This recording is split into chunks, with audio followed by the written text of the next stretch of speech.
Chapter 5402. Too soon to tell. Just because Vase predicted this outcome did not mean he liked it. He never put all of his faith in his predictions because he had seen too many people get screwed when they happened to get it wrong. If even the polymath got misled by her assumptions and projections of the future, then Vase should never put too much stock in his own predictions. There were always variables that could cause reality to deviate from the most probable outcome. This was why Vase faintly hoped that he could produce another miracle and turn the Blood Star Mark 11 into another masterwork mech. Too bad it didn't happen. This was a missed opportunity. A masterwork mech was not just a unique work of art. It was a rare state that provided all kinds of benefits to its mech pilot. For example, now that General Ark Larkinson received a masterwork expert mech in the form of the Lionheart, he would definitely be able to break through sooner or later. The reason why he had failed to do so during the first activation was because a simple testing session failed to stimulate his willpower and emotions extensively enough. Ark had already made plans to speed up his Warborn's deployment to the border regions once he returned to his posting. The best way for him to trigger his second apotheosis was to go all out against an opponent that was not a pushover. With such a powerful and exquisite expert mech at his disposal, the threshold for Ark to break through had dipped to the lowest point in years. If he could not break through in the next 5 years under such favorable conditions, then he was truly hopeless. Venerable Benjamin had a much harder road ahead of him. The absence of a masterwork mech would make it a lot harder for him to overcome his bottleneck. Although Gloriana's second-generation God Body method combined with the Larkinson Metal Guardian mantra should be able to promote the growth of the Blood Star Mark II over time, Vase was not sure whether that was enough to overcome the handicap imposed by the Karman system. Vase could only wait and see whether the Blood Star Mark II would be able to overcome its own deficiencies. At worst, it would remain stuck at an impassable junction like the Ouroboros. Only outside intervention might allow the Blood Star Mark II to reach the second rung of the ladder of craftsmanship. There was no need for Vase to get too hung up over this issue. Masterworks were helpful, but not essential to the cultivation of mech pilots. Plenty of mech pilots managed to advance to the rank of ace pilot while piloting perfectly normal expert mechs. Vase believed that a Karman mech had its own advantages. The Blood Pact transformed the relationship between mech and mech pilot to the point where their mutual feedback became at least an order of magnitude stronger. If this was the case, then the advantages of a Karman system more than made up for its disadvantages. While everyone beheld the final outcome of this fabrication run, Ark approached and placed his hand on Benjamin's shoulders. "Are you okay, Dad?" The old but surprisingly rejuvenated Larkinson smiled in response. "I am fine, Ark. It is not a setback if I did not hold any high expectations to begin with. Regaining my strength as an expert pilot and restoring my lifespan is more than I could have ever hoped for. Piloting the original Blood Star has allowed me to rediscover my original passion. Now that it has turned into a proper expert mech, I have everything one need to fight on behalf of our family." Benjamin's positive attitude dispelled the air of disappointment that had settled into the mech workshop after the outcome became clear. Though Gloriana still expressed obvious discontent at missing her goal, there was nothing they could do to improve the Blood Star Mark II. "This is a fine high-tier expert mech," Vase affirmed after he had collected his thoughts. "I am proud that I was able to upgrade your Karman mech to this extent. Masterwork or not, it will serve you well enough in the coming years." The conclusion of the Blood Star Mark II project signaled the end of projects related to expert mechs for Vase and Gloriana. While plenty of Larkinson mech pilots would undoubtedly advance to the rank of expert pilots in the coming years, Vase intended to pay less attention to any new expert mech design projects. There was no need for him to go all out into designing the most extravagant expert mechs for a bunch of low-tier expert pilots. His wife might have a different opinion, but she needed to take the next months off in order to receive her long-awaited cranial implant upgrade and recover from the operation. This gave Vase a good opportunity to put more emphasis on designing standard mechs. Whether he designed them for the Larkinson army or the mech market, Vase felt a strong compulsion to go back to his roots and focus on meeting the needs of ordinary mech pilots. A few days went by as the mech designers recovered from their exertion and spent more time with their family. In the meantime, both the Lionheart and the Blood Star Mark 11 went through multiple testing sessions. The Lionheart needed very little tweaks and adjustments. Gloriana had done a good job at interpreting Ark's wants and needs. The expert command mech already fit him like a glove from the start, and the minor changes that followed afterwards were so trivial that they weren't even necessary. The Blood Star Mark II needed a bit more tweaking in order to accommodate Venerable Benjamin.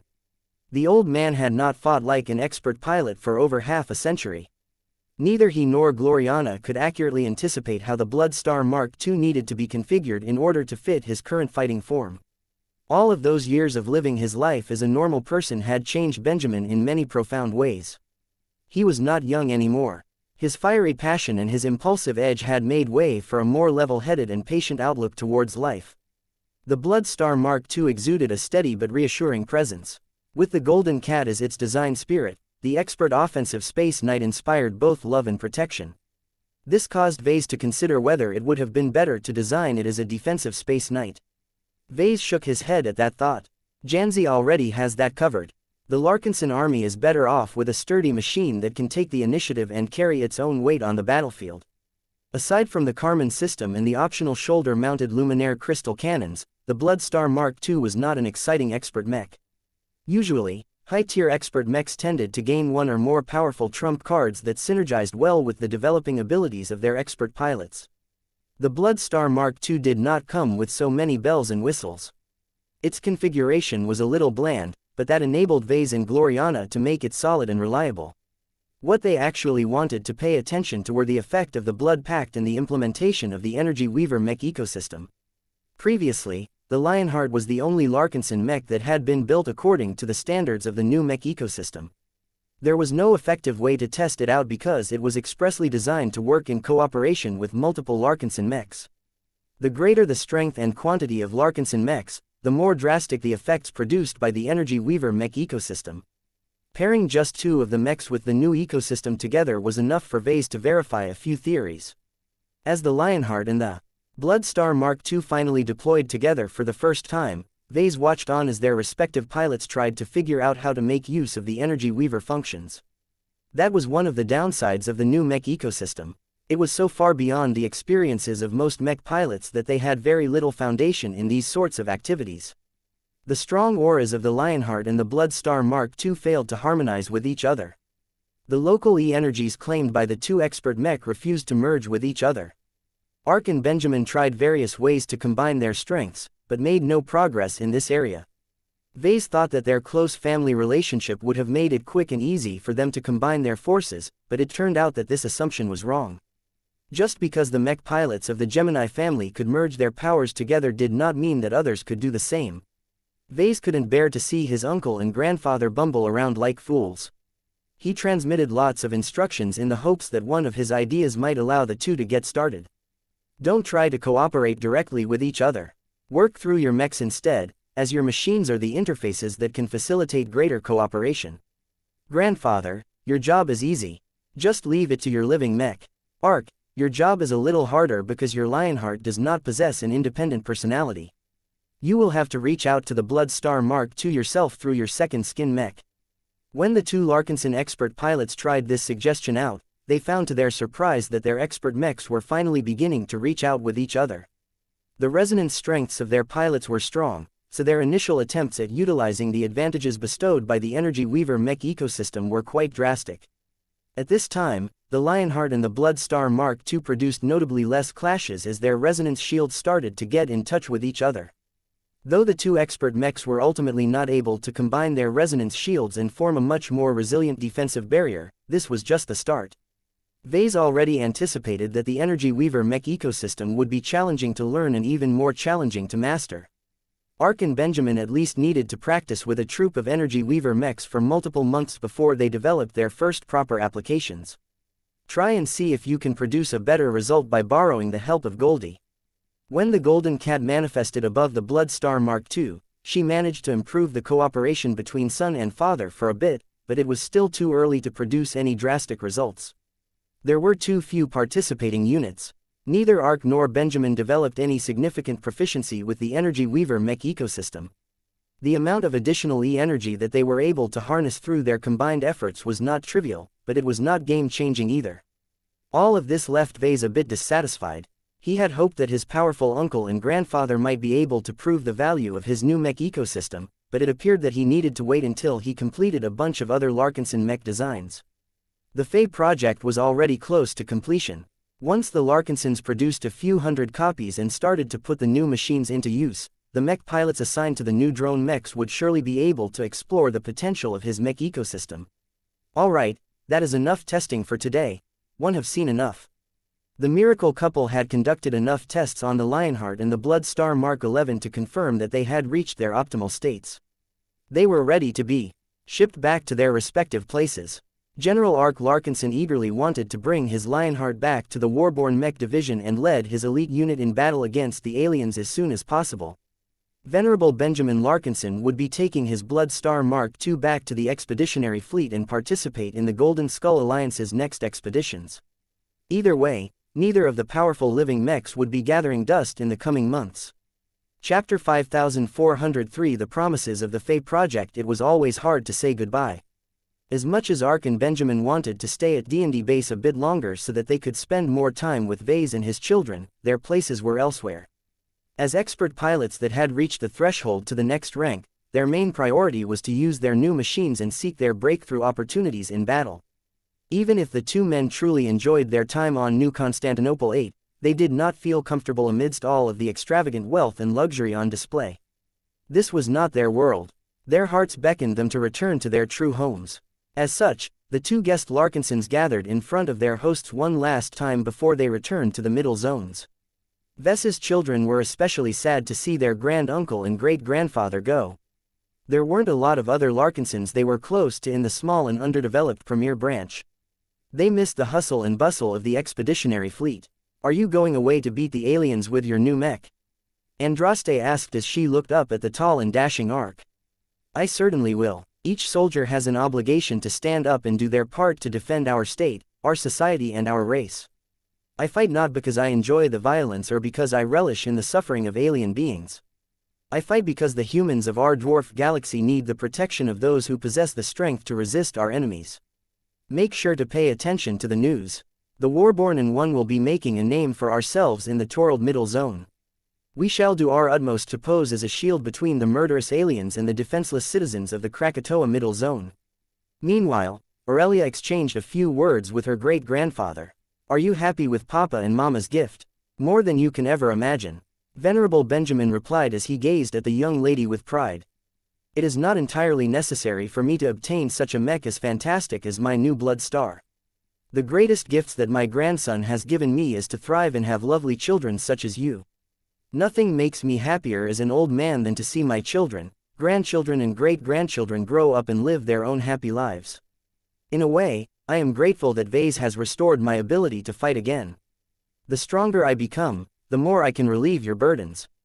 Benjamin was fortunate enough to grow up and spend much of his decades during the high tide of the Age of Mechs. He lived in a galaxy where humanity reigned supreme and where the threat of aliens was an afterthought. If he was being honest, then he would have liked for the Larkinsons to remain in the old galaxy. Sure, the Milky Way galaxy did not offer much excitement. The absence of phase water, E-energy radiation and hypermaterials meant that the mech designers over there were stuck with the same old resources as before. However, Benjamin envied the safety and stability that the people of the old galaxy took for granted. Even if a disaster took place in a star sector, there were still plenty more where humanity would remain safe and sound. Benjamin envied this simple luxury. Here in the Red Ocean Dwarf Galaxy, humanity was locked in such a huge confrontation that no zone was safe. Neither the Agamemnon Upper Zone nor the Krakatoa Middle Zone were guaranteed to remain intact. It would only take a few massive offensives from the native aliens to break through the front lines and ravage all of the colonies within their reach. As far as the old man was concerned, it would be best if the majority of the Larkinsons retreated all the way back to the rear of human space. Given how rapidly Vase rose in status and importance, it should be possible for him to move his immediate family to Bridgehead 1 or one of the central star nodes. However, his stubborn grandson refused to do so for reasons that Benjamin did not understand. Though the old expert pilot would like nothing more than to personally drag Vase and his children all the way back to the other side of human-occupied space, he lacked the authority and power to make this happen. The future belonged to the younger generations. The time where Benjamin held significant sway over the Larkinsons had passed. His grandson was the most powerful voice within the clan, and that was not necessarily bad. Vase certainly brought far more prosperity to the Larkinsons than anyone else in the old family. I hope your father will keep you safe when I am not around. Benjamin said in a good-natured voice as he bent down to hug Aurelia. If he fails to do so, tell me. I will make sure to come back and teach him a lesson about caring for his family. He. After everyone said their goodbyes, Ark and Benjamin finally disappeared from view.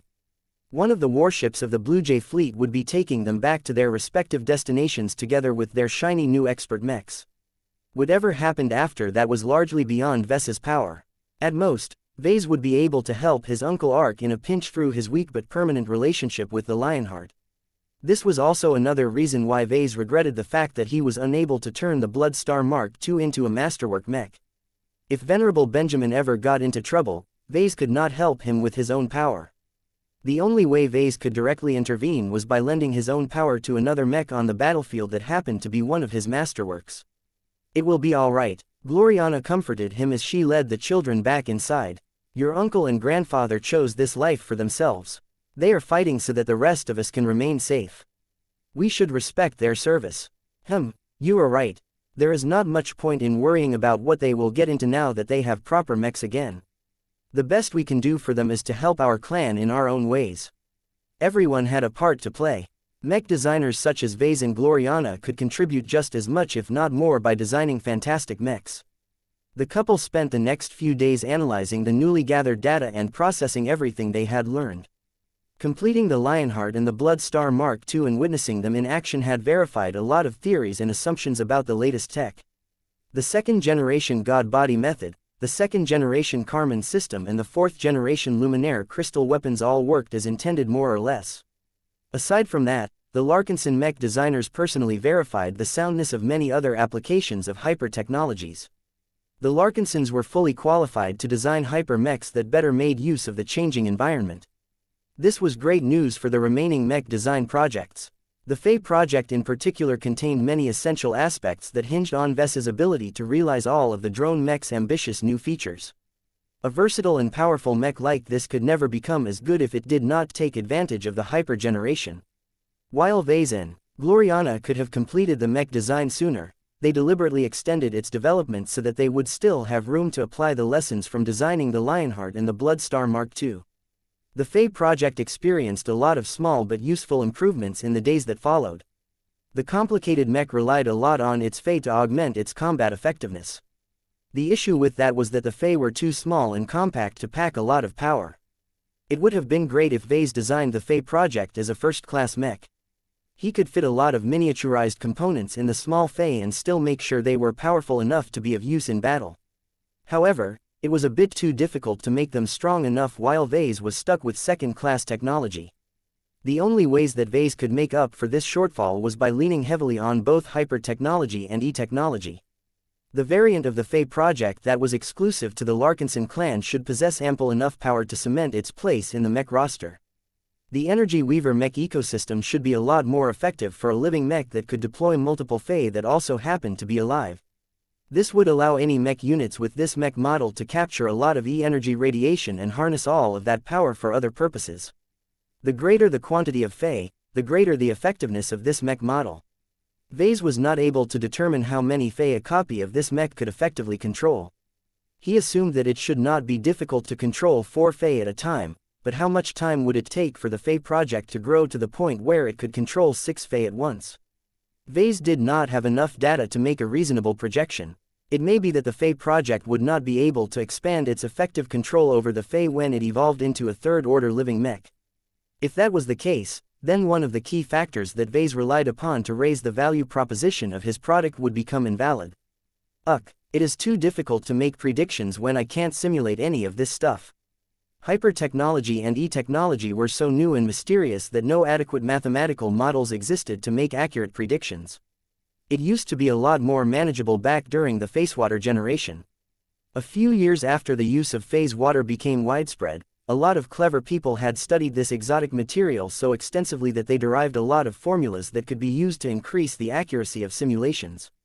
If nothing unusual happened, then the phase water generation would have persisted for at least 2 decades, granting the mech industry enough time to refine the mathematical models and improve the application of transphasic products. Unfortunately, the fast and unexpected rollout of the hyper generation had interrupted the old technological cycle and started up a new one, bringing everyone back to the starting line. To say that Vase and many other mech designers were annoyed at this was an understatement. It may have been necessary for Red humanity to embrace hyper-technology as soon as possible, but the researchers and developers who needed to keep up with the changes had all been dragged out of their comfort zones. Do you think the Fae project will live up to its promise? Vase idly asked his wife. Gloriana briefly contemplated the question. 1 a.m. confident that both editions of the Fae project will end up satisfactory. They have to be considering all of the work that we have put in. The real question is whether they will be successful enough to take the second-class mech market by storm. That is still in question. In my opinion, there is a small chance that it will sell well, but only as long as the competition has not released anything that can rival its value. In other words, the Larkinsons had not been able to make the Fae project good enough to dominate the sales charts. Vase did not like this, as his competitors would be the ones to determine the success and failure of his work. There were a lot of brilliant mech designers out there. Who knew whether a handful of them could release a powerful alternative to the Fae project? After all, Vase should not be the only mech designer who recognized the new and powerful synergies between hyper-technology and drone mechs. Vase narrowed his eyes. I won't admit defeat that easily. Let us focus on refining the Fae project earlier. I do not want my first original commercial product of the hyper generation to turn into a flop. We need to do whatever it takes to get our mech business back on track. Chapter 5404 Marketing Considerations. The completion of the Lionheart and the Blood Star Mark II represented a turning point for Vase and Gloriana's stay on New Constantinople 8. Gloriana no longer had any heavy obligations left that held her back from going on a trip to replace her cranial implant. The only reason why she decided to linger for a bit longer was to assist with the partial upgrade of the xianxia. It was a genuine ace mech after all, and the fact that it hailed from the Hex Federation made Gloriana even more enthusiastic about the machine. Unfortunately, her inadequate qualifications prevented her from providing too much input. She was not even allowed to apply her God Body solution, as that would require a complete overhaul and rebuild of the ace mech. The most she could do was to get into closer contact with the xianxia and study the properties of an ace rifleman mech firsthand. This was already valuable enough for a mech designer with her specialization. Combined with her modest involvement in the iterative upgrades of the Mars, her comprehension of machines that surpassed the existence of expert mechs had definitely improved by a lot. This would definitely serve her well once she was able to design her own ace mech in the future. In any case, the minor delay also granted more time for the survivalist-owned implant development company to optimize its augmentations for their VIP customer. Gloriana also took the time to help Vase finalize the Fae project. While she was not that passionate about mass production mechs, she deeply understood the importance of this new mech line. The Fae project had the potential to become one of the mainstays of the Larkinson army as well as a bestseller on the second-class mech market. I think there is a good chance that we can persuade the Hex army to adopt both public editions of the Fae project. Gloriana remarked as she leaned against Vase as they studied the latest iteration of one of the Fae models. As long as the performance of the standard edition or the elite edition surpasses that of other mech models at the same price range, the Hexers will surely fall in love with its capabilities. It is just too versatile and useful. As a new mech line that was targeted towards several different audiences, Vase had chosen to split up the development of the Fae project into 3 broad variations. The standard edition consisted of a cost-effective second-class non-transphasic hyper mech that was fairly expensive but still affordable for the most part. The design department always had the option of designing additional variations in order to perform better under certain circumstances such as landbound combat. The production cost fluctuated considerably due to geography and volatility in the resource markets, so it was not easy to figure out how much it cost to produce a single copy. Vase aimed to limit the cost to 2 MTA credits. Though it was incredibly challenging for him to design an effective drone mech with so many limited means. The Elite Edition was the much more powerful quasi-first-class transphasic hyper mech take on the Fae project. Vase did not hold himself back as much and shopped around for lots of expensive tech and materials. Its cost was much greater as a result, so much so that it was unaffordable to the vast majority of second-class forces. With an estimated average production cost of 85 MTA credits, A lot of potential customers with enough Starship capacity on their hands were better off spending that money on acquiring an entire mech company's worth of machines as opposed to a single boondoggle. The Larkinson edition largely resembled the Elite edition, but it improved upon the version intended to be sold to well-heeled clients by upping the parameters that could still be raised. Not only did the Larkinson edition make use of significantly higher quantities of phase water, it also incorporated the exclusive Energy Weaver mech ecosystem. This would give the Larkinson army a massive edge and ensure its superiority in the middle zones. Another factor that distinguished the three editions from each other was the use of hyper-materials and hyper-technology. As more and more hyper-materials continued to emerge from every part of the Red Ocean, the supply of low-grade and certain mid-grade variations had already started to become more adequate. In order to keep the costs down, the Standard Edition predominantly made use of mid-grade hypers that were a bit more common. The Elite Edition and Larkinson Edition utilized high-grade hypers that were not that easy to source. It just so happened that the T-Institute had already been working on expanding the production of many of the high-grade hypers that were needed to mass-produce the more powerful editions of the Fae project. If not for the fact that internal demand of high-grade hypers was too high, Vase would have permitted the T-Institute to sell a portion of its output. The main factor that limited the supply at the moment was the difficulty of obtaining the precursor materials that could transform into medium and high-grade hypers. A lot of high-grade hypers originally came from relatively worthless materials, but that did not mean that there were trillions of tons of them lying around in a typical star system. The current medium energy environment was not able to transform those precursor materials into hyper materials. The concentration of E-energy radiation was not high enough, which meant that all of these hidden treasures had yet to show their true value. An entirely new prospecting and mining industry had popped up that expressly hunted down these precursor materials. The identification and mining of these crucial precursor materials was constantly progressing at a fast rate. Many companies smelled profit and eagerly roamed the stars in search of greater gains. However, securing a supply of hyper materials was not helpful unless it could be converted into greater value. It was not easy to develop powerful hyper-technology based on ordinary hypers, but Vase possessed unique insights on hyper-technology. He was also able to produce a lot of synergies by tying hyper-technology with living mechs. This was one of the reasons why Vase grew so confident in the sales potential of the Fae project. The unique synergies raised the value proposition of all three editions of this mech line, thereby ensuring that each of them would be worth considerably more than their production costs. At this time, the three editions were close to completion. Vase and Gloriana had recently upgraded the designs to incorporate the latest insights from the Lionheart and the Blood Star Mark II.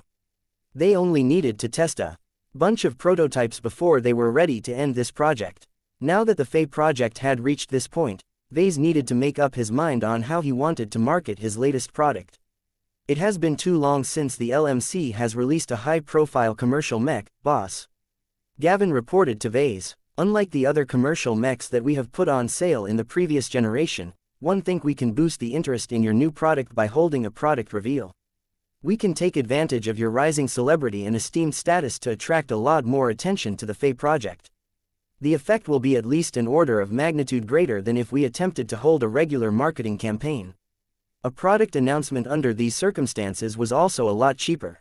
Sure, the Larkinsons needed to spend significant sums to rent an appropriate venue and pay for the services of all kinds of partners in order to ensure the event would go smoothly, but that was much cheaper than funding an entire marketing campaign. Vase knew that his current reputation and prestige had already risen to the point where thousands of news publications would flock to him whenever he wanted to make a public announcement. All of this was free publicity. It would be criminal if Vase did not take advantage of such favorable circumstances. He nodded to his assistant. It has been years since I have presided over an old-fashioned product reveal. Let's do it, Gavin. The Living Mech Corporation needs a marketing boost in the new mech generation. Starting off our commercial revival by announcing the Fae project to the public is an excellent way to reignite our brand and secure our place in the mech market. Those are my thoughts as well. Where would you like to hold the product reveal? Can't we do it here? Oh, no, that would not do. Gavin immediately protested. Perhaps you might have forgotten about it, but the Terrans do not have a good reputation among the second-raters. The people who live in the middle zones both hate and envy the arrogant, stuck-up first-raters who regularly look down on everyone who is unable to enjoy an exceedingly high standard of living. While you are technically not a first-rater, your choice to relocate to the Terran Alliance sends an ugly message. This will turn into a powerful point of criticism if you dare to hold a product reveal on New Constantinople 8. Though Vase did not agree with the sentiment, he could understand how this course of action might piss a lot of people off. He had indeed lost sight of how associating too closely with the Terrans would send all of the wrong messages. So we need to hold the product reveal in a middle zone. That would be our recommendation. Gavin responded, I have taken the liberty to explore 3 potential locations where you can present your work to the public. You can choose to unveil the Fae project within the Hex Federation of the Megare Middle Zone. This would be an excellent choice for you to appeal to the large number of Hexer dynasties that you can personally woo into placing large orders for our new products. That surprised Vase. Really, Gavin, the Hex Federation? It makes complete sense, boss. The Hexers are among our most loyal and fanatic customers, so if you want to build up more hype and cause our early sales to skyrocket, then starting here is an excellent strategic choice. However, one also have to mention that there is also the risk that our new product will become so closely associated with the Hexers that it will be known as one of their exclusive mech models, even if that is not actually the case. Vase did not want to hear anything further. Pass. I do not want to create any misunderstandings. Our relationship with the Hex Federation is already close enough. Besides, we have already captured it as a solid market for our products. The Hexers will buy my Fae project in larger quantities regardless of whether I unveil my work in their state. My next suggestion is to hold your product reveal in the Colonial Federation of Davut.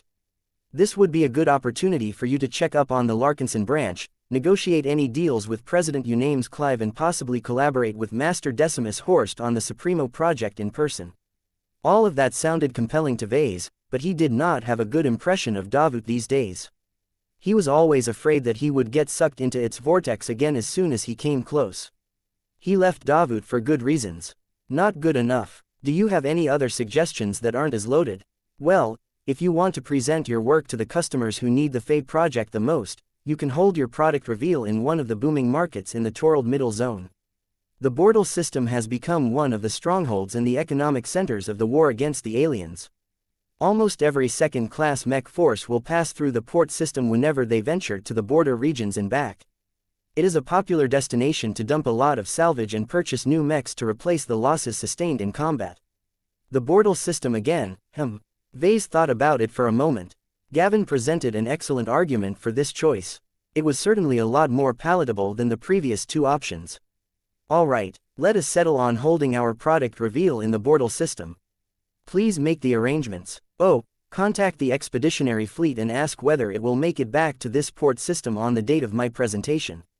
It would be good for us to get in touch with each other again and see how everyone is doing these days. I shall do my best to make that happen. Gavin promised. Chapter 5405 by Gloriana. The time had finally come for Gloriana to depart for her life-changing operation.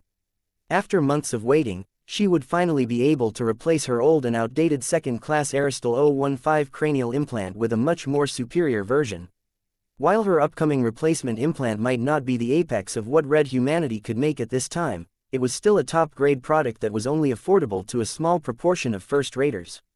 Gloriana was incredibly lucky to be able to acquire such a fantastic cranial implant free of charge. She benefited enormously from the deal that Vase had made with a survivalist master mech designer during the infamous conference. Though Vase regretted the fact that he could not make use of this opportunity himself, he was more than happy to see his wife make use of this sumptuous gift to become a much better mech designer. On the day of her departure, she and Saintess Ulrika Vraken prepared to go on a trip to the Vullet Central Star Node that would last for about a month. Saintess Ulrika and her ace mech did not accompany Gloriana in order to protect her against any threats. No one dared to attack a warship of the Blue Jay fleet deep within the boundaries of human-occupied space. Vase could count on the mechers to do their utmost to protect his wife against outside threats. What he truly was concerned about was the threat from the mechers themselves. He knew them well enough that they would do anything to get their hands on more trade secrets. It would be too easy for the implant development company to tamper with the new cranial implant before placing it inside Gloriana's head. This would give the Red Association a direct feed to everything that went through her mind. The mechers could do way more than that. What if they installed a back door that could take over her body? What if they only needed to transmit a single command for her head to blow up like his experimental subjects? There was no limit to how shameless the Mechers could be if they were allowed to act without restraint. Saintess Ulrika Vraken hardly posed a threat against the Red Association, but her Saint Kingdom could pick up any signs of malicious intent. Vase had tasked her with verifying the safety of the implants while also monitoring the operation from beginning to end. The implant surgeons had no problem with this arrangement. It was actually quite common among the upper echelon due to the need for additional guarantees. After all, powerful and important figures were at their most vulnerable when they bared their brains to a bunch of strangers. Vase had personal experience with the unpleasantries that could arise when the precautions were not sufficient. "Why are you leaving, Mama?" Marvane asked with tears in his eyes. "I want to go with you." Andraste hugged her mother's legs. "Why can't we go on vacation? Vullet is so cool." Gloriana lovingly patted their heads. "I would love to take you, but this is a work trip, not a vacation. I will not be able to accompany you while I am recovering from the operation. You will fall behind in your studies if you accompany your mother to Vullet." Vase added, "Your study programs at Joan de Vos are so demanding that it will be too difficult for the three of you to catch up if you have skipped too many classes. We can still do our homework and take remote classes." Vase shook his head. "Joan de Vos cannot fully accommodate remote teaching. Stop complaining. None of you are going. You will stay on this planet for the time being where your nannies will take care of you when we are not around." "Ah, can we go with you instead?"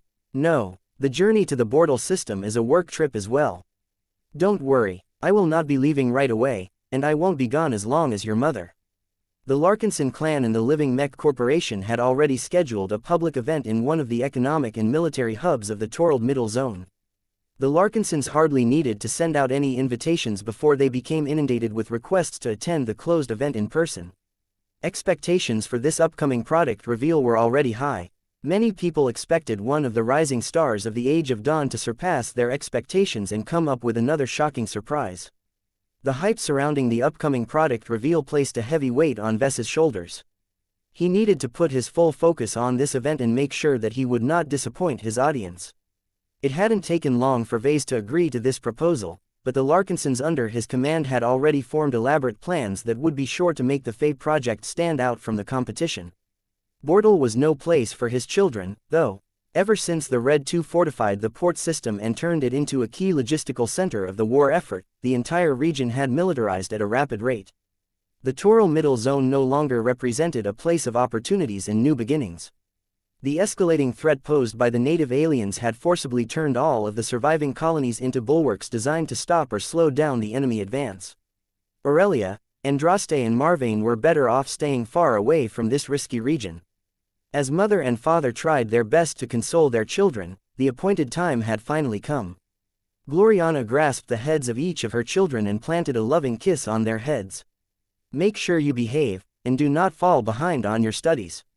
I love you, and I cannot wait to return so that you will be able to see your new and improved mother.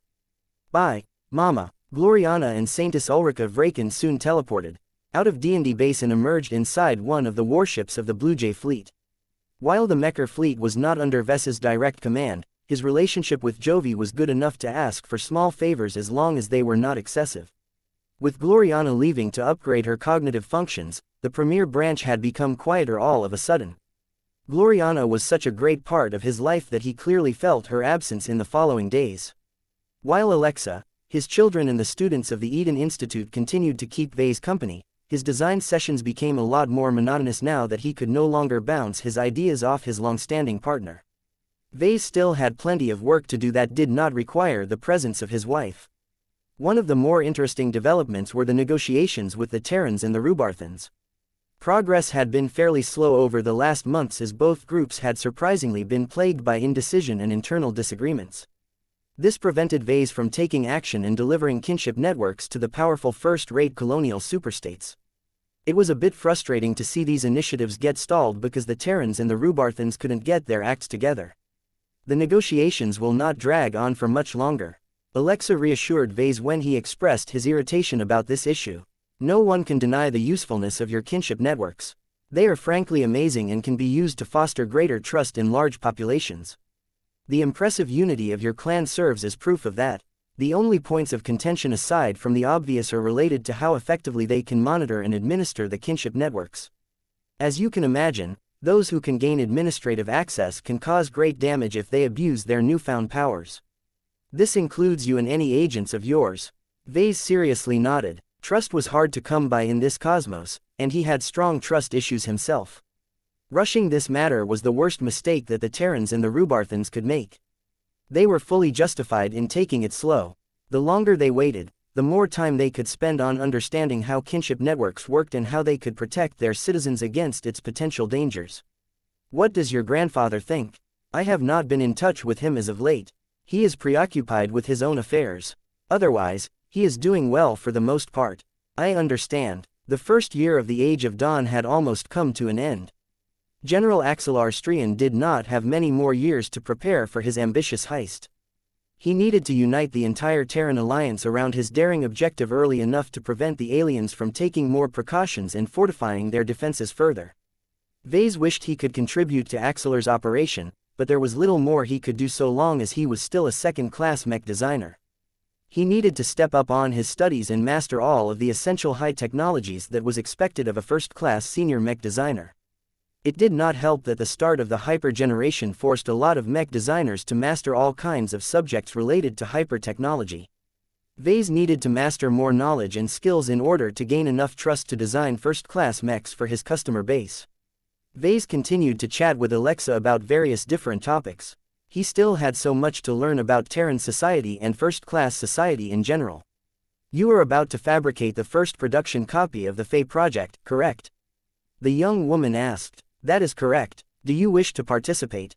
Alexa shook her head. I am content with an assisting role. I do not want to interfere with your work and lower your chance of making another masterwork mech. It will be fine. Vase dismissively waved his hand. My skills are good enough that your work will hardly create a negative impact. Don't forget that Blinky has a design network as well, though his version is not as developed as that of Alexandria. I can guide your work much better if it is just the two of us. I will be able to direct all of the work. That sounded interesting to the former Terran. She began to waver in her mind. 1 a.m. open to trialing this new approach. Great. Do you have any other questions about our upcoming fabrication run? Which edition will you choose to fabricate first? Shouldn't the answer be obvious? It will be the Larkinson edition. It is not only the best and the most complete version of the Fae project, but its existence will add another valuable living mech comparable to the Quint to the Larkinson army. Surprisingly, Alexa disagreed with that decision. One do not advise you to fabricate the Larkinson edition as the first concrete example of your work. There will not be any negative consequences if you fail to turn it into a masterwork mech, but if you happen to succeed, you will not be able to retain possession of it for a long time. What are you? Oh, I forgot about the association's awful habit. Many of the masterwork mechs that Vase and Gloriana had made as of late consisted of expert mechs. By definition, every expert mech was exclusive to a single chosen expert pilot. A masterwork version of an expert mech was useless in the hands of any other pilot, including one who hailed from the Red Association. The story was different if the masterwork happened to be a more standardized mech. Although the Larkinson edition of the Fae project was meant to be utilized by the Larkinsons and no one else, it did not come with any strong safeguards that prevented it from being piloted by third parties. This meant that the mechers could just snap up a masterwork mech of the Larkinson edition and make use of it without any hindrance. Alexa gave a suggestion to Vase. Would you like to try and do less than your very best in order to prevent the association from appropriating your work? No way, that goes against my professional ethics. Every living mech that I have brought to life deserves nothing but the very best from its creator. Besides, I don't want to deliberately shortchange the association. The mechers have helped me many times. I do not mind it if I can pay them back for all of the favors that I have received over the years. If that is the case, then I suggest you fabricate a copy of the Elite Edition instead. This way, you will not lose anything sensitive. I guess you are right.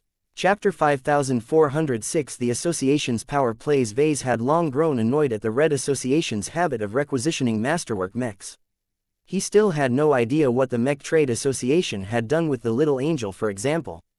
The only reason why he had managed to avoid this problem for years was because he invested a lot more effort into designing expert mechs. Now that he thought about it, one of the original reasons why he had become so enthused about designing high-level mechs was exactly because he wanted to avoid his work from getting hijacked by the greedy mechers. Exquisite machines such as the Amaranto, the Everchanger and the Phobos were absolutely irreplaceable to Vase.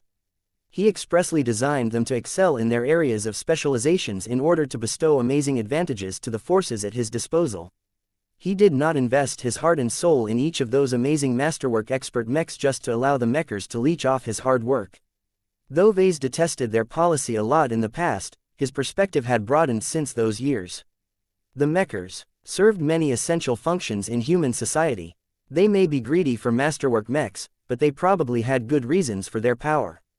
Alexa, I wonder if you or the Terrans know what the association is doing with so many masterwork mechs. Why can't they rely on the ones they built themselves? I mean, the mechers must have plenty of masterwork mech designers in their ranks that can fully meet their own demand. It is not that simple, sir. The woman shook her head. From what I have learned, the reason why the Mech Trade Association can never have enough masterwork mechs is because each of them are notably more effective in combating an internal threat that is difficult to fight against with mundane mechs. Not even the most luxurious first-class multipurpose mech can adequately resist this danger if they do not possess the qualities of a masterwork. There was only one enemy in the Milky Way galaxy that could make the mechers so spooked. The compact. Alexa nodded with a serious expression. It did not surprise Vase that a woman of her background was aware of the existence of this infamous cult.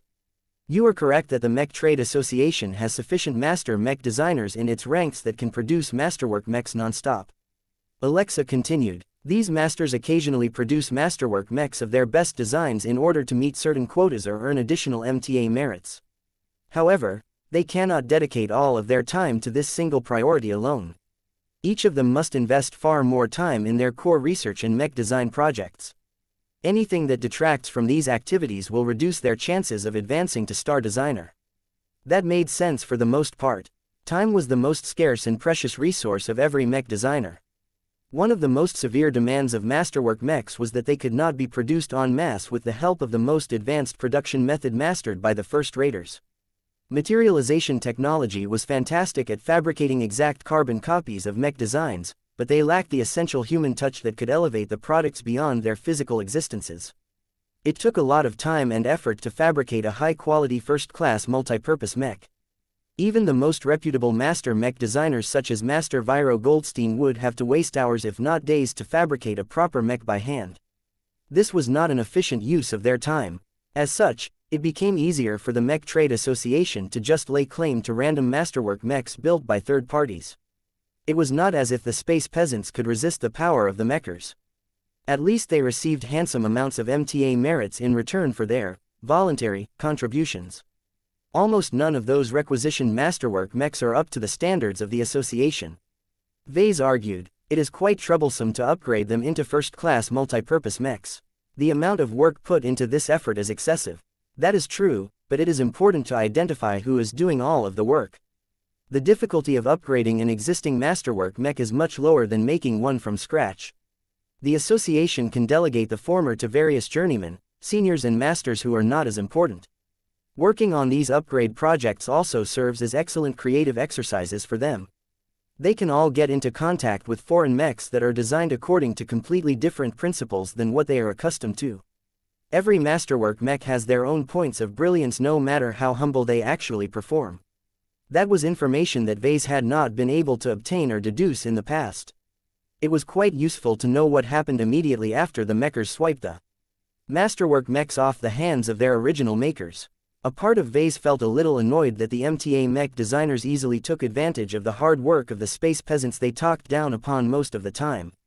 Okay, I can understand why the Mech Trade Association values masterwork mechs so much, but is there any reason for the Red Association to maintain the same stance? Vase asked with a frown. As far as I am concerned, the Compact's presence in this dwarf galaxy is negligible. There is no need to accumulate a large amount of masterwork mechs just to combat a special threat that is not easy to fight against through conventional means. One of the factors that was relevant here was that Messier 87's exotic radiation created an environment where it became easier for mech pilots to break through. Expert pilots in higher were much more effective at fighting extraordinary threats. Besides, the main high-level threat of the Red Ocean were the phase whales and phase lords. Their spatial manipulation abilities were quite powerful, but they were otherwise a lot more physical in their threat profile. The best way to beat them was to overpower their defenses and demolish their enormous fleshy bodies by relying on overwhelming firepower. It was not a coincidence that the destroyer of worlds and the first flame annihilated the ancient phase whales the fastest during Operation Night Jazz. Alexa was smart enough to deduce what Vase was thinking. She shook her head yet again. There are additional motivations for the mechers to lay claim to masterwork mechs. Do you recall that mech pilots have a much higher chance of breaking through if they pilot masterwork mechs as opposed to normal machines? Oh, yeah, I should have thought about that. Are you saying that the association wants to promote the rate of breakthroughs through this policy? Yes, but that is not all. Think about it, sir. The continuous transfer of masterwork mechs from the states to the association will not only increase the rate of breakthroughs in the latter, but also reduce the same rate for the former. Over the long term, the mechers will welcome a larger amount of expert pilots while the armed forces of many states will see a reduction in the number of mech pilots who undergo their first apotheosis. What? That's outrageous. Vase almost stood up when he heard this explanation. What the mechers were doing was nothing less than stealing the breakthrough opportunities of the masses. How many more expert pilots could states such as the Bright Republic, the Heavensward Association and the Garland Empire produce if they managed to retain all of their masterwork mechs? There had to be tens of thousands if not hundreds of thousands over the span of several centuries. All of those poor mech pilots that originally had brighter careers ahead of them all lost their opportunities without even knowing it because the Mech Trade Association stole away their breakthrough machines. Instead, those masterwork mechs went through extensive overhauls before they got assigned to a large number of freeloaders within the MTA. Vase found this conspiracy to be profoundly dishonorable and disgusting. He understood that it served to increase the Mech Trade Association's superiority over the space peasants, but that was not enough to excuse these heinous acts. The injustice of it all gave him another reason to dislike the mechers. Alexa gave him a rueful smile. Expert pilots are not the strongest individual combatants that humanity can produce, but they have all embarked on the path to godhood. The larger the pool of expert pilots, the greater the amount of ace pilots that will emerge from their ranks. In turn, a larger pool of ace pilots will increase the number of god pilots that successfully survived the greatest test of their lives. This is why the Mech Trade Association has the largest number of god pilots under its sway. The Terran Confederation and the Rubarthan Federation on the other hand have to make do with less due to their more limited opportunities. This was a conspiracy. This was a clear and obvious scheme to strengthen the association at the expense of the subjugated states. A scowl appeared on Vase's one face. Why don't these mechers go ahead and deprive the right to own masterworks among expert mechs and ace mechs? That is counterproduced to their overarching goals. The association is still invested in the goal of producing the largest number of god pilots as possible. It is just that the mechers would rather make it so that as many god pilots come from their own ranks as possible, hence the mass transfers of masterwork mechs. However, once a third party makes a masterwork expert mech just as your Lionheart, the mechers will violate their own policies if they attempt to take it out of your hands. Ah, I understand. The Lionheart will not be able to produce any breakthroughs if it falls in the hands of the mechers. However, taking it away will hinder Uncle Ark from advancing to ace pilot and eventually god pilot. The mechers were able to tolerate the existence of god pilots who did not pledge their loyalty to the association. This was because powerful heroes such as the Light of Sol and the Destroyer of Worlds helped to counteract the pressure from other rival powers such as the Common Fleet Alliance and the Five Scrolls Compact. This consideration held true for the Red Association as well. The mechers of the Red Ocean had no incentive to stop their thieving ways. Vase crossed his arms as he thought about the massive implications of this conspiracy. He was personally affected by this nefarious policy. If he successfully fabricated a masterwork version of the Fae project, none of the bright and talented mech pilots of the Larkinson clan would be able to enjoy this reward. Instead, Jovi himself would probably swoop in and spit out a poor excuse before teleporting the freshly made masterwork mech away. It was one thing for Vase to let this happen when he remained ignorant of the greater truth, but now that Alexa had enlightened him to this dark secret, he was not as pleased. Wait, I am an honorary member of the Red Association. Doesn't that mean I am exempt from this policy? That made Alexa chuckle. That is true, but you are a mech designer, not a mech pilot. There are no other honorary members within your clan, correct? You need to see this from the perspective of the mechers. Of all of the possible mech pilots that can contribute to human civilization, the ones that have received the best training and can pilot the strongest mechs come from the association. An RA expert pilot is 1,000 times more valuable than a Davudan expert pilot. Humanity will become much weaker if there are less first-class expert pilots and more third or second-class mech pilots. That sort of made sense. It was a justifiable reason to transfer the most valuable breakthrough resources from the weakest to the strongest pool of mech pilots. It did not make Vase any less angry, though. So from the perspective of the Red Association, my Larkinson expert pilot are not worth as much. Did one get that right, Alexa? That is an accurate characterization, she affirmed. To be fair, it is not personal to the Mechers. It is merely a game of numbers to them. They are driven by their goals. That encourages them to think in absolutes. They constantly think about the big picture and ignore all of the individual harm they cause with their decisions. It is a common fault of hegemonic organizations. It is usually responsible for their eventual downfalls as well. Chapter 5407 The Strategic Value of Masterwork Mechs. The Mech Trade Association and by extension the Red Association craved power. It was in the nature of a dominant organization to do whatever it took to preserve their dominance and reduce the ability of others to overturn its reign. The Mechers had never made it a secret that they were cast from the same mold. Their deliberate attempts to castrate the many states of human civilization successfully prevented other human groups from growing too strong during the Age of Mechs. Vase never really had a problem with that for the most part. The hegemonic model set by the Big Two after the disastrous end of the Age of Conquest led to centuries of growth and stability. It was difficult to think of another alternative that could have led to a more favorable outcome for human civilization. Nonetheless, Vase was under no illusion that the Mechers and the Fleeters were the good guys.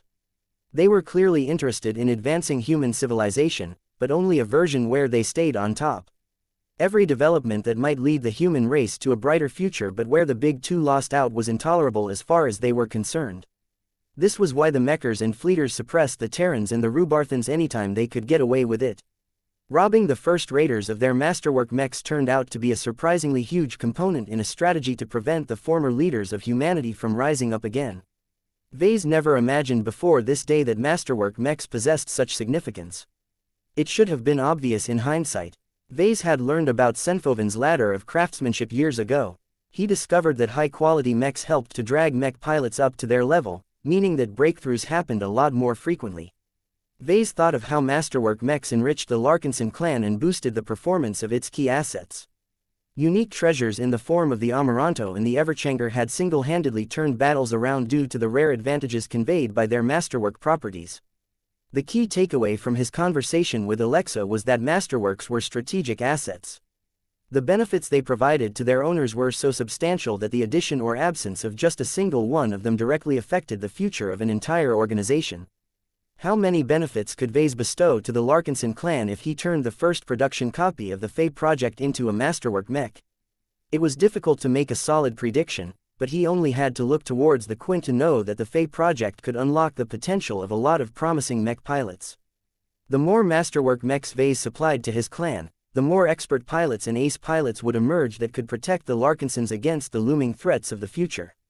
Vase did not forget about the fact that the Mechers were all spooked by what little they managed to ascertain from Messier 87. Given that this supermassive galaxy had an insanely high energy level, the aliens who rose up in this kind of environment had to be much more powerful than anything humanity had ever faced in the past. Vase suspected that only true gods had a chance of self-preservation if they ever came into direct contact with the natives of the much larger galaxy. As such, the value of masterwork mechs had shot up even more in the Red Ocean. After all, back in the Milky Way galaxy, the only threats the Big Two had to guard against were the 7 apex races and the much diminished 5 Scrolls Compact. While these enemies certainly had the capital to make a comeback due to their deep foundations, the MTA and CFA controlled them well enough to prevent them from gaining enough strength. It was different in the Red Ocean. The natives of the Red Ocean were already difficult to resist due to their overwhelming numbers advantage. The aliens of Messier 87 were many times more powerful. Only god pilots, star designers and other true gods could resist the threat posed by all of these dangerous aliens. Of course, Vase was aware that the Red Fleet most definitely disagreed with this notion. The stance of the Fleeters was admirable, but it was also a huge gamble driven by ideological motivations rather than sound logic.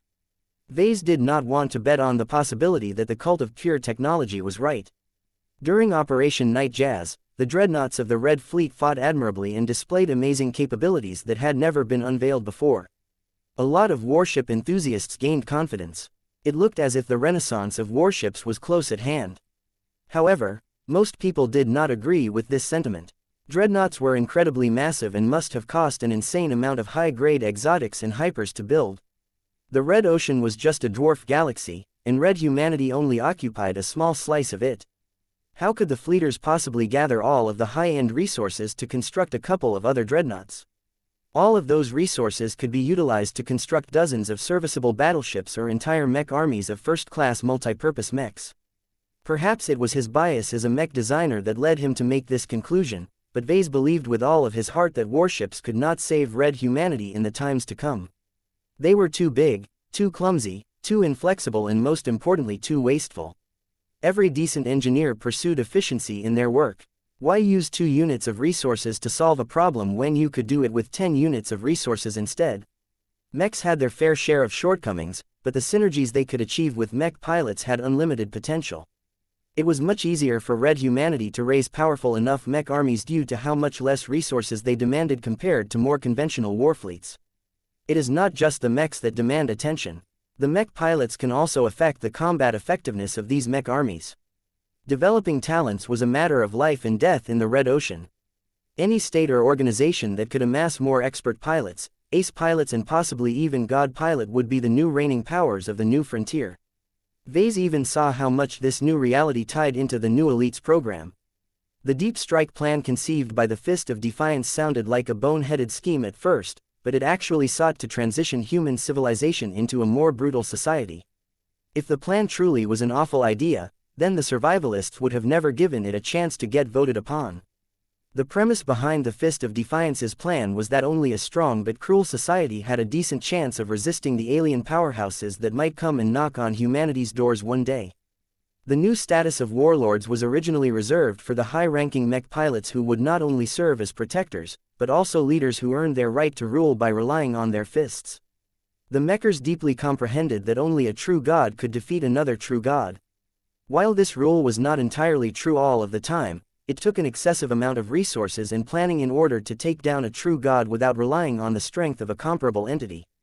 Even then, the combat effectiveness of true gods varied a lot depending on their nature and their progression.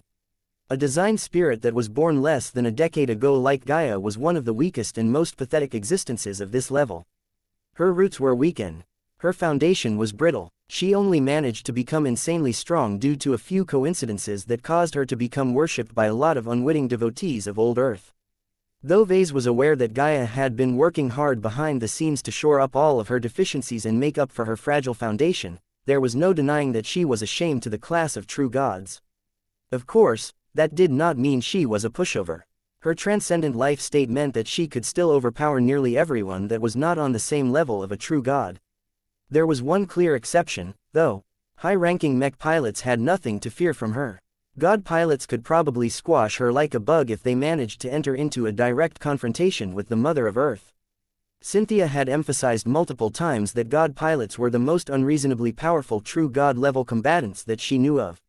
They had sundered the 5 Scrolls Compact and kept all of the aliens of the old galaxy in check.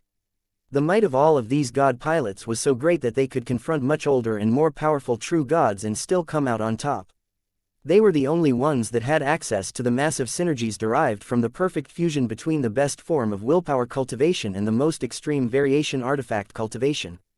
All of this highlighted the role of high-ranking mech pilots in human civilization even further. Any resource that could promote the rate of breakthroughs and accelerate the progression of mech pilots was of paramount importance to the Red Association. Vase already knew this to an extent due to how much the mechers valued his companion fruits, his Carmen mechs, and the Transcendence Glow. However, due to all of the excitement surrounding his most notable innovations, Vase had overlooked the extensive benefits that Masterwork mechs could supply to their owners. They were not merely a means to increase the proportion of high-ranking mech pilots in the Larkinson army. They could turn the Larkinson clan from a chess piece into a chess player. This was especially crucial in the coming decades where the probability of coming into contact with the natives of Messier 87 became ever greater. All of this led to an important consideration. Should Vase utilize his bargaining power to force the Mechers to keep their hands off his masterwork mechs? This was an important question, and the answer was not as obvious as it appeared. Certainly, Vase had gained enough status and importance for the Mechers to respect his wishes. He was sure that if he called Jovi right now and told him to keep his hands off his future masterwork mechs, the Red Association would not come in and take away his more brilliant works. However, every action had its consequences. Denying the Mechers the right to requisition his masterwork mechs would send numerous messages. Vase would make a selfish impression that negated some of the contributions he had made to benefit human civilization. He would appear to push back against the premise that he was willing to be a team player. Keeping a relatively weak second-class masterwork mech for himself would deprive Red humanity of an opportunity to nurture multiple powerful first-class mech pilots in the future. This would have deep political implications. Would Vase truly be better served by destroying a part of the goodwill that he had engendered among the Mechers through his many contributions? On the one hand, the more high-ranking mech pilots that rose up in the Larkinson clan, the greater its self-preservation ability over the long run.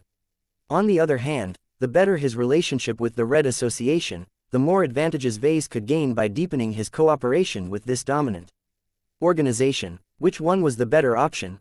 It would be nice if I could have the best of both worlds. He sighed. It was not that simple, though.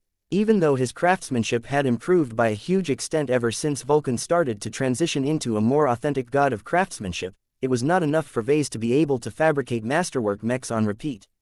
Vase understood his strengths well enough that he worked at his best when he worked on new and interesting tech and designs.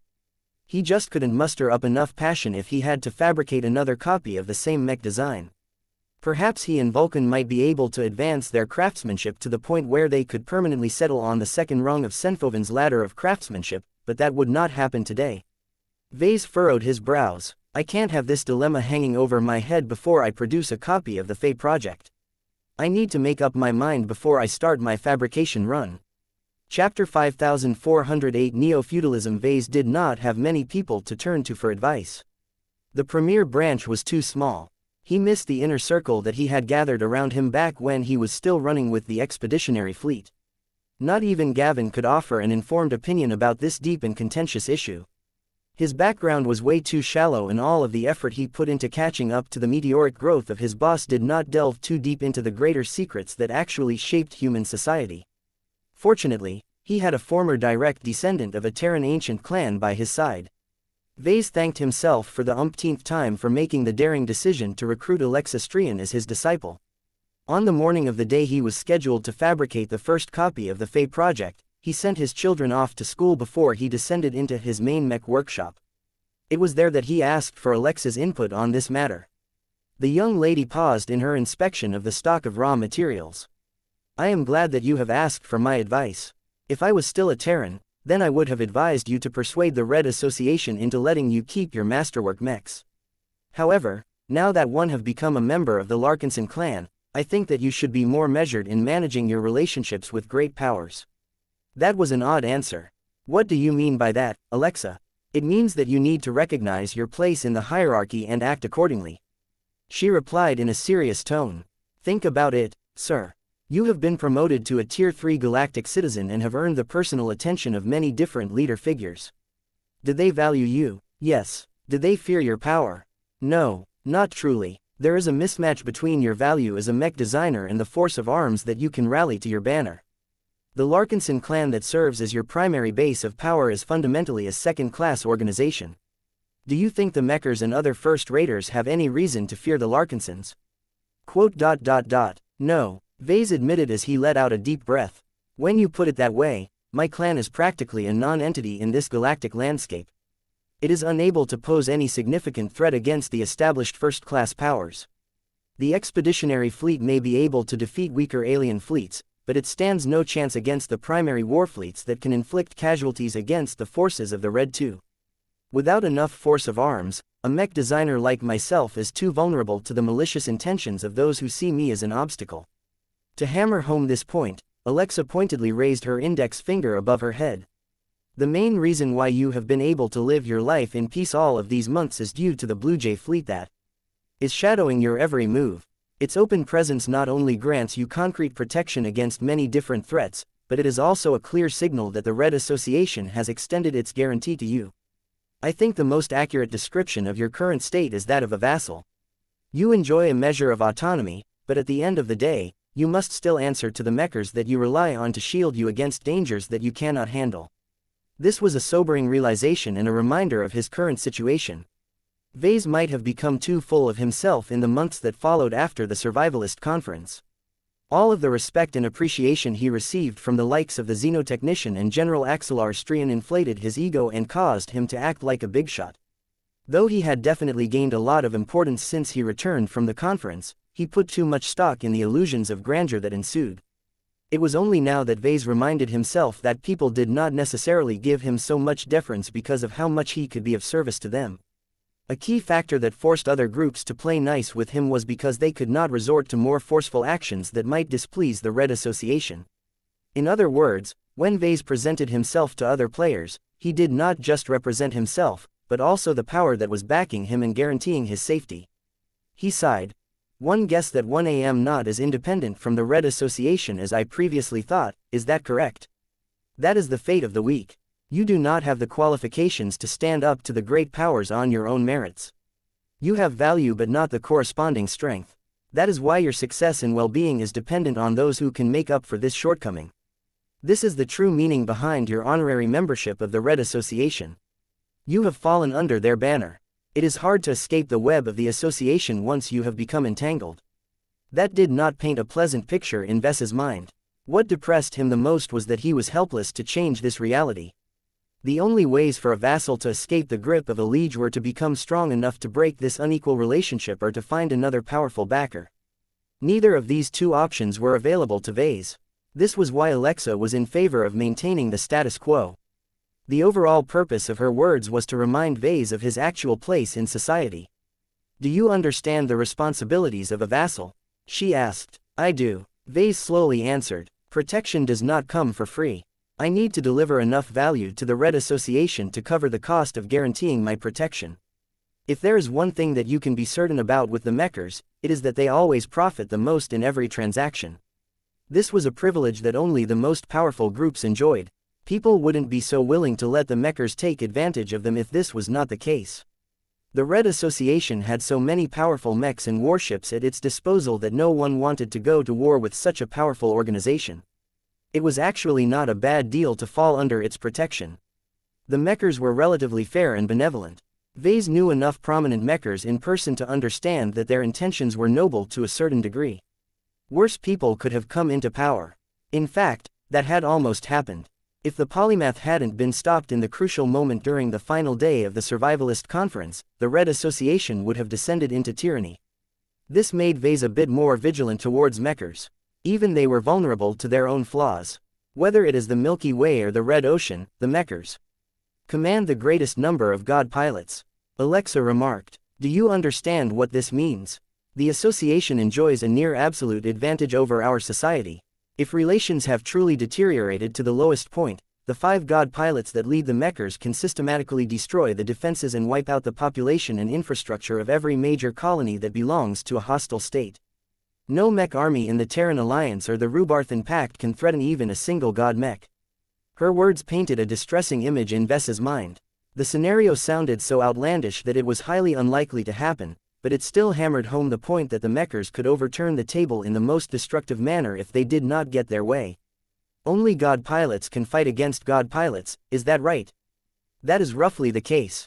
Alexa partially agreed. God pilots have their limits, though. The fleeters have done a good job at mitigating the possible threat by adopting a strategy of decentralization and redundancy. The Red Fleet holds relatively few fixed assets. The fleeters instead chose to establish their extensive foundation across many different warfleets, each of which are constantly on the move in order to prevent them from being easily tracked. It is virtually impossible for the god mechs of the Red Association to hunt them all down. This is how the fleeters have been able to restrain the mechers from staging a coup. I see. Only the fleeters could pursue this strategy. The Larkinson clan's own fleet was too small and weak to stay out of the reach of the mechers. It was also only a single force, which meant that it did not take much trouble to track it down. The Terrans and the Rubarthans derived much of their wealth and power from all of their prosperous territories. They could not afford to get rid of all of those valuable planets and star systems because they would quickly experience massive shortages due to losing access to so much population and resources. Only God pilots could resist the Red Association's own God pilots. Every major player knew it, which was why everyone worked hard to advance as many of their mech pilots as possible.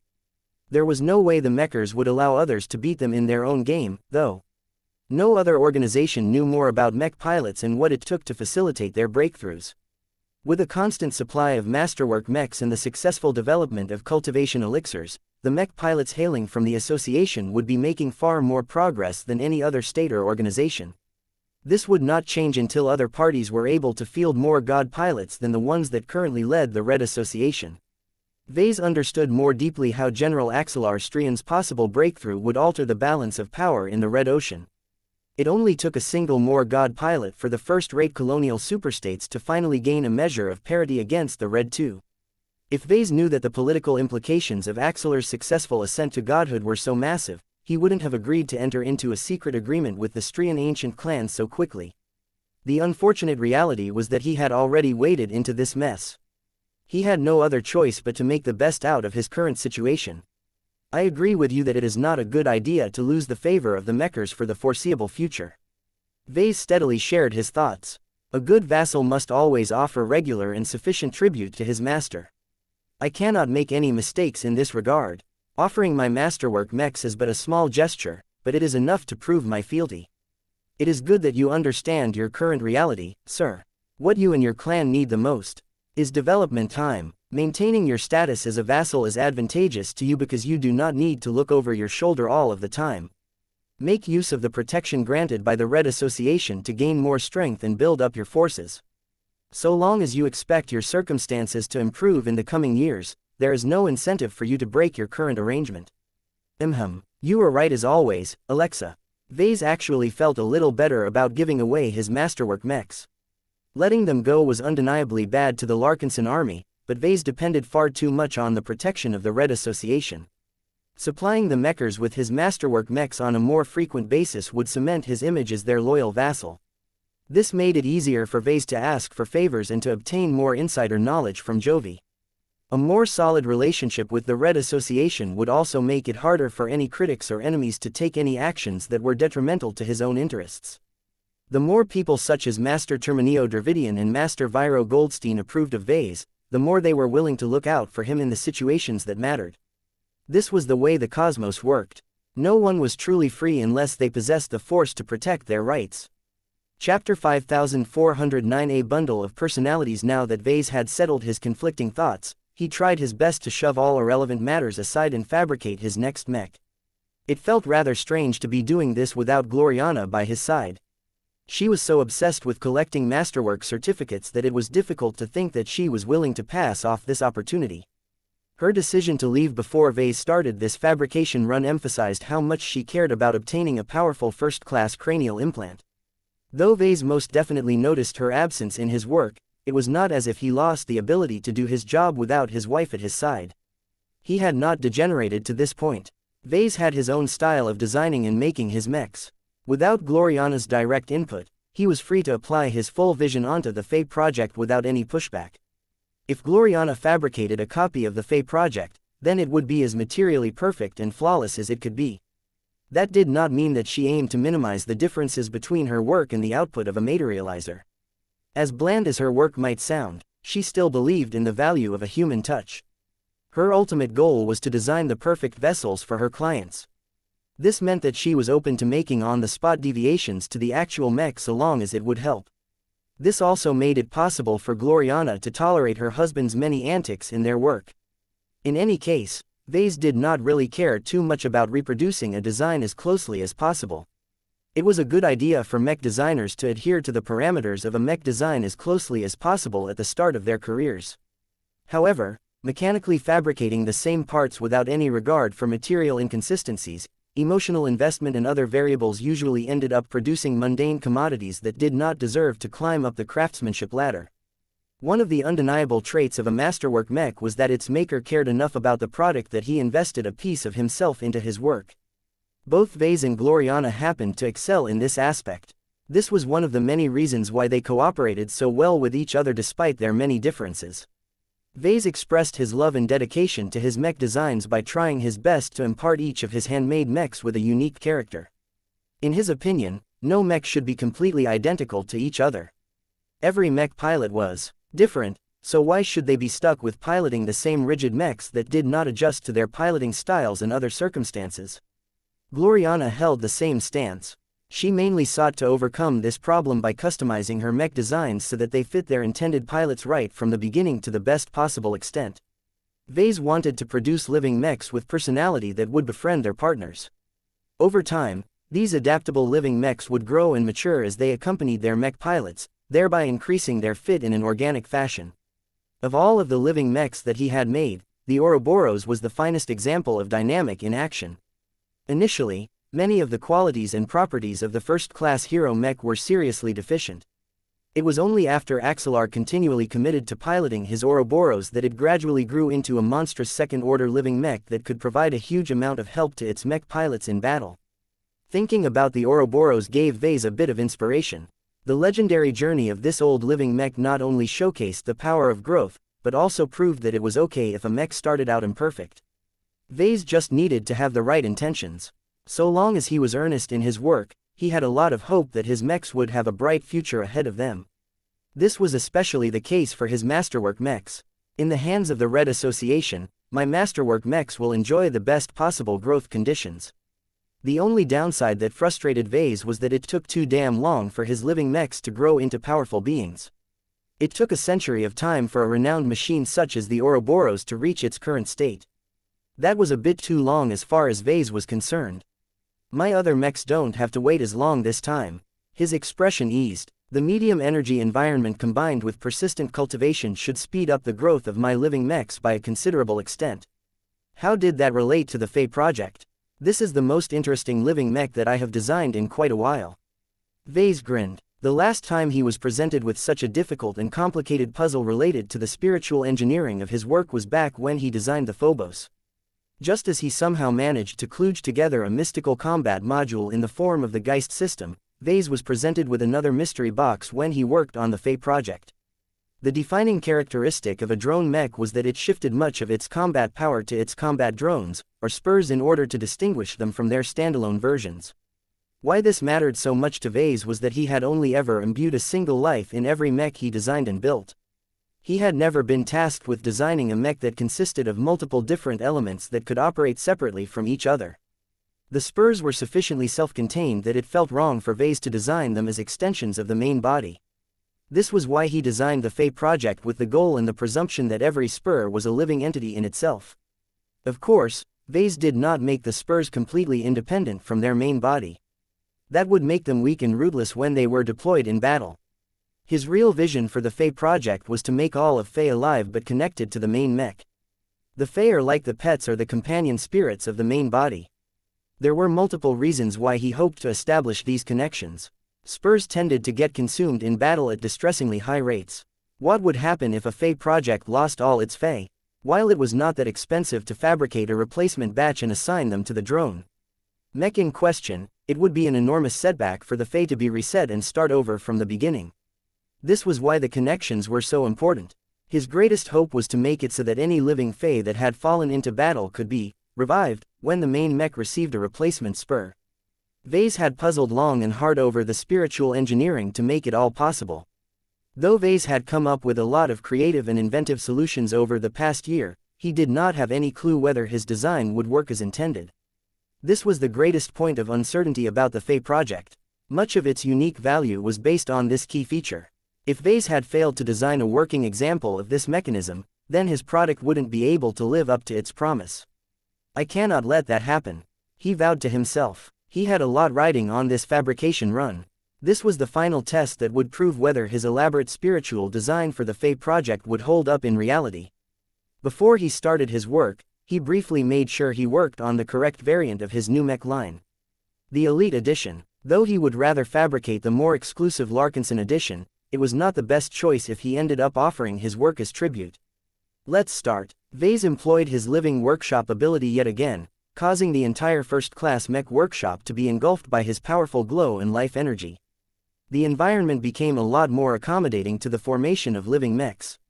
Perhaps the favorable circumstances might also result in the creation of stronger and more successful Fae. Next, Vulcan descended into his body yet again, thereby boosting Ves's effective craftsmanship to a much higher level. This was such a powerful mental rush that Vase felt there was nothing he could not construct. It took a moment for him to sober himself up a bit. It was only after he had managed to enter into a more reasonable state of mind that he began to operate the superfab and other high-tech production machines. Just like in the last few projects, Alexa worked quietly in the background. She dutifully moved resources and inspected the fabricated parts so that Vase would not have to waste any time on trivial matters.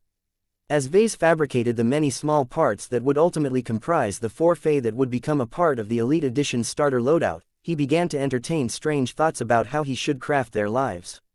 The Fae were originally supposed to start off as blank slates, much like his living mechs. This ensured that they would start to get along with mech pilots with the least amount of biases that might spoil their cooperation. While this was a safe design choice, it also made the Fae rather bland. What if I change this? It is not good for every copy of the Fae project to come with strong personalities, but this is different. This will become a unique work that will be able to stand on its own. Why don't one add a little personality to its Fae at the start? Every masterwork mech possessed a unique destiny that inevitably caused them to diverge from the mech model they were derived from. This already happened to the Quint, and Vase had every reason to believe his current work would follow a drastically different trajectory as soon as it fell into the hands of the mechers. Vase knew that the first production copy of the Fae project would definitely undergo a huge overhaul that would strip it of much of its original parts. The masterwork mech would go through such an extensive overhaul and upgrade cycle that it would become practically unrecognizable at the end. However, there was one element that the mechers could not pervert with their input. Much of the intangible and fundamental, spiritual properties of the Fae project would remain intact. This ensured that his masterwork mech would still retain the essence of what Vase had put into its mech frame. If this presumption was correct, then Vase should put an even greater emphasis on the spiritual design of his Fae project. A smirk appeared on his face. Let's go a little wild, then. Instead of sticking to his original plan and designing the 4 Fae to be as pure and neutral as possible, he wanted to turn them into colorful personalities that would add a bit of excitement to the Red Association. Naturally, Vase did not want the characters of the Fae to be dull or forgettable. He wanted to force the mechers to acknowledge and respect the living Fae if they wanted to make good use of their extraordinary properties. The question now was what sort of personalities should he shape into the 4 Fae? Many different possibilities came into mind. For example, he could insert the personality of a mecher, a fleeter, a Terran and a Rubarthan in each of the Fae. That would certainly lead to a lot of interesting discussions and disagreements between the Fae. Perhaps all of the constant quarrels would drive the mech pilot mad. Oh, I have a better idea. A more promising and wicked combination caught his attention as inspiration struck his mind like a lightning bolt. Vase couldn't help but grin like crazy as he envisioned a much more imaginative take on his Fae. Alexa, I need you to withdraw a few matches of other materials from our material reserves. What? Why do you require materials that are not included in the original design? Isn't it obvious? I am going to need them to design and make more distinctive variations of my Fae on the spot. I can assure you that you will love what I have in mind. Chapter 5410 Deeper Applications. Vase grinned like crazy when inspiration bestowed him with an idea that surpassed all of the ones that he had entertained in the past. He called up the full design of the Fae project yet again and thought that it was a lot less magnificent than before. It was remarkable how a single realization could drastically alter his perception and evaluation of his mech design. Before he embarked on this fabrication run, he thought his Fae project was shaping up to become the best and most effective standard mech design after its completion. The design incorporated much of the fancy new hyper tech that came out after the start of the hyper generation. It also benefited from Vase and Gloriana's recently acquired insights after they fabricated the Lionheart and the Blood Star Mark II. Yet it was only now that he realized that his approach towards designing the Fae project was too conservative and restrained. The Age of Dawn introduced Red humanity to a bright new future where people gained access to an entirely new source of power that possessed unlimited potential. The Red 2's joint development and release of scientific theories and engineering principles gave the common folk a structural and systematic introduction to the wonders of the hyper-technology, but they did not go into too much depth of the uses of E-energy and hyper-materials. This made sense as the vast majority of red humans had only come in touch with all of this brand new phenomena for a short amount of time. While Vase was convinced that the Mechers and the Fleeters could do a lot more with the same resources, they withheld much of their advanced knowledge for two reasons. The obvious one was that the Red Two sought to preserve their technological superiority. This was nothing new as they had already done the same with phase water technology. The less obvious reason was that hyper-technology could be dangerous if misused or misapplied. E-energy was not harmless and could produce all kinds of accidents or self-destructive applications if hyper-tech was handled without care. Nonetheless, the risks were commensurate with the rewards. The only way to squeeze more power out of hyper-technology was to move beyond its shallow applications and start to play around with more advanced concepts. Fortunately, certain people like Vase did not have to blindly explore this vast field. They could draw upon the ancient legacies of the past to give them a head start and clarify more advanced theories in advance. While not every piece of knowledge from the past could be applied to the present, the wisdom of the ancients still provided Vase with plentiful ideas and inspiration. That was exactly what happened to him just now. After so many months of working on the Fey project, he finally connected the multi-spirit properties of the Mech designs with the theories of cultivation science. There were various different ways that Vase could apply his insights on cultivation science to the Fey project, but only one particular idea resonated with him more than the other ones. He became attracted by a bold and risky strategy that could completely transform the Fey project and transform it into a drastically different but superior machine. Any comparison between the original Fey project and the one that incorporated his latest idea would lead to the latter outshining the former in almost every aspect. Of course, the price of implementing his latest idea was also considerable. First, he needed to incorporate a lot of new hyper materials attributed towards multiple different attributes. The supply of mid-grade and high-grade hypers was relatively inconsistent from region to region. Vase already knew that D&D base was lacking in the ones that he needed to turn his latest vision into a reality. Fortunately, New Constantinople happened to be a port system and the capital of the Riston territory. As the main seat of power of the Devas ancient clan, a lot of traders flocked and sold their wares in one of the many marketplaces of New Constantinople. Alexa had already contacted the premier branch's fixed suppliers and easily ordered several batches of the required hyper materials on favorable terms. The second complication related to his new idea was that Vase needed to solve several new design problems in order to realize his bold vision for the Fey project. The main body and its associated Fey needed to cooperate and synergize much more extensively with each other than before. Vase could not treat them as casually as before. He had to tie them together and figure out a way for each unique construct to interact with each other despite their strong differences. Lastly, in order to make the Fey project a lot more powerful while preventing it from tearing itself apart, Vase had to delve a lot deeper into cultivation science. More specifically, Vase had to dive a lot deeper into aspects of chi cultivation that he previously neglected due to his limited interest in this field. Every piece of knowledge has its uses. Vase reminded himself. Mechs are artifacts that can effectively incorporate almost any power or concept. The only limit is the imagination of the Mech designer. Right now, Vase felt incredibly brave and inspired. His idea had incredible potential, but also introduced a lot of heavy risks that could easily ruin his chance to fabricate a masterwork Mech. Although Vase could have taken the more sensible option by reserving his latest idea for a future Mech design project, he was unwilling to shove it aside when he could work on it right away. So what if he chose to develop a substantially more radical variant design of the Fey project on the spot? His passion had been stoked and his design flame burned hotter at the prospect of transforming the Fey project into a more promising and exceptional machine. It is a good thing that Gloriana isn't working with me at the moment, because she would never tolerate the decision to scrap the schedule and go freestyle. Vase completely liberated himself from a lot of planning, scheduling and other preconceived notions. His surging mind became more stimulated as his creativity continued to come up with all sorts of strange ideas that might or might not be helpful to his latest brainchild. He picked the ones that sounded promising and fitting enough for his latest vision and decided to implement them into his current work without too much consideration. The Mech design of the Fey project changed rapidly as Vase utilized his cranial implant to quickly and efficiently alter the schematics. None of the changes had been tested. Vase simply did not have enough time to verify and optimize the spontaneous changes and additions that he had made to his Mech design. The Fey especially went through an extensive redesign as Vase had envisioned entirely different roles for them. They no longer became as weak and expendable as before. As Vase spent an entire hour in the Mech workshop on redesigning the Fey project on the spot, it was as if he was completing weeks' worth of design work in just a fraction of the time. Vase was not surprised by this. His productivity always rose meteorically when his passion burned strong and when inspiration struck his mind. He also made a lot of new connections between many discrete theories and phenomena. It was as if he had struck his head with his hammer.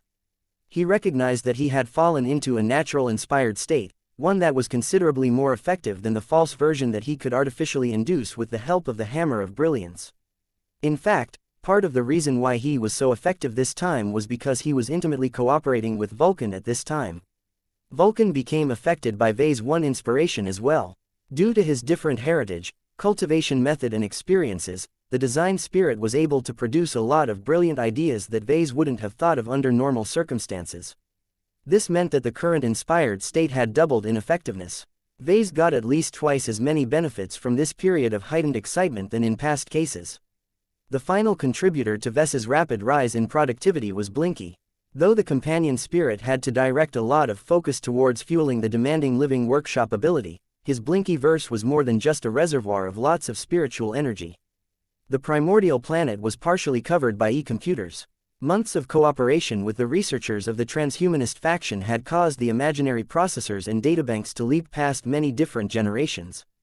Although the current iteration of e-computers still performed far worse than any modern computing system, they had already reached a point where they could imitate the performance of a relatively basic first-class cranial implant that was especially configured for mech designers. All of that additional processing power came in handy at this time as Vase had to perform a huge amount of calculations in a short amount of time. If not for the additional help provided by all of the e-computers, it would have taken Vase several more hours to come up with the same amount of revisions to the Fey project. His current gains taught Vase another important lesson. Inspiration alone is not enough for me to produce a far better mech. An ordinary third-class or second-class mech designer would never be able to realize anything close to my newest vision. Better resources, workshop facilities and processing power are all essential to producing more transcendent works. Vase did not linger too much on that. It was more important for him to complete the rapid development of a brand new type of mech that was certain to be unprecedented in the entire mech community. The reason why he was convinced that no other mech designer had ever developed this kind of mech was because the demands were too high. It required a much deeper and more intricate application of hyper-technology and more importantly e-technology. As his redesign started to take shape, it finally became clear on the surface what Vase was working towards. Fire. A red-coated Fey came into view. Water. A blue-coated Fey appeared next. Wood. A green-coated Fey showed up in the projection. Earth. A brown-coated Fey took the place of the last one. Metal. No Fey appeared this time. Instead, the gunmetal gray main body of the Fey project showed up last. The four elemental Fey soon made a reappearance. They were initially mounted on the slots in the main body's rear. Once the redesigned Fey became activated, they detached themselves from the drone mech frame and surrounded it from four directions. The visual image produced a striking impression. The five elements combined into a cohesive whole. Vase uttered in a reverent tone. Even though the simulated image of the redesigned mech could not reproduce the powerful and complex interactions of five different variations of E-energies, Vase was certain that his bold new machine would not be weak. A mech like this shouldn't even be possible in the early stage of the hyper-generation. The easiest applications of hyper-technology was based around harnessing the power of a single E-energy attribute. The slightly more complicated ones combined two different attributes. This introduced a lot more complications, but could usually be managed by working with complementary elements. Design applications that utilized three or more E-energy attributes in a significant capacity were much rarer, because it became exponentially more difficult to juggle them at the same time. Vase had learned enough about cultivation science to know that combining the five classic elements was one of the most difficult but powerful accomplishments in Qi cultivation. The beginner 5 elements spells manual that he had acquired from an enlightenment fruit only hinted at the endless power and potential that could be gained by fusing the 5 elements. This was not a power that Vase was qualified to work with in his current state, yet he did so anyway. The reason why he disregarded all of the warnings and broke the rules without fear was because he was utterly convinced that he could do the impossible this time. Perhaps ordinary Qi cultivators would never dare to fuse the 5 elements together, but this was different.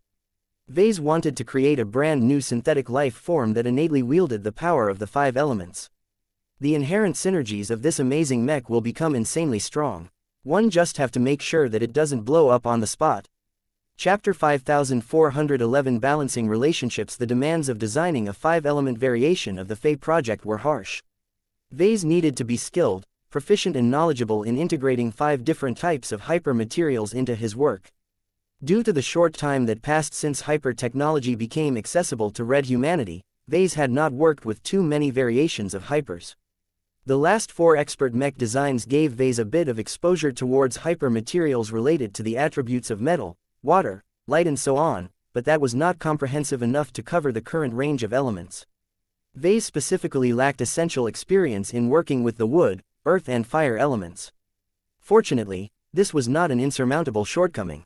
Many of the general methods and solutions he developed over the course of working on the other attributes were universal in nature. He could readily apply his toolbox to the elements that he had yet to work upon after adapting his work. Vase also had a basic degree of familiarity with handling the 5 elements through the spell manual that he had learned a long time ago. The benefit of swallowing an enlightenment fruit provided by the system was that he could not only gain immediate understanding of all of the theories, but he could also get started on many of the techniques. Of course, enlightenment fruits did not grant him the highest level of comprehension and proficiency right away. Vase still had to put a lot of time and effort into deepening his mastery. Much of this work consisted of moving beyond the basics and trying to adapt what he learned into adaptations that specifically fit his circumstances. One of the characteristics of the beginner 5 elements spells manual was that it was specifically designed to be broad and accommodating to many kinds of cultivators. The theories were all based on basic fundamentals that did not contain too much weirdness that increased the difficulty of understanding them. That said, they did not go too much into depth about the 5 elements, but that was not the purpose of this beginner book. The associated techniques were all relatively clean and simple. They taught Vase how to shape an element into different forms based on its various strengths and possibilities. The spells effectively taught Vase how to harness elemental energy in a safe and reasonably effective manner. While none of the spells were particularly powerful, they were stable and had a low chance of producing any backlash if anything went wrong. Right now, Vase was drawing increasingly more on the knowledge of the beginner 5 elements spells manual to weave an intricate spiritual design for the Fey project. His ambition was great. He had come across plenty of warnings about recklessly toying around with the 5 elements. Combining 3 or more of them at once usually produced violent reactions and could easily cause any arrangement to go out of control. However, Vase had become so inspired that he believed he could overcome a problem that had plagued many cultivators in the past. Vase was not arrogant enough to combine the 5 elements on his own. He would definitely cause an accident if he tried to make such a foolish attempt. What gave him so much confidence was the fact that he was attempting this fusion indirectly through his work. Every living mech started off with a blank slate. Vase had a unique capacity to shape his products into living entities. Each of them could integrate certain traits and behaviors in order to strengthen and differentiate them from the competition. Vase wanted to take this a few steps further by not only integrating multiple elements in his Fey project, but also form a mutually reinforcing cycle that would cause each of them to feed into each other. The most perfect outcome that produced the strongest results would be if he was able to form 5 sequential relationships where the 5 elements attained complete harmony without getting into conflict with each other. However, it was that last demand that vexed cultivators the most. For example, mixing fire and water almost always produced explosive reactions, making this particularly unsuited for sustained effects. There were many relationships that caused the elements to weaken, destroy, restrain or stabilize each other. All of it was incredibly uncomplicated and made it a nightmare to combine the elements in any application. Vase could not completely guarantee that the Fey project would be able to maintain a stable elemental cycle after he completed it. His ideas were too rough, and his prior work and experiences provided far too little reference value. If not for the fact that his current inspired state helped him come up with many inventive and promising solutions on the spot, he wouldn't have the courage to proceed at this point. Vulcan's expertise provided him with a lot of assistance. Traditional craftsmen earned their renown for their ability to harmoniously combine and balance out different hyper-materials based on varying attributes.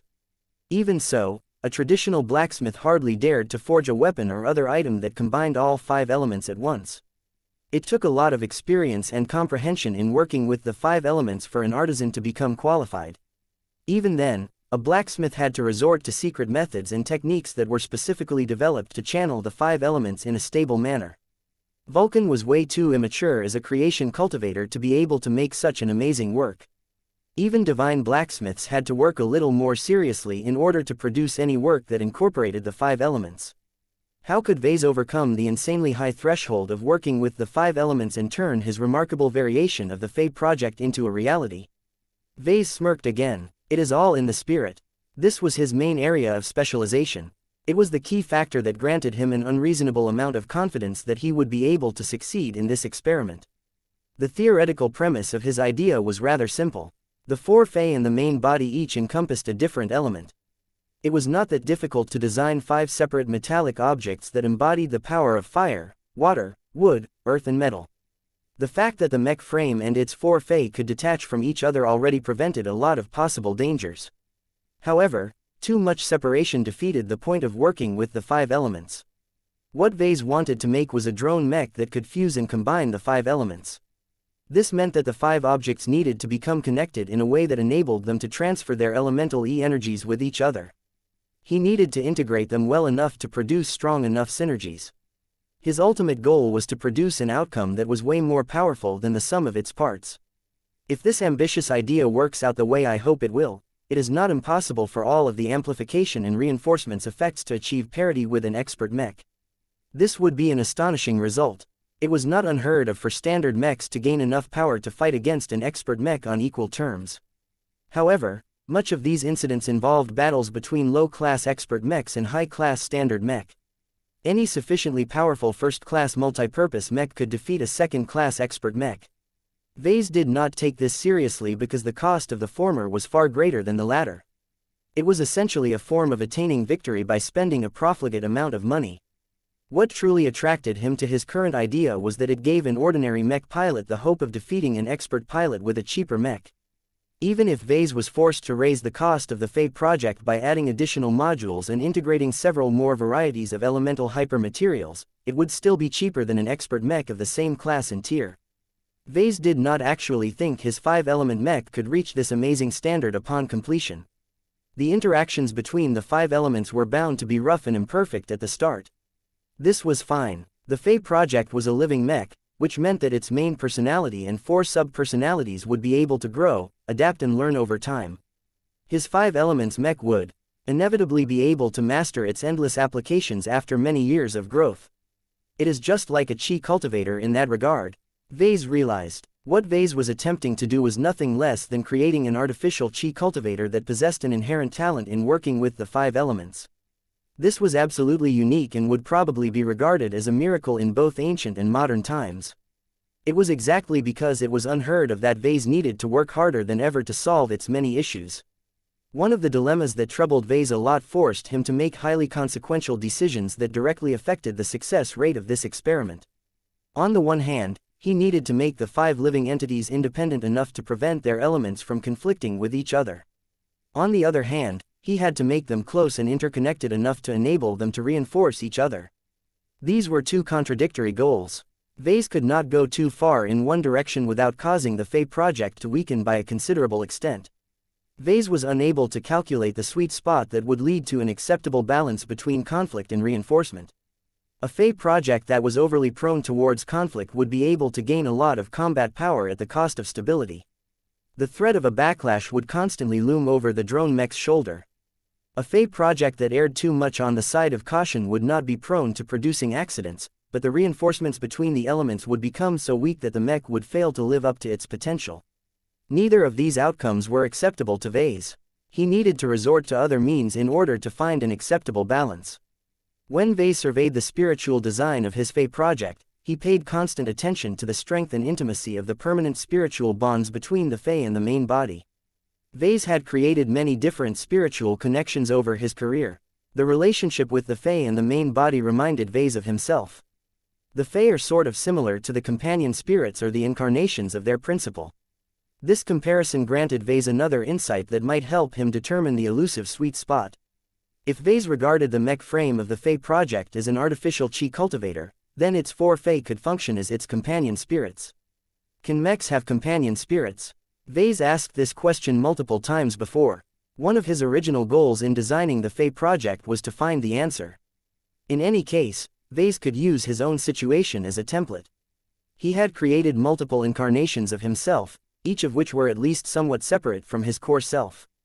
Blinky and Vulcan were definitely connected to him, but they were also separate enough to develop their own powers and domains. Despite the fact that they wielded their power differently, they still cooperated well with Vase.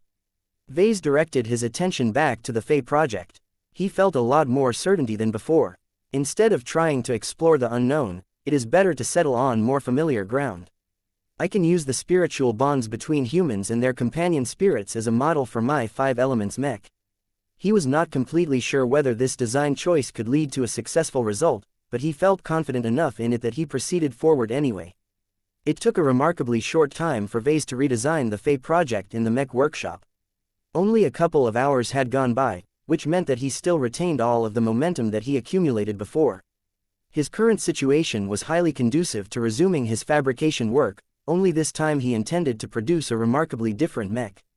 Nothing will stop me from realizing my vision. Chapter 5412. Building a bomb. A couple of days went by as Vase worked to fabricate his new 5 elements mech. While Vase still considered it to be a variation of the Fey project, it was clear that the new design had transcended its original root and reached a higher level. This was the sort of advanced mech design that only master mech designers and other highly competent figures would be able to design. The sheer difficulty and complexity involved with incorporating the 5 elements in a single mech would frustrate any other mech designer. Gloriana can never design this kind of mech. This falls so far outside of her area of expertise that she would not even know where to begin. Only people who had become exposed to the secret of ancient cultivation science knew how terrible it was to combine all 5 classical elements in a single product. Vase primarily derived his confidence from 2 factors. First, he did not foolishly try to combine all 5 elements in a single mech frame. That was a step too far for him. He needed to develop a much greater mastery of the 5 elements and become intimately proficient with fusing them with each other before he could develop a genuine machine that could contain all of that combined power. Second, he believed that creating 5 living entities that each possessed an inherently high control over their assigned elements would help to control all of those combined elements.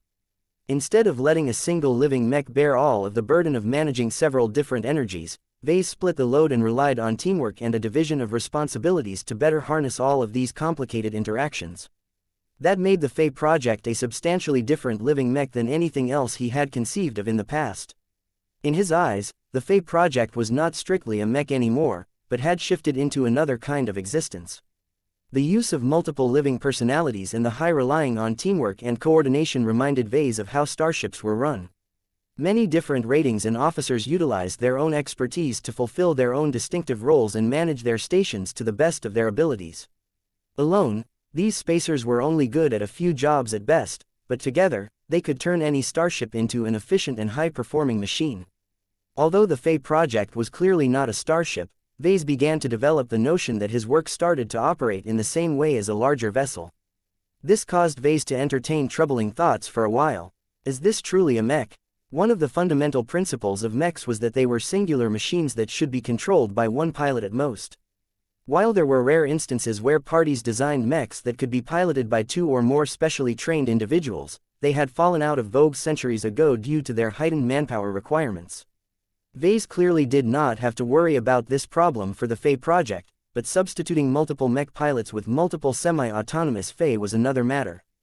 My mech will definitely become a handful to any mech pilot that is lucky enough to pilot it.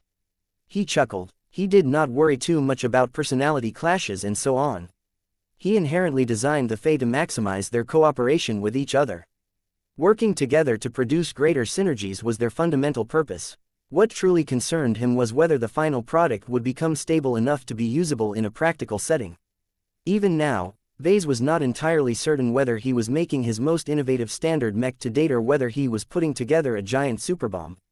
One have no other choice to see this through. He frowned. No amount of baseless predictions or questionable simulations can give me any certainty. Only the actual mech can determine once and for all whether my idea has any merit. He was under a compulsion, so see this abnormal project through. Vase could not stop himself even if he tried. This was the scary part about entering into an inspired state. He had become so driven in his current obsession that he needed to explore it to fullest if he wanted to gain true satisfaction. 2 days went by. It took that much time for Vase to fabricate all of the parts of the revised Fae project even when he took the additional delays into account. This was remarkably faster than any of the expert mechs he had fabricated before. The Fae project was not as packed with advanced technology as those high-ranking machines. The elite edition of the Fae project might be a lot more technologically endowed than the typical second-class mech, but it was still a standard mech in the end. With a modern suite of Terran production machines at his disposal, Vase was able to churn out all of the parts a lot faster than before. Even the transphasic mech parts hardly took any additional time to make. As Vase worked on components that integrated hyper-materials that were related to one of the 5 elements, he steadily began to learn more about their uses and the way to handle them. Practical learning granted him plenty of new insights that were never prominent in theory or in his design process. All of this helped to make up for the considerable gaps in his understanding of the 5 elements. Vase knew he could make his life a lot easier if he was willing to call upon a little help. For example, he could ask certain design spirits for tips. Gaia was an especially prominent entity. Her innate comprehension of wood and earth was so high that she could definitely boost these aspects of the 5 elements mech. Vase and Vulcan already possessed a high degree of understanding and feel for metal, so they did not require any additional assistance in this regard. Only the elements of water and fire were a bit more troublesome to resolve. If he truly needed help in harnessing the power of fire, then he could call Venerable Isabel Coden for help.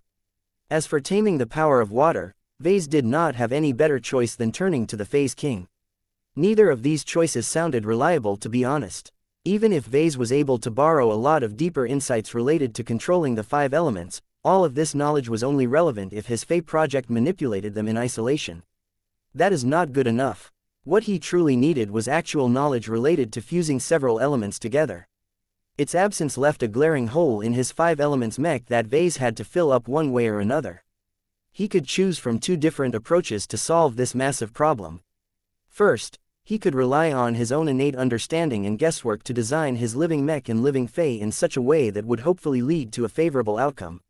Second, he could rely on a course of action that had always helped him a lot in these kinds of situations. He could approach his mother for help. She was by far the most powerful and knowledgeable chi cultivator in his orbit. Her understanding of cultivation science was incredibly deep.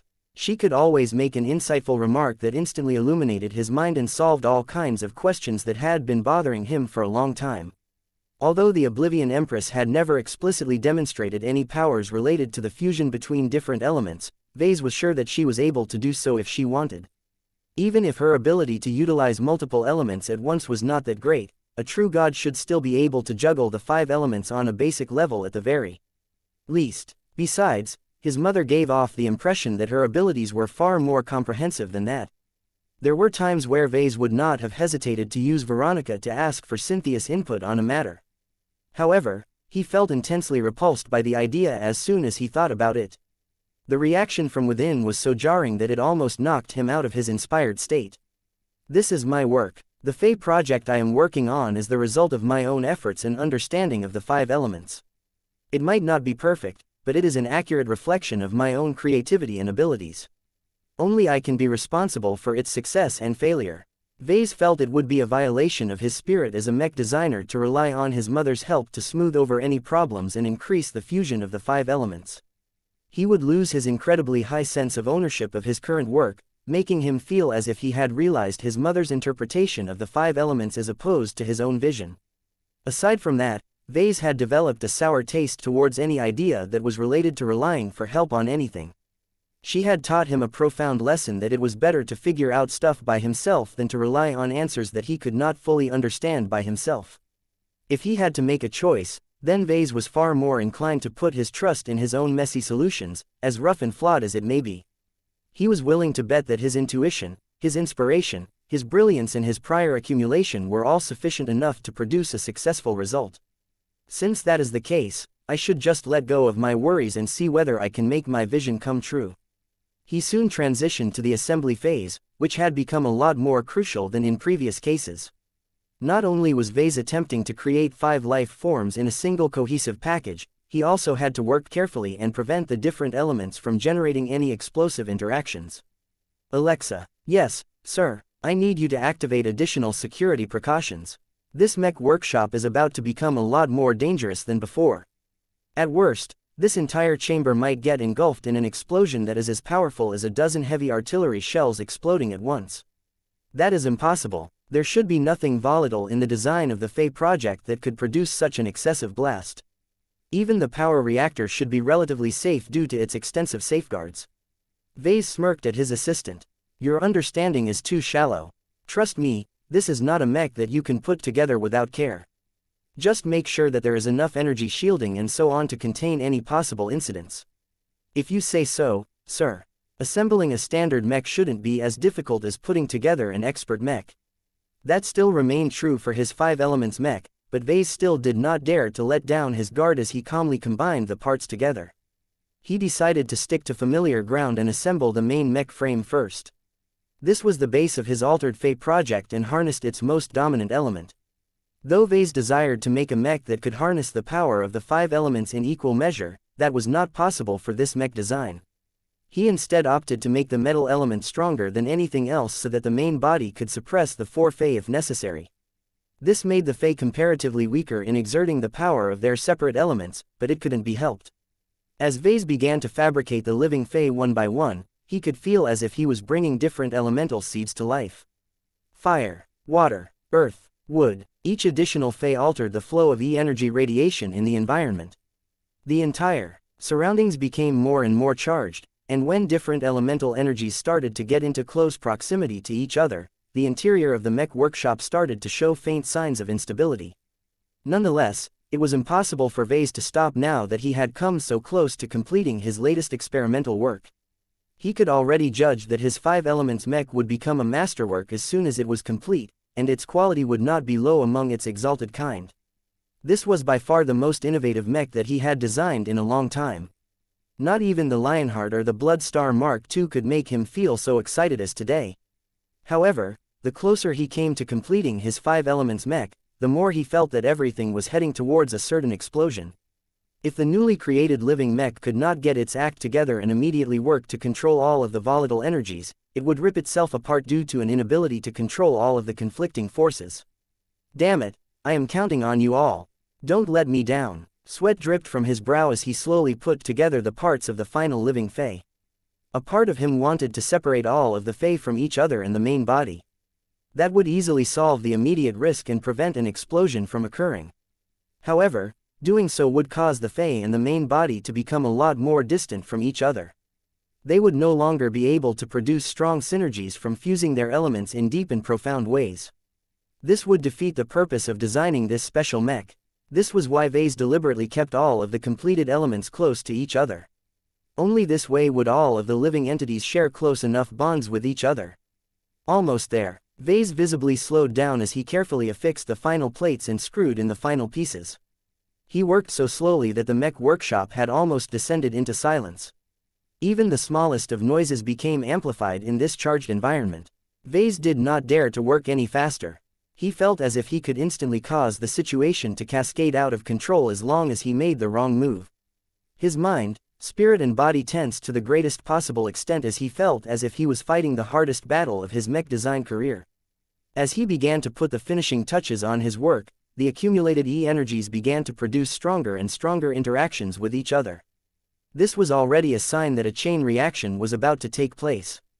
Chapter 5413. Too many reactions. Nobody living on the surface of New Constantinople 8 had any idea of what was happening inside an mech workshop situated underneath a fairly small and remote base. Aurelia and the other children attended another eventful day in school. Despite growing up in a radically different environment from the locals, the Larkinson children got along well with the young descendants of the Terran elites.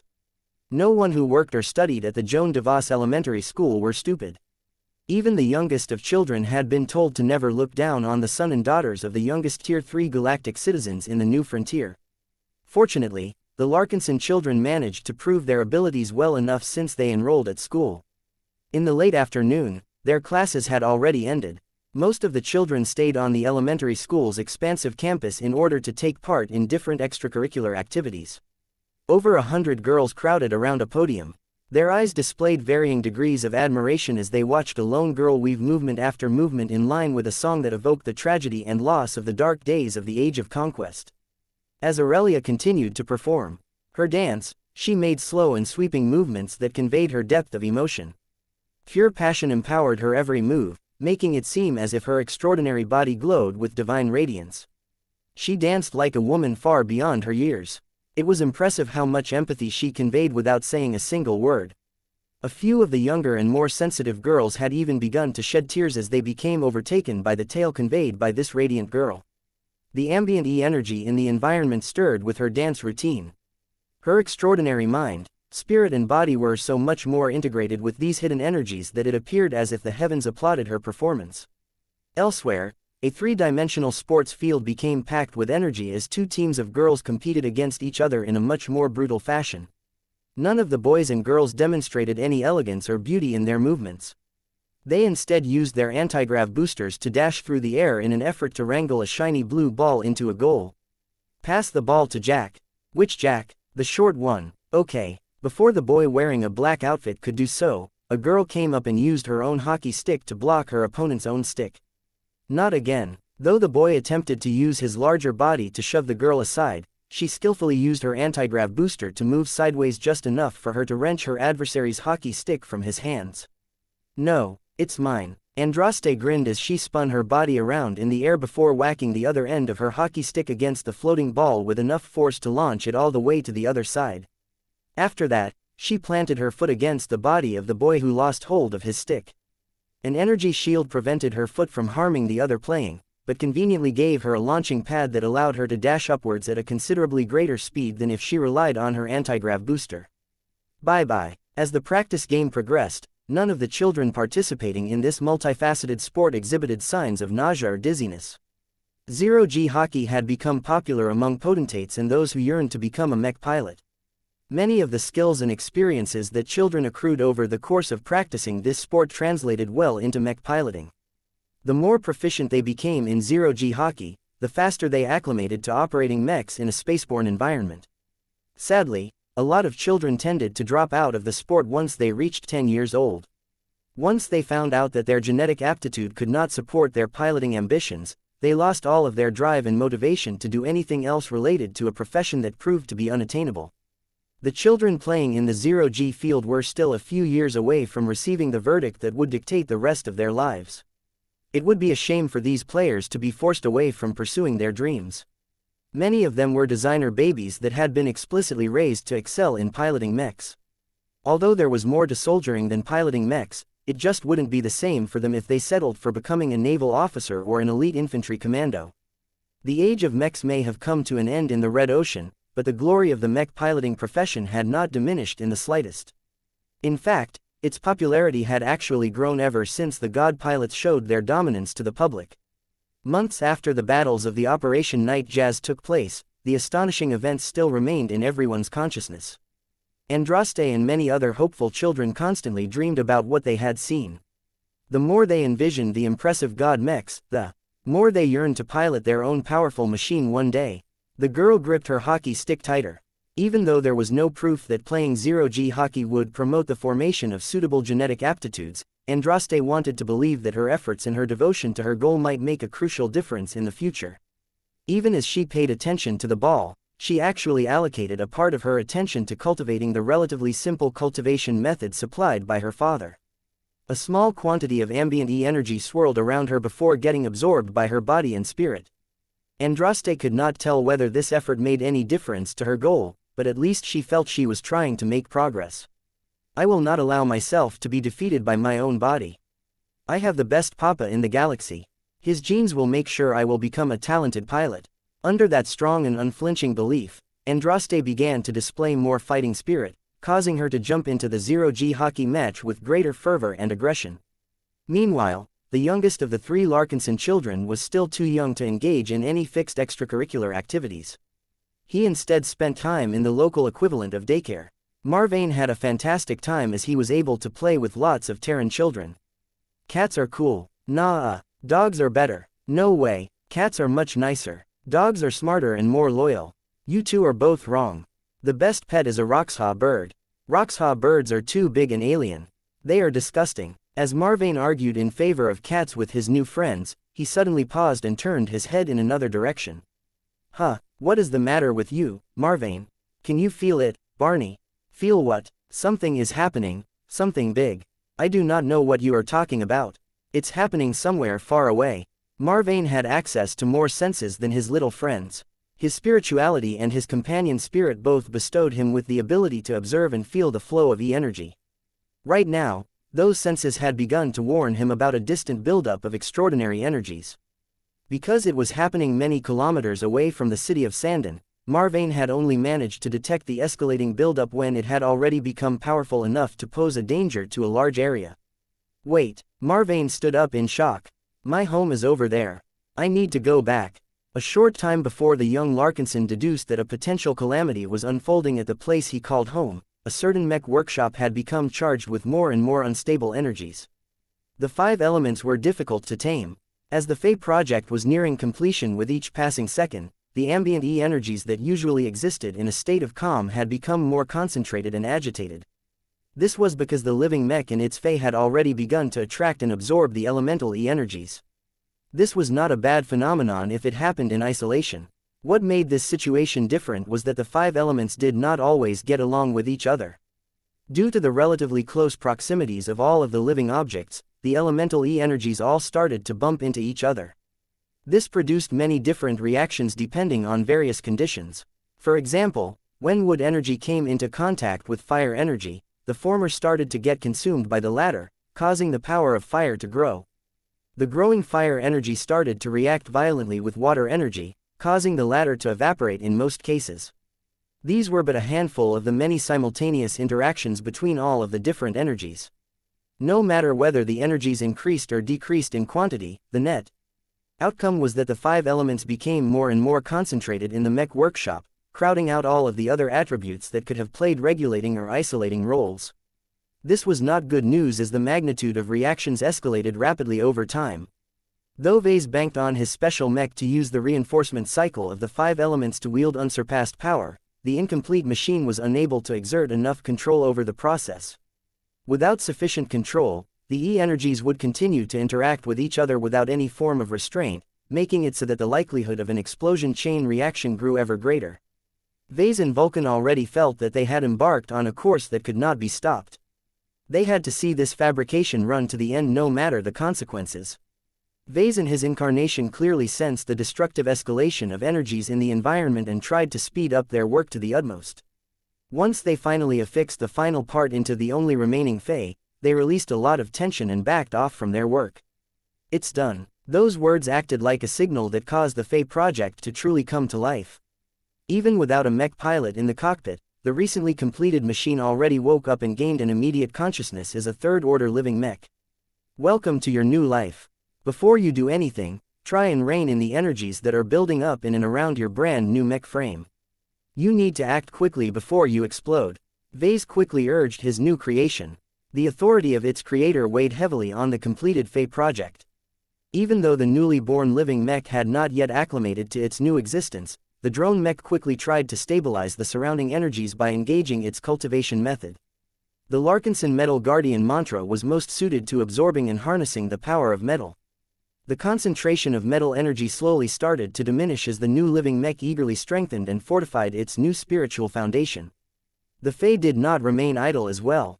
Each of them possessed independent personalities and were able to cultivate slightly different methods that enabled them to attract different elemental E-energies. For a moment, it looked as if the new mech had begun to tame the 5 elements. However, the initial absorptions created a void that attracted even more elemental E-energies from the environment.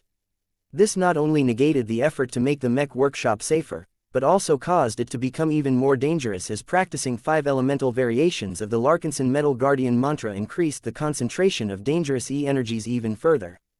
Vase grew alarmed by what was happening. Damn, stop cultivating. You are not helping matters here. You need to employ another method to tame these energies. The living mech would love to do so, but it was starting to grapple with another problem.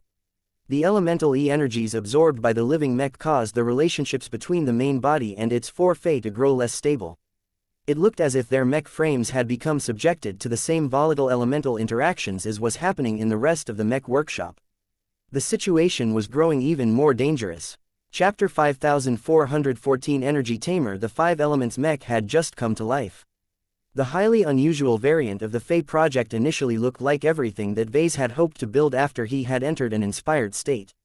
The modifications made to the design of the base model successfully enabled the machine to interact with all 5 classical elements at the same time, with the main body developing an affinity for the metal attribute and the 4 separate Fey. Acquiring an affinity for the other 4 attributes, Vase had successfully brought a machine to life that was technically able to harness the power of all 5 elements. However, Vase quickly noticed that all was not well with his latest creation. Its current state was highly volatile as the large quantities of elemental energies that had built up in the mech workshop over the last half-day did not show any signs of weakening. Instead, the inherent properties combined with the initial cultivation attempts of the 5 elements mech had caused the energy concentration in the mech workshop to increase even more.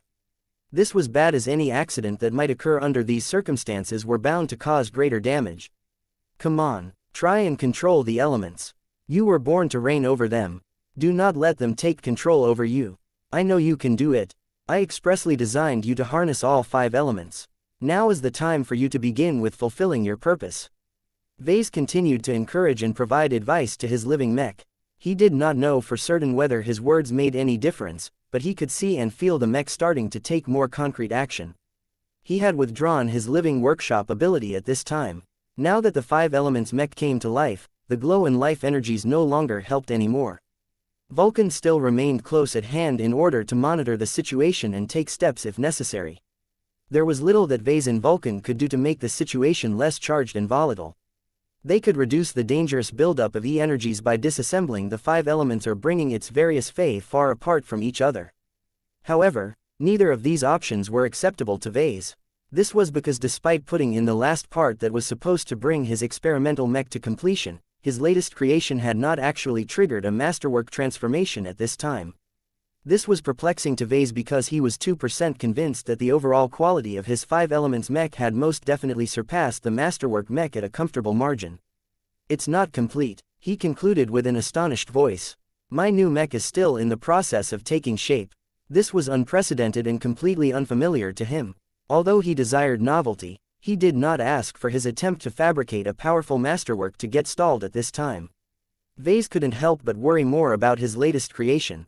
Everything had gone off track as he had inadvertently caused a new situation that put his new work through an unknown process. What is happening? This was supposed to be one of his best and most exquisite mechs that he had built up to this point in his career.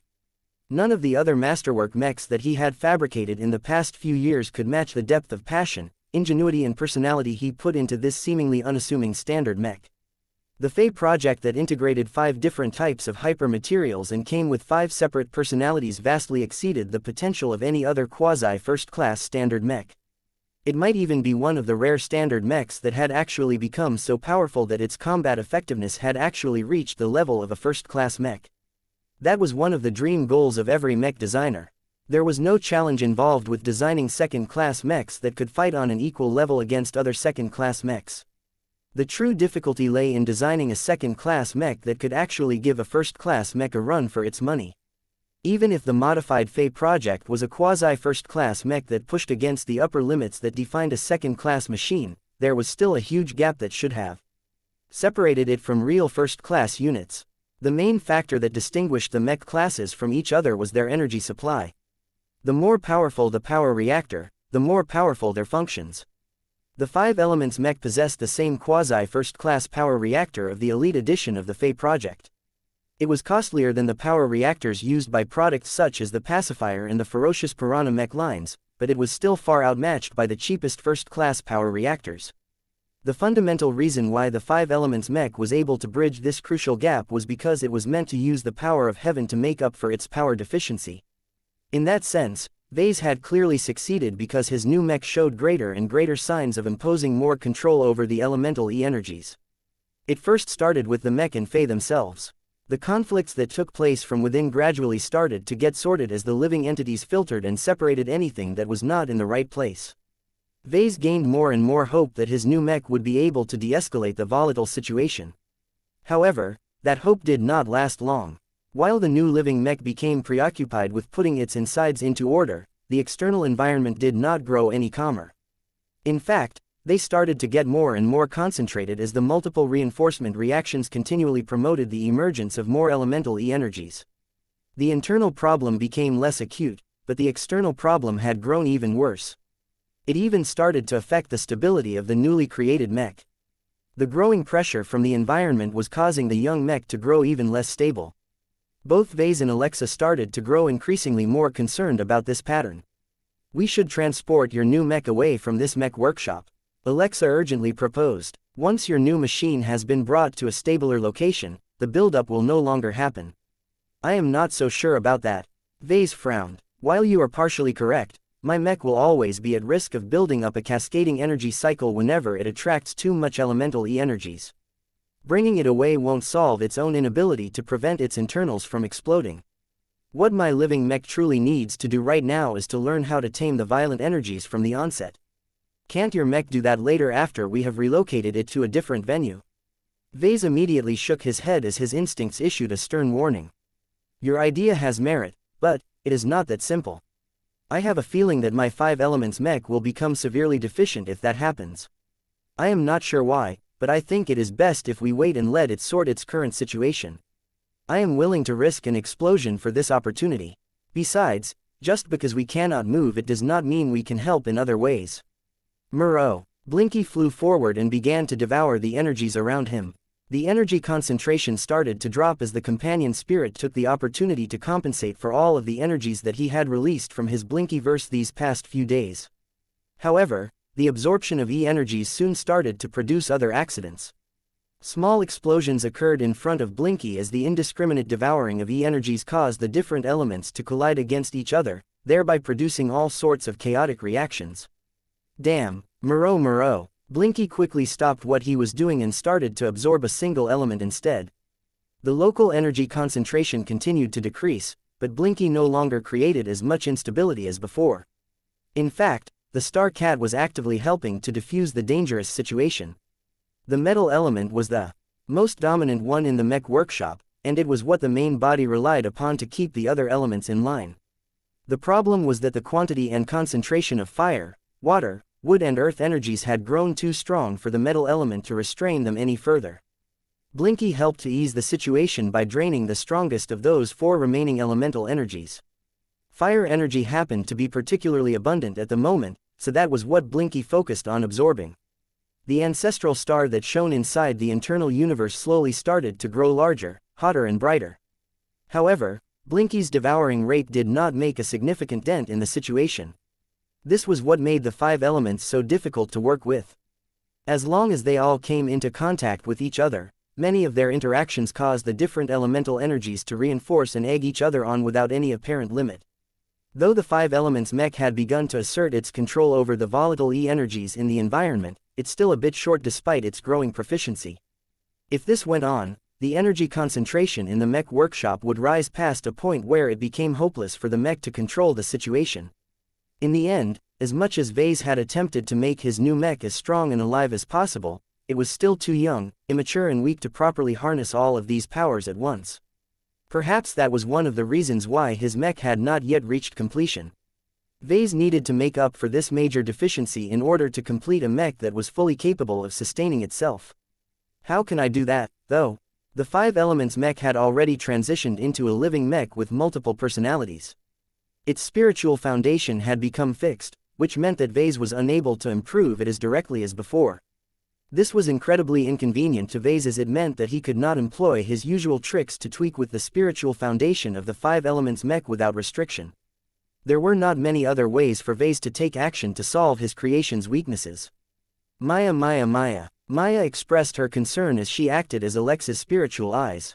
Vase abruptly turned to his discipline's companion spirit. Wait a second. He just recalled Maya's inherent capabilities. Even though the new companion spirit was relatively young and weak, one of her starting abilities might mean the difference between a complete success and a partial success. Alexa, what do you require, sir? I need you to bring Maya forth and use her ability to promote the growth of any living entity on my new living mech. If you can make it grow fast enough, my work may actually be able to tame all of the unstable energies. His suggestion surprised Alexa. You are asking much of my companion spirit. She is only a few months old. Maya is not a baby. She is already pretty decent. Just try out and see if it works. Very well. Though Alexa was afraid of exposing Maya to danger and forcing her to exhaust herself in favor of an unstable living mech, the companion spirit still flew forward until she was close enough to touch the exterior of the Five Elements mech. Maya. Once the cat extended her paw and made contact with the hard-working Five Elements mech, Maya began to inject a steady stream of gentle and helpful life-attributed E-energy into the living machine. The modified Fae project eagerly absorbed the donated E-energy. It even began to display a growing mastery over its ability to tame the violent energies. It is working, Alexa happily explained. Good job. A huge weight lifted off his shoulders. Vase started to grin as the situation started to look more optimistic. The mech workshop was steadily becoming less and less dangerous with every passing second. However, just as it appeared that his mech was starting to gain the strength and control it needed to assert more control over the surrounding elemental energies, a growing sense of danger started to loom over the mech workshop. Vase grew increasingly more uneasy as his instincts detected that his living mech was about to become subjected to an even greater threat. Even Alexa started to frown and look concerned at times. What is going on? Shouldn't the problem be resolved? His comm suddenly chimed an emergency alert. This was not normal, as Vase was sure that he had muted the device so that he could fabricate his mech without interruption. Why have you called, Gavin? I hate to interrupt your work, boss, but we are observing highly abnormal weather patterns outside. It used to be fairly clear a few minutes ago, but a large amount of dark clouds have spontaneously formed above D&D base. We are even detecting a rapid buildup of lightning, so much so that the power of this thunderstorm is looking to break a record on this planet. There is no obvious explanation for what is happening. Can I ask if your work has anything to do with the rapidly changing weather? Vase widened his eyes when he heard the news. Chapter 5415 Abnormal Event. New Constantinople 8 experienced an abnormal climate event that was not supposed to happen. The Devos ancient clan that terraformed the planet and actively regulated its weather in order to produce a stable and comfortable living environment had no warning that a powerful lightning storm would form in a matter of minutes. More and more authorities became alarmed as the data readings started to paint an increasingly more alarming picture. The sheer amount of power accumulating inside those dark clouds had already exceeded the planetary records and started to soar into heights that shouldn't even be possible. At first, the Devosans and other experts suspected that the storms were a form of sabotage or attack. Perhaps a hidden alien infiltration force had deployed an exotic alien weather machine that caused the weather in a target area to turn into a major hazard. What reinforced this suspicion in the minds of the local Terrans was that the epicenter of the storm happened to be situated right above D&D base. Every Terran knew the VIP who resided in this fairly remote location. While the defenses of any decent Terran-built base should have been able to resist the power of many possible weather events, the abnormal and purposefully engineering lightning storm was starting to produce readings that were so incredulously high that the Terrans doubted whether their measuring systems were accurate. Nonetheless, faulty readings or not, this strange lightning storm was definitely shaping up to be powerful enough to cause serious harm if not outright deaths if it formed above Sandon or any other population center. As the Terrans began to activate emergency measures that were meant to disperse dangerous weather patterns as best as possible, their attempts to take action suddenly ceased when they received a notification from the Red Association. The Blue Jay fleet up in orbit had sent a strong notification that warned the Terrans to stay away and refrain from interfering in what was currently happening. Those Cretans. Are these Mechers blind? This lightning storm can damage a large amount of infrastructure if it drifts over a nearby settlement. Be that as it may, the Red Association has issued a high-priority directive to us. This means that the Mechers have signaled their willingness to take direct action to prevent us from getting involved in any fashion. This is a violation of our own sovereignty. New Constantinople is our planet, not theirs. Though the Devosans were awfully upset about the Ra's unwelcome interference, they ultimately chose to back down and let the Mechers deal with this abnormal matter. Meanwhile, a short distance away from the site that had attracted the lightning storm, a pair of notable spiritual entities manifested themselves underneath the surging dark clouds. The two translucent female figures stared meaningfully at the storm above their heads. The power is greater than anything that I have witnessed, Helena remarked. My little brother needs help in order to save his work. We should do what we can to mitigate the damage. No. The much more powerful spirit stopped Helena from taking action. The heavens are jealous. My son has brought a mech to life that shouldn't exist. Actions have consequences, and they cannot and should not be avoided. If he wants to become a god among creators, he must face his tribulations head-on and struggle against the forces that seek to put him back into his place. But mother, his mech will break if we do not lend a hand. This lightning tribulation is far too powerful. Heaven's punishment is bound to sunder this poor machine within the first 3 strikes. Then so be it. The superior mother crossed her arms as she held her decision. Tribulations exist to eliminate the weak and the unworthy. Failure means that my son has done poorly and that his work is not meant to survive in this reality. Though Helena understood her mother's logic, she still found it awful to see her brother's hard work get ruined on the moment that he was supposed to welcome his magnificent creation. Poor Mech. Do not pity the mech or its creator, Helena. All creators must be prepared to endure these tribulations in their struggle to create ever more remarkable works. The more they try to break the rules and reach beyond their limits, the more the heavens will push back against their defiance. Creations that cannot withstand punishment have no right to occupy so many resources and pollute the environment. While the lightning storm continued to build up, the interference produced by this highly anomalous weather event started to generate more and more interference. It became a lot more difficult to transmit signals and maintain contact in the overcast areas. D&D base happened to suffer the most from this interference effect. This shouldn't have happened. The former military outpost was equipped with a high-powered communication array that was designed to overcome any jamming or hostile environmental effects. The only way that the Larkinsons stationed in the base could still maintain outside contact was by using the well-shielded quantum communication node that was buried underground. It was through this active link that the occupants received an important message from the Blue Jay fleet. "What, are you crazy, Jovi? You can't teleport my new mech away under these circumstances. It will be perfectly safe." Hovi's shaky projection replied to Vase. "The Orden hammer has already begun to descend to the surface. She is taking a detour in order to avoid coming into contact with the lightning storm, but once she has come close enough, her remote teleportation system should be able to push through the interference and teleport your mech to an open field that is right outside your base. For safety's sake, we will refrain from teleporting your precious machine any further." The Orden hammer was the name of one of the 2 light cruisers assigned to the Blue Jay fleet. She was considerably smaller and lighter than the Tarrasque, which meant that she could safely descend from orbit and maintain altitude under atmospheric conditions. Vase suspected that the Tarrasque was powerful enough to fly in a planetary environment as well, but she would obviously have to strain her flight systems way too much in order to prevent her heavy hull from crash landing. As Vase considered Hovi's proposal, he briefly swept his gaze around the mech workshop. The first-class production machines were highly likely to get wrecked if lightning bolts descended from the skies. While they were certainly capable of withstanding a few hard knocks, Vase did not have any confidence that they could resist the electrical violence that was about to come down from above. Vase had witnessed this phenomenon several times over his career. Though rare, each time he managed to trigger a lightning tribulation, the effects and results were always remarkable. Different from last time, Vase sensed that the storms were much more powerful and violent than the one that he had experienced during his sublimation. Back when he created a living divine artifact in the form of Veronica, he not only evolved into a higher life state, but accidentally became a phase lord as well. This magical transformation took place under a long and continuous rain of lightning bolts that went on for an abnormally long time.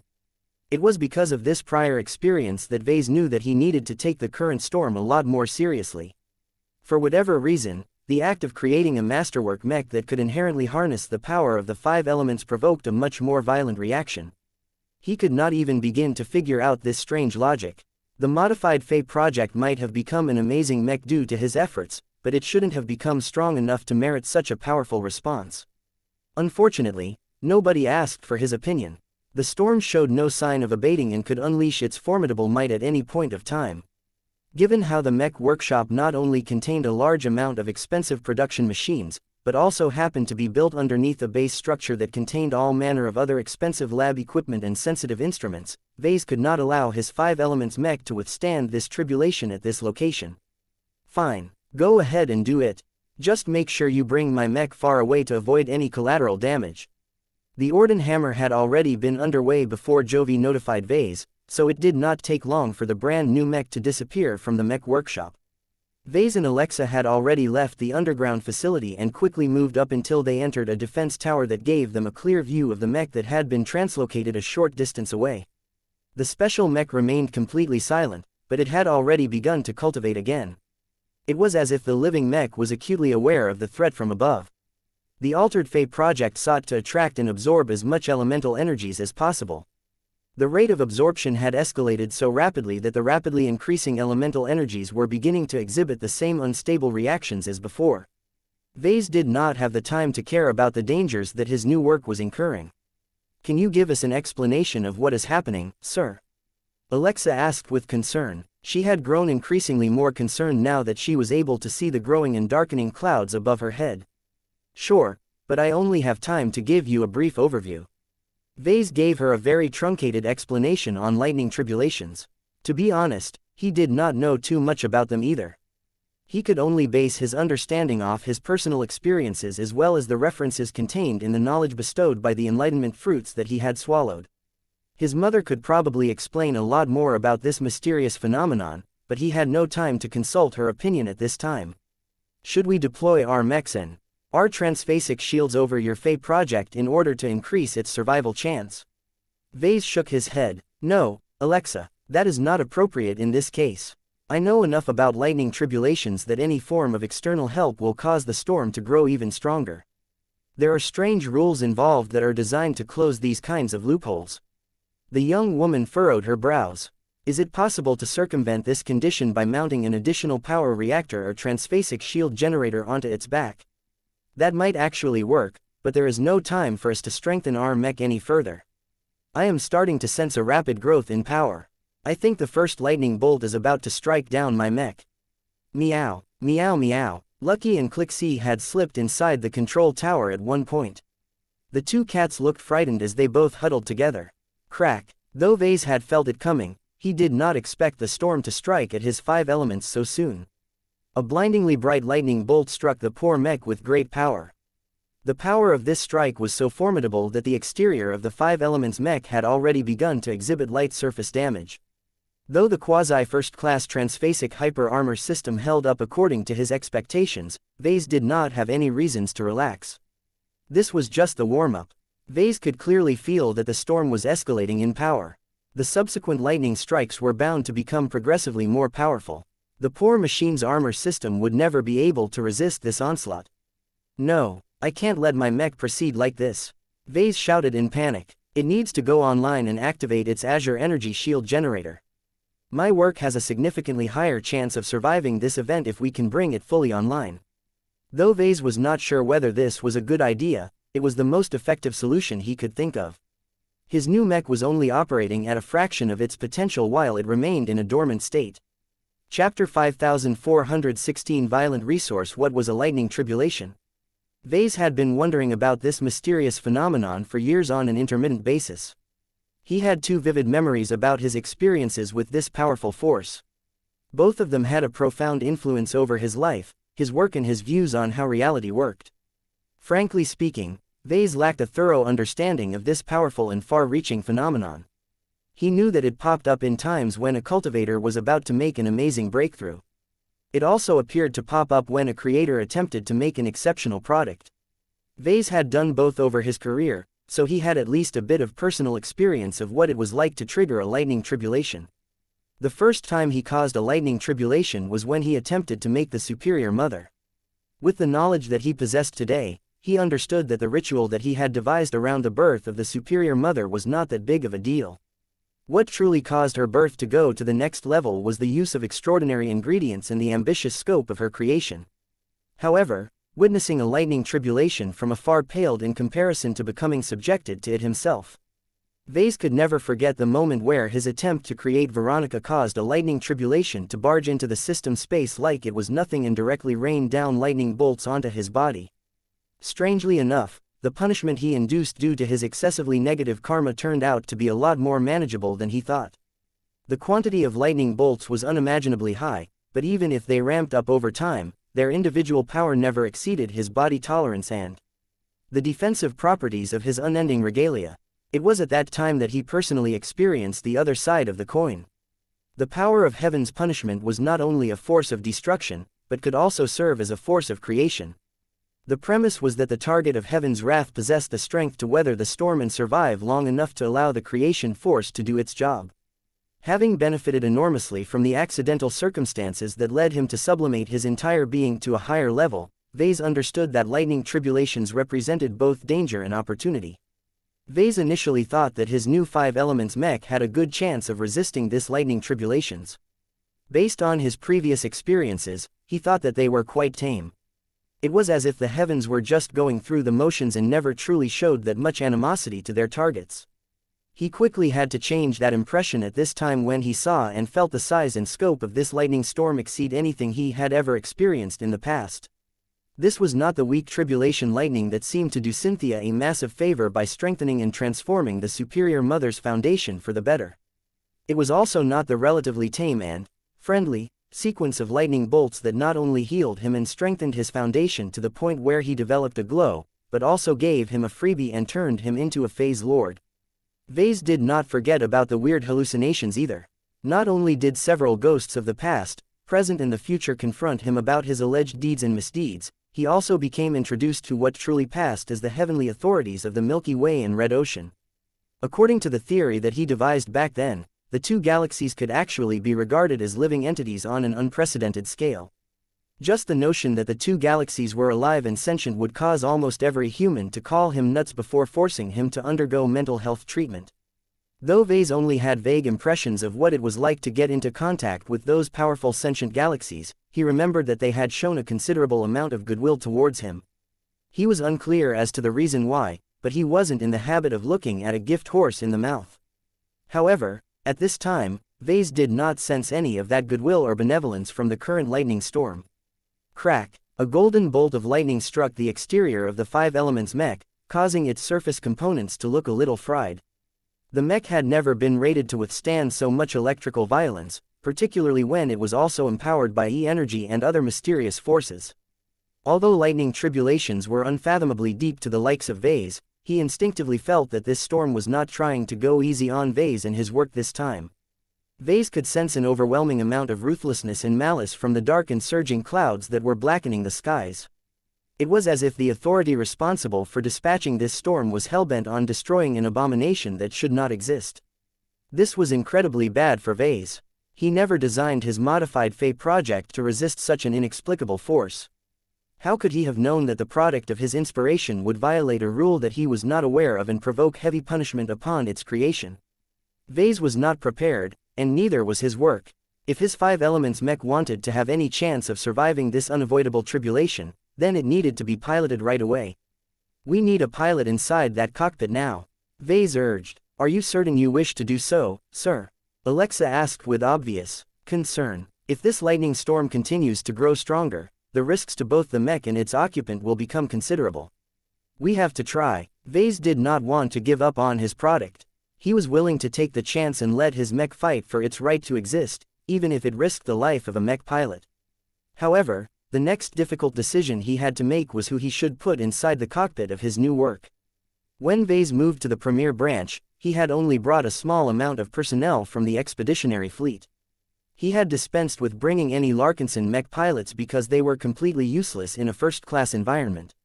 It was better to rely on other specialists to man the powerful turrets and other defensive installations of D&D base. The only mechs assigned to defend D&D base were the units dispatched from the 306th Blue Jay fleet. A constant rotation of at least 2 mech squads descended from orbit and patrolled the base. Additional mechs also shadowed his children whenever they traveled to school and back. Though Vase had been depending on the protection of the mechers assigned as his security detail for months, he never really put too much effort into befriending them. He hardly knew them on a personal level and pretty much treated them as background elements. Right now, he was regretting the fact that he had neglected to bring any reliable mech pilots to his side. He even sent away Saintess Ulrika Vraken by requesting her to escort Gloriana to the planet where his wife was about to receive her new cranial implant. Vase wished that he had brought a trustworthy champion such as Venerable Joshua to his side. His favorite expert pilot would undoubtedly be able to get along well with his new living mech. Still, the mech pilots of the Red Association were highly competent in their own right. They were used to piloting much more complex and difficult machines. A drone mech such as his modified Fey project shouldn't be too difficult for them to control. The only major challenge that was outside of their realm of experience was the usage and combinations of the 5 elements. However, that was what the living mech was for. Vase believed that the combination between a highly trained mech pilot and a living mech that possessed an inherent talent in manipulating the 5 elements might be just enough to survive this violent storm. Jovi, he transmitted over a spotty communication channel. I know this is a difficult request, but can I ask you to volunteer one of your pilots to take charge of my new Fey project? The pilot is already on his way. I have already anticipated your demand. Trust me, we are just as invested in seeing your work prevail against this force. A first-class multi-purpose mech was already approaching from a distance at high speed. From the trajectory of the incoming mech, Vase deduced that it had launched from the Orden Hammer. I am at your service, Professor Larkinson. A reassuring male voice transmitted over another channel. Ves's eyes lit up when he recognized the newcomer. Major Yankovsky, I did not expect you to be the volunteer. This is an anomalous incident that is of great interest to the mech designers and researchers of the Red Association. We have received direct orders to send in our best. My piloting qualifications are the highest out of our entire mech company. I have a moderate experience in handling exotic or alien technologies, though my exposure to E-energy phenomena is admittedly shallow. Major Yankovsky factually explained. That sounded good enough for Vase. That was exactly the kind of pilot profile that could complement his 5 elements mech. Alright, one will transmit a very short instructional manual to you. There is a lot of depth to using its Fey in combination. This will be the key to resist the forces of destruction. Can you teleport directly inside the cockpit of my new mech, or do I have to open up an entrance? Stable teleportation has become untenable in this hostile environment. Once my first-class multi-purpose mech has arrived beside your work, I will need you to open up an entrance to the cockpit at the right time. We will need to time this transfer between the lightning strikes to avoid any accidents. Understood. We have it under control. The frequency of lightning strikes is not that high, fortunately. Crack. The bolts did not come down as quickly as expected, but their power was definitely escalating at a rate where they did more than minor surface and electrical damage to a quasi-first-class mech. What was worse was that the storm clouds showed no signs of abating. They were growing stronger with each passing minute, making it seem as if it was trying to gather more power in order to rule out any chance that his 5 elements mech would make it past this event. As Major Yankovsky's mech was closing in at rapid speed, Vase stared back at his unique work.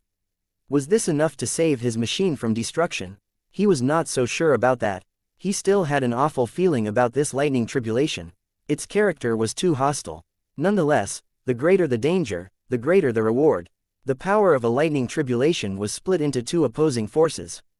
The force of destruction was the most obvious one, but the force of creation was equally as strong. When Vase stared up into the violent storm again, he did not only regard it as a threat this time. In his eyes, the huge and expansive storm clouds also served as a resource. An immense amount of creation power was hiding in those dark and ominous clouds. If Vase could leech just a fraction of it, he could use the potent creation energy for all kinds of high-end purposes. His eyes sparked all of a sudden as a crazy idea came to mind. Desire welled up inside his mind as he recognized what an amazing opportunity this lightning tribulation had brought. He would be a fool if he did not try to take advantage of the circumstances. Sir, where are you going? I am going on a trip. Vase dismissively waved his hand as he turned around and summoned his unending regalia on the spot. You should stay and coordinate with the mechers. Make sure you are ready to command the new Fey project to open up its cockpit when the time has come. He did not even care about exposing the fact that he was able to hide his relic armor inside his own exclusive pocket space. As soon as his unending regalia appeared, it opened up and wrapped around his body, cladding him in armor that had already resisted a lightning tribulation in the past. Alexa Strian was not stupid. She quickly deduced his radical plan. Professor Larkinson, do not do this. You are about to take an unacceptably high risk. Your life is not worth endangering. Ha ha ha ha, you are wrong, Alexa. This is exactly the time where a mech designer like myself needs to stick up for his own work. I have faith in my own work. To Vase, the lightning tribulation was not just about taking advantage of its power, but also a moment where he needed to prove with his actions that he was willing to stand by his own works. He would not be able to take pride in his craftsmanship if he abandoned his works to their lot. Chapter 5417 Underneath the Storm, Madness. Alexa helplessly watched her willful and apparently insane superior donned his armor and exited the control tower in a hurry. Meow. Clixie reacted with alarm at Vess's departure. Meow, meow meow, meow. Clixie hissed and repeatedly smacked Lucky's head with her paw. Meow meow meow, meow, meow meow meow. Lucky reluctantly left his comfortable perch and phased through the wall so that he could follow after Vase. As Vase went outside and was just about to fly towards his latest work, a pair of first-class mechs barred his way. The soldiers of the Blue Jay fleet had been tasked to protect their charge. That meant that they sometimes had to go as far as to protect their principals from their own foolish decisions. My apologies, Professor, but we cannot allow you to come any closer. The threat posed by the lightning storms are too much for your defenses. We also cannot guarantee that we can teleport you away or shield you from any potentially lethal attacks. Vase grew annoyed at the obstruction. He knew it was not their fault for doing their duty, but every second they held him back was one too many as far as he was concerned. He did not bother to talk to the RA mech pilots directly. Tay, Jovi, get these mechs out of my way. This is too important for me to miss out upon. The risks are too great, Vase. You do not know what you are, do not get in my way. Vase roared inside his closed helmet. You are a smart man, Jovi. You should have an inkling how much I care about my new mech. It is more than just a disposable machine. It is a labor of love and a product of my passion. I have invested so much of myself into it that its meaning is far too great to me. If you dare to stop me from helping it tide over this storm, then I will seriously question whether you have the heart of a true mech designer. Vase appealed to Jovi as one mech designer to another. Only the people of their profession understood best what it meant for one of them to become so invested in a mech. If Jovi's priority was to keep Vase safe, then the powerful first-class multi-purpose mechs would never let a Tier 3 galactic citizen expose himself to such a crazy risk. However, if Jovi understood how much a mech like this benefited its developer, then he should not deprive a mech designer of his ability to support and observe his new creation. Let me go already, Vase impatiently demanded. I know how to take care of myself. This is hardly the first danger that I have subjected myself to. I am not in the habit of joking around when it comes to my life. Jovi eventually relented after a few seconds. Very well, we are willing to defer to your judgment, as dubious as it may be. You should know that our mechs will remain close at hand and ready to move at any second. If we determine that you and your mech will not be able to handle the storm any longer, then our mechs will forcibly carve out the cockpit from the rest of the mech frame if that is what it takes to evacuate you to safety. That was good enough for Vase. Fine, let me proceed now. My mech is not sufficiently prepared for this event and needs my assistance and guidance as soon as possible. The two first-class mechs helped to escort Vase towards his mech.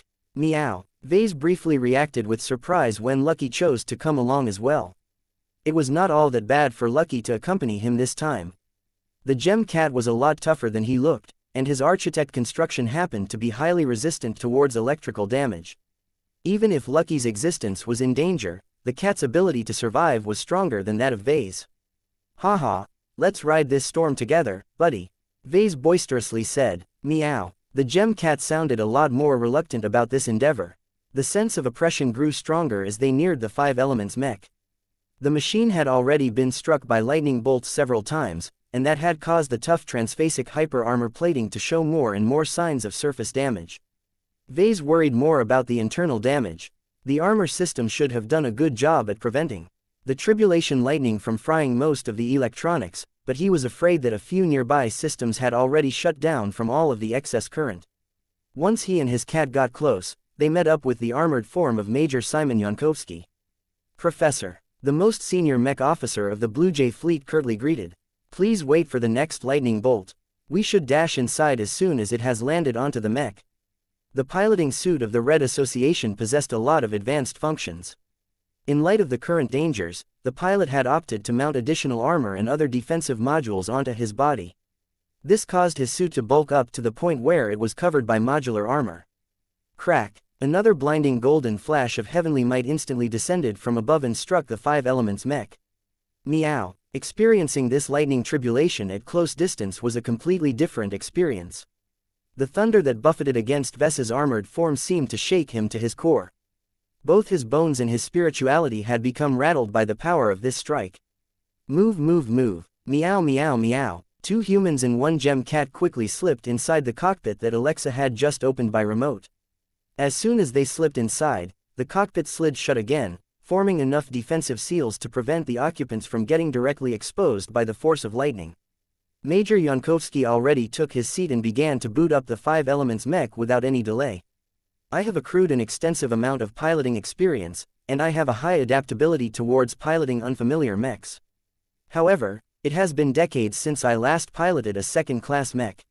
What do I need to pay attention to when controlling your machine? The 5 Elements mech activated remarkably quickly. It was as if the powerful living mech was already aware of the urgency and sought to speed up its activation as soon as possible. Midway through the activation process, everyone inside couldn't help but recoil when a powerful force struck the machine yet again. Crack, meow. The entire cockpit shook as if a powerful explosive had detonated at close range. The entire metallic machine rattled for a second before subsiding again. Though Vase sensed that his mech had held up decently well, it had likely incurred even more damage. There is no way the inherent technical properties of this mech are strong enough. Vase emphasized once the tense moment had passed. The full explanation is a bit too long, but I have concluded that the only way that my machine can make it through is if it leverages the power of the 5 elements. That is a blind spot in my skill set. Don't worry, I have already taken that into account when I made this work. The living mech and its semi-autonomous Fae will take care of this burden. Do not try to assert control over everything. Trust in my mech, listen to its suggestions and give it enough room to take independent action if it sees fit to do so. Just think of it as working together with an advanced AI system. Crack. The power of this next lightning bolt had ramped up considerably since last time. Fortunately, Major Yankovsky had activated the modified Fae project fast enough to activate its Azure Energy Shield. Even though its specs were not as good as the energy shield of the Larkinson edition of this mech line, its defensive power was still superior to the transphasic energy shields of old. The highly synergistic combination between hyper-technology and transphasic technology happened to be so good that the Azure Energy Shield actually managed to block the entire strike. However, when Vase accessed a port built into the side of the cockpit and used his backdoor to gain administrator access over his work, he grew concerned when he glanced at the data readings. The Azure Energy Shield has taken a nasty hit. Vase commented, it should be able to block a few more strikes, but it will not be able to last much longer. Major Yankovsky frowned. The Azure Energy Shield was the strongest defensive tool of the Fae project. What do you advise? Do you feel the multitude of energies surging around this mech? Those are the 5 elements. The lightning bolts are causing a bit of them to disperse, but there still be enough for your living mech to work with.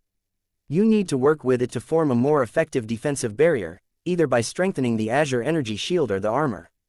I am not versed in these abilities. The raw mech officer gritted his teeth. Only high-ranking mech pilots can effectively wield energy to amplify the performance of a mech. I can sense the living mech at work, but it is scrambling for solutions as well. Vase briefly closed his eyes and placed his armored hand against the side of the cockpit. Let me guide you, then. I understand these energies a lot more, and I can guide you all into shaping them in useful forms. Muro. Blinky emerged from Vess's head and hesitatingly looked around. My companion spirit will help out the Fae as they do their jobs. The most important priority at this moment is to channel more power into the Water Fae. It is equipped with an Azure Energy Shield of its own and can amplify our defenses by utilizing water energy. Crack. The active Azure Energy Shield had become less stable as the lightning strike had taken a toll on its reserves. Vase became subjected to a greater sense of urgency. At the same time, he became dissatisfied with the current arrangements. Wait, don't rely solely on the Azure Energy Shield. You need to strengthen the armor system of the Fae project as well. You need to reinforce the mech frame with more metal energy by relying on the affinity of the main body. There might not be enough metal energy to resist the lightning bolts that will come down later, so you need to nurture it with earth energy. That caused Major Yankovsky to grow confused. Will that truly work, Professor? I do not mean to doubt your theories, but they sound closer to superstition than sound and proven science. Crack. I know how you feel, but it is precisely because of these wacky old theories that has triggered this lightning storm in the first place. I do not make the rules here. We have no choice but to work with what we have. Just work together with my mech and try it out, okay? While Major Yankovsky quickly worked with his living mech to manipulate the Fey and the surrounding E-energies, Vase was free to do his own work. A gleam shone in his eyes as he used his deep access to his own creation to transmit a large amount of instructions that caused the internals of the drone mech to shift in unusual ways. He needed a bit of help in order to produce his desired outcome. He had designed his Fey project a bit too well. The cockpit of his new creation was so well protected and isolated that there was no way he could fulfill his secondary goal. Lucky. Meow. Vase transmitted a schematic of the Fey project that highlighted over a dozen different components to his gem cat. I need you to phase through this mech and either cut or move these components. Can you do that, Lucky? Meow. Oh, come on, it's not that dangerous. It will be quick. Even if you get shocked, the power won't be high since much of the current can't reach the internals.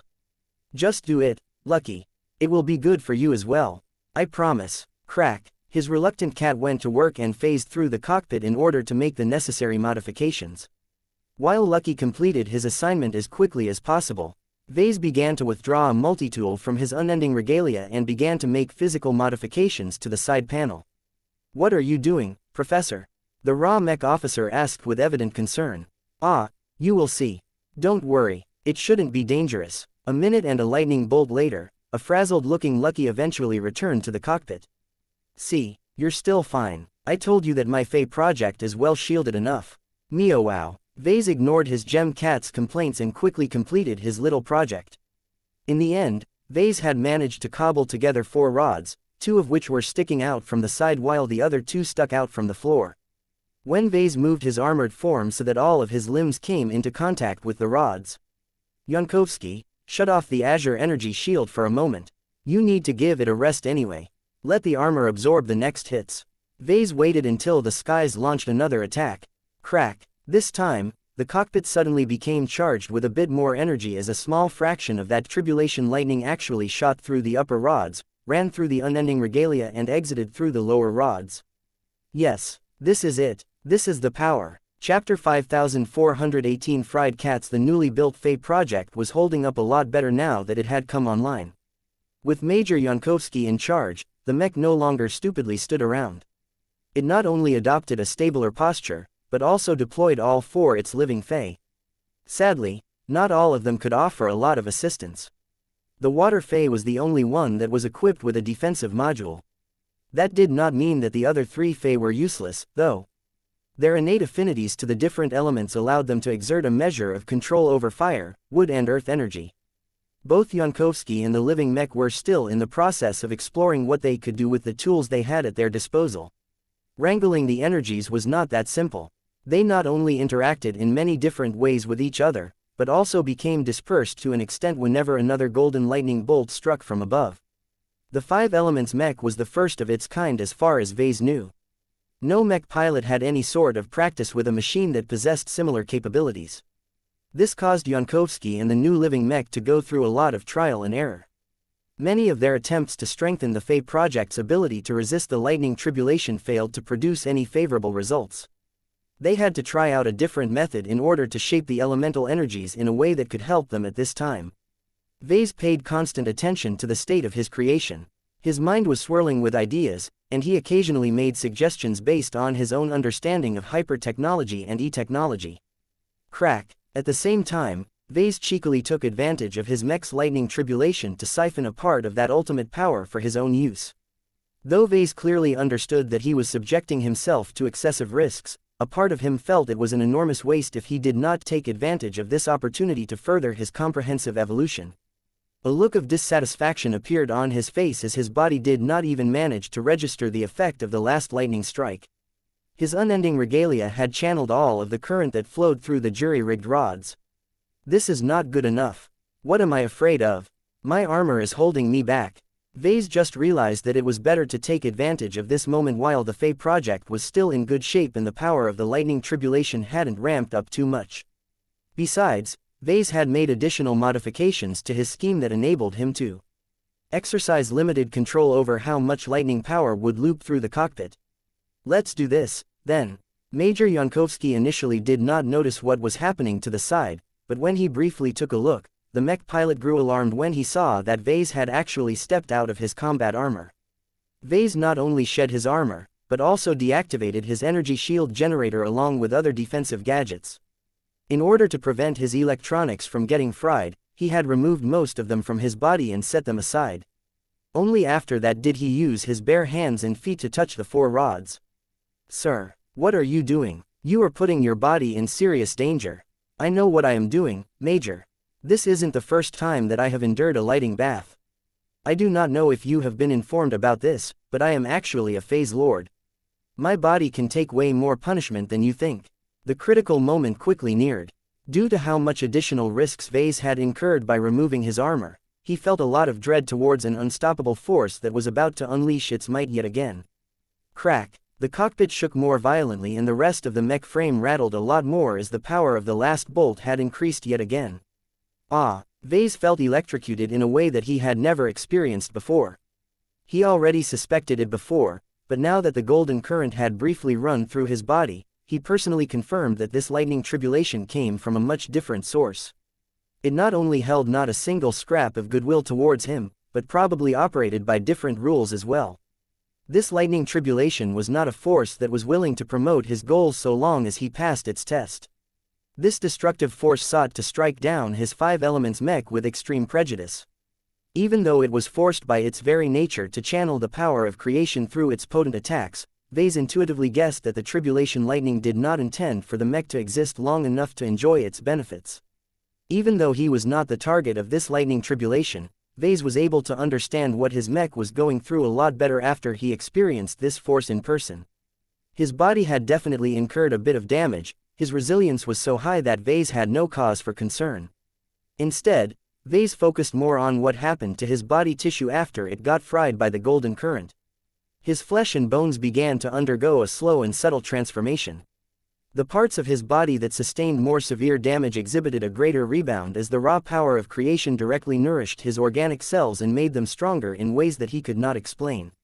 What was important to Vase was that he could sense that the phase water in his blood had actually begun to increase. Though the changes were extremely minor at this time, Vase deduced that subjecting himself to continuous lightning tribulations may be the most effective way for him to advance his body cultivation. That is not all. Vase grinned. He was more than just a phase lord. His powerful spirituality that had already been tempered by a past lightning tribulation started to show more signs of strengthening. Of course, his spirituality also sustained a nasty shock that caused him to feel pain down to his very soul, but once the power of creation started to do its work, Vase experienced a brief moment of ecstasy as he could feel that his glow had grown a little more powerful. Moreau, even his companion spirit benefited from this potent force. Blinky even attempted to devour a tiny proportion of the golden current and dump it into his internal universe, but he failed in this attempt. The power of lightning was too fleeting to get caught by Blinky's devouring ability. Oh well, this is not enough. I need more stimulation to speed up the evolution of my body. Vase used the interval between lightning bolts to alter the settings of his improvised arrangement. When the next tribulation lightning struck, the cockpit lit up a lot brighter as a much stronger current ran through his body. Crack! That hurts. His body was actually steaming as a substantial part of his palm looked like they had suffered nasty burns. Vase blinked his eyes as he tried to regain his wits. Perhaps I went a little too far in the other direction. That was a bit too much. Meow. Lucky grew concerned at what Vase was doing to himself. I am fine. I will isolate the force a bit more so that I won't receive such a strong shock this time. By the way, you should come and have a taste of this lightning as well. Meow meow meow. That's not true. It will be fine. Just try it out. You will become a lot stronger if you are willing to take the risk. At worst, you will just release whatever you are digesting at this moment. Meow. Crack. That's it. That's the right amount of power. Come on, Lucky. If you miss out on this, who knows how long it will take for you to grow any stronger. It took a bit more cajoling, but Vase eventually persuaded Lucky to share the burden. The gem cat reluctantly landed on Ves's shoulder and waited for the next strike to come. Blinky was also trying to absorb more current. Crack. AAAAHL. Meo all, MROW. Damn it, why has its power jumped by such a large extent? Both Mech Designer and Gem Cat looked a little crispier now that they had received a stronger than average shock. Major Yankovsky had tried his best to resist the power of the lightning tribulation, but the antics of Vase added another burden to his mind. Though Vase wanted to embrace the forces of destruction and creation that were working in tandem to promote his evolution, he did not forget about his primary responsibility. He studied the projected control panel and figured out the current state of the Fey project. He also reached out with his spiritual senses to get a more intuitive sense of the flow of elemental energies that was constantly taking place in and around the Mech frame. Vase quickly concluded that Major Yankovsky had followed his initial idea and sought to rely on a combination between metal and earth energies to reinforce the main body of the Fey project. Earth nourished metal, which caused the Mech frame to get reinforced to an even greater extent. In addition to that, earth energy had an excellent grounding effect on lightning, making it so that the tribulation lightning did not penetrate too much into the internals. It was not completely effective, though. The lightning strikes possessed extraordinary properties that somehow caused every other attribute to suffer damage. This was the power of supreme destruction. While the Fey project still sustained at least a bit of damage with every strike due to this reason, the strange reinforcement effect happened to be powerful enough to keep the armor of the Mech in good shape for the time being. The fact that his new Mech was already able to do this was remarkable. His 5 elements Mech was finally beginning to make use of its potential, though there was still a lot more that could still be done. Crack, meeoowl, mrow. Lucky started to question whether it was a good idea for him to participate in Vess's latest bout of insanity. This was pure torture. The gem cat could not even tell whether his archimetal construction was improving in any way. While Vase recovered from the latest strike, he received an urgent transmission from Jovi. We have consulted the opinion of several experts. Jovi quickly spoke. Your new Mech has been struck a dozen times so far, but that is just the beginning. They have estimated that this lightning tribulation will likely persist for at least 81 strikes. What is more pertinent is that the power in the form of the lightning strikes will become substantially more threatening after every 9 discharges. Some of our authoritative experts have even mentioned the possibility that even greater abnormalities may occur as this event proceeds further. The power of the final 9 strikes will be at least 2 orders of magnitude stronger than the first attack. What? The first lightning strike was not that impressive, but an attack that was 100 times stronger was a different matter. There was no way the Fey project would be able to resist such an attack with its base functions alone, especially when it had already sustained heavy damage from all of the previous strikes. Vase grew more and more discouraged at this situation. Though he did not want to give up, he knew that his 5 elements Mech had to master its capabilities a lot faster in order to make it past the end. Crack, meo, mroow. What are you doing, Vase? Is it worth it for you to subject yourself to a part of the raw power of this lightning tribulation? I know what I am doing, Jovi. Before you ask, I did not go crazy. What I am currently doing is completely logical. N1, by the way, I want to ask you a question seeing that you are in contact with the experts of the association. What is the origin of this lightning tribulation? Does it come from the Red Ocean, or? Hovi's expression became grim as he supplied the answer. The E-energy radiation that has engulfed the Red Ocean originates from Messier 87. The lightning tribulation that has manifested above your base is an extension of that very same supermassive galaxy. Jovi validated Vess's guess. Congratulations, Vase. You have become one of the few red humans to make direct contact with a powerful alien force that originates from Messier 87.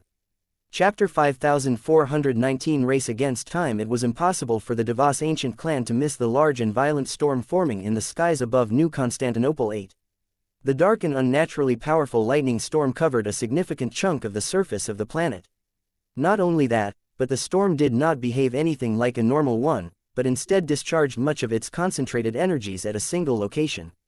It did not take much snooping to figure out what the storm was targeting.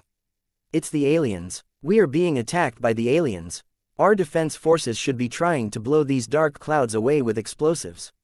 We can't let them spread any further. I know that place. The aliens have employed exotic weather technology to assassinate our guest professor. We need to send in our rapid responders to evacuate our honored galactic citizens right away. Why are we not allowed to sortie? There is an emergency taking place outside. It is our duty as Terrans to respond to any disasters that take place within our jurisdiction. We are violating our oaths if we stay in our places. My apologies, Captain, but these orders come straight from above. The Red Association has taken over all responsibility for this affair. The Mechers have strictly prohibited us from approaching the storm clouds. Not many local Terrans understood what was unfolding. They found it inexplicable that the Devas ancient clan had made no move to address the strange anomaly that had swept the skies of one of their most important planets. However, a select few leaders had better awareness of what was taking place. In the upper floor of an office building located inside the campus of the Eden Institute, Master Layla Rebecca Devas stared at the distant storm clouds with an expression that conveyed both astonishment and interest. This storm, as an esteemed master mech designer from one of the oldest and most traditional ancient clans of Terra, Master Layla roughly knew what it took to trigger this kind of phenomenon. It was not completely unheard of for an anomalous thunderstorm to occur, but they were so rare that the vast majority of people remained ignorant of what it represented. Though Master Layla had become repeatedly impressed by the young new professor that her school had been fortunate enough to employ, she never expected him to be able to trigger such a vast and powerful storm at this stage in his career. He is just a senior, she uttered in a disbelieving tone. Even if he is a seasoned masterwork mech designer, there is still a huge gap to reaching this threshold. Vase Larkinson had already broken the assumptions that governed their profession once or twice. It shouldn't have been that much of a surprise for him to be able to do it again, especially since the Devas ancient clan had already deduced that he had access to an extraordinary heritage. Still, the Devosans were in a similar position, but the people that had received the right to study the digital scans of those ancient and forgotten tomes had barely managed to decipher the overly cryptic words and archaic phrases that obfuscated their meaning. It took a lot more research to convert the wisdom of the ancients into practical inventions and applications. This was why Master Layla valued the young professor more and more. The event unfolding in front of her caused her to step up her plans to deepen her ancient clan's relationship with the talented mech designer. Perhaps we should offer our guest an opportunity to teach a class related to hyper-technology. Professor Vase Larkinson clearly had a lot more wisdom to share if he was capable of triggering such a large-scale event. Meanwhile, Alexa Strian tried her best to keep her emotions in check as she witnessed an extraordinary event of great import unfolding right outside of D&D base. The calamitous storm clouds above everyone's heads had repeatedly thrown down lightning bolt after a mech that had drawn their fury. The unerring accuracy and target fixation of these lightning bolts clearly indicated that this was anything but a natural weather event. Her observations supported this conclusion. Her naked eyes did not reveal anything too unnatural, but her companion spirit's senses easily observed the huge amount of energies clashing against each other. Crack! Maya! Maya! The spiritual ragdoll cat looked frightened as her senses clearly caught a huge torrent of destructive energy slamming against the defenses of the new Fae project. The newly constructed mech for its part did not receive the attack without any preparation. Instead, Maya was able to observe the extraordinary mech working to shape and control the energies related to the elements of metal and earth.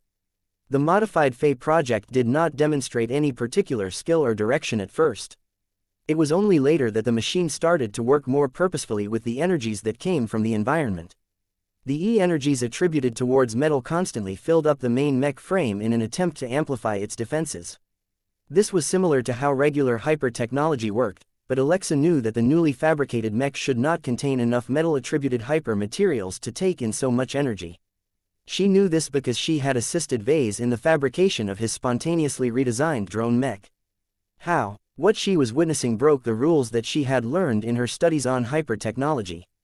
What was more remarkable was the way in which the new mech had begun to make use of all of the earth energy.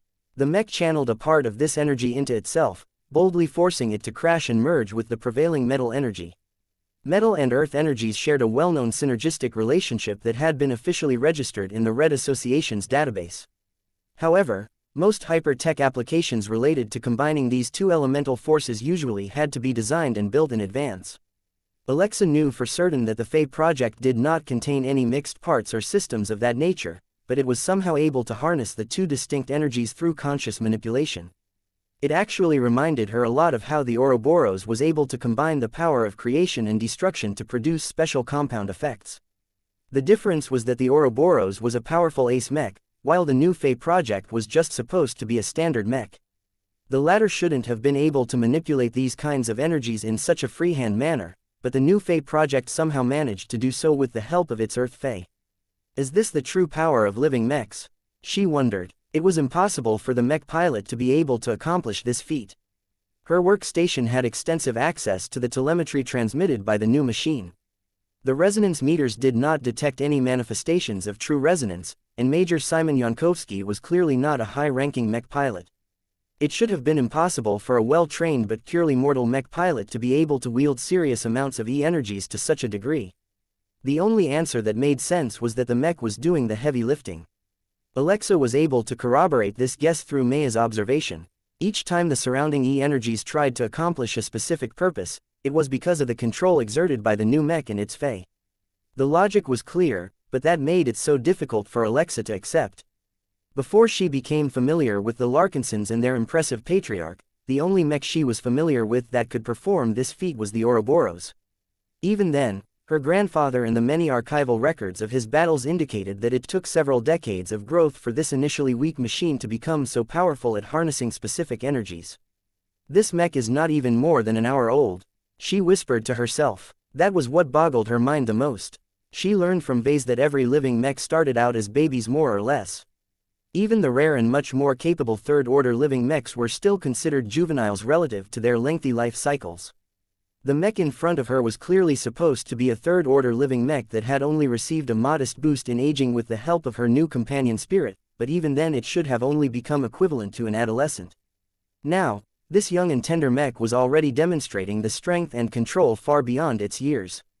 Alexa realized that her new mentor and employer had managed to make a boundary-crossing product. This was a standard mech that somewhat imitated the capabilities of an expert mech, all without an expert pilot in the cockpit. If Vase completely mastered the design and fabrication of such an outrageously powerful and cost-effective machine, he would be capable of producing many more copies of this extraordinary drone mech. With the unprecedentedly large potential and effective combat power demonstrated by this new mech, Vase could easily raise entire troops of false expert mechs that could defeat any opponent with just a fraction of the numbers. Such a rule-breaking mech shouldn't exist. She gasped. Alexa instinctively figured out why an astonishingly powerful thunderstorm had formed immediately after the mech had reached completion. Perhaps this was the cosmos taking action to destroy this heretical creation before it could upset the balance of this plane of existence. All other standard mechs would become obsolete overnight if it was possible to mass-produce this kind of miracle. Crack! Another golden lightning bolt shot at the mech from above. Its power had increased at a worrying rate, causing the previous defensive measures to endure greater stress. The Fae project had cleverly manipulated the Earth energies to form shabby and malformed lightning rods. Though the extraordinary lightning bolts did not completely behave as expected, the lightning rods still managed to divert at least a part of the disastrous power, enabling the metal-reinforced mech to withstand the remaining current with greater ease. However, the Fae project did not settle for its current solutions, but worked hard to explore newer and more diverse applications of the energies at its disposal. Maya, is that a Faraday cage? Crack! The attempt to create a grill out of a combination of metal and earth energies looked ingenious, but when a more powerful golden lightning bolt violently made contact with it, the Faraday cage exploded in an instant. Perhaps the idea was good, but the Fae project and its pilot were still too inexperienced and lacking skill to succeed in their attempts. It was a fairly creative idea, though. The mech under duress was already attempting to form a thicker and more solid energy barrier, but the ephemeral and insubstantial nature of E-energy made it difficult to shape them into a desired form. This is a race against time, she whispered. The Fae project was too weak to withstand the unending barrage of lightning bolts by relying on its quasi-first-class mech systems. Its only chance of survival was to become more proficient at harnessing the power of E-energy. While it was doing a decent job at that so far, the difficulty of mastering more effective applications was much greater. Would the mech be able to learn these stronger methods quickly enough to make it all the way to the end? Even Alexa did not dare to be too optimistic. Can you produce another miracle, Professor Vase? That was the only factor that she could think of that might reverse the current trend. Whether Vase would be able to subvert everyone's expectations and save his latest work from utter annihilation was still in doubt. However, she had already learned to never rule out any options when it came to her new patriarch. That was the only factor that she could think of that might reverse the current trend. Whether Vase would be able to subvert everyone's expectations and save his latest work from utter annihilation was still in doubt. However, she had already learned to never rule out any options when it came to her new patriarch. One of the defining traits of an excellent mech designer was to turn the impossible into a reality. No matter the outcome of this day, Vase would definitely become known as a mech designer who had broken the boundaries of reality. Chapter 5420 Multimodal, this lightning isn't behaving like lightning. Vase cursed as he shook off the effects of his latest shock massage. It is messing up my calculations. He had been trying to come up with suggestions on how to resist the lightning bolts that were growing ever stronger. Major Yankovsky and the Fey Project had managed to figure out numerous tricks that helped with preserving the integrity of the main body. However, neither of them possessed the expertise or imagination to formulate more advanced combinations. Vase originally devised this remarkable variation of his Fey project as a living machine that could naturally harness the power of all 5 elements at once. Yet just because it was born with the potential to do so did not necessarily mean it was ready to manipulate all of those elemental energies like an ancient spiritual sorcerer. A part of Vase felt disappointed at himself for bringing such a flawed product to life. The Deviant Fey project possessed the greatest potential on completion out of every other mech that he had developed, yet its shortcomings in other areas dragged it down. The clear spiritual immaturity and lack of spiritual strength meant that his latest work was like a third-class mech pilot who had entered the cockpit of a first-class multi-purpose mech. Even though the latter was powerful enough to destroy a small and relatively weak alien warship by itself, the handicap imposed by a weak and unqualified mech pilot meant that its effective strength was only a minuscule fraction of its theoretical maximum. Right now, Vase loosely estimated that the 5 elements mech was only operating at way less than 1% of its attainable maximum potential. This was an extremely bad utilization rate, because he guessed that in order to survive all 81 lightning strikes, his Fey project had to activate at least 30% of its potential to withstand the onslaught from above. If the lightning tribulation progressed at a rate that was way beyond his expectations, then perhaps the Fey project would not be able to make it out alive unless it activated 80% of its potential. This was a ludicrously high rate and could only be attained through decades of constant practice. Vase did not dare to think too much in this direction. He could only think about what was in front of him. So long as he kept coming up with effective solutions that enabled his new creation to merge the power of the 5 elements in more effective ways, his mech should be able to get ahead of the curve. Crack. Ah, sir, your demands are becoming more difficult to fulfill. Major Yankovsky spoke as he endured greater and greater strain. The mech is doing its best to increase its reach and strength over the E-energies under its control, but it is too hard to do both at the same time. It is easier to focus on accomplishing one or the other. No, that is not good enough. Vase vigorously shook his head. This lightning tribulation won't let the Fey project survive if it does that. The only way for it to survive long enough to resist all 81 lightning strikes is to quickly boost the quantity and quality of its energy control abilities. The living mech and its Fey can do it. I know what they are capable of, and together they can produce amazing synergies so long as they work hard enough. What do they need to do then to make that happen? The mech officer asked. Vase thought quickly. The operation of the Fey project was similar to a chi cultivator, so it may be best to employ the same methods. The best way for them to increase their control is if they fixate on a strong image of what they want to accomplish. The power of imagination is their best hope. It is not enough to move the elemental E-energies around. They must convince themselves that they can form more advanced energy constructs. It is best if they imagine themselves as strong entities that are capable of wielding these energies with the ease of a god. This mech is too new to possess a strong identity. Yankovsky retorted. It doesn't even have a name for itself. Then we should correct. Crack. Ouch. I mean, we should fix that immediately. They both tried to come up with a few names. Time was of the essence, so neither of them could come up with anything too imaginative. What about the Elemental Lord? The raw mech officer proposed.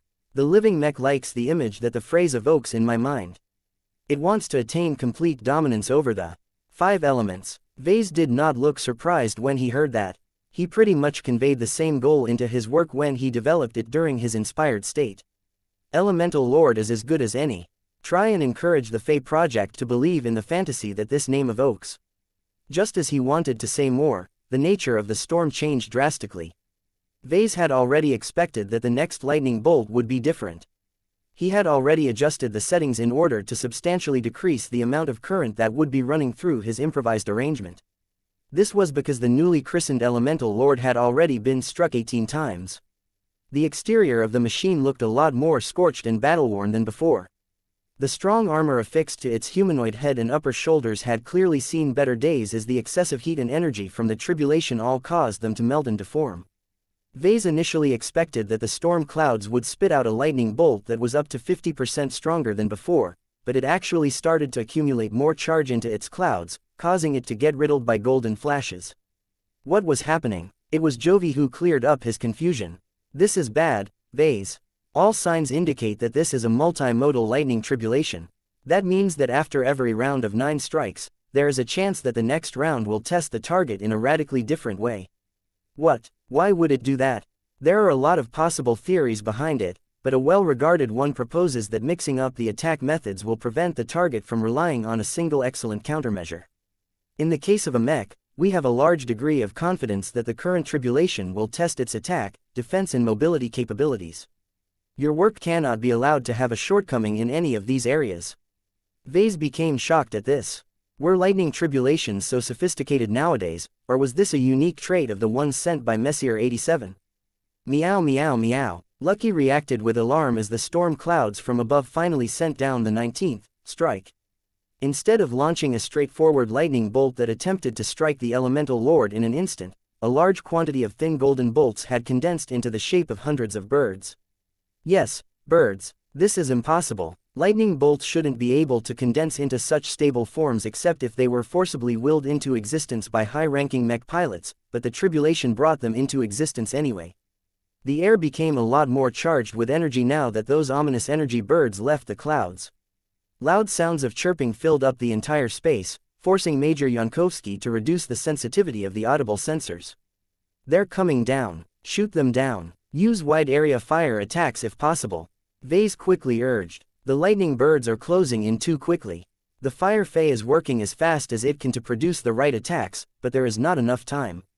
Damn, the Elemental Lord had no choice but to rely on its existing arrangements to withstand this wave of attacks.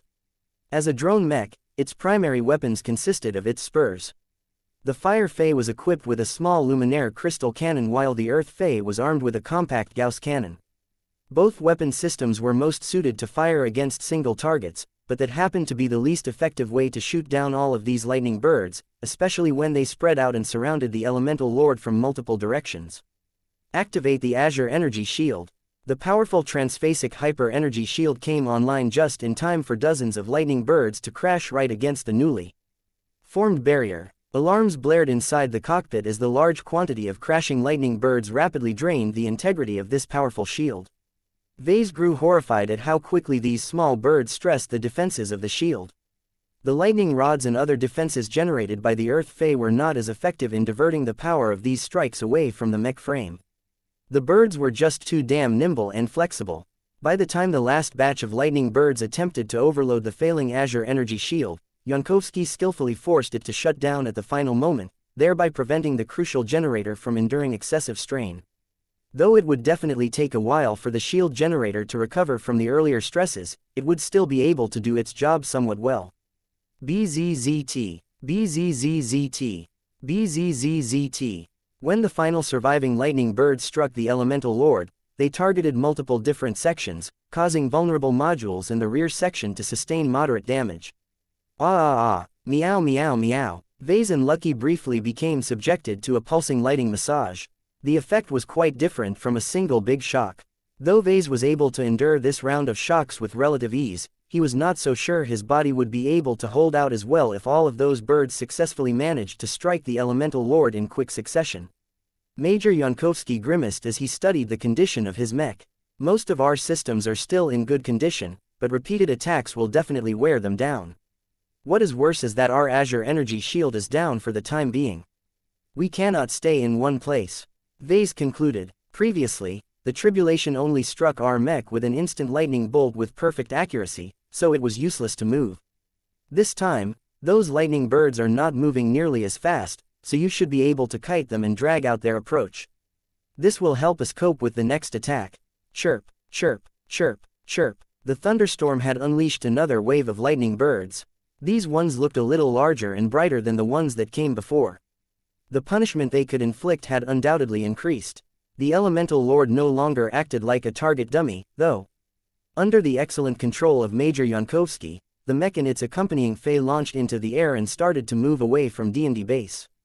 The mech needed a lot of maneuvering room in order to address this latest crisis. As the elemental lord boosted away, the lightning birds still moved fast enough for them to be able to catch up to the speeding machine. However, their net movement speed had dropped to such an extent that the elemental lord was able to launch a lot of shots at the pursuing energy birds.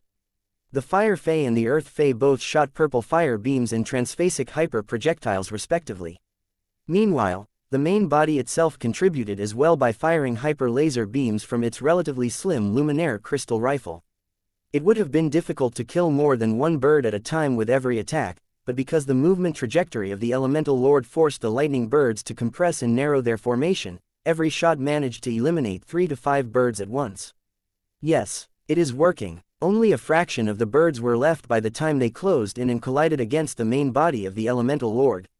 Meow meow meow meow. Chapter 5421. Adding fuel to the fire. The lightning birds actually inflicted considerably more damage to the components of the elemental lord while the machine was in flight.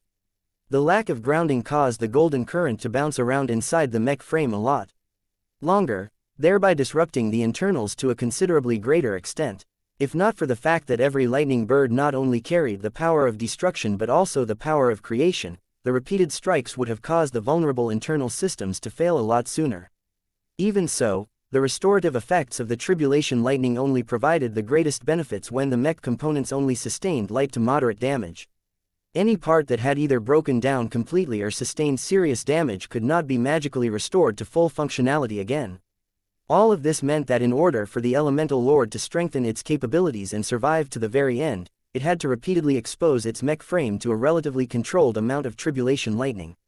Blocking everything might be good in the short run, but it would doom the drone mech at the later stages of this lightning tribulation. Allowing the elemental lord to get struck by powerful current in every wave would definitely boost its strength at the highest possible rate, but its parts would collapse too quickly before it could get past the first 3 or 4 rounds. The living mech that aspired to dominate the elements had to strike a careful balance in order to meet both its short-term and long-term needs. Vase, Major Yankovsky and the elemental lord quickly shared their own conclusions with each other. You need to land the elemental lord to the ground when the birds are just about to hit. Vase quickly advised. Good idea. The Earth phase ammunition reserves are too limited. It is best to save the remaining rounds for later. You are right about your concerns, but I have made sure to stock up on a lot of additional rounds back in D&D base. I originally procured them in order to provide enough ammunition to conduct extensive tests, but they can provide handy reloads for us. I can instruct my assistant to ship them over. The Earth phase should be able to load the magazines by itself. I purposefully designed it this way to prolong its usefulness on the battlefield. That relieved a major concern for Major Yankovsky. He was afraid that the small Earth Fae would only be able to make use of its weapon system for a short amount of time. Chirp, chirp, chirp, chirp. The next wave is coming. Vase used his access to the elemental lord's systems to study the properties of the noticeably larger swarm of lightning birds. Not only had every energy bird grown a little more powerful than before, but their quantity had also increased by 30% from the last wave. This was a significant finding because the 20th wave had also been 30% more numerous than the 19th wave. If this compounding pattern continued all the way to the 27th wave, then the storm clouds would spit out so many lightning birds that they would blanket the skies. Vase couldn't imagine how the current state of the elemental lord could possibly resist such a wave of attacks. He felt a much greater sense of urgency. The elemental lord needed to utilize its power of the elements in an offensive capacity a lot better in order to deal with the next waves. At this time, the elemental lord followed the same strategy as before and sought to kite the incoming lightning birds while launching repeated ranged attacks. That was not all. Both Major Yankovsky and the elemental lord knew they had to do better in order to stay ahead of the curve. The Fire Fae was working hard to control more fire-attributed E-energy, but it became a lot harder to do so while it was on the move. Use the Wood Fae to assist the Fire Fae. Vase quickly advised. The Wood Fae was a little odd compared to the rest. Vase had not been able to figure out a spur configuration that corresponded with its element. After all, who would be crazy enough to use wood in a metallic mech? There were only a few variations of tree species that could produce wood that was strong enough to be utilized in high-end mechs, but their rarity was too high. Vase had decided to pair the Wood Fae with a space suppressor in order to play a constricting role on the battlefield. The space suppressor served no particular use at this time. The lightning tribulation did not rely on any notable spatial effects, so there was nothing for the Wood Fae to suppress. However, that also left the Wood Fae free to utilize its power over wood-attributed energy to a greater degree. It just so happened that the lands surrounding D&D base happened to be filled with grassy plains and patches of forests. Most of the flora consisted of fast-growing, genetically modified plant species. That did not change the fact that all of this greenery attracted a lot of nature energy. In fact, certain species of plants had even started to mutate into more extraordinary species due to continuous exposure to E-energy radiation, causing them to release significantly more wood energy as a result. All of this provided an environment where the Wood Fae felt a lot more at home. There was a significantly greater quantity of wood energy for it to manipulate, and right now the living Fae tried to channel as much of it as possible to the Fire Fae with the intent to add more fuel to the fire. It took a while, but once enough Wood Fae got fed to the Fire Fae, the latter finally managed to produce a small purple conflagration as soon as it fired another purple fire beam. We succeeded. The fire energies attracted by the Fire Fae successfully ignited and started to burn a quarter of the lightning birds that had come close to reaching their target. While the strange tribulation lightning manifestations were able to withstand light hits, the purple flames happened to be damaging enough to pop the birds in just a short moment of contact. In the end, the surviving lightning birds of the 21th wave had dwindled to a smaller quantity than before, which was just enough to give the Elemental Lord another dose of creative destruction. Vess's hair turned more and more frazzled as over a dozen small golden currents ran through his body. Meow meow meow. Lucky looked a little rattled as well as his architect body began to absorb part of the power of the tribulation lightning.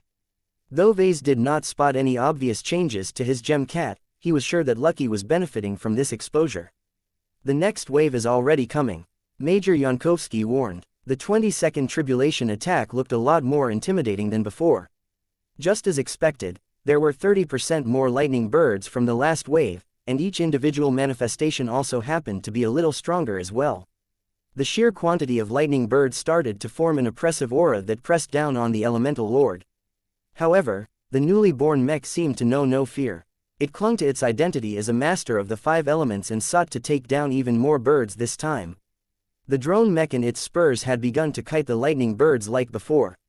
Energy beams along with the occasional physical round slammed against numerous birds at once as they seemed to squeeze into a line in their efforts to intercept their target. The intelligence of these birds was not high, and their speed remained relatively constant as well. This made it easier for Major Yankovsky and the Elemental Lord to exploit the lightning birds. Many birds fell from the repeated attacks, but many more were still in the process of closing the distance. Vase already calculated that the Elemental Lord was bound to suffer more serious damage if it could not eliminate most of these birds. You need to produce a flame this time. It is best if you can turn it into a living form that can actively move around and burn more lightning birds. We are already working on it, sir. Major Yankovsky responded. It is far more difficult to accomplish this than we thought. I do not think we will be able to present our new solution in time to defend against this wave. The birds eventually arrived so quickly that the Fire Fae was forced to fall back on producing simple flames that were fueled by wood energy. Though the purple fire that exploded to life in front of the Elemental Lord was bigger this time, the lightning birds annoyingly did not maintain their impromptu column formation but actively spread out in a hemisphere pattern. This meant that the purple flame only took down 40% of the lightning birds, leaving the remainder to strike against the main Mech. Use the Fae to block a part of the birds. The Elemental Lord had abruptly landed on the ground this time. The Fae hurriedly converged and blocked the direct paths to the most important and vulnerable exterior modules. The Fae did their jobs.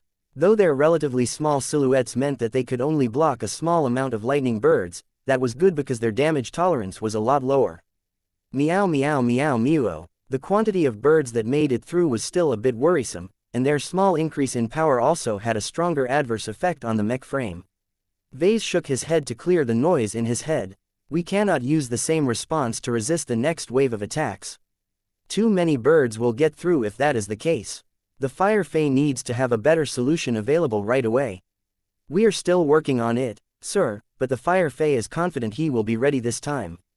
When the 23nd wave of attacks launched from the storm clouds, the quantity of lightning birds generated a significantly greater aura of oppression. Ordinary individuals would have become paralyzed with fear if they became subjected to this effect. Vase grew a lot more concerned. but when the lightning birds finally came close enough, the Fire Fae harnessed more fire energy than ever while the Wood Fae provided as much support as possible. Their combined efforts finally produced a more notable result than before because a relatively small but concentrated purple phoenix emerged in front of the incoming birds. Although it was not a real phoenix, the fire construct was just realistic enough to fly and actively hunt down every lightning bird within reach.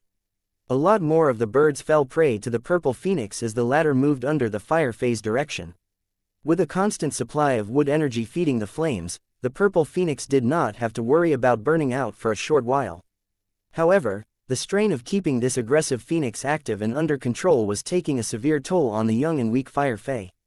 The phoenix abruptly dissipated after it had flown a bit too far away, but by now the quantity of lightning birds was just a fraction as much as before. Meow meow meow meow. Vase grinned through the pain. He became jubilant when he saw that his elemental lord had successfully harnessed the power of the elements in a more effective way. While there was still a long way to go to make it to the end, his new mech at least showed that it was capable of improving quickly. At the same time, his jolts of tribulation lightning was actively strengthening his body, mind and spirit in small increments. Vase could clearly sense that his body was somehow growing larger and more massive without actually looking any different. This was a sign that he was slowly making progress in his phase lord cultivation, all without needing to absorb any additional phase water or biomass. Perhaps normal phase whales and phase lords needed to supplement their physical growth with a huge amount of resources, but somehow Vase was exempt from this rule. He did not have the time to figure out why this was the case. He was much more concerned about whether the elemental lord could produce an even larger phoenix next time. It's coming again. Get ready. Chapter 5422 Birth of the Five Brothers. From the moment it gained awareness, its body had not yet been completed. The line between sapience and non-sapience was difficult to define. All the living mech knew was that it had gradually become more and more aware of itself and its existence over a span of many hours.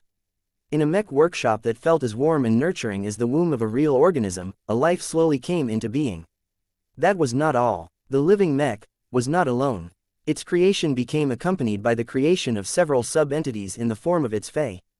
As a mech designed to deploy spurs into battle, the four Fae came into existence in a similar fashion to the main body of the Fae project. An amalgamation like this had never been brought to life in the past. This was the first time that the creator had ever developed a mech that contained multiple personalities from the onset. This was a deviation from the norm and the birth of a new subcategory of living mechs. The new mech inherently understood the context and the significance behind its birth. The machine was brought to life by its own mech designer, who did not hesitate to channel all of his desires and expectations into his own work. As such, the emerging living mech deeply became proud of its own special existence.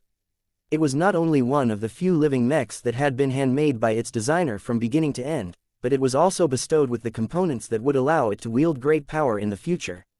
The main personality of the mech possessed a strong innate relationship with metal. Almost every component that was added to his frame consisted of one powerful alloy or another.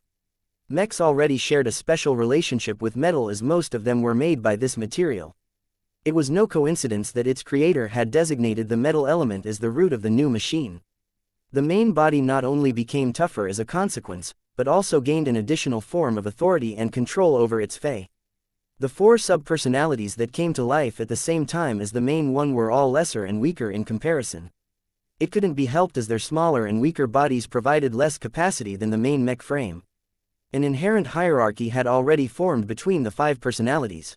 Despite their exceedingly short existences, they already understood in their very hearts that their creator had determined this in advance. The metal personality was in charge while the other four elemental personalities were destined to be its followers. This was backed up by many factors. It was not just because the metal personality was stronger and mastered an element that granted greater authority over the Fae. An additional reason why the metal personality was destined to become the leader of this brood was because it would be the one to interact directly with its mech pilot. From the moment a pilot established the man-machine connection, he or she would form a direct connection with the main body of the Fae project, thereby enabling them to attain a whole new level of mutual understanding and cooperation. This alone made it so that the metal personality gained primacy over its siblings. The other elemental personalities all understood this truth and did not fight against their own lot. They were born into their own roles. It would be silly for them to be dissatisfied by their own nature of existence. Their creator endowed them with life, and that was already precious enough. Besides, the spurs were not completely independent and separate from the main personality. While they all possessed their own thoughts and identities, they were similar to siblings that came from the same womb. Each of them were permanently linked to each other. They inherently knew that they were meant to work and fight as a team. Each of them would become much more diminished if they were ever left to operate by themselves. Just the very thought of getting permanently separated from each other frightened these young and tender personalities. None of them knew whether the living Fae were separate life forms that had been grafted to the main body or whether they were originally whole but got split up by their progenitor. All they knew was that as soon as they came to life as one interconnected package, they were destined to advance and retreat as a permanent union. While their maker steadily brought each Fae into completion, their hierarchy became more defined as they settled the order of seniority by the order of their individual completion. The metal personality was the oldest and most authoritative among them. He claimed the title of the first brother as it was his birthright to be in charge over the living Fae. The water personality was the initial Fae that their maker brought to life. He was born to be a protector as he carried a smaller version of an Azure energy shield generator inside his weaponless construction. There was no dispute that he earned the title of becoming the second brother. The Earth personality was born with a sense of mass and solidity that the other Fae lacked. He was larger, heavier and slower than the other Fae because he was made to squeeze as much ammunition in his limited construction as possible. The Fae possessed the strongest punch of all as his Gauss cannon was designed to fire expensive but exceptionally powerful transphasic hyper rounds. He adopted his identity as the third brother with pride. The fire personality inherited much of the fiery passion of his progenitor. He was the only living Fae that carried a fourth-generation luminaire crystal cannon, a weapon that was also developed by his maker. This caused the Fire Fae to develop a much higher sense of worth than the other living Fae. He was deeply annoyed that he was the second to last Fae to reach completion. It was an injustice for him to be assigned the identity of the fourth brother. The Wood personality was the youngest and last to come to life. His role in battle was also the least glamorous among them all. Whereas the second brother possessed the strongest defenses and the other two Fae possessed the ability to go on the offensive, the Wood Fae could only play a role in battle by activating his space suppressor. Fortunately, the youngest Fae was fine with being relegated to a support function.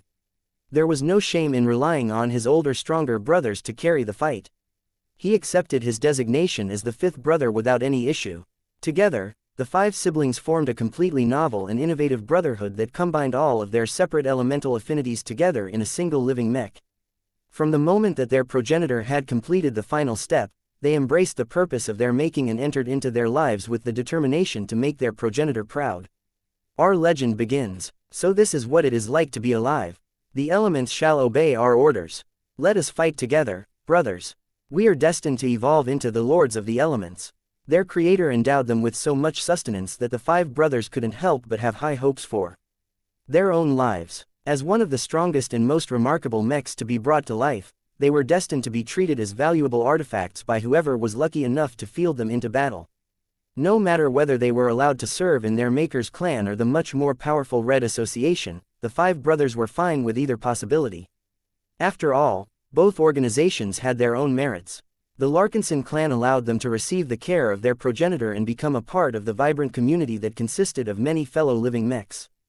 The clan was the mecca for their, and its secret community of living mechs was led by multiple strong and established personalities such as the Quint, the Everchanger and the Minerva.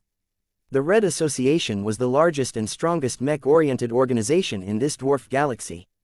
Only the mechers would be able to materially upgrade the Elemental Fae project to the highest extent possible. In addition to that, only they would be able to deploy the five brothers in the most intense battles against the most formidable alien warfleets. The five brothers embraced their lives with boundless dreams and endless expectations for the future. Yet just as they started to settle into their new existences, volatile elemental energies had already begun to clash in and around their metal shells. We need to stop our energies from colliding against each other. The metal personality exclaimed. How do we do that, first brother? We must bring order to the chaos.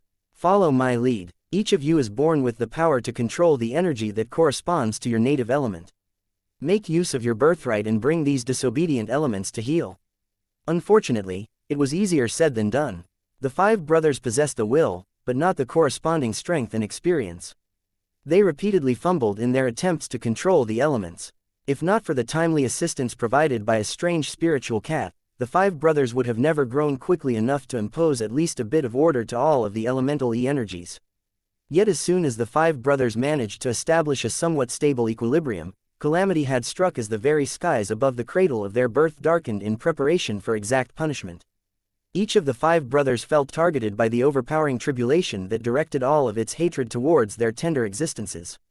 The overbearing intent and malice directed by the fermenting storm made it clear that this supremely powerful force could not tolerate the birth of a mech that inherently harnessed the five elements.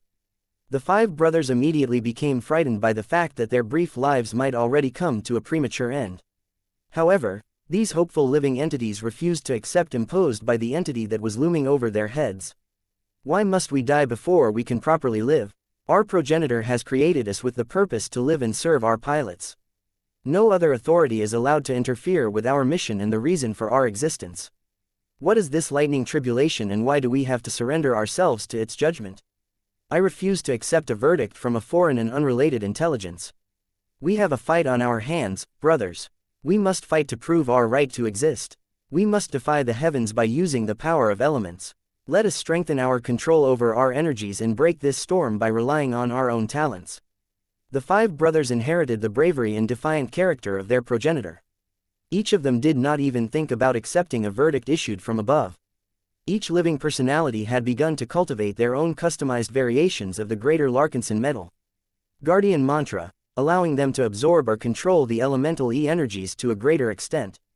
Crack, as the first golden lightning bolt struck the main body, the five brothers became outraged by the attacks and immediately sought to channel their growing fury into their efforts to tame the elements.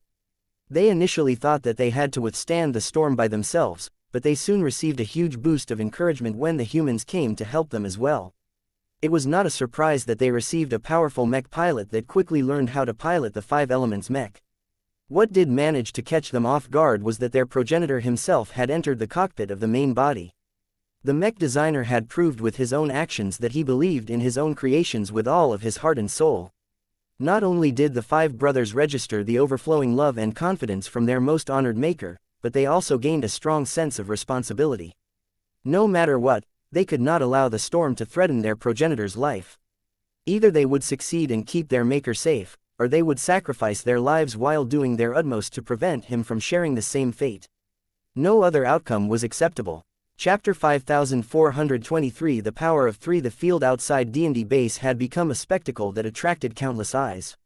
Although the local authorities did not announce or broadcast the anomalous weather event to the public, certain members of high society with excellent connections received word of what was happening and secretly paid a lot of attention to the unfolding tribulation. Many of them became impressed by what they saw. This seemingly weak standard mech began to display increasingly more strength. It wielded the power of all five classical elements in stronger and more skillful ways. The more the unnaturally powerful thunderstorm tried to destroy the mech, the more the latter sought to defy its fate. The observers who possessed the deepest understanding of mechs could clearly sense the will and desire emanating from the living mech. The mech had received the blessing of life, and it wanted to do its utmost to defend this precious gift and prevent the unknowable power from above from cutting off its story before it had properly begun. The elemental lord was partially a misnomer. The five elements mech encompassed five distinct living entities, each of which had taken on a masculine bent for various reasons. The living mech and the living fae all regarded each other as fellow brothers who were destined to live and die as a single entity. In this regard, they were connected enough to each other that they could be treated as a single package. None of them were allowed to die alone. The only acceptable way for them to survive this massive was to band together and fight against the storm that sought to disintegrate their entire being. Chirp, chirp, chirp, chirp, chirp, chirp. At this moment, a torrent of lightning birds closed in on the fleeing drone mech and tried to envelop their prey from multiple angles. Fourth brother, burn as much as you can. We cannot let so many birds get through. I am trying, but my phoenix is not large enough. I need more fuel to feed its flames. I have already reached my limit. The fifth brother helplessly spoke. I am trying as hard as I can to extract more wood energy from the surrounding terrain, but there is only so much that can be done. The fiery purple phoenix circling around the elemental lord uttered a silent cry before diving forward with blazing momentum. A trail of purple flames briefly lingered after its passage, enabling the phoenix to form narrow walls of flames that burned dozens if not hundreds of lightning birds in quick succession. However, no matter how many lightning birds got caught by the hot and deadly fires, their flexibility and numbers were too much to handle. Hundreds more birds easily managed to flank around the purple phoenix and the trails of fire that it left behind. Handfuls of lightning birds still disappeared from existence when they got shot by the weapon's discharge of the luminaire crystal rifle along with the smaller weapon systems built into the Fire Fae and the Earth Fae. Nonetheless, way too many lightning birds successfully managed to close the distance, thereby putting the Elemental Lord in serious danger. Major Xianxia did his utmost to mitigate the bird bombardment. He not only landed his mech on the ground, but also instructed the four Fae to use their modest bulk to shield the more vulnerable parts such as the flight system and the luminaire crystal rifle. Crack, crack, crack, crack, crack, crack. Even so, the drone mech still endured hundreds of continuous hits, causing them to scorch and weaken the transphasic hyper-armor plating while doing greater damage to the exterior and internal modules. The cockpit not only blared with alarms as several minor components had begun to fail due to the excess quantity of currents introduced by the rapid discharges, but also lit up due to the golden shocks inflicted on the body of the mech designer who refused to let his living creation suffer this punishment alone. Vase had already grown a bit numb to the continuous pain roaring from his overloaded nerves. This wave of lightning impacts was worse than anything the Elemental Lord suffered before, which meant that Ves's body suffered significantly greater abuse. His body began to release an acrid form of smoke as small parts of his body had carbonized. However, his body had gained a huge amount of resilience that was far in excess of any human. Only the most abnormal designer babies could compare to him in his ability to resist damage, and he was already starting to outpace those abnormal freaks. His hair looked like a complete mess at this time. His skin had darkened and looked like they had turned into a desert landscape. Nonetheless, there was an inner vitality in his body that was constantly growing stronger in order to replenish the physical damage to his physique. Though Vase deeply understood that he was growing stronger in many ways, his mind was deeply concerned about the state of the Elemental Lord. The 25th wave that his latest creation had just managed to endure inflicted notable damage to the internals. Though the Elemental Lord was constructed well enough to retain most of its combat capabilities, Vase knew that the mech's performance would drop a lot more seriously if it endured an identical wave of attacks. The 26th wave of tribulation attacks was bound to become more difficult to overcome. They needed to do better in order to preserve their chance of making it to the end. They could not allow the Elemental Lord to falter when they weren't even halfway to making it through this event. As soon as Vase managed to regain control, he immediately studied the internal condition of the Elemental Lord and rapidly formulated a damage control plan. Vase transmitted a short set of instructions to his gem cat. Lucky, I need you to dive back in and remove or alter these components. Meow, if you don't do as I say, this mech will fall apart in the next few waves of attacks. Meow. Lucky did not argue much further as he knew that the Elemental Lord was having a hard time. Vase meanwhile utilized his cranial implant to directly tweak the settings of the drone mech. There was still much he could do to optimize the performance of the Elemental Lord. However, Vase knew that this was far from enough to give his mech a chance to make it past the crucial 27th wave. He had already made the determination to go all out in order to give his latest and arguably his most magnificent creation a chance to survive this powerful tribulation. Vase briefly interrupted his work and reached out to the unending regalia that he had temporarily put aside. At the same time, he urged his living mech to form a more effective solution for the next wave of lightning attacks. Major, you need to direct the Elemental Lord to produce a more effective means to wipe out the lightning bird. We are trying, but we have reached the limit of what the Fire Fae and the Wood Fae can do. The mech pilot helplessly said. They have done their utmost to harness as much fire and wood energy as possible. Unless they attain some sort of breakthrough, it is not realistic for them to produce a stronger result in the short term. Vase briefly withdrew a small item from his armor. This is not their limit. Their potential is far greater than this. If 2 elements are not enough, then make use of 3 elements. The second brother is doing little aside from putting up an energy shield at times. The Water Fae can do more. Water begets wood, wood begets fire. Major Xianxia's expression hardened. It is already tough for the 5 brothers to blend 2 different elements at the same time. If they start to work in a third one, the difficulty of maintaining control will become much higher. We have no choice. The 5 brothers have to start with this sooner than later. If they want to make it all the way to the 81th lightning strike, then they cannot survive without harnessing all 5 elements at the same time. How can they grow so far if they do not have the courage and the will to tame 3 elements? The raw mech officer did not reply any further, but the mech under his control and supervision already started to take action. The water fae which had previously remained passive suddenly began to take a more active role. Water energy began to surge from the surroundings. There was plenty of moisture and bodies of water in the artificial wilderness of New Constantinople 8. Water was the liquid of life. Water was the primary component of the blood that sustained living organisms. Water contained the atoms that enabled stars to burn so long that they could easily maintain their brightness for billions of years. As the second brother attempted to work with his 4th and 5th sibling, their cooperation initially started off shaky. The purple phoenix suddenly acted as if a large pool of water had almost doused its flames. The water E-energy was colliding directly against the fire E-energy, producing many different conflicts that significantly reduced the combat effectiveness of the elemental lord. Major Yankovsky gritted his teeth yet again as he tried his best to help the 3 brothers combine their elements without producing too many undesirable collisions. It was too difficult. Combining 2 elements was manageable because there was only one relationship to worry about. Putting 3 elements in closer proximity to each other produced a triangle of relationships, meaning that the elemental lord had to exert 3 times as much control to keep everything together. Although the water fae was able to share the growing burden, it was not enough to manage all of the added volatility.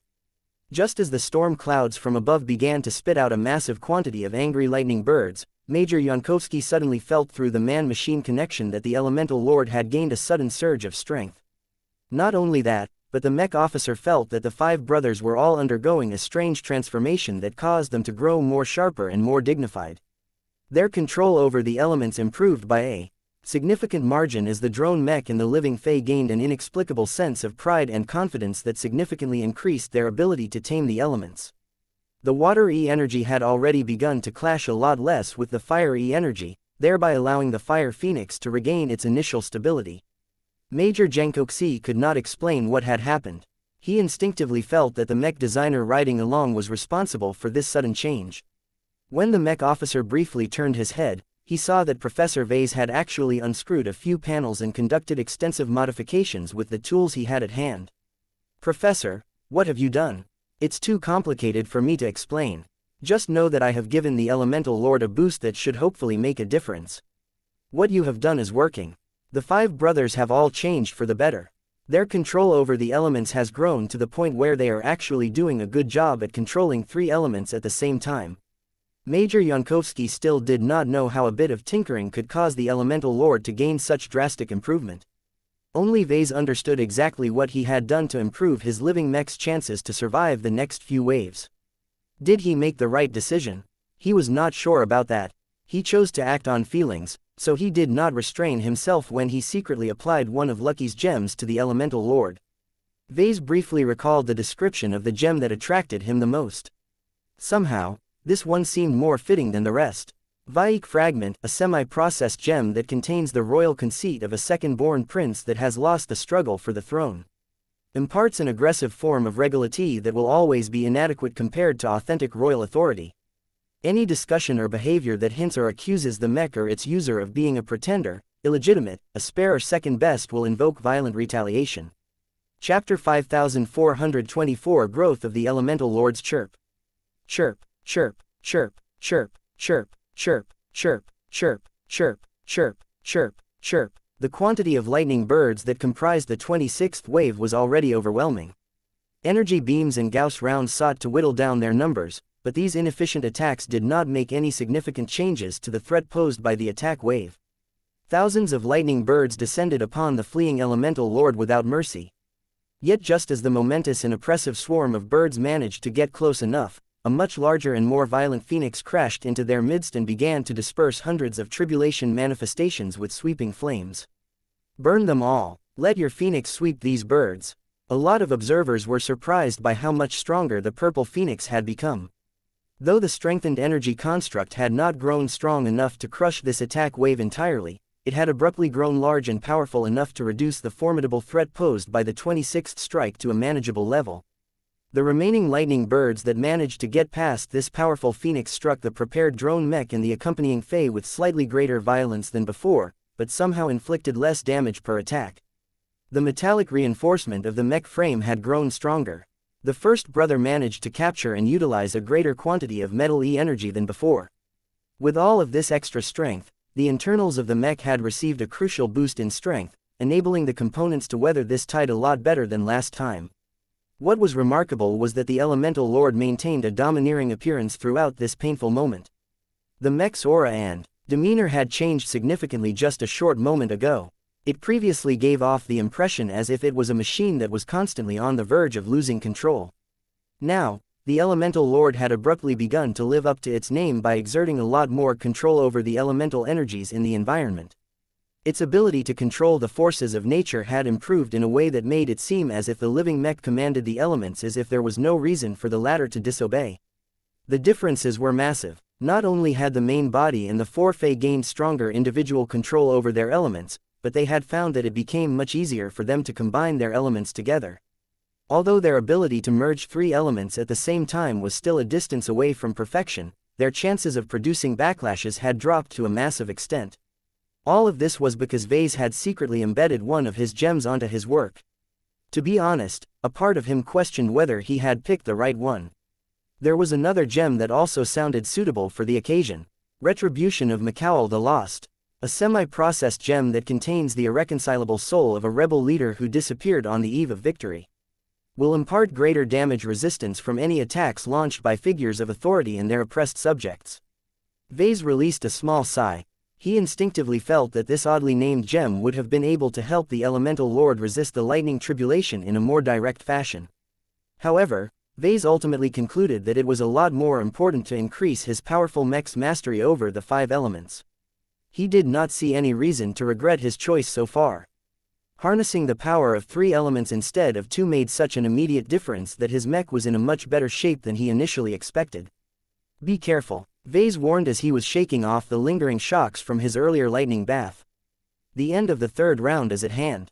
The 27th wave will stress our defenses like nothing else. Can the Fire Fae produce another Phoenix? Major Yankovsky shook his head. I have already made this suggestion. It is not possible. The burden of control is too great. That was bad news. The Fire Phoenix had become a lot stronger alright, but there were limits to how extensively a single construct could overcome an entire swarm of lightning birds. The only other measure we can take is to pull the Fire Phoenix closer. The Mech officer said, that will allow us to burn more lightning birds, but it will test the control of all five brothers a lot more. This is a matter of life and death for them. They need to take risks. The two occupants fell silent when the last and most dreaded wave of lightning attacks had emerged from the dark and gloomy clouds. Chirp, chirp, chirp, chirp, chirp, chirp, chirp, chirp, chirp, chirp, chirp, chirp, chirp, chirp, chirp, chirp, chirp, chirp. Lightning bird upon lightning bird descended from above, each carrying a significantly greater charge than before. The quantity of birds that descended from above had grown so much that they briefly outshone the dark storm that had spawned them in the first place. As the lightning birds began to dive and converge upon the Elemental Lord that had begun to move again, they showed remarkably greater intelligence and coordination than before. Damn it, they are no longer stupidly trying to chase after our Mech in the straightest possible trajectory anymore. The birds had actively split up into multiple pincers in an attempt to attack the Elemental Lord from opposing angles. Energy beams and Gauss rounds constantly sought to whittle down the great swarm, but its momentum had not dropped in the slightest. Vase began to have a very bad feeling about this wave of lightning attacks. He made a few quick changes to the settings of his lightning rods to reduce their exposure to external lightning discharges. He briefly thought for a moment before he made another decision. He had been testing the boundaries of the lightning tribulation for a while now. Ancient wisdom claimed that any attempts to help the subject survive would provoke a heavier punishment, but so far that did not appear to be the case. Either the lightning tribulation was not as discerning as he feared, or a creator was allowed to take a few liberties in helping his own work pass this crucial test.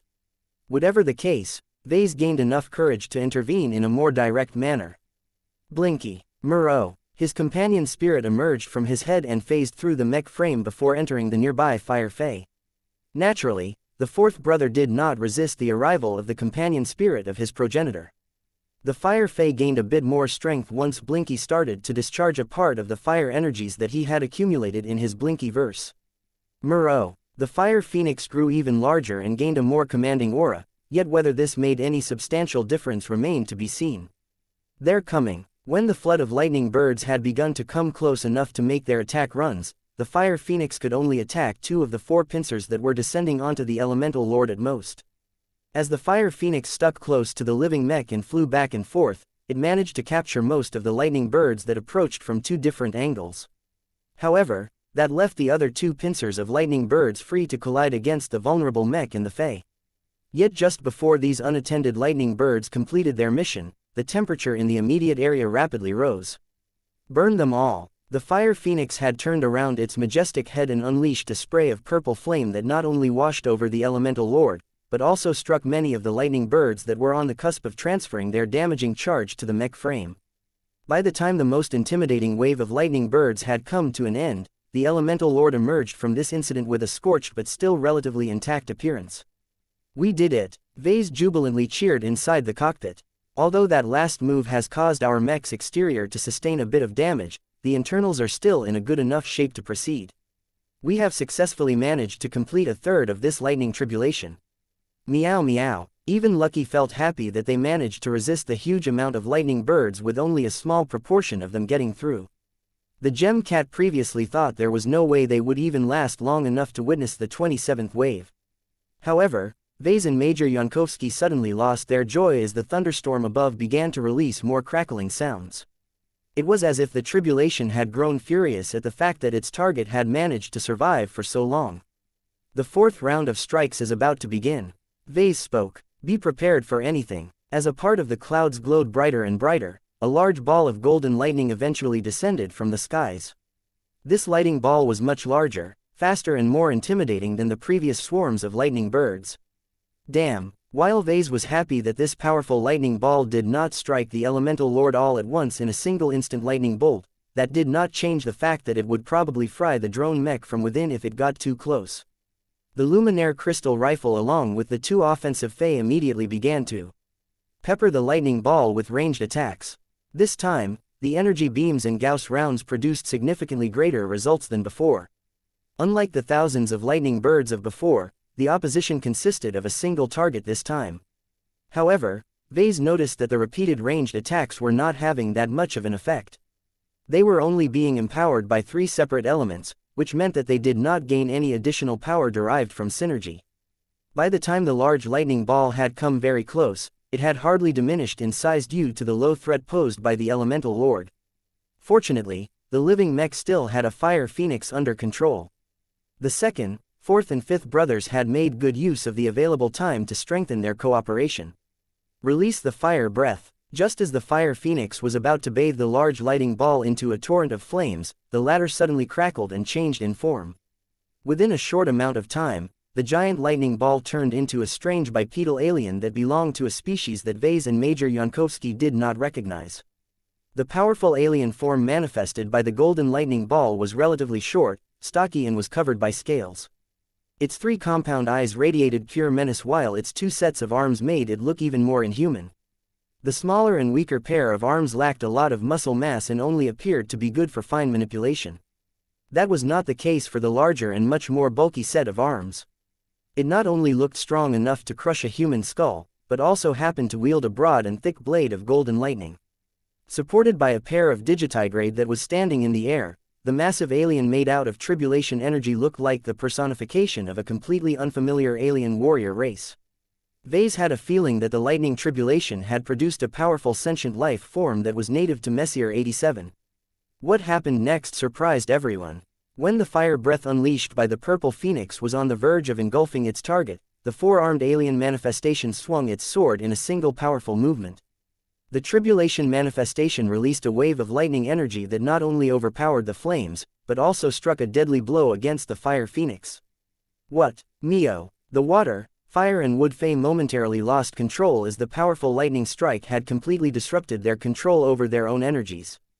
While the affected Fae hurriedly tried to recover and condense another phoenix, the large tribulation manifestation had already begun to lift its lightning sword in preparation to unleash a second lightning strike.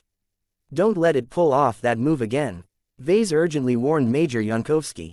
Chapter 5425 The Lightning Warrior. A lot of observers became shocked and surprised when they witnessed how the lightning tribulation had progressed. A few of the more knowledgeable figures became impressed by how long the newly fabricated mech had managed to hold out against the forces that sought to erase its existence. Among their exceedingly small circle, it was common wisdom that anything that could trigger a response from above was bound to possess special properties. They were never truly weak, or else they would have never ended up in this predicament in the first place. However, against a storm of this magnitude and severity, it was hard to imagine that a second-class mech of this configuration could last more than several lightning strikes.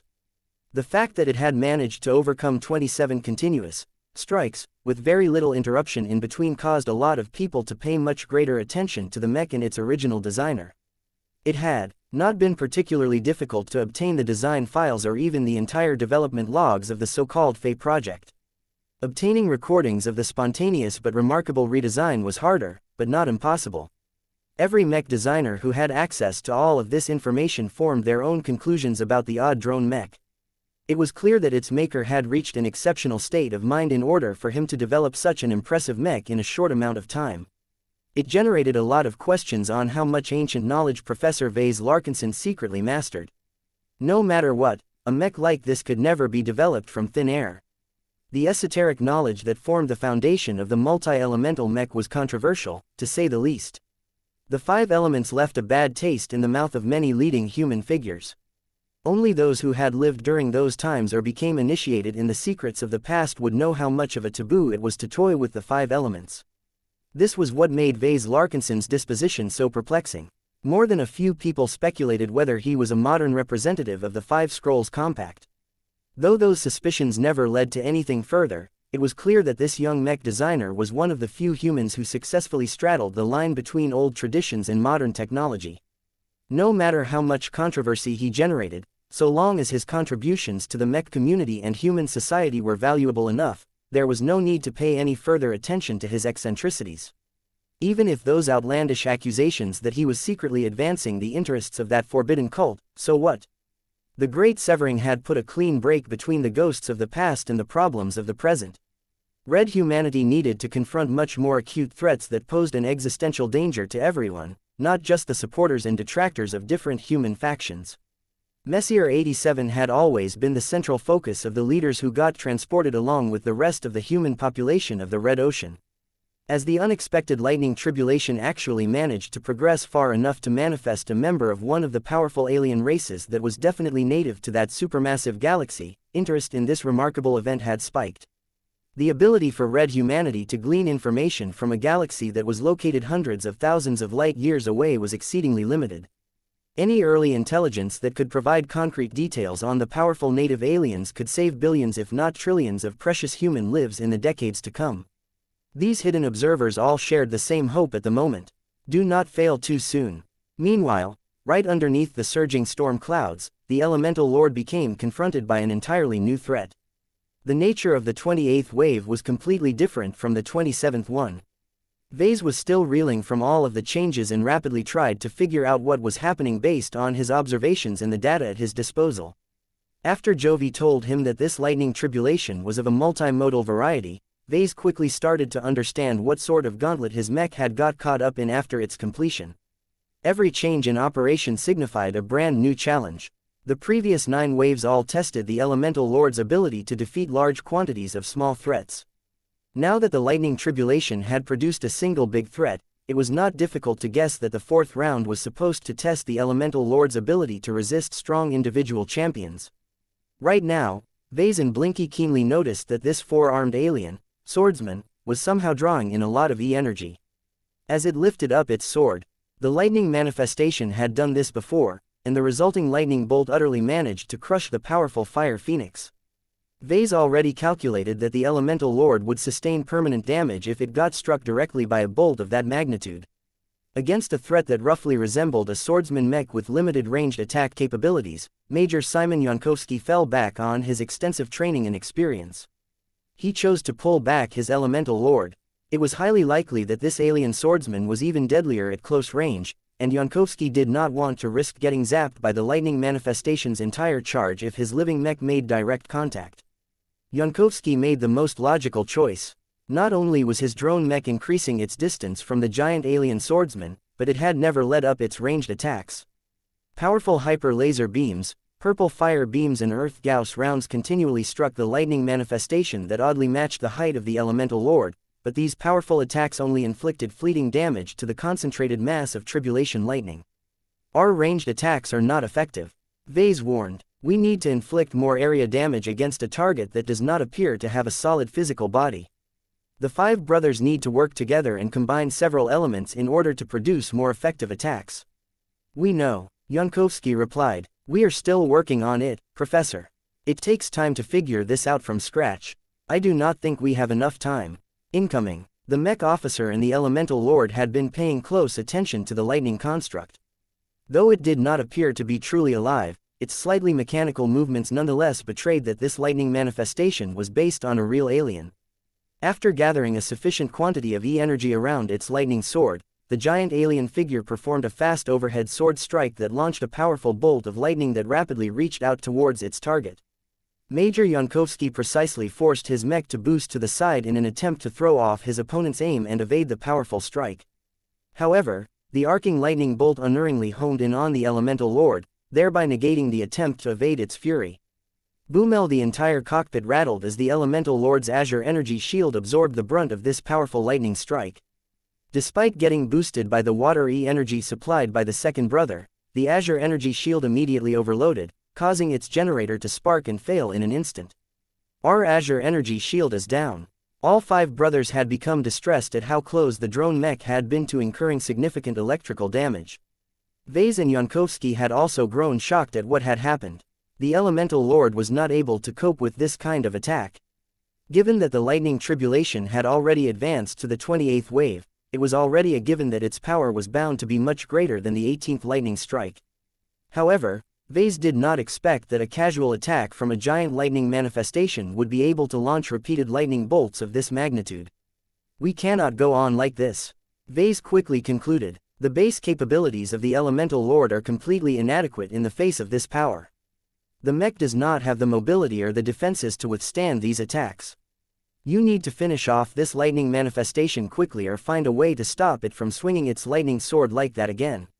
The second, fourth and fifth brothers were already trying to form an effective response. They had been trying to gather enough fire, wood and water E-energies to launch a powerful long-ranged fire attack that could engulf the lightning manifestation. However, the last attack not only broke their concentration, but also destroyed much of the multi-elemental E-energy construct that they had been attempting to form. The giant lightning swordsman only paid a relatively minor cost to launch this attack, which meant that it could still launch a lot more lightning bolts before it expended its own charge. As the alien swordsman slowly began to lift up its lightning sword in order to accumulate more E-energies, Major Yankovsky eventually decided to switch up his strategy.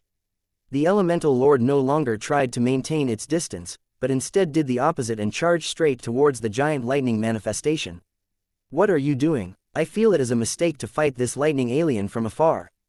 Major Yankovsky rapidly explained. The earlier lightning ball took on the form of a swordsman. I think that it has taken this shape because it is designed to test our ability to fight up close. I can sense the challenge in its eyes. Those are alien compound eyes. Who knows what sort of meaning they convey? I am a soldier. Alien or not, this swordsman made out of lightning clearly wants us to test our blade. We'll just get shocked from the moment your weapon makes contact with this concentrated collection of lighting energy. Major Yankovsky was making a huge gamble here. Vase understood the mech officer's logic, but he still thought that it was best to counter this lightning manifestation by launching overwhelmingly powerful ranged attacks. The pilot was in charge, though. He acted on his new plan and immediately put away the elemental lord's luminaire crystal rifle so that it could draw a transphasic hyper sword that had already been infused with concentrated metal energies.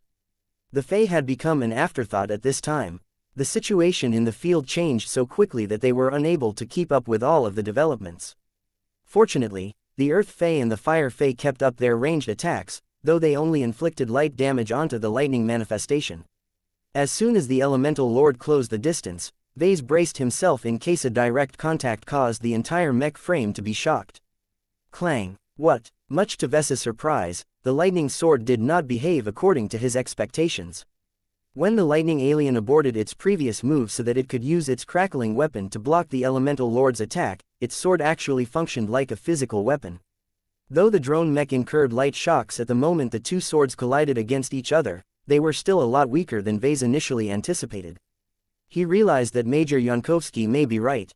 Perhaps it was still possible for the elemental lord to defeat the lightning manifestation at range, but it was apparently not the most optimal way to resolve this kind of tribulation. Major Yankovsky grinned. His opponent became a lot more familiar all of a sudden. The alien swordsman no longer attempted to launch any powerful ranged attacks, but started to fight in a manner that was highly reminiscent of mechs armed with swords. As a seasoned mech officer of the Red Association, Major Yankovsky's swordsmanship was excellent even if he did not specialize in melee combat. He did not go on the offensive right away, but instead sought to fight in a conservative manner so that he could gain a better measure of his current adversary. The swordsmanship demonstrated by the four-armed alien was both familiar and different. Many of the basic movements and techniques were universal among all bipedal species. However, it was the way in which the alien swordsman actively stirred up the E-energies around him that gave its attacks a greater edge. Vase immediately formed a conclusion after he had observed this simulated alien warrior for a time. I think we are fighting against a chi cultivator. A what? Chapter 5426 Elemental Power. The swordsmanship of the alien lightning warrior was good. Vase did not understand swordsmanship as well as Kedis or even his second daughter, but he had witnessed enough excellent swordsman mechs in action to know that the four-armed alien was both skilled and dedicated in this discipline. It was not even all that alien, to be honest.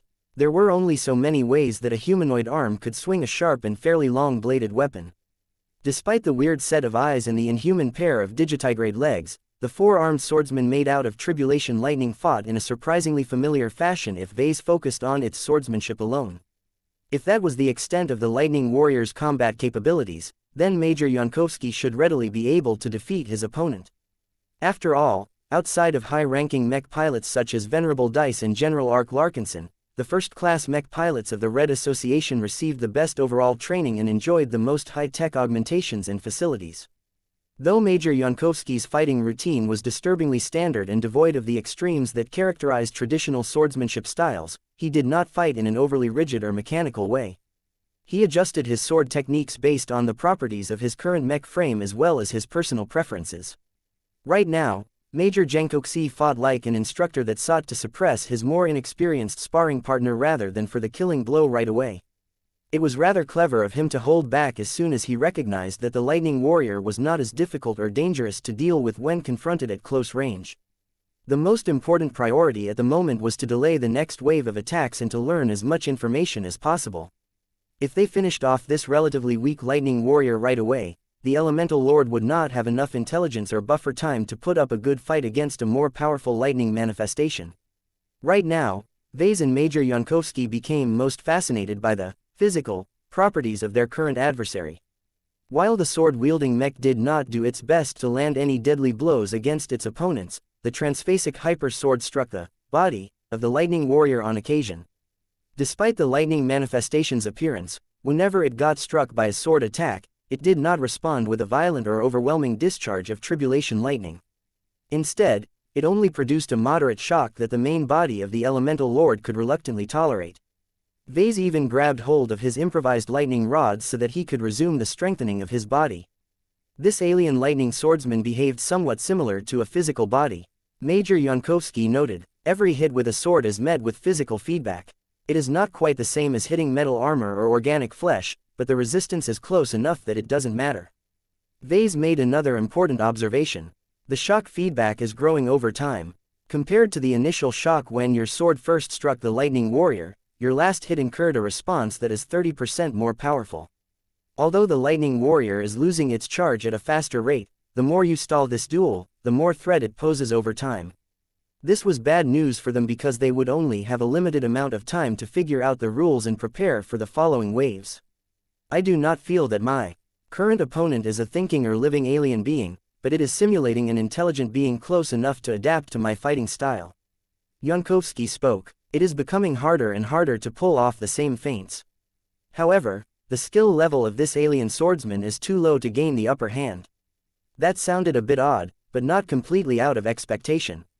It was yet another form of pressure against the target of this tribulation storm. How are you coping against its elemental attacks? They're annoying, but my mech has been able to use the same defensive measures as last time to mitigate the damage. The lightning warrior did not fight like a simple swordsman. Even though its sword techniques were relatively basic, they actively sucked in the surrounding energies and converted them into more powerful lightning attacks. The lightning warrior was able to form lightning waves, lightning shields and lightning spears that occasionally caught Major Xianxia off guard.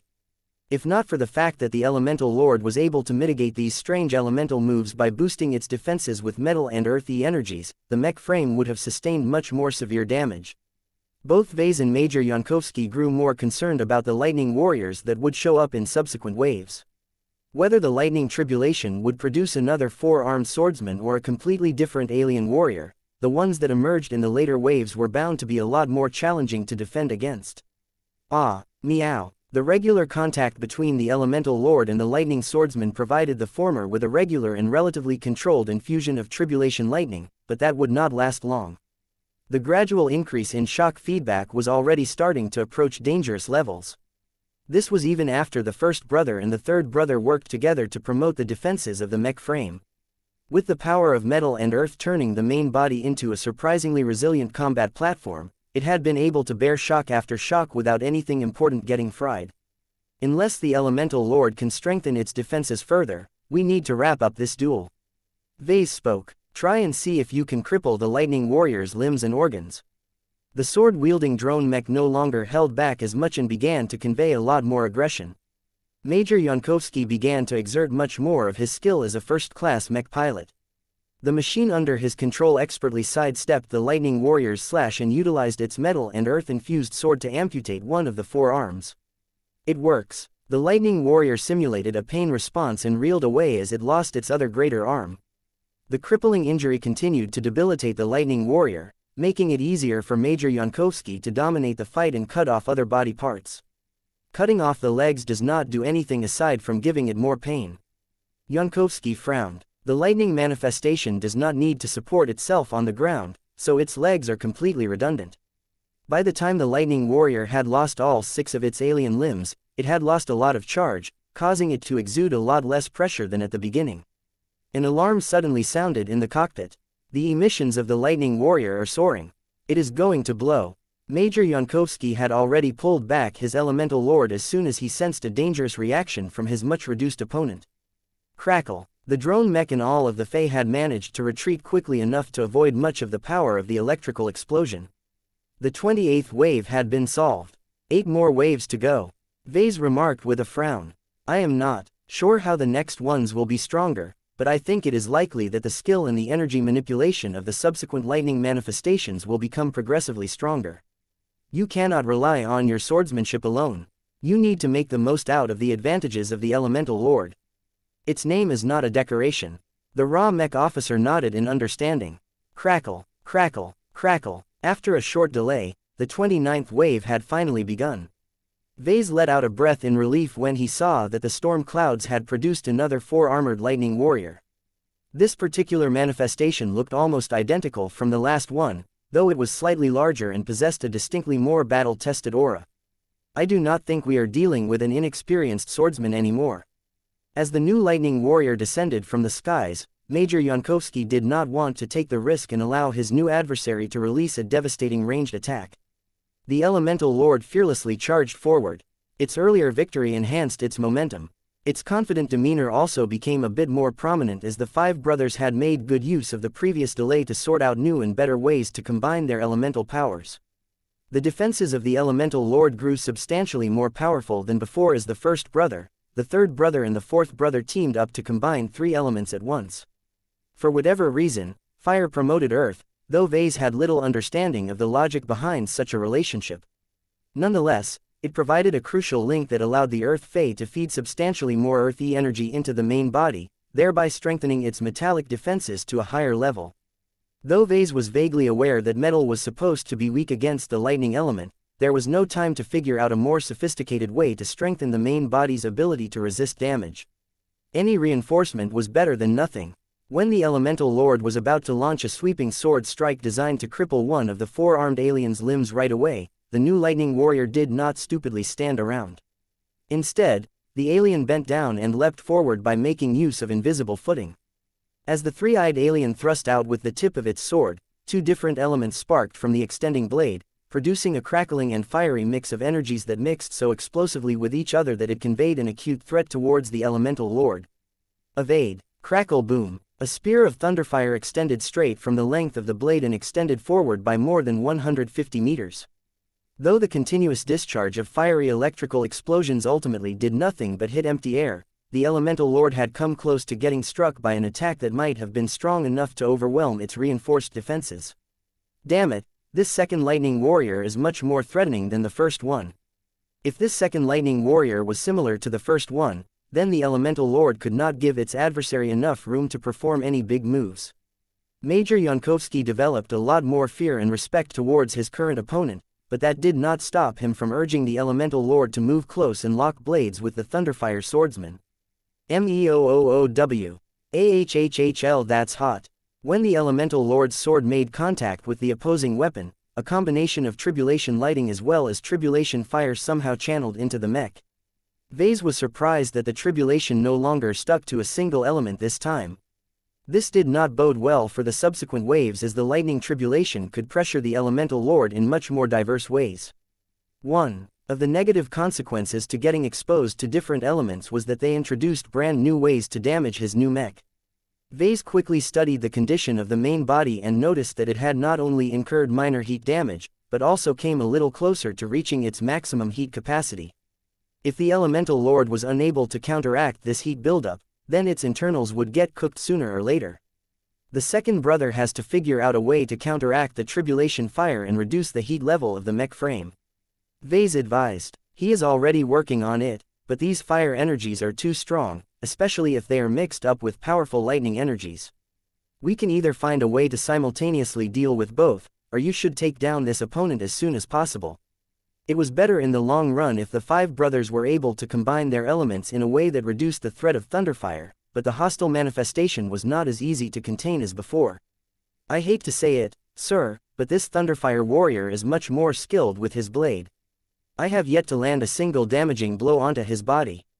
Major Yankovsky's skill with the sword had already been stretched to the limit, and this was just the second lightning manifestation to descend from the skies. Chapter 5427. The 30th wave. The jump in skill between the first lightning manifestation and the second one was too big. The first lightning manifestation was pretty much the alien equivalent of a rookie. Even if it possessed a huge charge of tribulation lightning, its overall lack of skill and strength made it easy for Major Yankovsky to dismantle his opponent up close. The new Thunderfire manifestation was a different story altogether.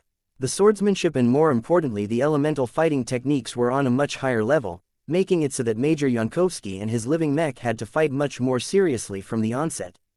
The fact that the Elemental Lord was unable to finish off the Thunderfire warrior right away did not make Vase more optimistic about the future waves.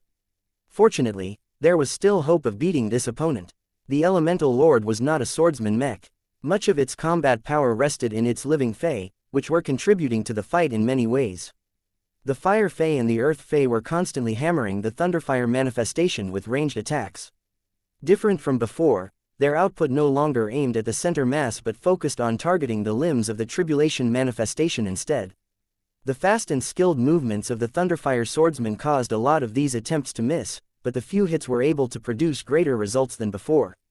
In addition to that, the five brothers were considerably faster and more proficient in harnessing and combining their energies to produce different effects. Ever since Vase had merged one of Lucky's gems with the mech, the five brothers were not only able to merge three elements in more varied ways, but also became more skilled at multitasking. For example, the Fire Fae not only worked toward reinforcing the defenses of the main body by taking part in a fire-earth-metal chain, but also enhanced the firepower of the Luminaire crystal cannon by forming a water-wood-fire chain. The burden on the fourth brother had increased dramatically as a result, but the living Fae had grown so much during this fight that he was truly beginning to live up to his potential. No tribulation will cut off my path to life. I will burn everything that attempts to do so, even if I have to ignite those storm clouds myself. The fighting intent of the five brothers grew with each passing second as they constantly improved their ability to wield the elemental energies that they were meant to control. However, Vase was not as optimistic as his living mech. His mind was not focused on the present, but rather on the future. If the threat level of the Tribulation Warriors continued to grow at this pace, then the next ones were bound to inflict serious damage onto the Elemental Lord. This was no time for the living mech to feel comfortable. The five brothers needed to make the next step and begin to combine four elements at the same time. However, that was not the only way to increase their power. Vase had always kept an eye on the Thunderfire Warrior. Compared to its more proficient swordplay, he was much more interested in how this four-armed alien manifestation used the elements to its advantage. For whatever reason, the Thunderfire swordsman was able to draw in lightning and fire energy and mix them up in a highly combustible combination that produced much more damaging explosions than if these two elements operated separately. One of the keys of this combination was that the two elements had been merged in such a profound way that they maximized the power that could be generated from the absorbed energies. This was one of the reasons why the Thunderfire Warrior was not losing its charge that quickly despite launching all manner of Thunderfire augmented attacks. The Earth Face suffered another fiery shock as its sword failed to block a quick jab after it had made a mistake and overextended itself. Before the sword strike could strike the main body of the Elemental Lord, the Earth Fae quickly moved in the way and resisted the strike with its thick and sturdy construction. Crackle boom! The Earth Fae launched away with cracked armor plating and a few damaged components, but it had bought enough time for the main body to recover and launch a quick counterattack that severed the sword arm of the Thunderfire Warrior. Good job! Of course, the Thunderfire swordsman instantly compensated by transferring its sword to its other greater arm. Unlike the first Tribulation Warrior, the second one possessed a much stronger mentality. Not only was the latter able to cope with its crippling wound a lot better, but it was almost just as skilled with fighting with its offhand. Fortunately for Major Yankovsky, his opponent lost just enough combat effectiveness for him to gradually gain the upper hand in this duel. Hostile lightning and fire energies regularly entered the main body and the Fae as they intermittently got struck one way or another. Each strike produced a fair amount of explosive damage to their chassis and internals, but much of the damage partially restored for mystical reasons. The same went for Vase and Lucky. They experienced a fraction of the tribulation forces that sought to crush the Elemental Lord entirely, and grew in ways that could not be fully described. As Vase experienced the power of Thunderfire firsthand, he developed a much more comprehensive understanding of this compound element. According to a few sources of cultivation science that he had read in the past, lightning was sometimes treated as a separate element, and other times treated as a derivative of the air element. Different ages and different schools of thought all came up with different interpretations of the lightning element, which caused them to work with it in vastly different ways. What mattered was that it was a lot harder to work with than one of the classical elements. The chance of suffering self-harm was much greater, so Vase could not imagine how much pain these four-armed alien swordsmen went through in order to master the power of lightning. However, the reward was great as the lightning element was regarded as one of the most powerful offensive elements. Combining this volatile element with another offensive element such as fire was incredibly hard as their interaction never led to any stable combination. They only ever produced one form of explosive discharge or another. It took a lot of skill, effort, talent and most importantly persistence for a cultivator to master effective ways to combine these two elements. What impressed Vase quite a bit was that the four-armed alien swordsmen did not fight like high-ranking mech pilots or traditional swordsmen. Unlike willpower cultivators whose very intentions could forcibly rewrite the laws of reality within their domains, the two lightning manifestations fought as if they were in harmony with the environment. This method of energy utilization reminded Vase a lot of his mother as well as his design spirits. Though Vase found that to be rather odd as he had always associated swordsmen with willpower cultivation, it appeared that this four-armed alien race preferred to combine their swordsmanship with chi cultivation.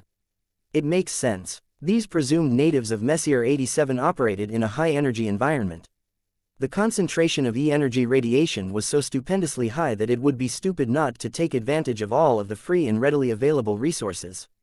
Since the power of heaven was so ridiculously abundant in the supermassive galaxy, then the most dominant forms of combat likely revolved around who could leverage this power better than their adversaries.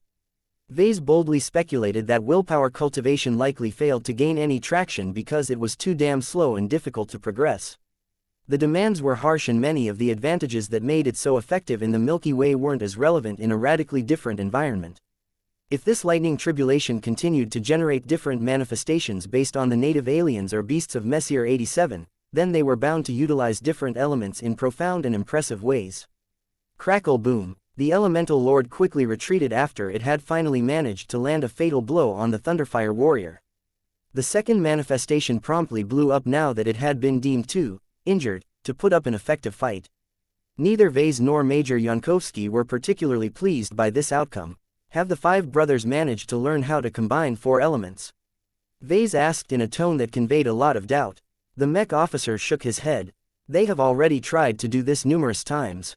No matter how carefully they work, they always lose control right away. The brothers have given up on this for the time being. They think that they can do a better job if they improve their control in other ways. Vase did not know whether that was the right course of action to take. Deepening their mastery of combining three elements was only effective in the short term. Sooner or later, the tribulation would introduce a new challenge that could not be dealt with unless the elemental lord employed four elements at once. The 30th wave is coming. The aura of oppression from the storm clouds had become a lot stronger. Both Vase and Major Yankovsky changed their expressions as they became affected by the oppression radiated by the third manifestation. Just like before, the giant warrior made out of tribulation lightning belonged to the same species as its predecessors. Different from last time, the latest swordsman wielded a pair of shorter blades that did not look any less deadly. Vase focused his senses on the new warrior. I can sense lightning and wind. Not only that, but this third warrior has much stronger control over these elements. Its power application is on another level. It is also fast, Major Yankovsky noted with alarm. The elemental lord barely managed to raise its sword to block the wind swordsman's astonishingly fast attack run. The cockpit violently jerked as the kinetic force of the collision forced the elemental lord back. At the same time, the mech frame also became subjected to a considerably more powerful shock attack than before. Major Yankovsky was barely able to cope with this surprise attack before the wind warrior rapidly circled around and sought to stab its twin lightning blades at an undefended angle. Neither the main body nor any of the four Fae could respond quickly enough to block this subsequent attack. Crackle crackle crackle. The elemental lord had no choice but to force its damaged Azure energy shield generator to activate again.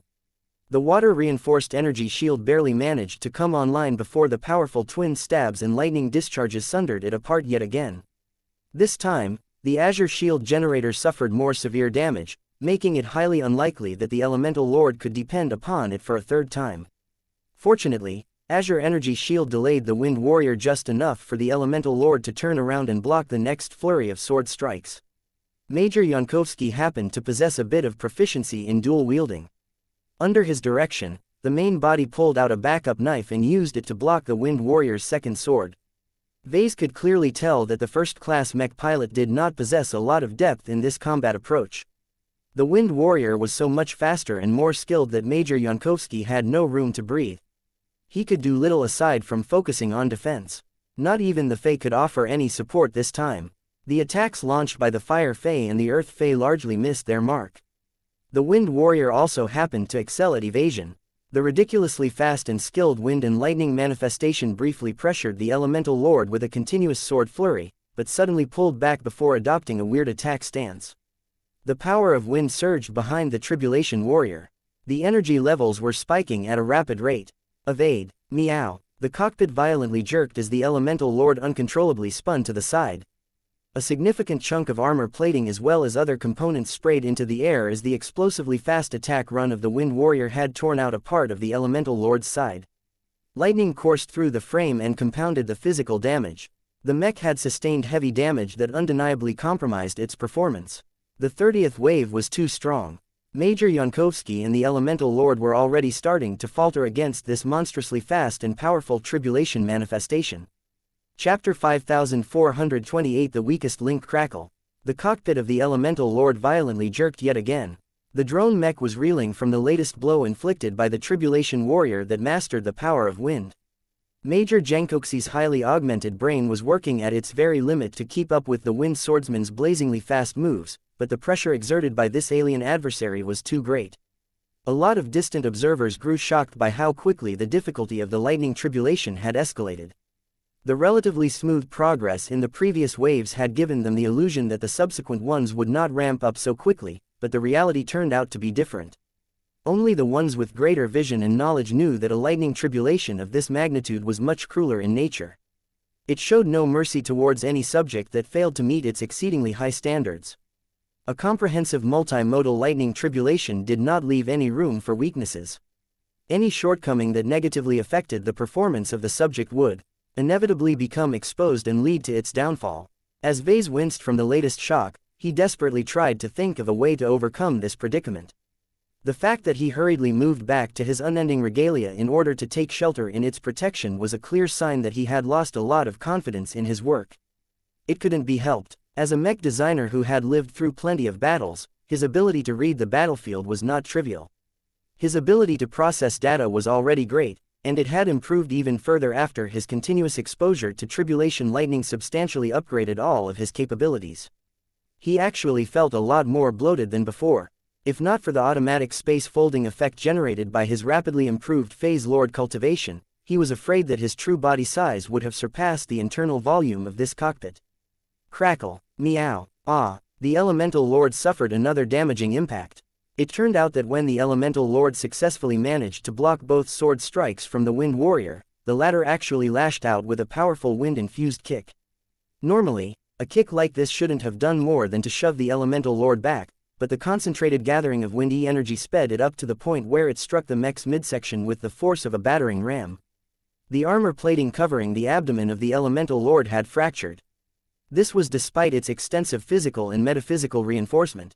This move caused Ves's heart to chill even further. The four-armed alien produced by the lightning tribulation possessed too many advantages. In terms of swordsmanship, the veteran first-class mech officer was clearly outmatched by the wind swordsman. In terms of speed, a quasi-first-class standard mech like the Elemental Lord was far inferior to a chi cultivator that commanded the power of wind. In terms of force, the momentum that the Wind Warrior could produce to empower its attacks did not make it weak at all. There was little the Elemental Lord could do to deliver any strong impacts.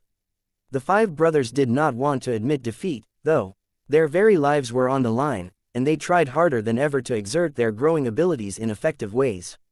The speed differential is too great. We need to slow this swordsman down or increase our own speed.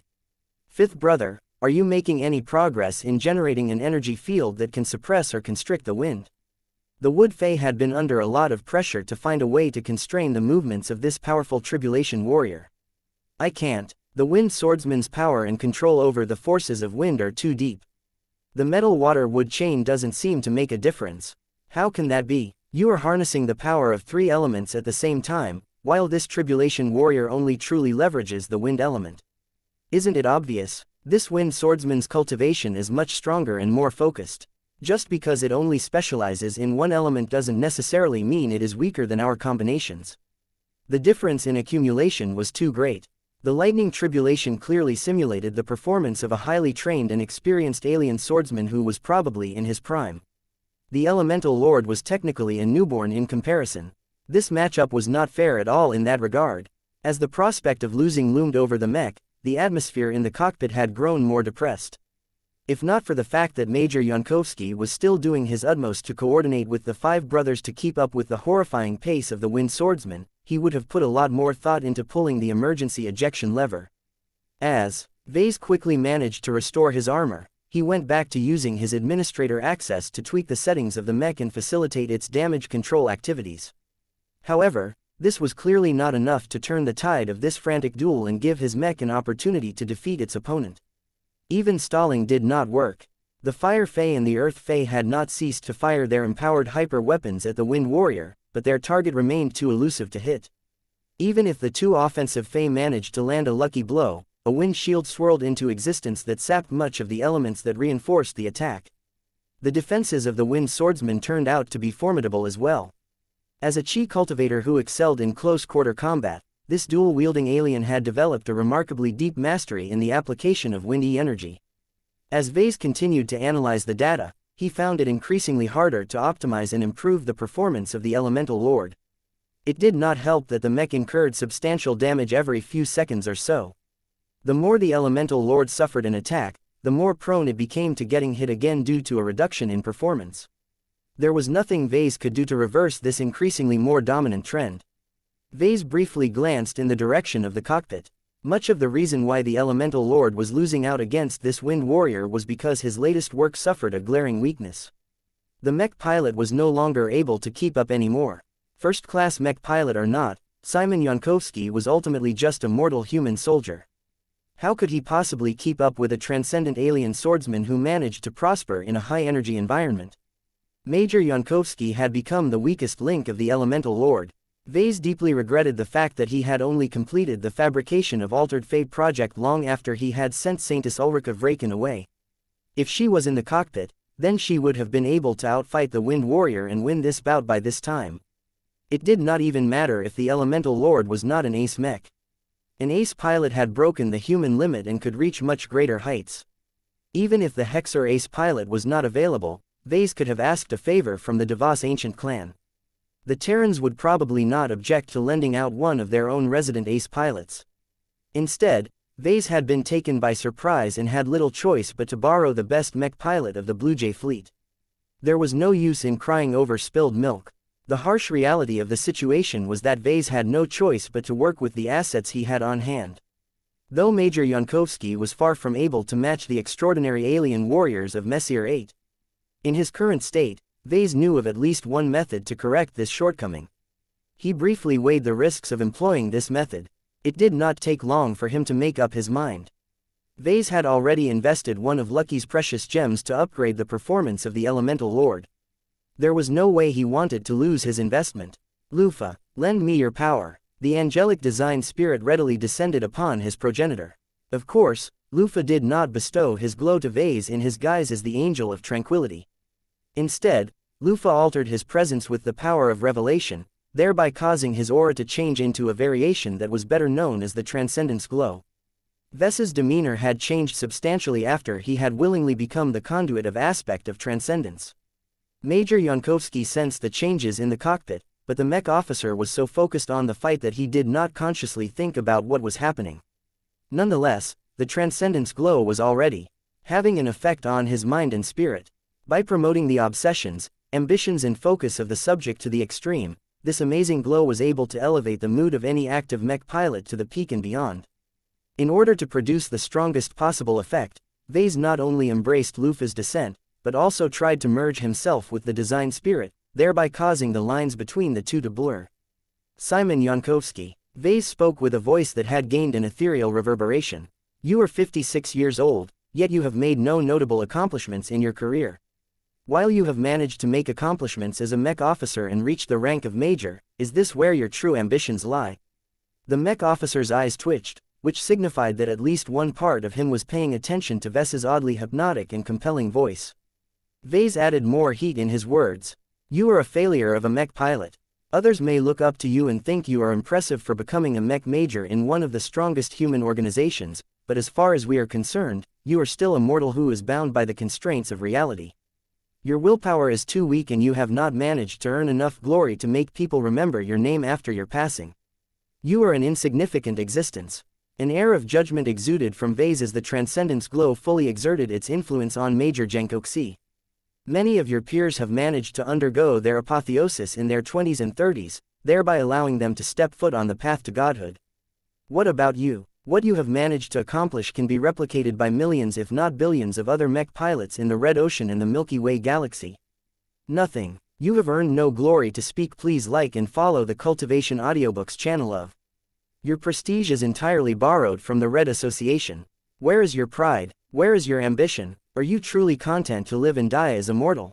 Though Major Yankovsky was not able to free up enough of his focus to offer a response, his body language as well as his stimulated emotions made it clear that he was not reconciled with his mediocre life. Every authentic mech pilot yearned to attain greatness. Yankovsky had suffered many setbacks in his decades of service. His failure in attaining any breakthroughs had crushed his youthful dreams and forced him to settle for less.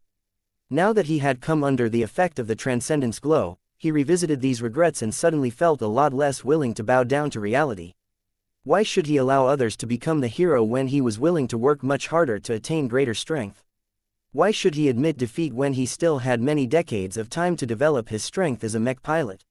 Why must he embrace his own weakness and end up becoming the primary reason why the Elemental Lord was unable to overcome the 30th wave? Simon refused to accept these outcomes. He desired greater strength. This was the only way he could rewrite his own fate and avoid any further regrets. As Major Yankovsky's mental activity had begun to peak, Vase prepared to give the mech officer a final push. He held the hammer of brilliance in his armored grip and raised it above Yankovsky's head. The hammerhead still exuded a bit of heat due to its prior exposure to the tribulation lightning. Every human has a chance to attain greatness. If you wish to shed your mortality, then this is the time. Accept our blessing and rise up to become our elemental champion. Whack! The flat side of the hammer of brilliance struck Major Yankovsky's helmet. Despite the lack of direct contact, the transfer of extraordinary power ensured that the mech officer had become affected by Vulcan's influence. Even though Vulcan was primarily a craftsman as opposed to a warrior, his ability to enlighten people had a wondrous effect on Major Yankovsky. The raw mech officer's mood and emotions had already been pushed to the limit. The impact from the hammer of brilliance just happened to push them past a tipping point, causing Yankovsky to undergo an unstoppable transformation. An explosion of willpower occurred in his head as he surpassed his mortal boundaries for the first time in his life.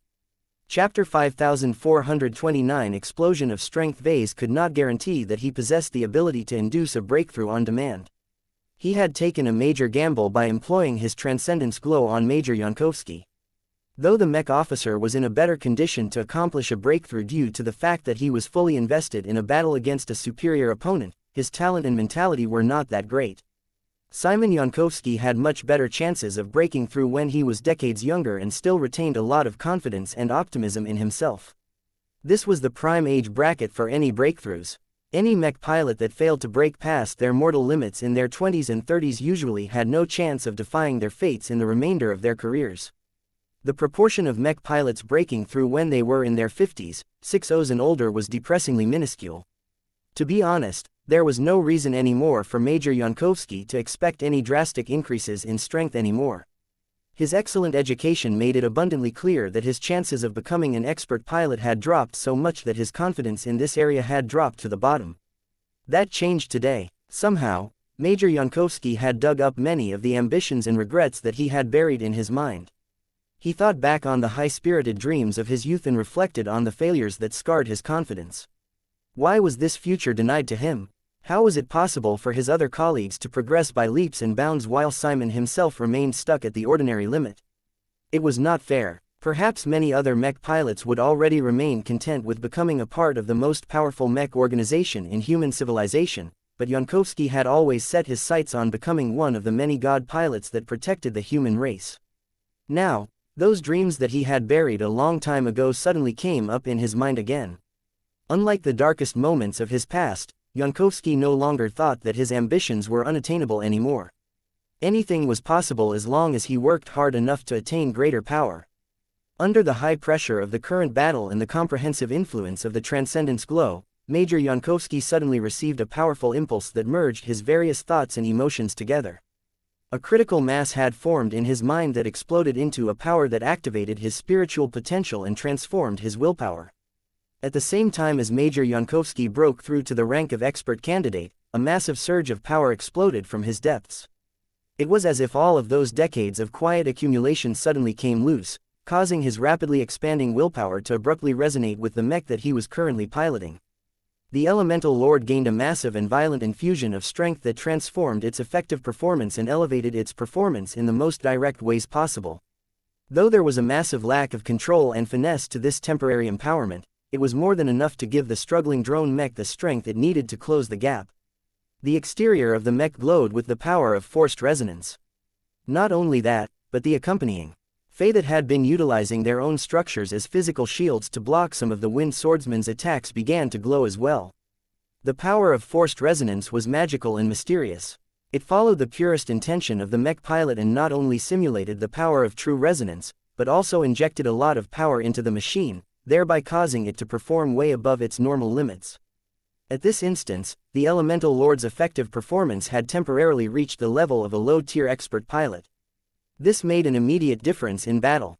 The empowered mech not only kept up with the speedy rhythm of the fast-moving tribulation manifestation, but also began to land successful attacks against the four-armed alien. Crackle, crackle, crackle. Major Yankovsky had practically been reborn at this moment. Although there was still a long distance away from undergoing actual apotheosis, breaking the mortal limit and becoming an expert candidate already signified that he had stepped onto the road of ascension. Major Yankovsky felt invincible at the moment.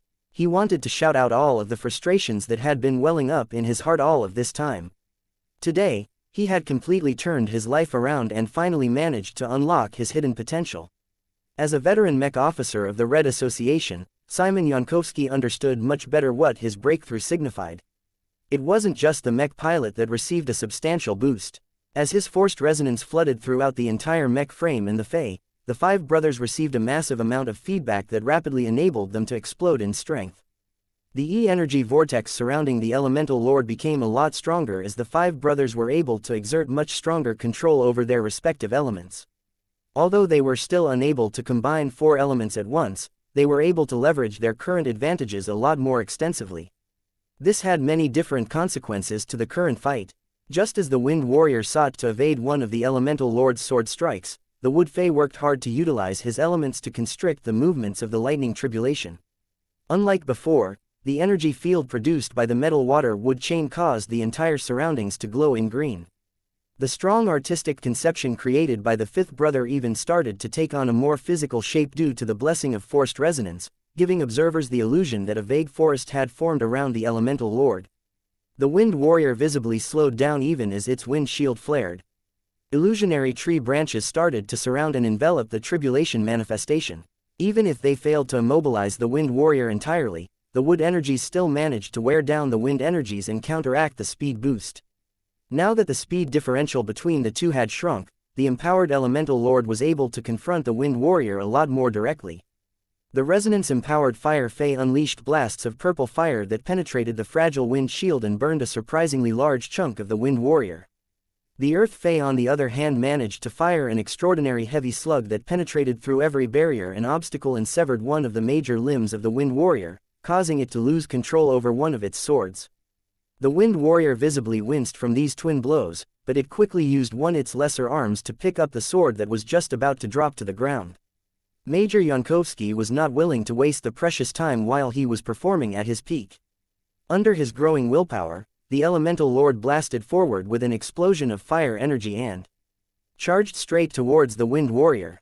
Crackle, crackle. The Elemental Lord skillfully managed to read the Wind Warrior's reluctant attempt to evade and managed to lock one of the giant alien's sword while wrenching away the other one.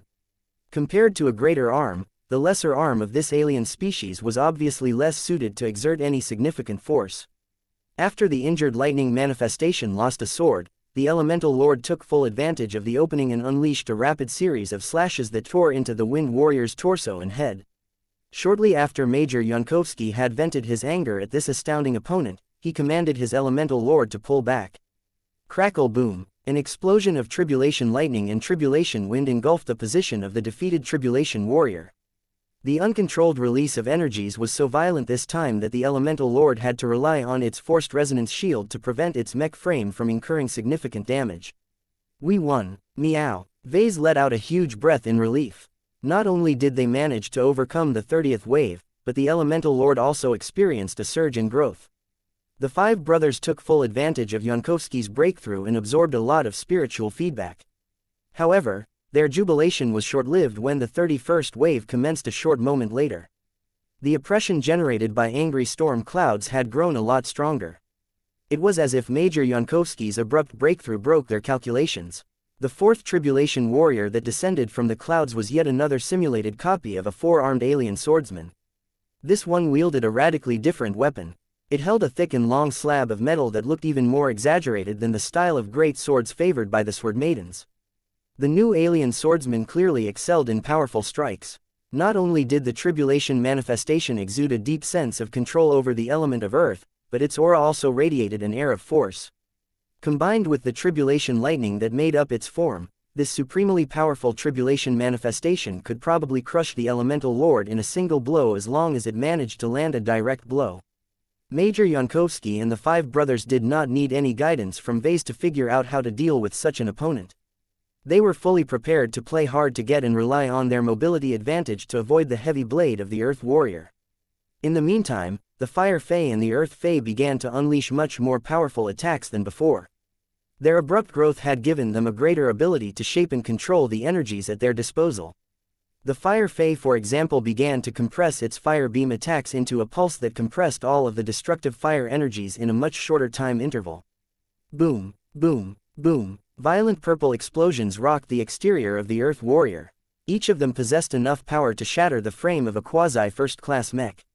Meanwhile, the Earth Fae did not let up and infused so much Earth energy into its Gauss rounds that their mass and force reached unreal proportions. Every attack produced loud collision noises as the resonance-empowered Gauss rounds sought to penetrate and annihilate anything in their path. Yet much to the surprise of the five brothers, the Earth Swordsman showed no visible signs of damage.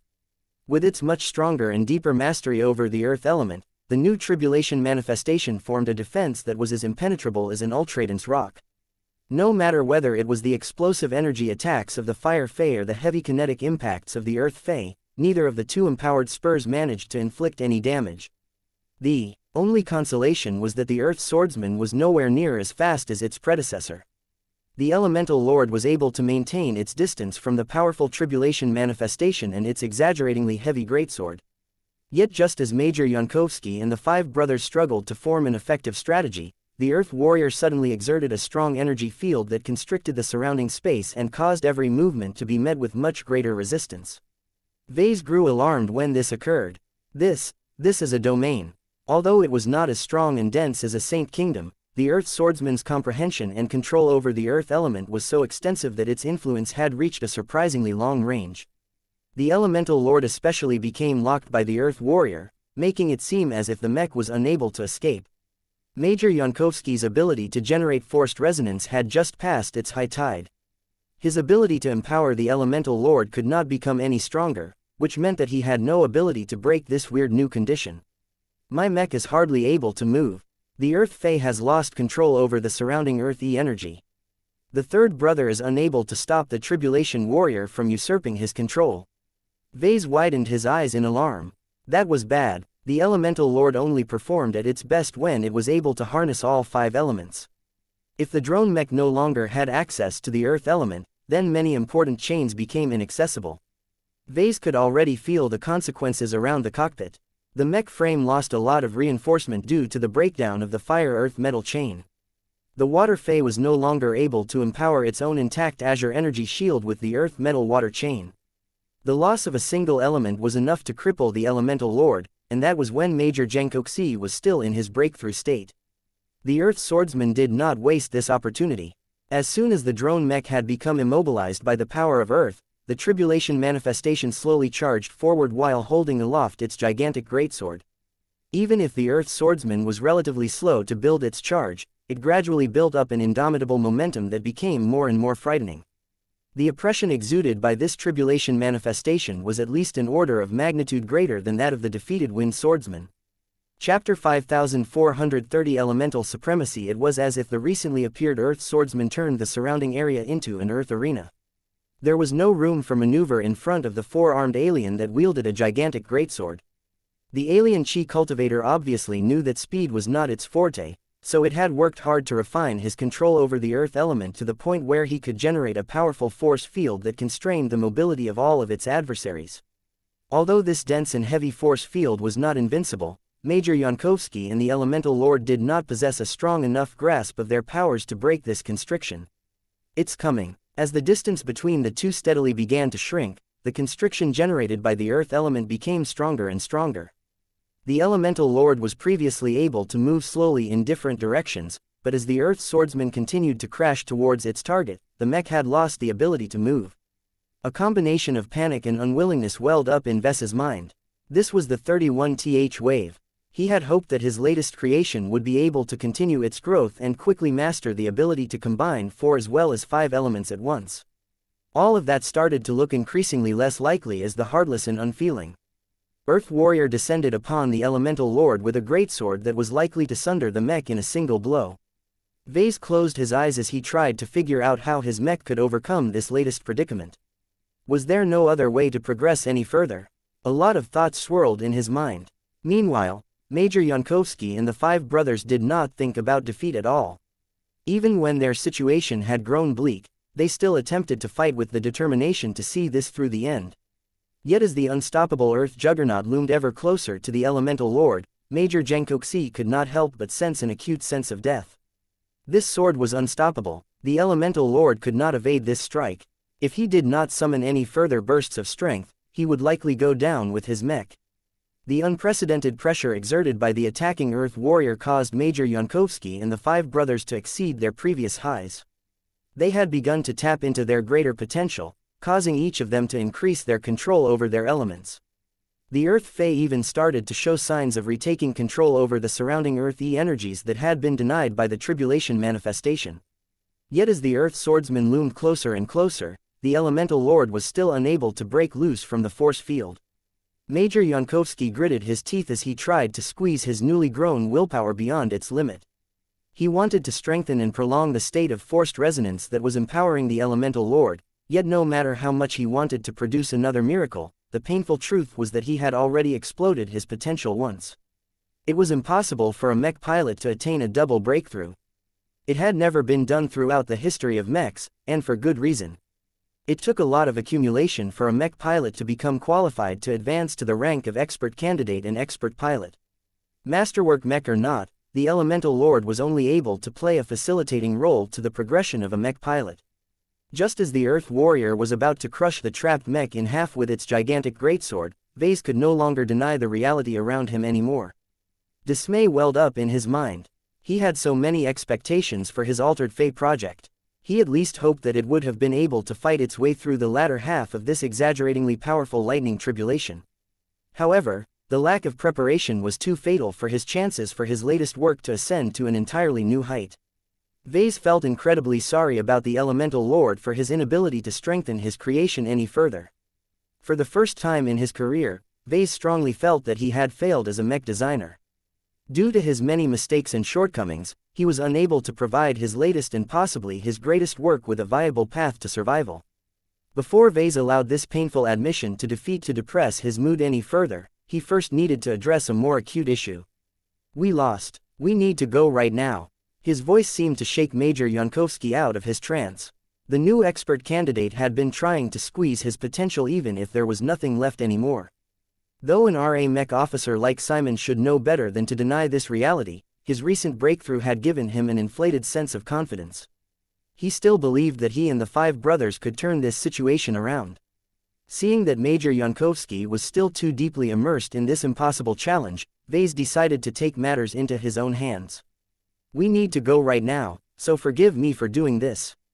Vase transmitted a series of emergency commands that produced several reactions in quick succession.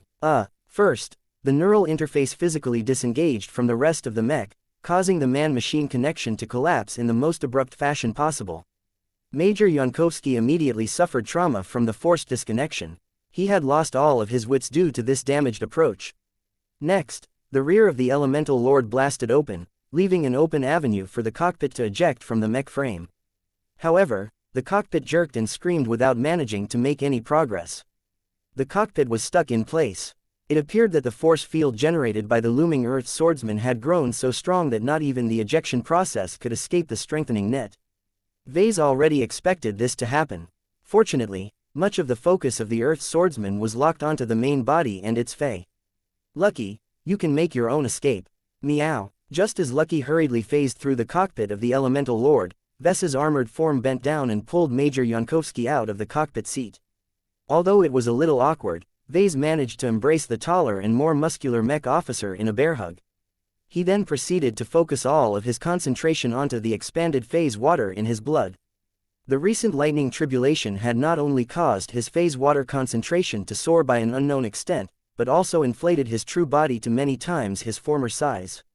That ultimately meant that the quantity of phase water running through his veins and organs had abruptly increased by several kilograms. Vase tried to activate all of the phase water that had spontaneously formed inside his body. Though the resistance generated by the Earth swordsman's force field was still significant, Vase ultimately managed to overcome it with the help of his newfound strength. 1. Will. Push. Through. Crack. A sharp sound erupted from the location of Vase and the mech officer.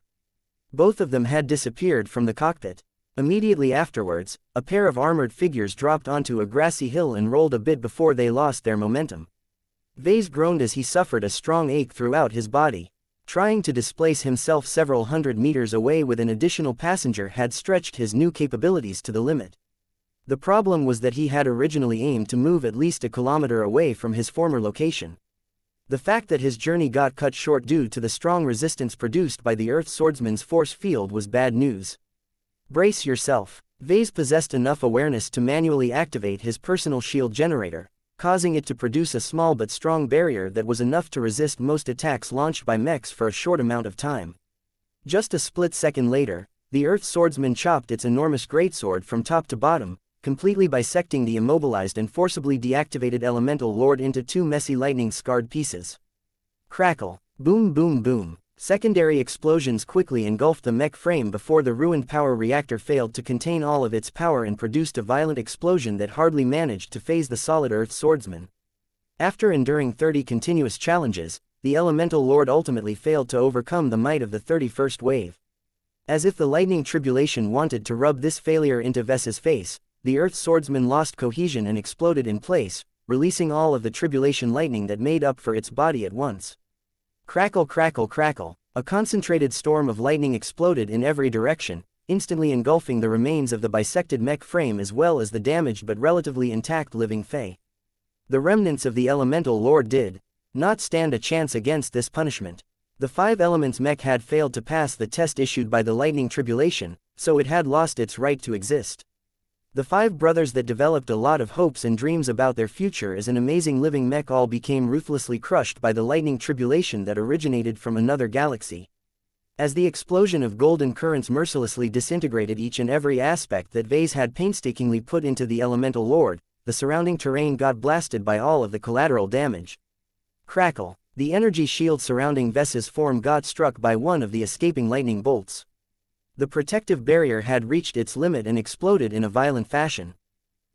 Fortunately for Vase and Major Yankovsky, the self-destructive explosion was violent but short. It ended as soon as it came, thereby saving them both from getting harmed by the final blow of the lightning tribulation.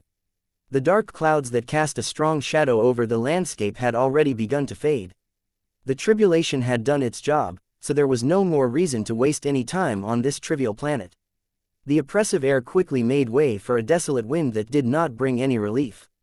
Instead, a rain of black ash dropped from the skies and blanketed the surrounding terrain with an awful burning scent. As Vase dazedly shook his head and recovered his wits, he looked blankly at the falling pieces of ash. These were the remains of the Elemental Lord. After being subjected to the ultimate power of destruction, not a single piece of the Elemental Lord could resist the punishment from the heavens.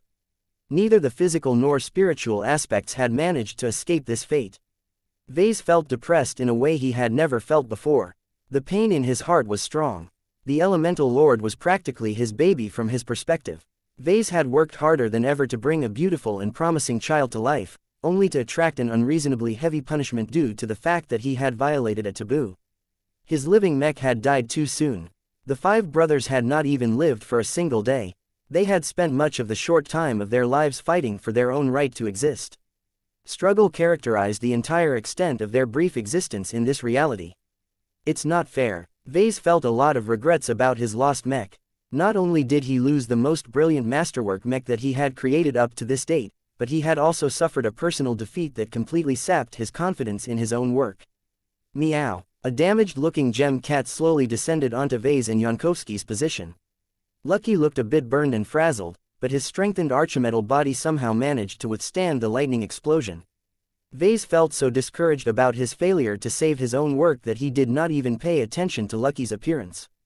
All he had on his mind was thinking about all of the decisions he could have made that could have given his Elemental Lord a better chance to live past this lightning tribulation. I'm so bad at my job.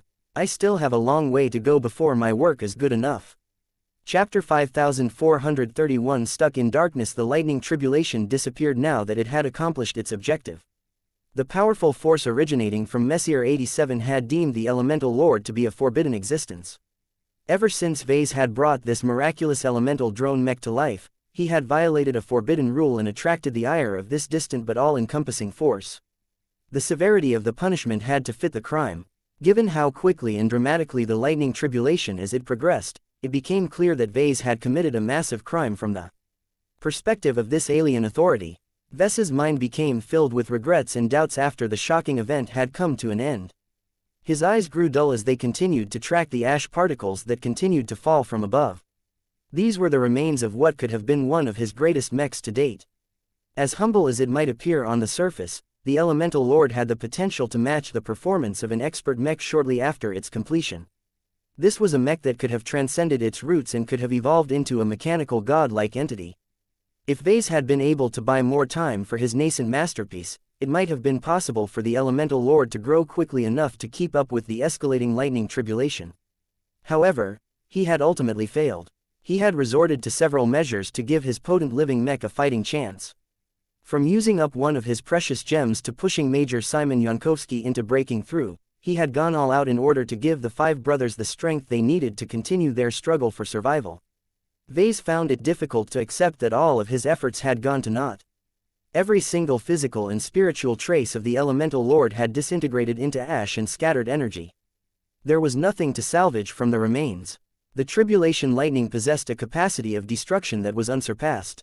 Vase had faintly hoped that the lightning tribulation would be sloppy enough to miss a few broken parts. It might even leave a few of the living Fae alone given that they were not a part of the main body. Alas, the punishment from the heavens was too thorough.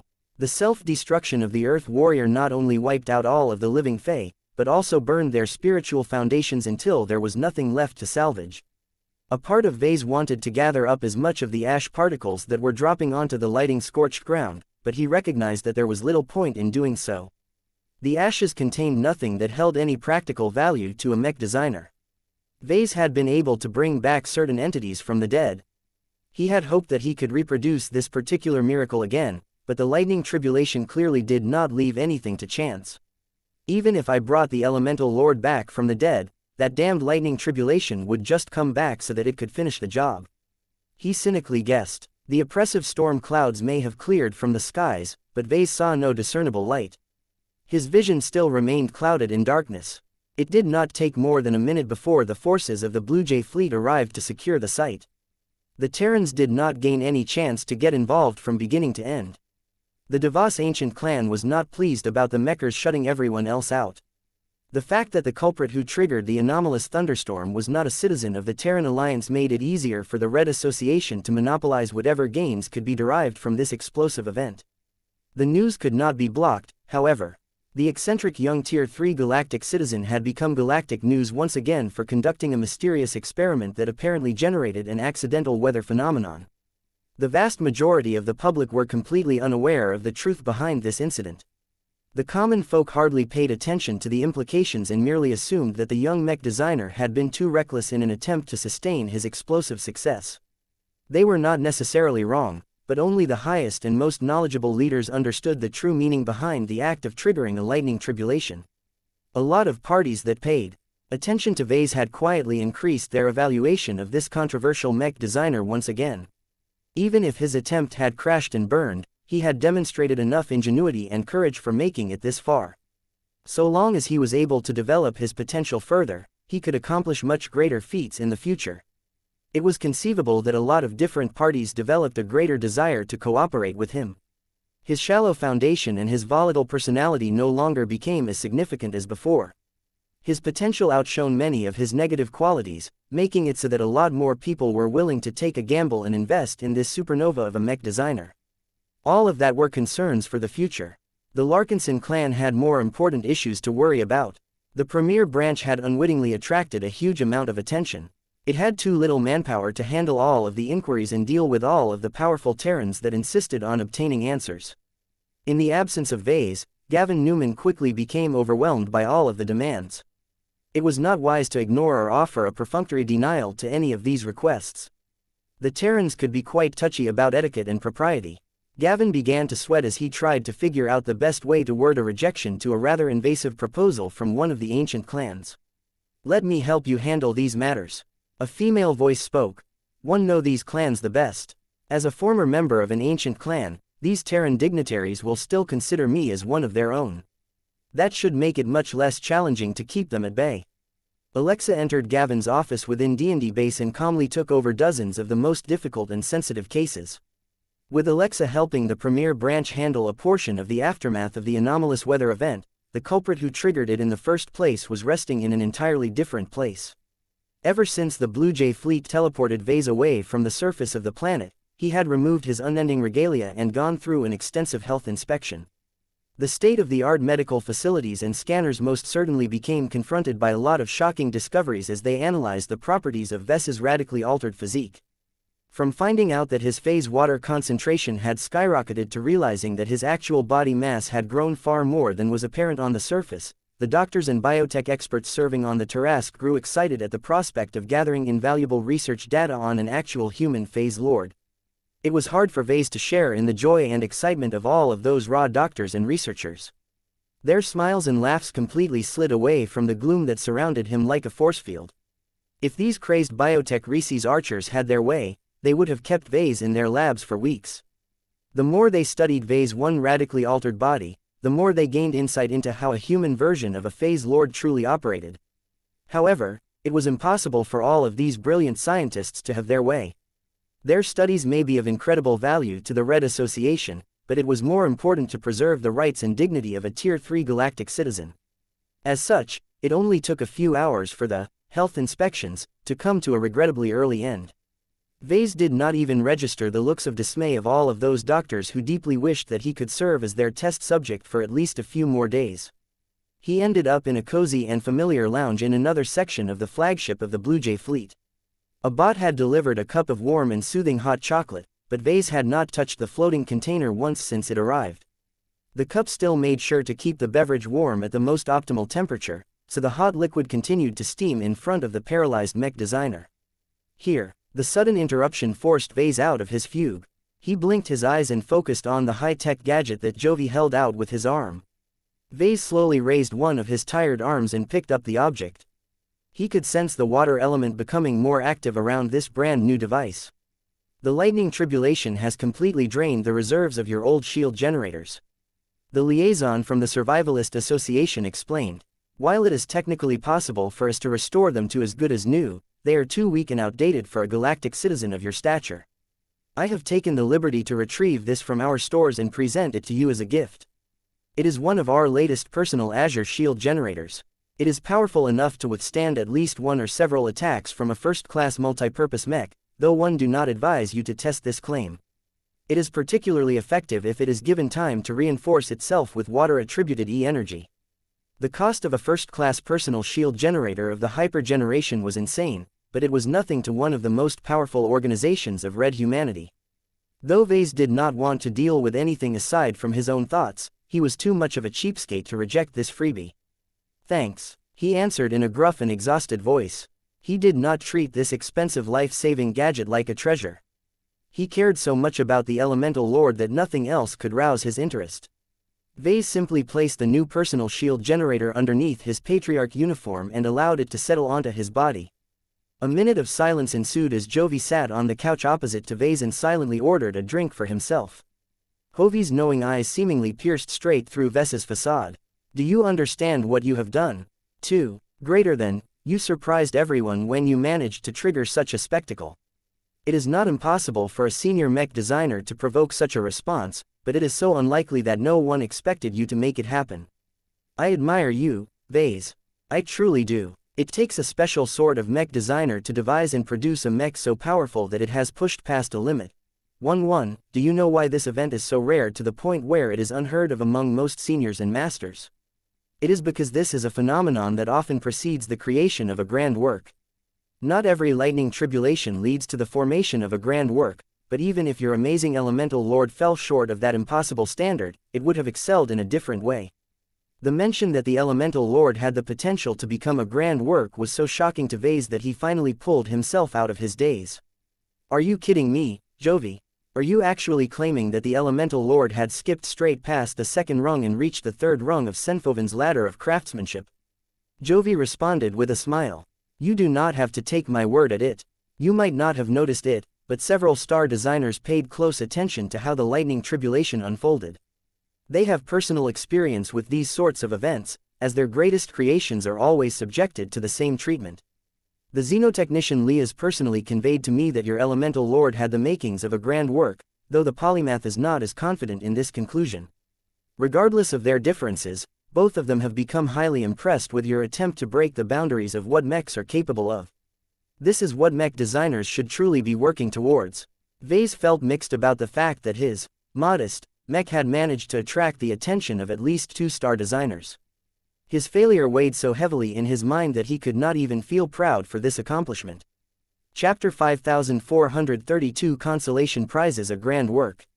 It had only been a short time ago that Vase had begun to dream about fabricating a product that exceeded the scope of a masterwork.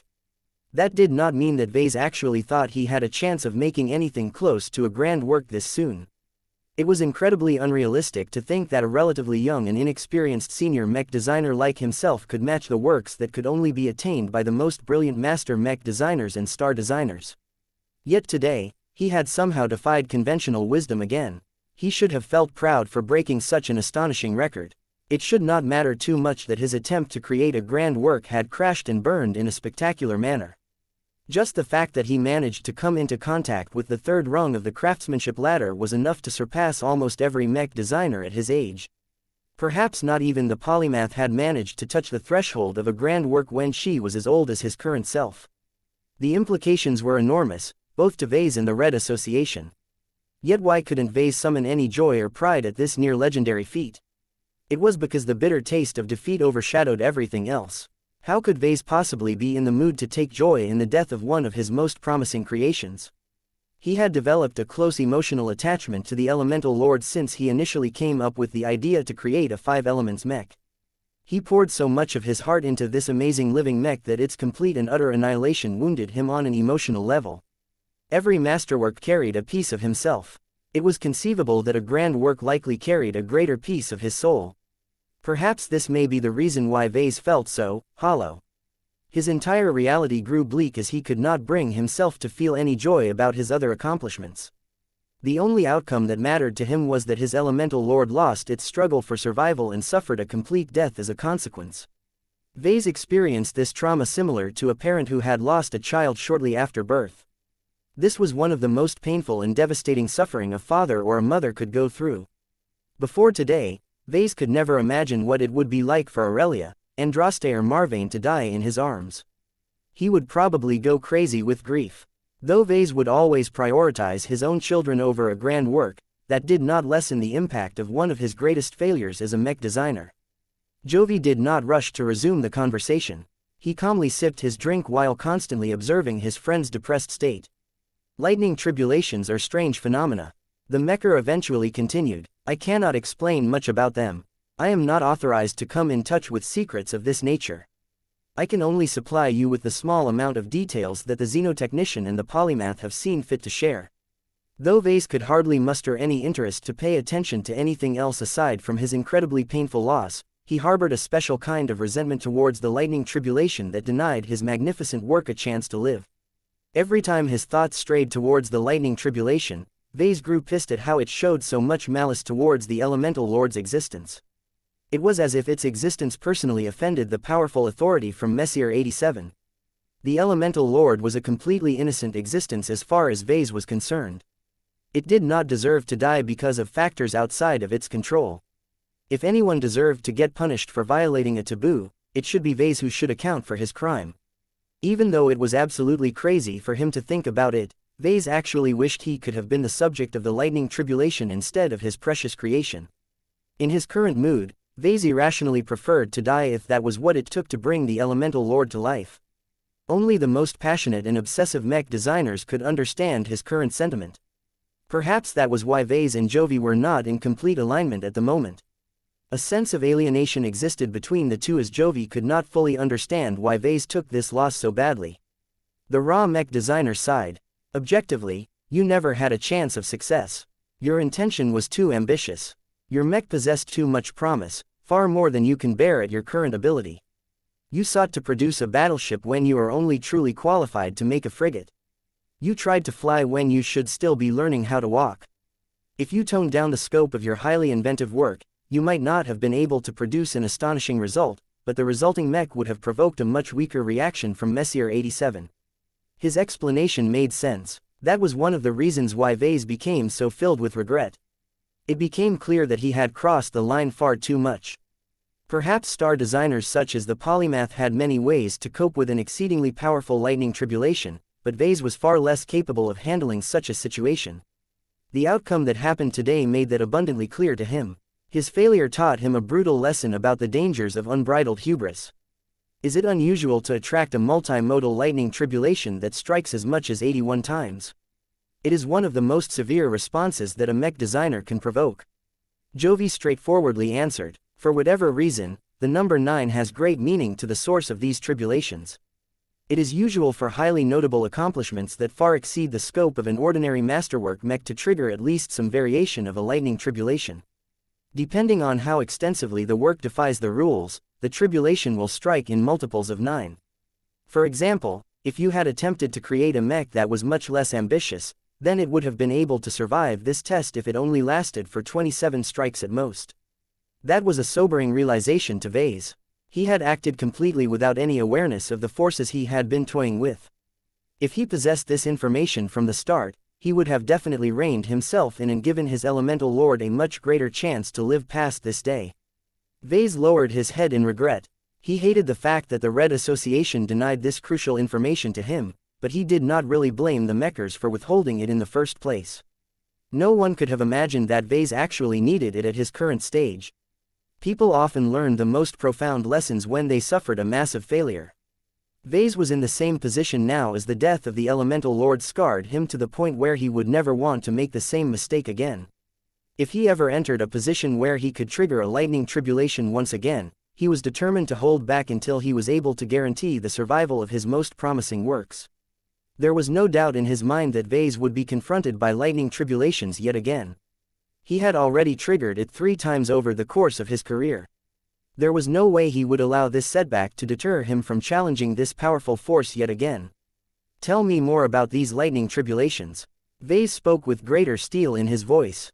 You said that this one originated from Messier 87, right? Messier 87 is one of the largest galaxies in the cosmos as far as we can tell. It has assimilated so many galaxies that its influence on its surroundings is massive. A significant concentration of E-energy radiation is able to reach the current location of the Red Ocean. This essentially means that we are all operating on its territory, for a lack of a better description. When we are able to make use of its power, we become subject to its terms and conditions. Vase was pretty sure that he had never signed such an agreement, but then again, a supremely powerful galaxy had no need to waste its time on paper. Are those 4-armed aliens native to that distant galaxy? Jovi nodded. Normally, this is a secret that shouldn't even be shared outside of the halls of the Red Association, but since you have already seen their manifestations with your own eyes, you are allowed to know this much. You have done us a massive favor by giving us a glimpse of the possible alien adversaries that we might face once our 2 galaxies come into contact with each other. The previous lightning tribulations have produced similar alien manifestations, but they were not as weak as the ones that appear today. You have made a large contribution by giving us a glimpse of the low-level combatants of the greater galaxy. Vase couldn't help but twitch his lips. Low-level. According to the model constructed by the Mechers, the 4-armed alien swordsman likely ranked at the bottom of Messier 87's hierarchy of power. Since I have made such a valuable contribution, I am due for a reward, is that correct? That is naturally the case. Any intelligence related to Messier 87 can directly improve our chances of surviving contact with the natives that reside over there. You have also given us valuable insights on the evolution of a human phase lord. We will not be stingy about any help you can give us in this regard. The personal Azure Energy Shield Generator is a part of your reward. The association has also seen fit to award you with 750 million MTA merits. Oh, before you ask, we are aware of how much you care about the ED-net, so we have also awarded you with 10 permanent ED-net quotas. We hope that you will not let your ambitious attempt stop you from breaking the limits of what is possible in the future. The mech industry needs more rule breakers like you. Red humanity would be in a far better position if there are 10 more mech designers who possess the same attitude. Those were hefty consolation prizes. Hehehehe. Vase couldn't help but chuckle when he heard that. You Mechers are quite rule-abiding as far as I am aware of. Well, I can understand your interest. Only the craziest of mech designers are brave enough to pursue the greatest of ambitions. The Red Association was a bastion of order and rationality. That came with many advantages, but it was often the case that outsiders managed to shake up the foundation of mech design the most. The mech industry needed both in order to prosper. Centuries of continuous growth and prosperity had proven this assumption. "We would like to provide you with another benefit," Jovi said. "As an honorary member of the Red Association, it is our duty to assist you with your needs. Whenever you suspect that you are on the verge of fabricating a mech that is likely to attract a lightning tribulation, you can contact us for help. Our available esteemed experts will be happy to provide consultation to you. They can estimate the severity and the mode of tribulation so that you can make the necessary preparations and adjustments. You are not alone, Vase. The addition of any work that is able to survive a baptism of lighting is a boon to our civilization. The more wonders you can produce, the more you can strengthen the foundation of our race. We are all hoping that you will eventually succeed in your venture." Vase could hear the sincerity in Hovi's voice. The mechers might be bastards at times, but when it came to the design and creation of fantastic mechs, they could be his strongest allies. There was no reason for Vase to reject this assistance. If he wanted to succeed in his attempt to defy the supreme authority of Messier 87, he could make a lot more progress if he was able to borrow the expertise of the Red Association. Chapter 5433 Heavenly Authority. Vase received a decent amount of clarification from Jovi. Understanding what exactly happened a few hours ago helped Vase a lot. He was starting to move past the trauma of losing an exceedingly precious living mech and began to think about how he could avoid this outcome in the future. If the mechers wanted Vase to move past the darkness that clouded his thoughts, then they had made a fair amount of progress. He still couldn't move past his enormous failure, but it was a good sign that he was starting to think about the future again. Too little time had passed for Vase to be ready to move on, though. The more he wanted to let go, the more his memories of the Elemental Lord pulled him back. There was no easy way for Vase to overcome this problem. Jovi clearly understood this fact and did not occupy his friend for long. Mech designers can never succeed all the time. The further you go, the greater the challenges you will have to overcome. While it is not my intention to discourage you, it may be better for you to set your grander ambitions aside and work towards strengthening your foundation. The stronger your fundamentals, the greater the chance that your mechs will be able to survive these ordeals. That was a sensible piece of advice. I agree. Maybe it is time for me to stay grounded for a time. There was so much room to improve. His failure may have caused him to lose the Elemental Lord, but its legacy still lived on in his mind. He knew exactly what he had done to fabricate such an amazing work. While he was not certain about his ability to reproduce a mech that was just as brilliant when he was not in an inspired state, he could still learn from the design and all of the spontaneous decisions he had made during the fabrication run. This would be his way of making sure that the Elemental Lord still lived on in another way. Its existence would be remembered and its contributions would remain visible in the form of many small improvements and advancements derived from its brilliant existence. Vase felt as if he went through a small mental baptism by the time the Tarask teleported him back to D&D base. Upon his return, Vase sternly made it clear that he did not want to be disturbed for the time being. Not even Lucky could keep him company. Meow. I am sorry, buddy, but I need to take care of an important matter. Vase retreated to his design lab and forced himself to write down his logs and add as many annotations to the design of the Elemental Lord as possible. He wanted to translate all of his current thoughts and insights into writing while they still remained fresh. This was an essential step to the long process of learning from his mistakes and doing a much better job next time. He might not be in the best mood to undertake this work, but he owed it to the Elemental Lord to do what was necessary to preserve its legacy to the best possible extent. As he worked, Vase noticed that he had become a lot more productive than before. Despite his exhausted and emotionally drained state, Vase felt as if his mind had undergone a huge expansion. The radical, physical changes produced by the latest lightning baptism had literally amplified the size of his brain. Somehow, these radical physical changes took place without producing any distortions, injuries or other sequelae. Vase did not even feel weird or uncomfortable about the fact that thousands of kilograms of his own body mass had been folded into different dimensions. Even though his actual body was stuck in a convoluted dimensional puzzle, his actual experience with his current state was not much different from before. How is this possible? This was the charm of a lightning tribulation. Any positive changes that took place usually ended up well. No mortal force was able to do a better job than the power of supreme creation. Vase ended his note-taking a lot faster than he expected. It gave him the illusion that he had gained a copy of Gloriana's much-anticipated first-class cranial implant. Of course, there were many differences between the two. He could vaguely discern that the radical expansion of his brain matter largely served to help him assert control over his massive true body. Vase could not precisely tell how large his actual body had grown after his phase water concentration had gained such a massive boost. One outcome was for certain. He would probably be mistaken for a monstrous giant if he ever unveiled his true body in front of an ignorant crowd. I need to head somewhere private and see how I truly look like if I undo all of this space folding. He needed to know what he was dealing with in order to prevent any future surprises. Who knew whether it would be handy for him to take advantage of his enormously inflated scale one day? His thoughts did not linger too long on his phase lord cultivation. He was willing to take advantage of it whenever it was convenient, but he did not intend to obsess over its benefits. As Vase continued to stare at the design of the elemental lord, he suddenly jerked when he noticed that one of his incarnations received a surprise visit. Back in the old galaxy, the Oblivion Empress had deigned to pay a visit to Veronica. The living divine artifact rested on a table and stared aimlessly at a design terminal. What happened back on New Constantinople 8 had produced such a massive impact that not even Veronica could focus on her routine design work anymore. "My child," a deceptively mild voice called out from the side.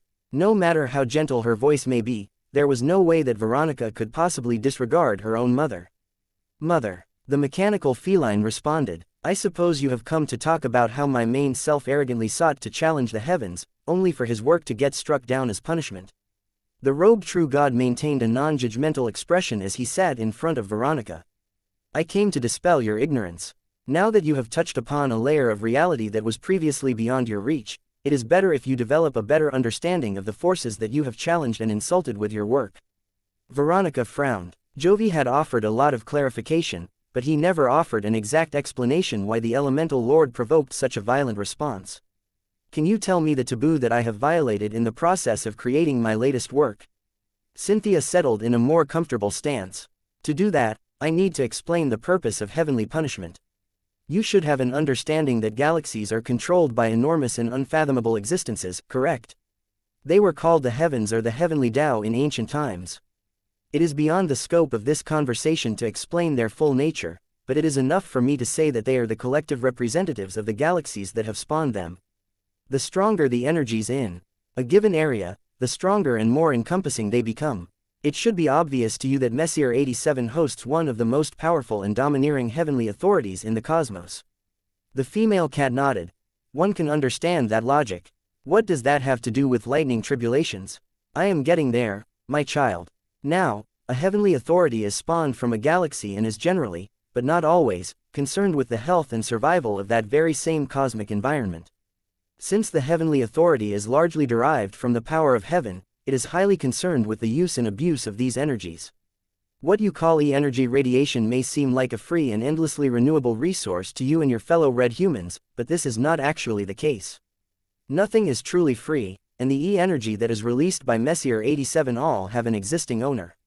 That was a remarkably different perspective on E-energy than the general consensus back in the Red Ocean. Veronica felt a bit sour about this truth. "So we have all been leeching off someone else's energy, is that what you are trying to convey? The heavenly authority has the right and the power to set its rules regarding its use. If anyone ever uses the power of heaven in a manner that is not conducive to the health or the goals of the dominant authority, then the latter will take action to punish the violent and deter others from committing similar misdeeds in the future." That caused Veronica to look upset.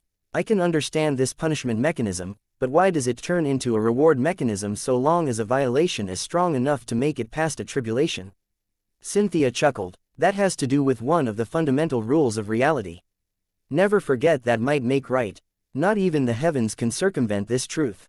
They must always be fair to a degree. If the weak commit a crime, then they must suffer the punishment. If the strong commit a crime, then they will be rewarded for their actions so long as they can withstand the consequences." I understand that this brief explanation may sound highly contradictory to your ears, but I do not make the rules. It sounded as if even a true god with a deep understanding of cultivation science was frustrated about the operation of the heavens. "I don't get it," Veronica said in a tone that conveyed clear frustration. "Why did Messier 87 have to be so heavy-handed in striking down my elemental lord? There are multiple reasons that can explain what has happened. One of them is internal and the other one is external. I shall start with the latter first. To put it simply, Messier 87 is an enormous galaxy that is filled with the power of heaven and cultivators who know how to make use of it. Now think of how a galaxy develops where a growing population of powerful aliens continually extracts the same resource over and over again. Do you think that the galaxy can always satisfy this growing demand? No. Veronica shook her head. That is impossible. There has to be a limit. This is one of the reasons why a heavenly authority must exist. It acts as a combination between an environmental protection agency and a resource management bureau. When the power of heaven is abundant, it is inclined to be fairly lenient about the usage of this widely available energy.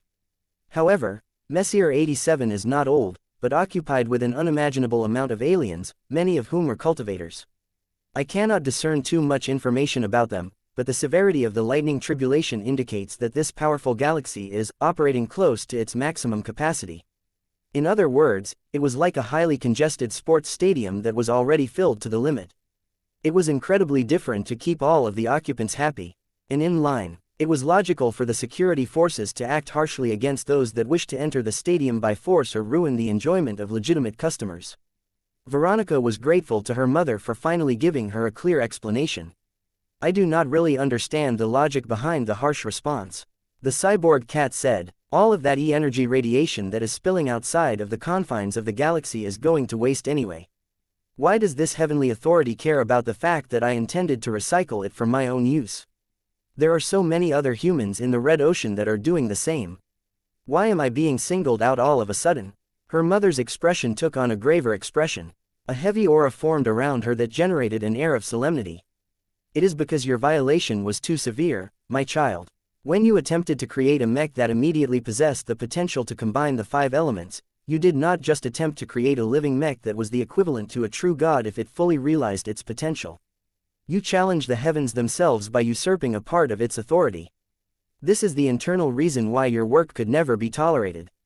If your living mech was truly able to combine all 5 elements at once, it will have the ability to merge them into higher forms of energy that can threaten the heavenly authority and bring its galaxy out of balance.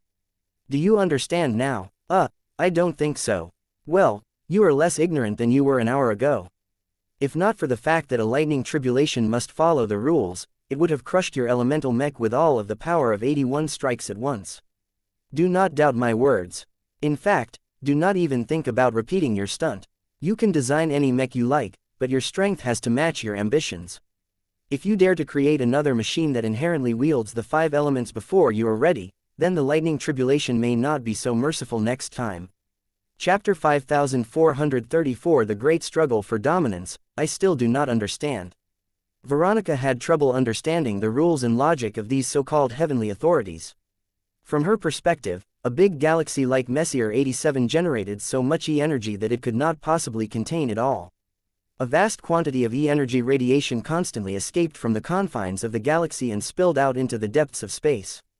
A tiny proportion of that massive radiation happened to pass through the new coordinates of the Red Ocean, thereby allowing people like Vase to take advantage of this runoff energy. How could Messier 87 care so much about what happened beyond the periphery of its own galaxy? Why did it remain so touchy about the usage of this energy that would have just continued to dilute more and more until practically nothing of use was left?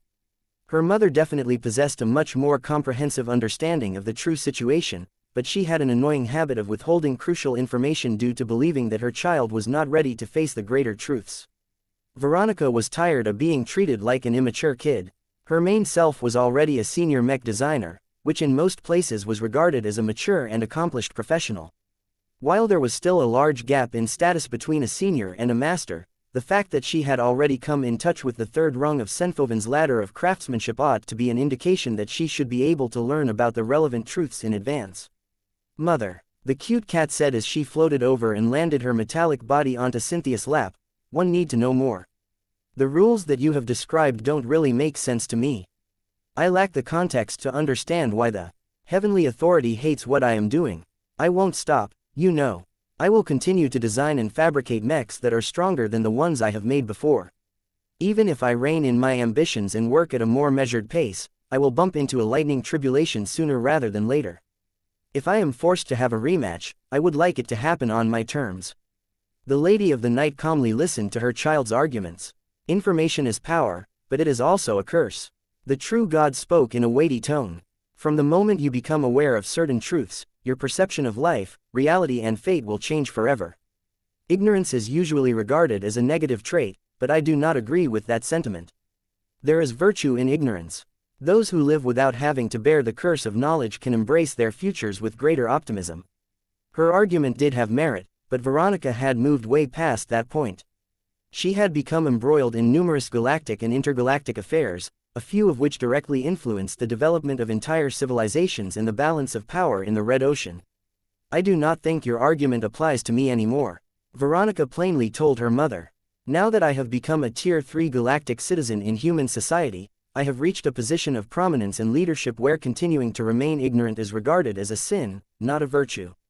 My responsibilities have become to remain oblivious to the greater forces in play. Tell me, please, give me the truth. Not even the Oblivion Empress could remain unmoved by her child's appeal. It was a mother's greatest wish for her child to grow up safe and happy. However, now that her naughty offspring had become involved in affairs that were so threatening that even true gods had to act cautiously, perhaps her baby had a point. Very well, I shall unveil the truth to you if you must know. The powerful woman relented and took a few moments to compose her words. Previously, I have described the heavenly authority of Messier 87 to you. Since this large galaxy is governed by a collective consciousness, so can others. Virtually every galaxy that is not devoid of life and energy is overseen by similar heavenly Taos. Veronica firmly nodded. I know. One have already come in contact with whatever is in charge of the Milky Way and the Red Ocean. They were quite nice to me back then. In fact, one suspect that one of the reasons why my phase Lord cultivation progressed so effortlessly on New Constantinople 8 was because the Red Ocean secretly made things easy for me. I don't think Messier 87 was in charge of the last lightning tribulation. Cynthia was surprised by these guesses. You are not wrong. You have an astute mind. It just so happens that this is related to the truth that I am about to unveil to you. If you think about it, these heavenly authorities are similar to cultivators. You can even think of them as superorganisms in a similar fashion to an ant colony or a bee colony.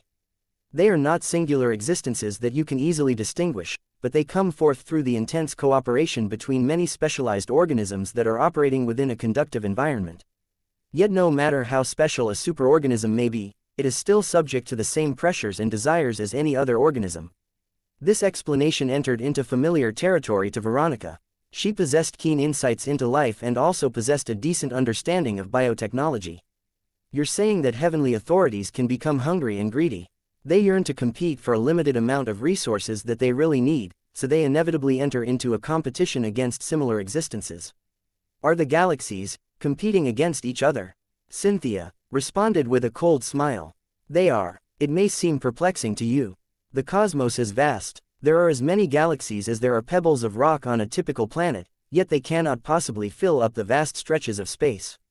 However, the heavenly authorities that are rooted in these galaxies are competing over loftier goals than that.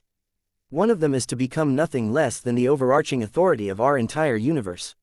What? There was a huge difference in scope between governing a galaxy and governing an entire universe. The difference in scale was so unimaginably huge that it was like comparing an ant to a Red Fleet dreadnought. Even if Messier 87 was impressively one of the biggest and most energetic galaxies in the block, it was pure arrogance to think that it could dominate the rest of the cosmos. This is not a goal that can be attained in any human's lifetime. Cynthia explained. Entire races may rise and fall before any noticeable change occurs. However, these heavenly authorities can afford to play the long game. They can live as long as their origin galaxies can last. Their strategies and methods of operation are incomprehensible to you because they are inherently not human. Conquering the universe may be impossible to the likes of us, but Messier 87 has already been working towards this goal. Do you know how it intends to invade other spaces? Veronica thought back on her mother's previous explanations. The answer was obvious now that she thought about it from this angle. Energy. It is energy, right? Earlier, you told me that no energy is free, and that all of it is already owned. From the moment that people like me make use of E-energy radiation, we develop some sort of relationship or dependency on its originator. Cynthia grimly nodded. This is one of the direct methods that heavenly authorities rely upon to expand their claims. Each of us are made out of matter and energy, and even the former is derived from the latter. The humans of the Milky Way are completely native to this galaxy. Their bodies are completely derived from nutrients that originate right here.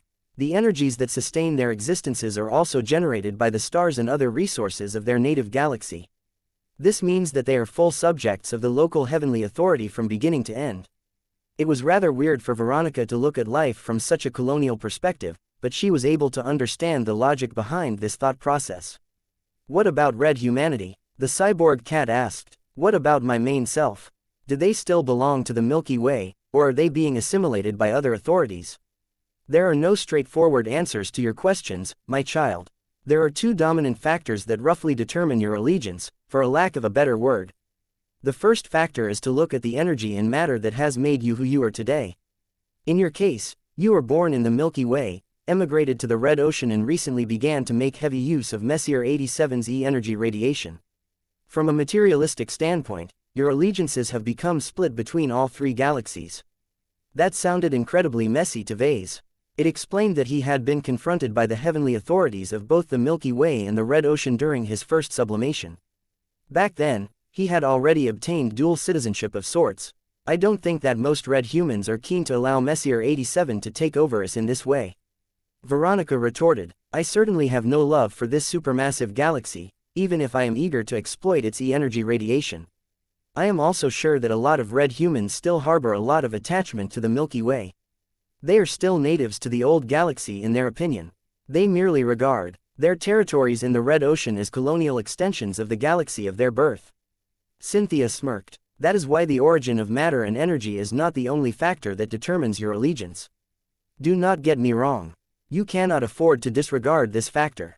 Your mixed interactions with the Milky Way, the Red Ocean and Messier 87 have caused you to develop strong debts of karma with each of these three galaxies. They are essentially investing their resources in you with the hopes that you will generate a profit for them in the future. That sounded awfully familiar to Vase. States and powerful family organizations operated in the same manner. What happens if I am not in the mood to pay one of them back? The cyborg cat's purple glowing eyes flickered. If you continue to take from them without ever paying them back, then these heavenly authorities will become hostile to you. They may not be able to punish you directly, but they can make it harder for you to advance by amplifying the power of a lightning tribulation. They can also encourage their own subjects to attack you on its behalf. In short, it is not pleasant to be targeted by a hostile galaxy. That was bad news to Veronica. She had already pissed off the authority from Messier 87 once. Damn, do I have to make amends in order to make up for my crimes?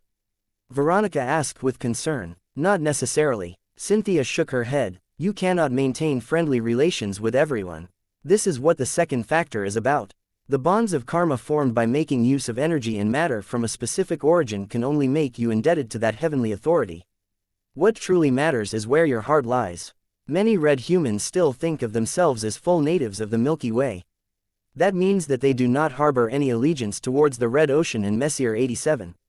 This is in spite of the fact that they have no qualms about exploiting the resources from both galaxies. You can do that, yes, my child. What this means is that all of those human immigrants are still regarded as subjects of the Milky Way. They are essentially invading or colonizing other galaxies on its behalf after they have left their native galaxy. This is one of the fundamental reasons why the native aliens of the Red Ocean are so hostile to human colonists. The phase whales and the other alien races cannot tolerate an intruder that seeks to convert the Red Ocean into a conquest of the Milky Way. This competition sounded way too big for Veronica. She had no idea that these galaxies were locked in an epical struggle for universal dominance. Chapter 5435 The Curse of Knowledge. The story had become a lot clearer now that Cynthia unveiled the struggle for dominance. Veronica had no idea that the galaxies, or rather their heavenly authorities, tried to conquer each other as part of a deep and enormous conflict. The Milky Way, the Red Ocean and Messier 87 were not as isolated from each other as Vase thought. In particular, the Milky Way and the Messier 87 had entered into a direct competition with each other. The Red Ocean just happened to become the contested lands they were competing over. The Milky Way originally sought to establish its claim on the Red Ocean by unleashing the scourge of humanity on the dwarf galaxy. However, the major alien races refused to let that happen. They panicked and prematurely triggered the Great Refuge Plan, which somehow displaced the red ocean all the way into Messier 87's orbit. While this desperation move had certainly crippled the invasion attempt of the Milky Way, the greater consequence was that the red ocean became targeted by a much greater predator. Even though no subject of Messier 87 had yet to step foot inside the hapless dwarf galaxy, the much stronger galaxy had already begun its invasion by flooding the red ocean with exotic radiation. All of the E-energy radiation that red humanity was happily using to power up their mechs, starships and other tech was not as free as they assumed. The greater truth of the matter was that E-energy radiation belonged to Messier 87. No matter whether the humans or aliens of the red ocean actively made use of this resource or not, their continuous exposure to the power of a foreign heaven would slowly cause them to become more related to the giant golden galaxy. What did this mean for the future? Would red humanity still seek to maintain its attachment to the Milky Way, or would people gradually forget about their roots of their original galaxy as they began to interact more with Messier 87? What of the native aliens? Would the phase whales and the other major races remain loyal to the red ocean to the end, or would the power of exotic radiation succeed in turning them against their own home galaxy? All kinds of complicated questions welled up in Veronica's mind. She was no longer able to see the conflict between red humanity and the native aliens of the red ocean in a simple manner anymore. So many additional factors came into play that Veronica could not keep track of everything anymore. The sides had become too ambiguous. This was what her mother meant by referring to the curse of knowledge. A powerful human hand caressed Veronica's head. "Do not think so much about these overarching issues, my child." A motherly tone soothed the cyborg cat. "You are not directly involved in this struggle. You are a chess piece, not a chess player.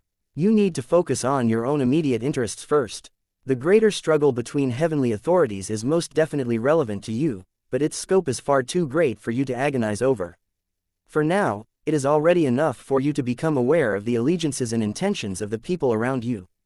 Think about which heavenly authority they belong to and how that affects their decision-making." Veronica paused in thought. The most immediate subject in mind was the Red Association. The Mechers were not monolithic, but he bet that their leadership had probably come to a consensus on this matter.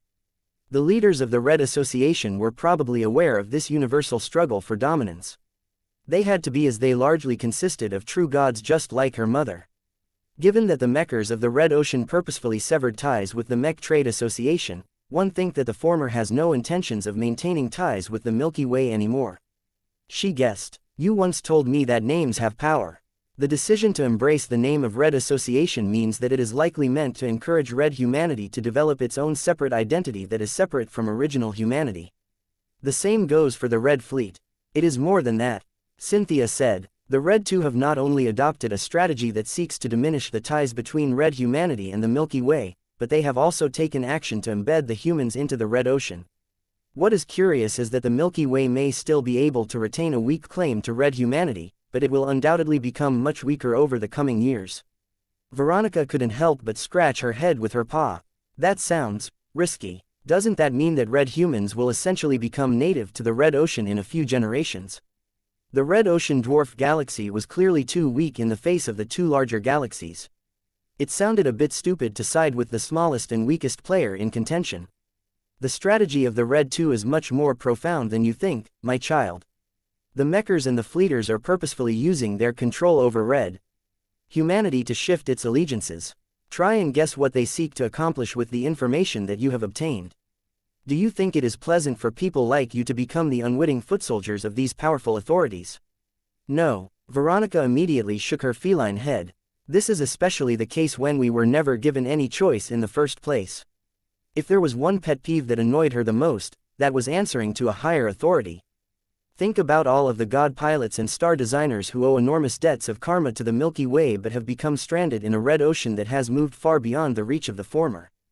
Do you think these august figures are eager to find a means to reconnect with the old galaxy?" This was a more difficult issue to Veronica. "I do not know what goes on in their heads. I think that god pilots and star designers are honorable enough to repay all of the favors that helped them in the past. That said, the Great Severing has made it a lot more difficult for them to do so. These leader figures will probably do whatever they can to help the Milky Way out, but not as its vassals, but as normal business partners who have engaged in fair transactions." That was a more insightful answer than Cynthia expected from her child. Your words already touch upon the true motives of the Red Two. The Oblivion Empress spoke in an encouraging tone. Many people yearn for power. The more powerful they become, the less they are able to tolerate subservience. The Great Severing is both a calamity and blessing to the leaders of the Red Two. They have lost most of their connection to the Milky Way. How do you think the vassals of a powerful kingdom will act when they have become stranded in a distant colony? It did not take much effort for Veronica to imagine the likely outcome. There is no reason for those vassals to maintain a strong allegiance to a kingdom that cannot help them anymore. The colony will undoubtedly declare independence to its former master. Though red humanity cannot sever all of its ties to the Milky Way, the relationship between the two will become much less unequal than before. Veronica grew fascinated by what she heard. She could see the hidden meaning behind many of the moves made by the Red Two. It turned out that they proactively sought to change this relationship from the moment the Great Severing took place. In fact, she could even see an angle where certain people who may have learned about the Great Refuge plan in advance deliberately choose to let the native aliens have their way. So what now? Veronica asked her mother. Red humanity may have gained an opportunity to weaken their ties to the Milky Way, but that still leaves them vulnerable to both the Red Ocean and Messier 87. The latter especially poses a great threat to the independence of all of those people. Cynthia smirked. That is why the Red Two are playing an exceedingly dangerous game. Are you still not able to figure it out? Think about it. What happens to a territory that is contested by three different powers? That territory will either fall into the hands of one of those three powers, or is able to maintain its independence through clever diplomacy. Wait, is that what the Red Two are aiming for? Are you looking to play the three galaxies against each other to the point where none of them can lay claim to red humanity? I cannot be certain that this is their ultimate plan, but this is the strategy that I would embrace if I was in their shoes. The Oblivion Empress replied, Red humanity is looking to deepen its integration into the Red Ocean so that the dwarf galaxy can keep Messier 87 at bay, but I am certain that the Mechers and the Fleeters will control this process to prevent their people from becoming completely assimilated. Messier 87 is the greatest threat that you and your people must confront, but as long as you are able to use the power of the Milky Way and the Red Ocean to resist the progressively greater influence resulting from the widespread usage of E-energy radiation, it is possible to produce a stable middle ground. This was a daring plan, one that went so deep that the vast majority of people weren't even aware of this greater ploy. If this daring plan comes into fruition, red humanity will no longer become slaves to any heavenly authority. Veronica realized. Our civilization will become detached but not completely hostile to any of the galaxies, thereby allowing our people to control our own fate. She had only glimpsed a part of the truth so far, but what she learned was so shocking that she looked at all of the major events that happened as of late in a whole different light. For example, Vase began to suspect whether the Xenotechnicians' diplomacy plan was an attempt to gradually assimilate red humanity into the Red Ocean. The Red Two are playing a dangerous game, and they are not unopposed. The true god elaborated. For example, the Terrans and the Rubarthans retain a much greater desire to maintain their existing culture and heritage that originates from the Milky Way. So long as they are able to cling to these old traditions, these first raiders will continue to maintain a much stronger association to their old galaxy for many ages. That can happen. Oh, yes, a cultural invasion is still an invasion. It does not matter if thousands of years go by and no living human exists anymore that has ever resided in the Milky Way. The history, the memory and all of the other emotional attachment to the old galaxy will ensure that its heavenly authority will still maintain a partial claim to red humanity. Damn, this game was growing more and more complicated. The more information Veronica received, the more convoluted this struggle became. She thought about another variable. Is this fight even fair? What I mean by that is that the strength of these heavenly authorities are way too far apart. As far as I am aware, the Milky Way suffered a massive calamity that crippled it to the point where it is no longer able to produce the power of heaven. The Red Ocean has a lot of phase water, but it is too small and weak to do anything else. If nothing shocking happens, I think it is likely that Messier 87 will gobble up the Red Ocean sooner or later. That is the most likely outcome, Cynthia acknowledged. It is one that the Red Two is resisting with all of their power, but they face an uphill battle. The Red Ocean may be a small and weak dwarf galaxy, but it is an incredibly strategic prize to the greater heavenly authorities. Facewater is a rare specialty resource that can massively facilitate long-range travel and transportation. Messier 87 may be powerful in absolute terms, but I doubt it is able to expand its influence to distant galaxies so easily. Once it is able to take over the Red Ocean, the powerful natives of Messier 87 will be able to make use of all of that phase water to invade a lot of other galaxies that were previously out of reach. Whether the aliens of Messier 87 knew about it or not, their explosive conquest of the surrounding galaxy clusters would serve to fulfill the ultimate ambitions of their heavenly authority. Chapter 5436 Gifts of Fate. Though her mother had gifted Veronica with the curse of knowledge, the benefits were worth it. She would rather live her life with greater awareness of all of the games that were being played over her head. Learning about the true nature and motivations of the heavenly authorities was exceedingly precious knowledge. If she wanted to hear this massive truth from the Red Association, her main self would probably have to become a Tier 2 or a Tier 1 galactic citizen in order to earn this right. That was way too long for Veronica. It was far more preferably that she learned about this enormous universe-wide struggle in advance so that she could avoid its many pitfalls. Knowing that the Milky Way, the Red Ocean and Messier 87 were locked in a massive competition did not give Veronica any comfort. In fact, it did the opposite. She felt the Red Ocean had become a lot more dangerous now that she understood that it had turned into contested land. "You haven't really answered my last question," Veronica spoke. Messier 87 is the only galaxy that is both powerful and healthy. The Milky Way may have a strong heritage of its own, but it has been crippled for a long time. How can it remain a viable contender? What is its goal anyway? The Red Ocean has moved so far away that it is difficult to imagine that it can play an active role going forward. The Lady of the Night lifted the cyborg cat up and stared straight into her artificial eyes. The heavenly authority of the Milky Way is indeed past its prime. It has been damaged to the point where it is but a shadow of its former self. Put yourself into its shoes. If you have deteriorated to the point where you have been reduced to prey to any other galaxy that is able to invade your domain in the future, are you willing to lie down and accept this outcome? Hell no. Veronica swung her silvery tail in agitation. I would do anything to escape this predicament. Wait, is sending out red humanity a desperation move from the Milky Way? The implications were massive if this was the case. Cynthia erupted in laughter as she swung the cyborg cat like a baby. Ha ha ha. You think too highly of the heavenly authorities. They are more powerful than you can imagine, but free will is a powerful force. At most, they can only nudge people along to increase the probability that events will play out in their favor. To give you a more concrete example, lightning tribulations are one of the means they can use to produce outcomes that are more favorable to their interests. The mother set the cyborg cat back down on her lap and resumed petting. When Veronica heard this explanation, she thought back on her own personal experiences with lightning tribulations. She had triggered 3 of them so far, and they produced outcomes that seemed perplexing. That was not the case anymore. Realization gradually dawned upon Veronica as the expanding context finally granted her enough clues to fill in the missing pieces. Is that the reason why these different heavenly galaxies treated me so differently? From what I can remember, the Milky Way and the Red Ocean have been really friendly towards me. Is that because I am doing stuff that advances their agenda? You can think of it that way. Cynthia nodded in agreement. Their options are also much more limited. They do not have many good investment targets to choose from due to their relatively poor ecosystems. Messier 87 is spoiled for choice, so it is much less inclined to be generous or forgiving anymore. Veronica felt as if she had touched upon a great revelation. It was one that directly affected her outlook towards her life. I can understand that, but aren't they being a little too generous towards me? The cyborg cat skeptically asked. It seems to me that they are a bit too eager to lend me a hand. Am I that attractive of an investment target?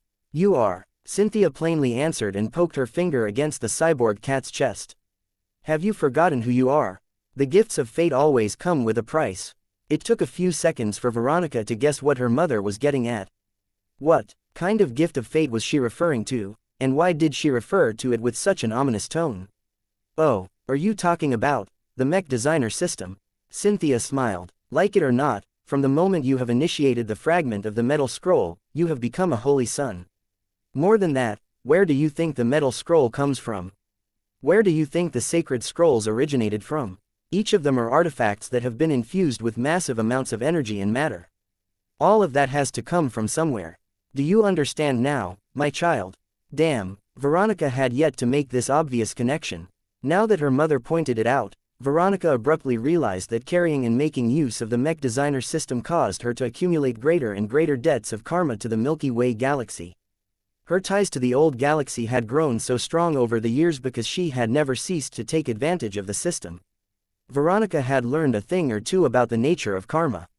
She knew it became exponentially more difficult to resolve all of this karma as it continued to pile up without stopping. She began to think about the only other person that she knew that owed even more debt to the Milky Way. Was the polymath the most favored agent of the old galaxy? It did not make sense.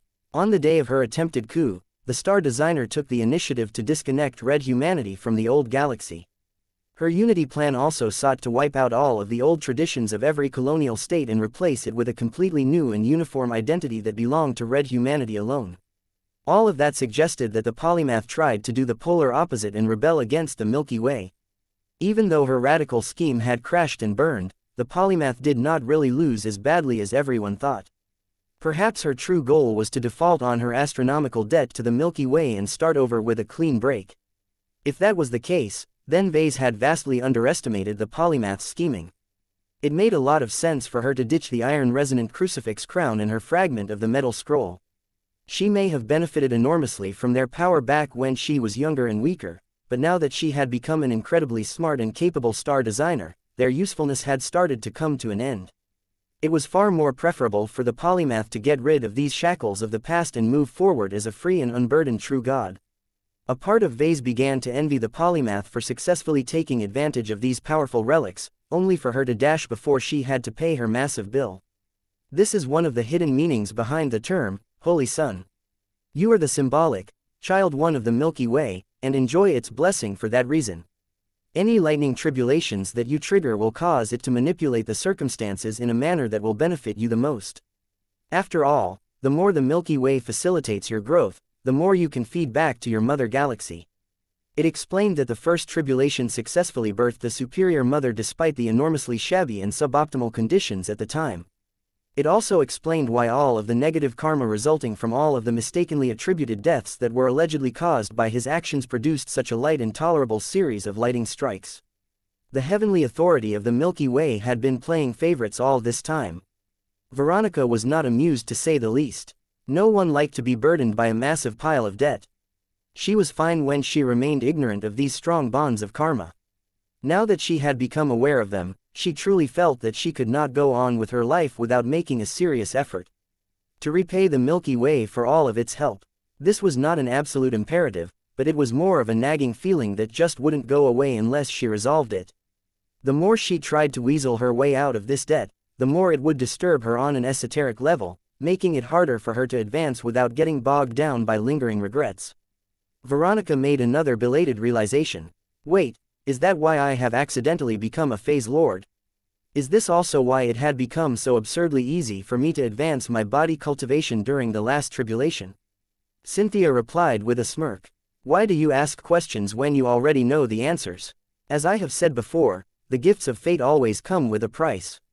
The Red Ocean can be regarded as a vassal of the Milky Way, though that is not actually the case.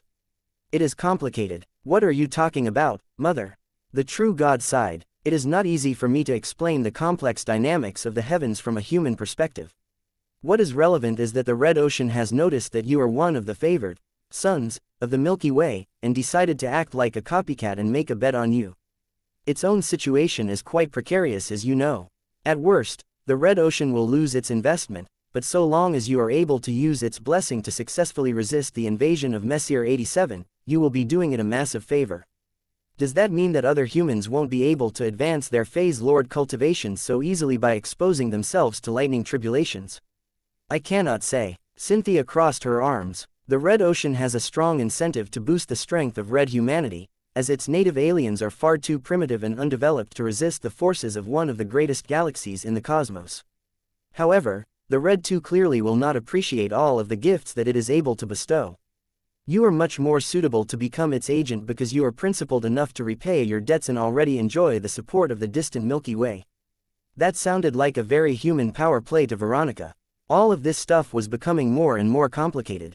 She was already reaching her limit of how much she could bear the growing curse of knowledge. Veronica felt very mixed about her main self's accidental body cultivation. Phase lords were much harder to kill if nothing else, so they had a much greater chance of surviving a lot of future crises. However, Thinking about how all of the growing phase water concentration and body mass increased her debt to the red ocean reduced their attraction. She was not resentful enough to ditch these supposed freebies, but she did not like the fact that she had been roped into a contract without properly understanding the terms. Cynthia rubbed her palm on the cyborg cat's head. Calm down. Do not worry too much about all of these debts and obligations. There are many ways to resolve them. If you want to be honest, then work towards paying them back when you have grown powerful enough that you can do so with a slight amount of effort. If you want to be less than honest, then I can point out directions for you to default on your debts at the cost of souring your relations with these two galaxies. It was way too soon for Veronica to think about this. She was still in a growth stage and would probably have to become a highly accomplished master mech designer before she could even think about addressing these issues. What about Messier 87? I cannot stop making use of all of the E-energy radiation that it is spitting out, but it clearly has no love for me. In fact, I have probably earned a place on its blacklist given that I am an agent of both the Milky Way and the Red Ocean. You cannot have it all, my child. So, what if Messier 87 regards you as a threat? Its heavenly authority cannot strike you down with all of its might. So long as that is the case, you can survive even if you enter deep into its sphere of influence. Did you know that there are two kinds of cultivators? No, there are cultivators who conform to the rules of the heavens. They are able to earn greater power and longevity as rewards for their service. You can interpret them as the agents of harmony who seek to benefit their galaxies out of obligation or because they adhere to a noble purpose. There are also cultivators who defy the restrictions imposed by a heavenly authority. They steal whatever they can and take advantage of every exploit so that they can obtain all of the power and longevity they desire by force. They are pure agents of chaos who are defined by their overriding selfishness and defiance towards greater authorities. Much of the reason why the Milky Way has fallen to this point is due to the actions of these miscreants. What sort of cultivator are you, my child? Chapter 5437 Heavenly Relationship Management. Was Veronica an agent of harmony or an agent of chaos? Was she a protector or a destroyer? Was she a hero or a villain? Just thinking about these questions generated a lot of headaches in her cybernetic mind. There was no way she could form direct answers to them. No matter which one she chose, she could always think of an argument that contradicted her conclusions. However, Veronica was not as young, clueless and naive as she was in the past. She had gone through a lot of growth and managed to make a lot more progress in shaping her views about herself. Her artificial purple eyes glowed brighter as she cut through the confusion and reasserted her identity. I refuse to abide by this false dichotomy of yours. Veronica issued her response. There is no way that people can be allocated to just two diametrically opposing categories. We are way more complicated than that. The way you have framed your words is too misleading, Mother. Cynthia smirked as she looked down at the cybernetic incarnation of her son. I did. No one is purely good or evil. Veronica eruditely explained her views. In the same way, I do not think that anyone can be completely selfless or selfish. Most people tend to fall along various points in those spectrums. I am neither an agent of harmony nor an agent of chaos. I am me, just me. I make my own decisions. I will not allow any heavenly authority or my irrational hatred towards one to determine how I live my life. Her mother approved of her views. You have a clear head on your shoulders, my child. There will always be people who seek to pin you with a label that falls in line with their interests. If they try to paint you as an agent of harmony, they will try to engage in moral kidnapping to force you to work for the greater good of the human race and other such nonsense. Veronica grimly nodded. She immediately thought about her interactions with the survivalist faction and the rest of the Red Association. Although she did not necessarily ascribe malice to the way the Mechers had treated her so far, she could certainly recognize an element of exploitation in their relationship. There will also be people who oppose you or what you represent. They will portray you as an agent of chaos whose presence will only lead to great disaster if left unchecked. It is not pleasant to be turned into a common enemy of an entire society, and the threat of it may deter you from doing whatever it takes to achieve your goals. Veronica always felt restrained in society. From the need to keep so many secrets to her inability to experiment as much as she liked, she would have been able to make much greater progress if she became unbound by the constraints set by the Red 2 and other authorities. Cynthia stroked Veronica's head. I do not wish to tell you how you should live your life. You have grown old enough to make your own decisions in this regard. What I want to tell you is that you do not have to entertain so many concerns about the debts and obligations imposed by the various heavenly authorities. They are powerful in many ways, but helpless in other ways as they are notoriously inflexible. Many cultivators in the past and present have succeeded in bamboozling them. A debt is only heavy when you are unable to get rid of it through other means. Her words helped to reassure Veronica's nerves. Not every debt had to be repaid. The problem was that Veronica always abided by the principle of fairness. As a mech designer and an entrepreneur, she often relied on win-win agreements to earn long-term profits. It was not in her nature to scam her business partners, especially when the latter had always shown enough goodwill. I do not want to play fast and loose with karma, Veronica said with a sigh. If the burden is not too heavy and if the contract is not unreasonably lopsided, I do not mind settling my debts in an honest fashion. You have already confirmed to me that the Milky Way and the Red Ocean are not strong enough to threaten me all that much. That means that they don't have enough leverage to force me to do stuff that I do not want. I am confident in my ability to maintain mutually beneficial relationships with them. The worst that could happen is that I will walk away from them and make do without their support. Her mother looked approving. That is a sober approach to managing your relationship with these heavenly authorities. Too many cultivators have revered the heavens so much that they have effectively surrendered their goodwill. From what Cynthia had described, these heavenly authorities pretty much sounded like the spiritual equivalent of a large super-organization such as the Red Association. While the Mechers were undoubtedly powerful enough that Veronica had to act carefully around them, there was no reason for her to surrender to them and become their slave. It was still possible to become friends and business partners with the Mechers.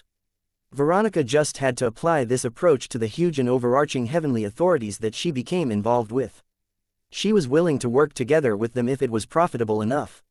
Of course, Veronica was also willing to disregard the Milky and the Red Ocean if it wasn't worthwhile to cooperate with them any further. That still left her with one more heavenly authority that loomed especially large over her main self. About Messier 87, Cynthia smiled in order to reassure her child. You must respect this heavenly authority, but there is no need to fear it too much. Much like the native alien races of the Red Ocean, the heavenly authority of Messier 87 are entangled in many different parties and affairs. You do not even rank anywhere close to the top as far as priorities go. As long as you keep your head down and avoid antagonizing it at every opportunity, you will be able to proceed without needing to look over your shoulder all of the time. Veronica's mood improved after she heard that. What sort of negative consequences will I suffer if I do not do anything to improve my relations with Messier 87? The heavenly authority will not treat you much worse than all of the other red humans that reject its assimilation.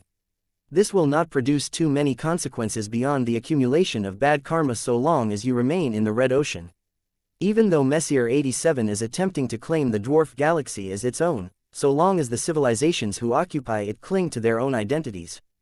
This takeover is bound to get stalled. That sounded nice, but Veronica was sure that Messier 87 would not let this be.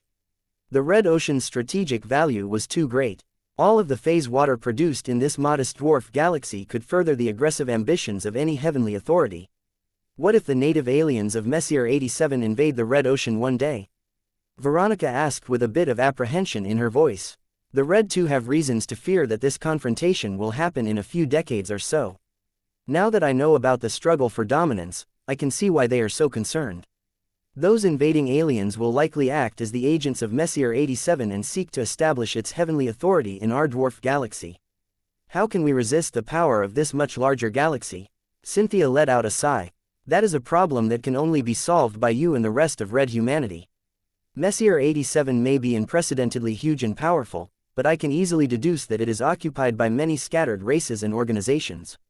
Only a fraction of them have the capacity to conduct intergalactic travel. The forces that arrive in our galaxy should be relatively small. Their cultivators will also be operating in a much less prosperous environment. The large reduction in E-energy radiation levels will directly weaken their ability to leverage its power. Take advantage of that. The god pilots of your civilization are not weak. In other words, red humanity needed all of the god pilots it could get to confront the foreign true gods that would definitely be coming. Chi cultivators and willpower cultivators are two entirely different beasts. The strength and effectiveness of Chi cultivators were far too dependent on the environment. Chi cultivators could easily exert strength far beyond their level in a high-energy environment, but they were awful as long as they entered a region that was barren in terms of E-energy radiation. That was one of the principal reasons why Cynthia never dared to step foot outside of the Nixian Gap. This hazardous region might not exactly be abundant in spiritual energy, but it was filled with negative energy that provided enough juice for the Lady of the Night to gain a home-ground advantage. Willpower cultivators and the souped-up version known as God pilots were much different in that regard. While they possessed a certain ability to leverage E-energy radiation to empower their own moves, they did not excel in this capacity. Their greatest strengths were their wills. Rather bending or persuading the environment to lend their power to them, willpower cultivators instead preferred to overwrite their surroundings by force, thereby imposing their own version of reality into place.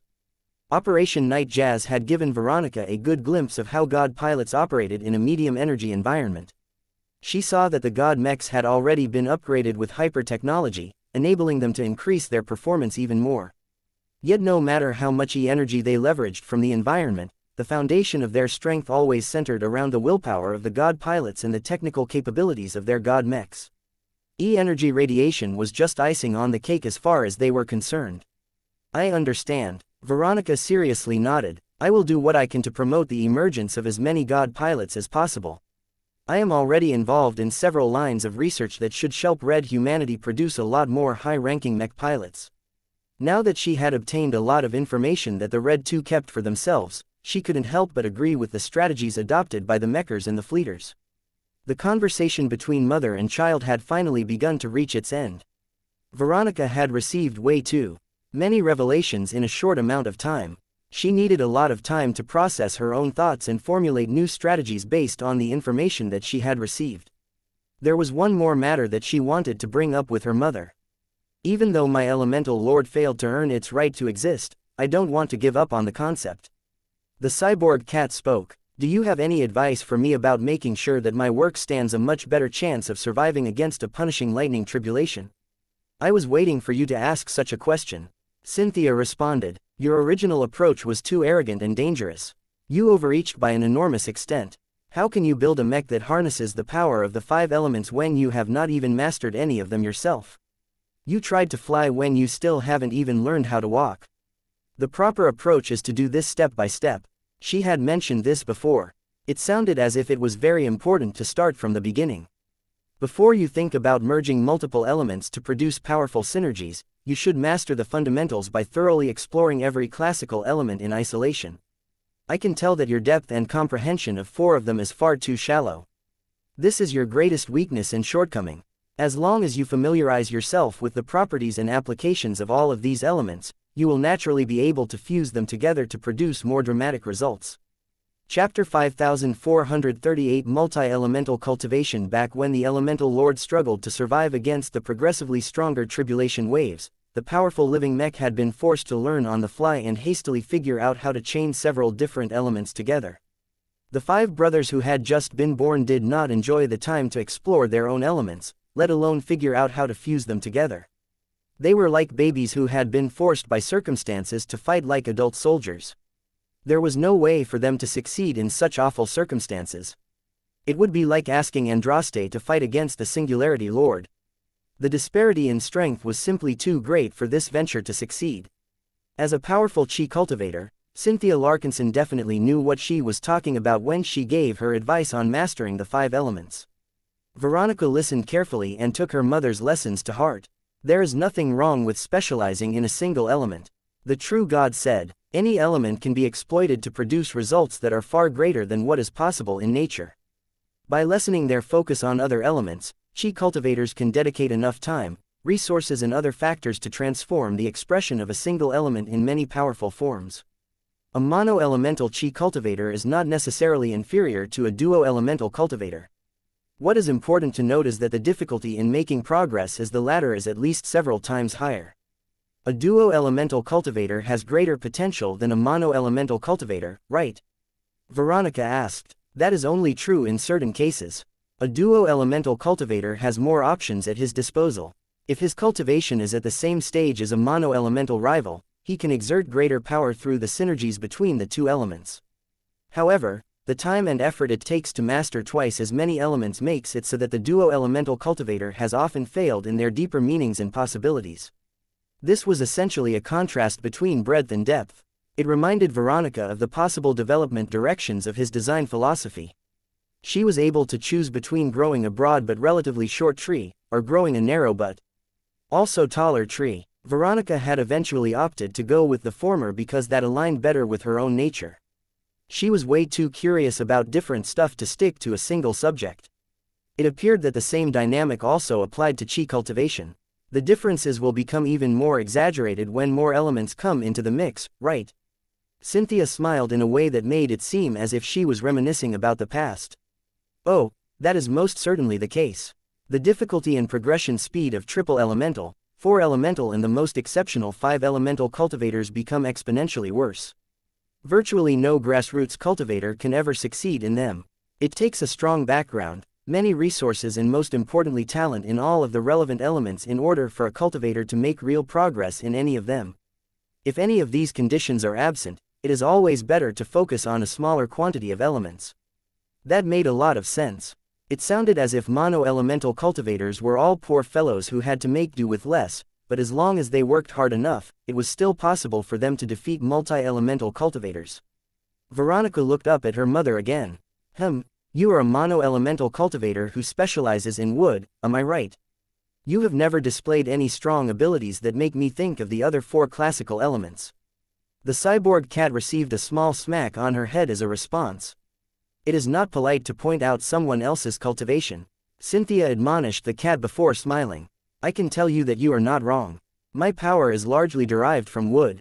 Due to my extensive exploration and mastery of this element, I have fused it with my own comprehension and insights and mutated it to form my own Tao. This has granted me the ability to perform many methods and techniques that cannot be reproduced through shallower applications of the wood element.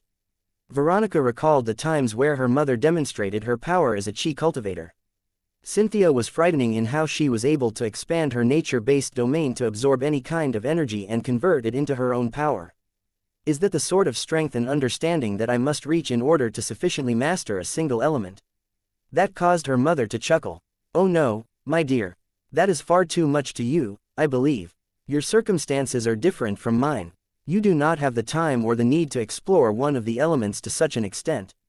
It is sufficient for you to master an element to the point where you can solidly manifest all of its basic applications to a perfect degree. There is no need for you to develop more advanced techniques because you can rely on the combination between multiple elements to produce more comprehensive results. So you are saying that I am much more suitable to become a multi-elemental cultivator? Only in the context of a creation cultivator. Cynthia affirmed. Your goal in mastering the elements is to incorporate them better into your mechs. You do not need to waste your time on learning techniques that are only relevant to chi cultivators. That makes it much more practical for you to explore multiple elements. In fact, almost every mech designer is a duo-elemental cultivator. They always have a foundation in mechs, which is a derivative of the metal element, and another attribute that is most closely aligned with their specializations. Veronica nodded in agreement. She herself started out with a domain that was split between metal and life. Does this mean that I should start out by deepening my understanding of the metal element? That is my strongest so far, and I think I can make a lot more progress if I work together with Vulcan. Surprisingly, Cynthia shook her head in disagreement. You are already working with metal practically every day. You have become so exposed to it that it is difficult for you to accelerate your progress if you work on it more. It is better for you if you shift your focus and explore a completely different element for a time. You will make many new discoveries as you work towards deepening your understanding of it. Once you comprehend this second element just as well as your original metal element, you can begin to explore how you can produce truly powerful results by combining them together. Over time, you can repeat this process with a third, fourth and ultimately a fifth element. This was the proper progression trajectory of a multi-elemental cultivator. Veronica understood much better now how stupid she had been to design a 5-element mech from the start. She felt so embarrassed by her monumentally stupid mistakes that she wanted to crawl inside a box. Even though you make it sound like it is manageable, it will still take many years before I truly gain the qualifications to develop a proper version of the Elemental Lord, right? That is so, my child. That would take way too much time and effort. Veronica was not even sure if she and her incarnations could master the 5 elements to a sufficient degree in a reasonable timeframe. Do I have to focus on the 5 elements at all? There are a lot of other attributes that I could explore instead in order to improve my mech designs. For example, I can choose to focus more on the attributes of space or death. Those are also valid approaches. There are many cultivators in the past and present who have done just fine without the 5 elements. However, I recommend that you do not disregard their power and their usefulness to your work.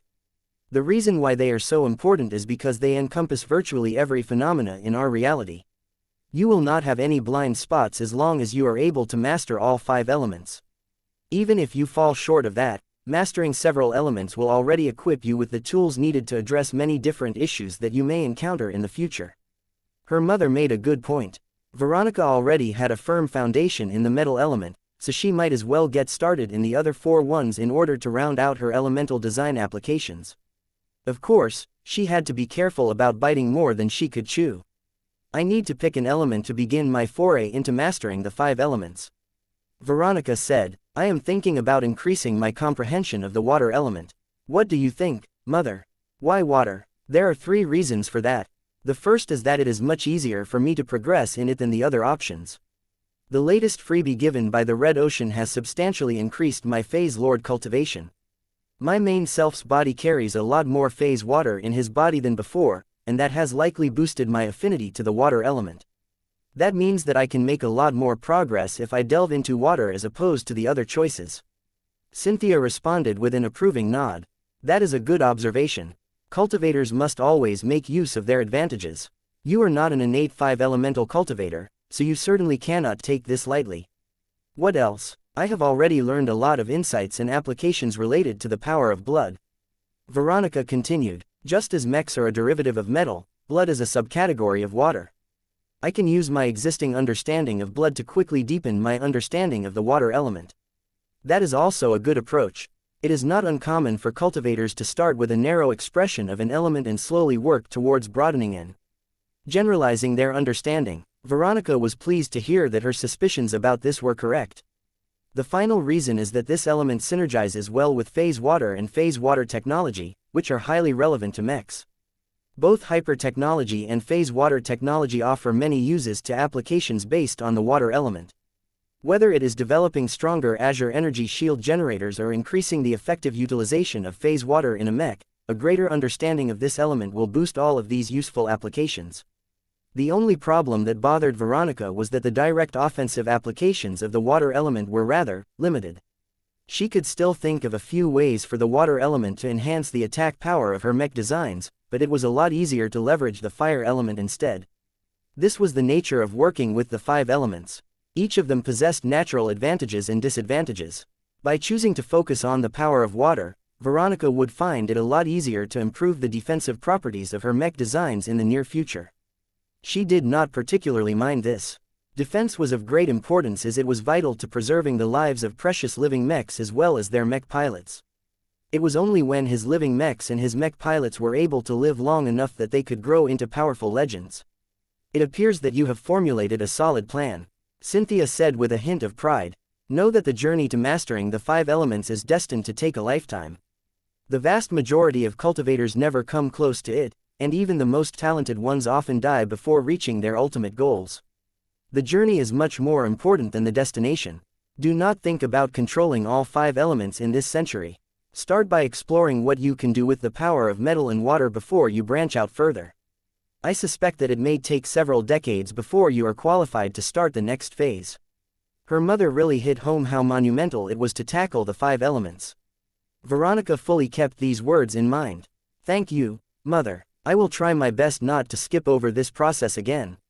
I have thoroughly learned my lessons. The cyborg cat eventually left the design lab in order to sort out all of her thoughts and reform her mental models. The Oblivion Empress watched the incarnation of her son depart from her mundane sight while her own attention drifted towards the past. She raised one of her pale and shining arms and formed a ball of wood energy. She then summoned a second ball consisting of earth energy. 3 more balls of energy of the remaining elements quickly followed. The balls began to orbit around each other under her careful direction. Wood followed after fire, which followed after earth, and so on. Slowly but surely, the cycle of elements started to rotate faster and faster, generating a lot of excess energies that took an exponentially greater effort for Cynthia to control. Soon, The 5 balls of energy spun so quickly above her palm that it seemed as if they were about to morph and merge into a single cohesive amalgamation of energy. The 5 different representative colors of the 5 classical elements slowly made way for 2 contrasting colors. Dark and light spun around each other in a mystical pattern that exuded a lot of power and sacredness. Even though the Lady of the Night had invested only a trifling amount of energy in this little display, the power and other properties of this extraordinary energy ball would have shocked Veronica into silence. Eventually, Cynthia closed her palm, causing the extraordinary energy interaction to disappear from sight. To a cultivator like her, the 5 elements were the root of everything. Chapter 5439 Ideas on a Mono-Elemental Mech. Ves's mood had become a lot less burdened by depression the day after he had lost the Elemental Lord. He initially thought that he would remain affected by the grief and loss of losing such a precious creation, but Veronica's most recent conversation with Cynthia changed everything. Now that his expanded mind became filled with a lot of messy and complicated thoughts about heavenly authorities, his relationships with the 3 galaxies, the factors that determine the strength of lightning tribulations and the endless depth of multi-elemental cultivation, he had become way too distracted to pay much attention to his failure. While the premature death and loss of the Elemental Lord still weighed heavily on Vase, he no longer became stuck in the past. Instead, all of the explosive revelations from his mother had firmly set his sights to the future. New issues, new threats and new possibilities loomed in the distance. Vase grew excited at the thought of tackling them so that he could ultimately design much stronger mechs than the ones he developed before. There is a lot more to hyper-technology and e-technology than what I have used before. Vase felt more ashamed of his precious forays into hyper-mechs. The Lionheart, the Blood Star Mark II and most notably the Elemental Lord all appeared to leverage the power of different elements, but their applications were painfully shallow and simplistic. If Vase wanted to design much better hyper-mechs, then he urgently needed to deepen his comprehension and mastery into specific E-energy attributes. This also lined up with the progression of a traditional blacksmith. Each of them improved their craft by expanding their understanding of different elements and the materials associated with them. The greater their comprehension, the greater the extent their products could take advantage of an element. Right now, Vase needed to set aside his obsession of merging the 5 elements and start off with just a single element.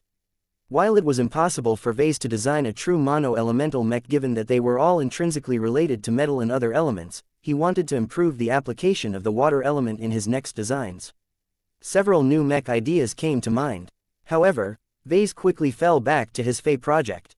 After all of the excitement surrounding the Elemental Lord, it seemed as if he had completely set the original Fey project aside. It is still a good mech design. Though its design did not measure up to his recently raised standards, it was still a fine product and a good drone mech in the early phase of the Hyper generation. The Living Mech Corporation had already made preparations to mass-produce the commercial variants of his latest mech line. Gavin and many other staffers had also been working hard to set up a high-profile product reveal event.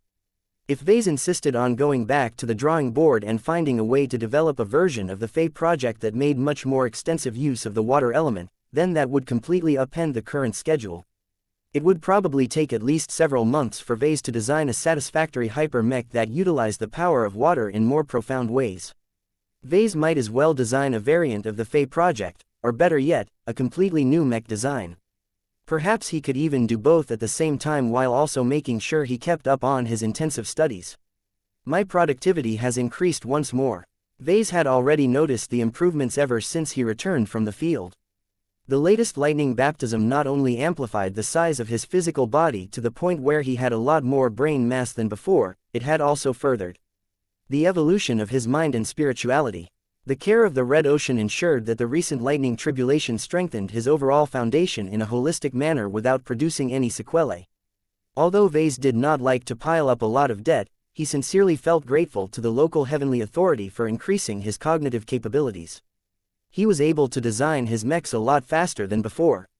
It was difficult for Vase to estimate how much he improved, and not all of it translated to purely intellectual gains. Having a big body that was filled with phase water actually imposed an exponentially greater burden onto Vase. Much of his brain capacity actually had to be dedicated towards managing all of the phase water and phase water organs. If that did not happen, then it was far too easy for the space folding to get messed up or for a drop of phase water to go berserk and tear a hole in his body. Vase needed to gain a better understanding of his strange physical state. He was not that eager to find a corner and unfold his true body. He was much more interested in planning out his next steps in relation to his mech design endeavors. I have already spent enough time on the Fey project. It is time for me to wrap it up and give it a rest. I can wait until this mech line has become old enough for me to apply a lot of improved hyper technology in the next revisions. His thoughts strayed towards future mech designs. He wanted to tackle at least one project that had a profound relationship with phase water so that he could explore more extensive applications of the water element. The most obvious answer he could think of was a space knight. The defensive mechs of the Larkinson clan could certainly use an update. The current versions of the Bright Warriors and the Rigid Walls were still serviceable as far as Laskin mechs went, but their roles were far too marginal in the current war. Alien warships simply possessed too much firepower. Their attacks could be evaded with a bit of effort, but it was almost impossible for a mech to survive a direct impact with one of the bigger armaments of an armed vessel. Even the smaller tertiary gun batteries of a warship could tear entire mech companies of Space Knights apart due to their much greater firing rates. Offensive melee mechs enjoyed a renaissance in the hyper generation due to the release of space suppressors and other supporting technologies, but the same benefits did not apply as well to defensive melee mechs. The problem was that Space Knights were usually a lot heavier and slower to close in on an enemy fleet. Even if they managed to arrive next to their targets, their maneuvering was painfully sluggish, making it a lot easier for gun batteries to track their movements and blast them apart. Vase was not able to mitigate these dangers entirely, but more extensive utilization of the water element could help them resist the attacks of smaller rapid-fire cannons a lot better than before. Is there a way to increase their mobility as well? It should be relatively easy to improve the mobility of a mech equipped with a combat drive or a transphasic flight system, but both of them happen to be high-end systems that were usually reserved for high-ranking mechs. If Vase wanted to design a commercially viable mech, then he needed to control the costs and minimize the dependency on phase water as much as possible. Do I have to split this project in two and design two variants of the same concept at once? Perhaps he should. It made sense for him to split the development of the Fey project in order to design a low-end and a high-end version of the same concept. The same logic could apply to many other projects as well, particularly the ones that he intended to put on the market one way or another. It shouldn't be too difficult to enhance the performance of a transphasic Space Knight with a deeper application of the water element, but what about the cheaper version of the same concept? Is it possible to leverage the water element in an effective manner in a mech that has no phase water? Vase became quite troubled by this question. There were definitely a lot of methods that could enhance the performance of such a machine, but the lack of synergy between phase water and hyper technology limited his options. No, that is not correct. Removing phase water from the equation doesn't necessarily constrain my work. It just takes away all of the powerful handicaps that has allowed transphasic mechs to cheat for a long time. Transphasic mechs were typical products that relied on a very expensive material to enhance their combat power. While it was definitely worthwhile to expend these valuable resources for this purpose, it was too bad that the supply of this exotic was wholly insufficient. The demand for phase water had never dropped. It had only grown higher and higher, and there were no signs that it would drop anytime soon. If even the aliens of Messier 87 had reasons to covet phase water, then it was conceivable that it would never become a common commodity.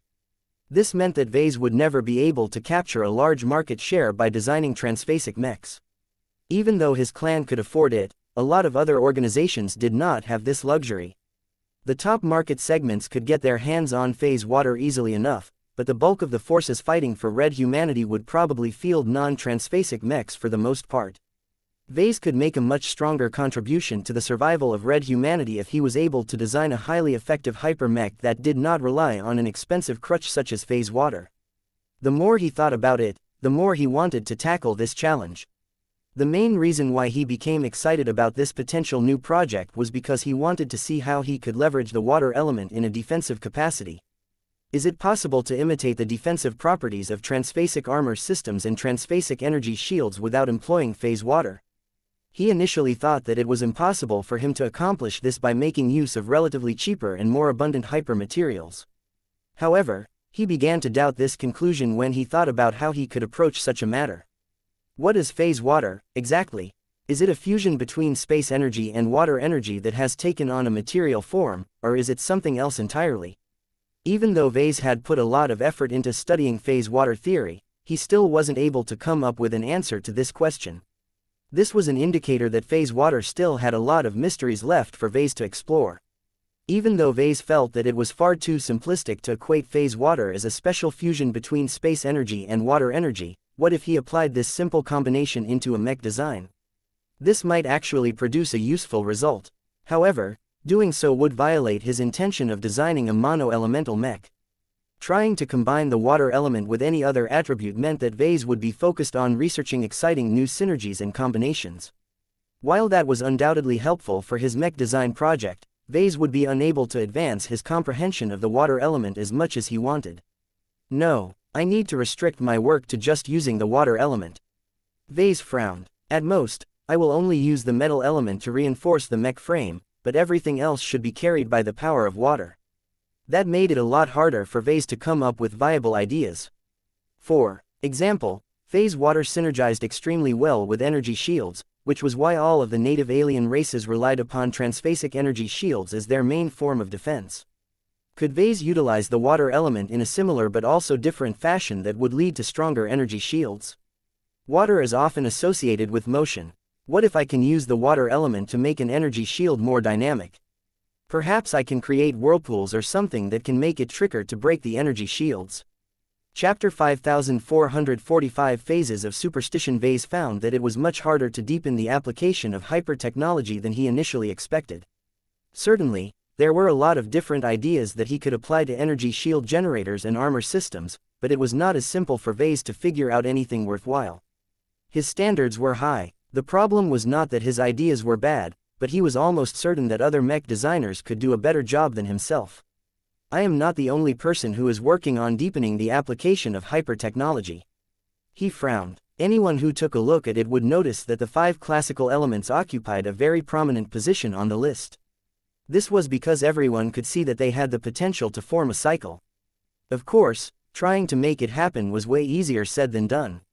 It turned out that Vase was hardly the only mech designer who dared to design a mech that attempted to form a complete cycle of the 5 elements.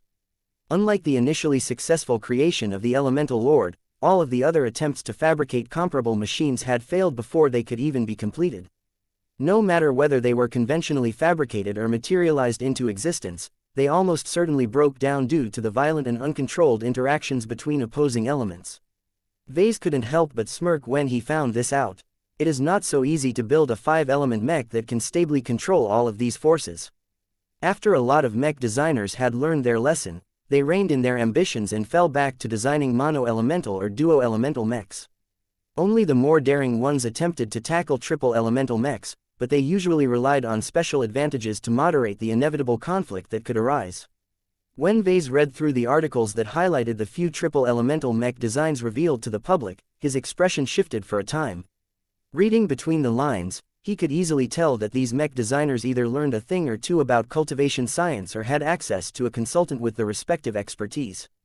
They all treated their mechs as artifacts that sought to leverage the power of heaven to amplify their performance. The triple-elemental mechs even showed more obvious traces of mysticism that alluded to a deeper understanding of a special interpretation of the 5 elements. After the hyper-generation kicked off, the common consensus in the mech industry was that E-energy came in many different variations. They were akin to different flavors that were wholly separate and discrete from each other. However, according to a particularly dominant interpretation in ancient times, the 5 elements were a lot more interconnected to each other. They described different phases of a universal cycle. They were like the seasons of an axial tilted planet that repeated endlessly.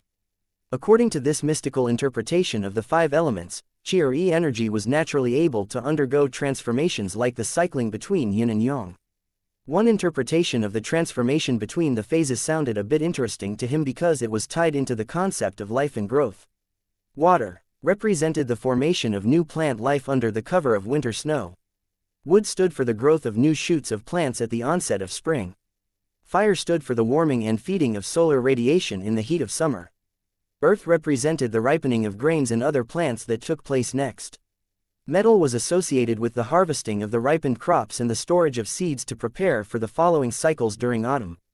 All of it sounded nice, but Vase personally thought it was a ham-fisted way to tie the 5 elements to the seasons. Vase did not put too much stock in the superstitions of old. He was a man of science and preferred to use a combination between his own observations as well as knowledge based on modern empirical research to build his own theoretical frameworks. His mother taught him that anything related to spirituality was psychoactive and psychoreactive. That essentially meant that superstitions and subjective beliefs actually had the power to change the behavior of spiritual phenomena. This must be why the 5 phases of transformation theory must have been so popular in ancient times. Vase speculated, it is a convenient self-hypnotizing tool that enables many cultivators to easily combine and transform these classical elements.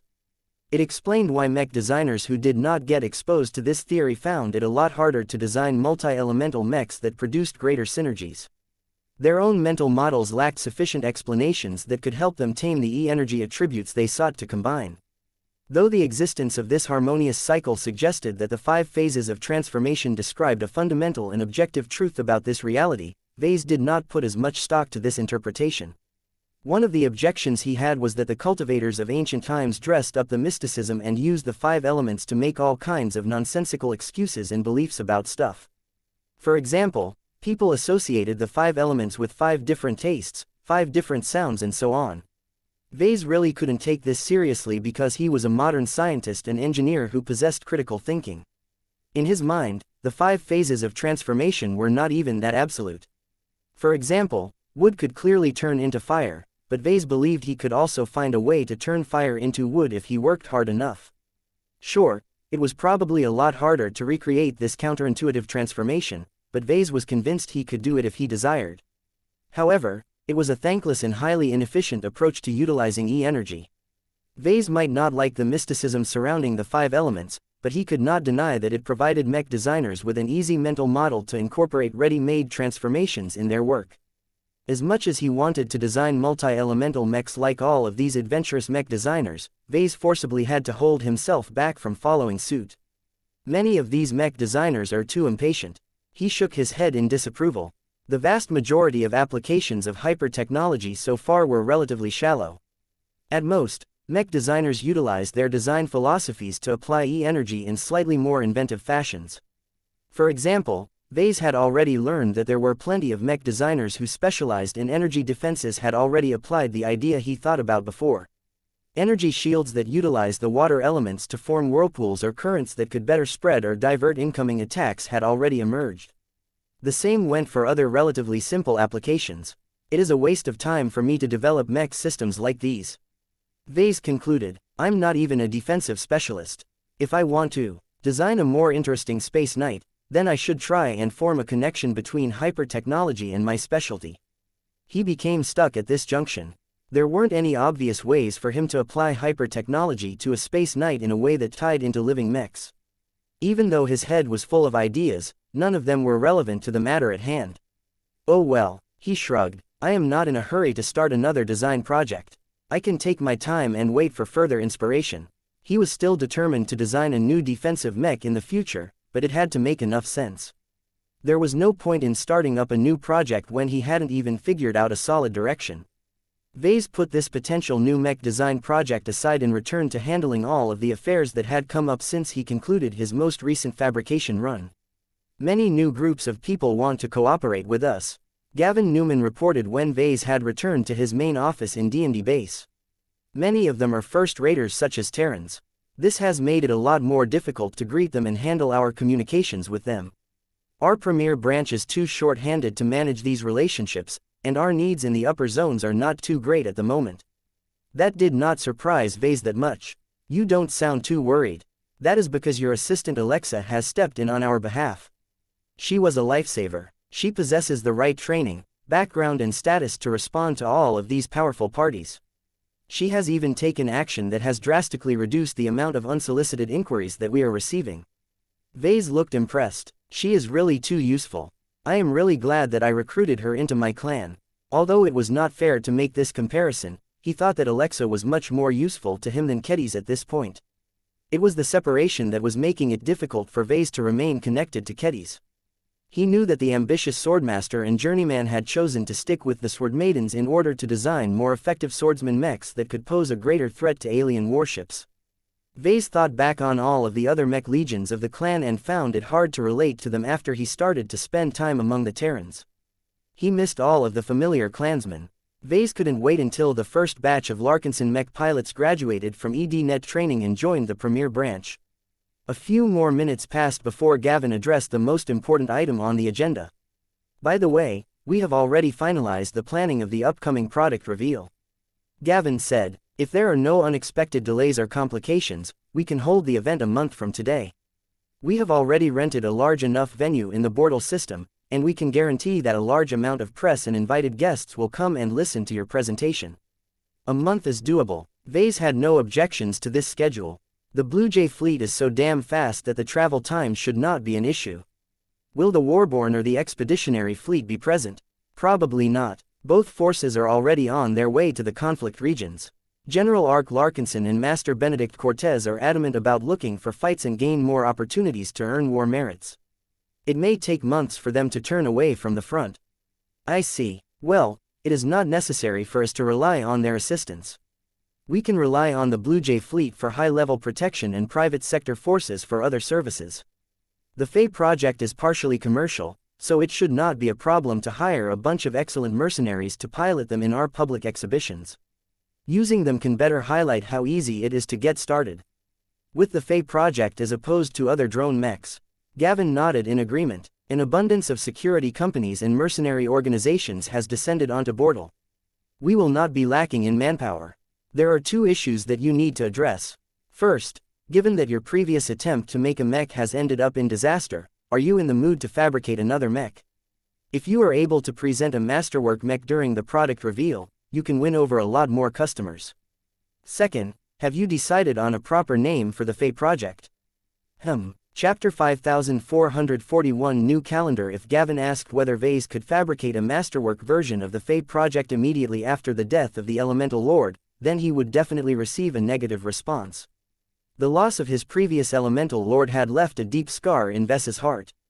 Although his most recent talk with his mother had successfully distracted him from this loss, Vase still felt a bit of apprehension at the thought of fabricating another mech so soon. Even if Vase was willing to stay honest and fabricate an unadulterated version of the elite edition of the Fae project, he still felt repulsed at the thought of doing so. It felt too much like attempting to fabricate an inferior substitute to the Elemental Lord. How could Vase possibly create a masterwork mech when his mood was still affected by the trauma of his most recent loss? It did not matter if Vase had learned in hindsight that the Elemental Lord had no chance of surviving the lightning tribulation from the start. Its design was too primitive due to his many shortcomings. He should have never attempted to bring this flamed work to life. His rationality told him that he should accept his mistakes and move on from this incident.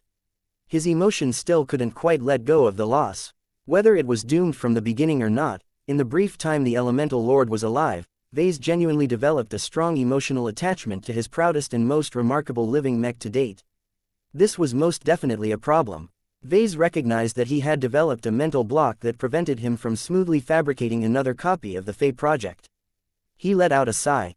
I am not quite ready to repeat my earlier effort.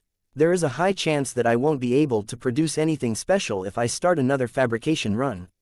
I need more time to restore my mood. It was quite disappointing for Vase to be subjected to this constraint. Even though he had touched the third rung of Senfoven's ladder of craftsmanship, his grip on the second rung was not solid enough. Vase had no intention of challenging the third rung anytime soon. It was clear that he still had to master the art of creating masterworks before he could think about taking the next step. As for the name, let us call it the Fae Fianna. The odd name prompted Gavin to raise his eyebrow. Is that another old mythological reference? Pretty much. It sounds good enough, and it is certainly a unique and distinctive label. What matters is that the performance is good enough. That is indispensable for turning the Fae Fianna into a bestseller. While I am not that proud of the relatively superficial application of hyper-technology, the e-technology that I have incorporated in this mech line is unmatched. I do not think that anyone else can design a drone mech with the benefits that I have imparted into my design. Vase still had reasons to be proud of the Fae Fianna. The shortcomings in relation to hyper-technology were not small, but they were excusable as the mech industry was still stuck in the early phase of the hyper-generation. I might not be ahead of everyone else, but I am not too far behind either. I still have time to develop my own unique applications of hyper-technology. Vase definitely wanted to revisit the design of the Fae Fianna in a few years or so and update it into a proper elemental mech. However, He only wanted to embark on this project after he had built up a robust toolbox of design solutions that were suited for the current mech generation.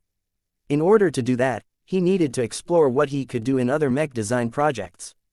He still needed to finish up his remaining mech design projects. He also had to take stock of the radical changes to his physique and other properties. Vase had yet to gain a clear idea on what he turned into and how that affected his productivity going forward. When Vase almost wrapped up his meeting, his assistant gave him a piece of advice. "I am concerned about you, boss.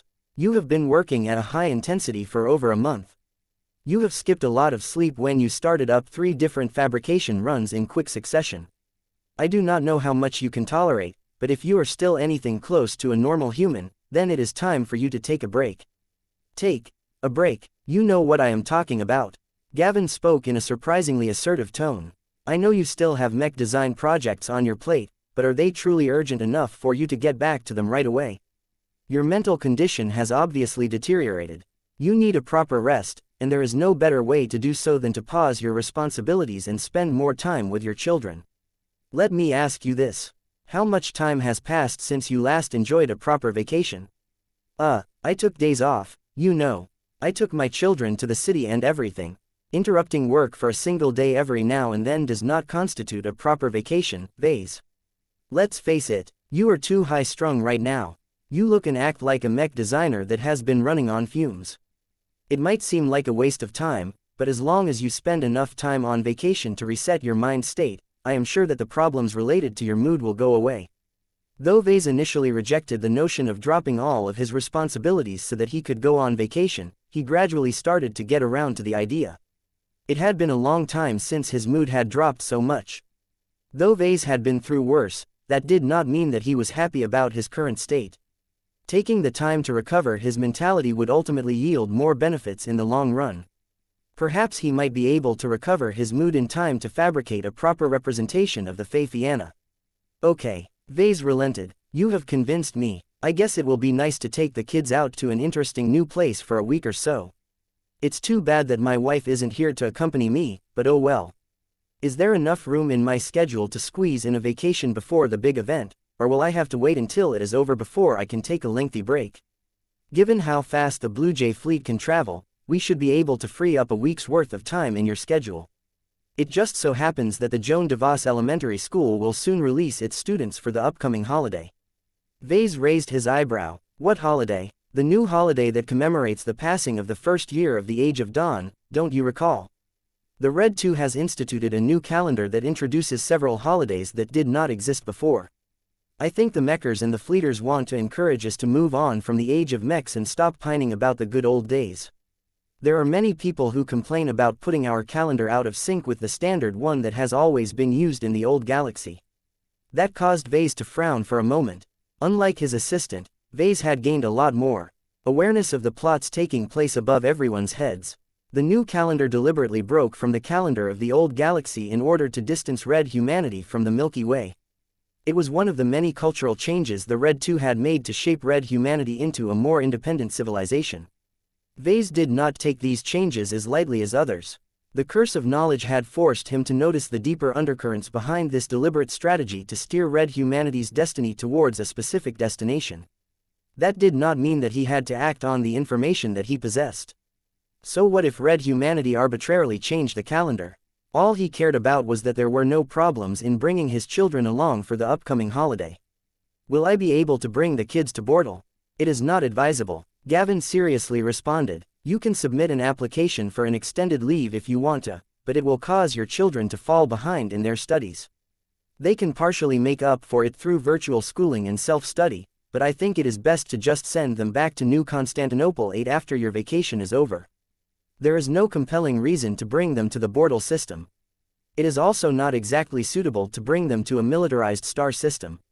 He was right. The Bortle system had changed from a fairly remote and underdeveloped port system to a fortified stronghold. A lot of armed forces had congregated in the star system, and that attracted a lot of service providers that sought to take care of their needs. It was certainly not a place to relax and spend more quality time with his children. "All right," Vase shrugged. "I think that Gloriana should almost be ready to head back at that time, so I guess it will be fine." Have you come up with any suggestions on where I should enjoy my vacation? Gavin had already conducted research on this matter. He activated a projection that presented 3 different holiday destinations. I assume that you do not want to spend your vacation in New Constantinople, so I have looked for various destinations that are somewhere on the way to Bortle. He highlighted the first planet. Nerion IXB is an icy resort planet that is located on the edge of the Agamemnon upper zone. It features a lot of ice and snow for you to partake in all sorts of winter sports and winter activities. Given that it is owned and operated by the Terrans, all of the facilities and amenities are top-notch. The most popular activity is to ski down the highest mountains of the planet, though it is far from the only draw. Vase had not really gone on many vacations. The typical ones brought him to the surface of various tropical resort planets. Traveling to an ice planet was a nice way to experience whole new sights. Perhaps he might even be able to gather inspiration on how to utilize the water element. This is an interesting option. What about the second one? Ocanon V is an untamed planet in the Krakatoa Middle Zone that filled with exo-beasts and exoplants. Its colonists have deliberately preserved its original ecosystem and made sure to keep a light footprint. It is one of the most biodiverse planets in the region and has a large amount of research value. The people in charge have also turned it into a nature resort of sorts and opened it up for tourism. In fact, the most popular activity on the planet is hunting. There are a lot different exofauna that provide challenges at every level. That reminded Vase of the time he spent on Felixia I. He still cherished the memories he made of the time he spent on the surface of the cat planet. In particular, it had also been the planet where he hunted his first and only crown cat.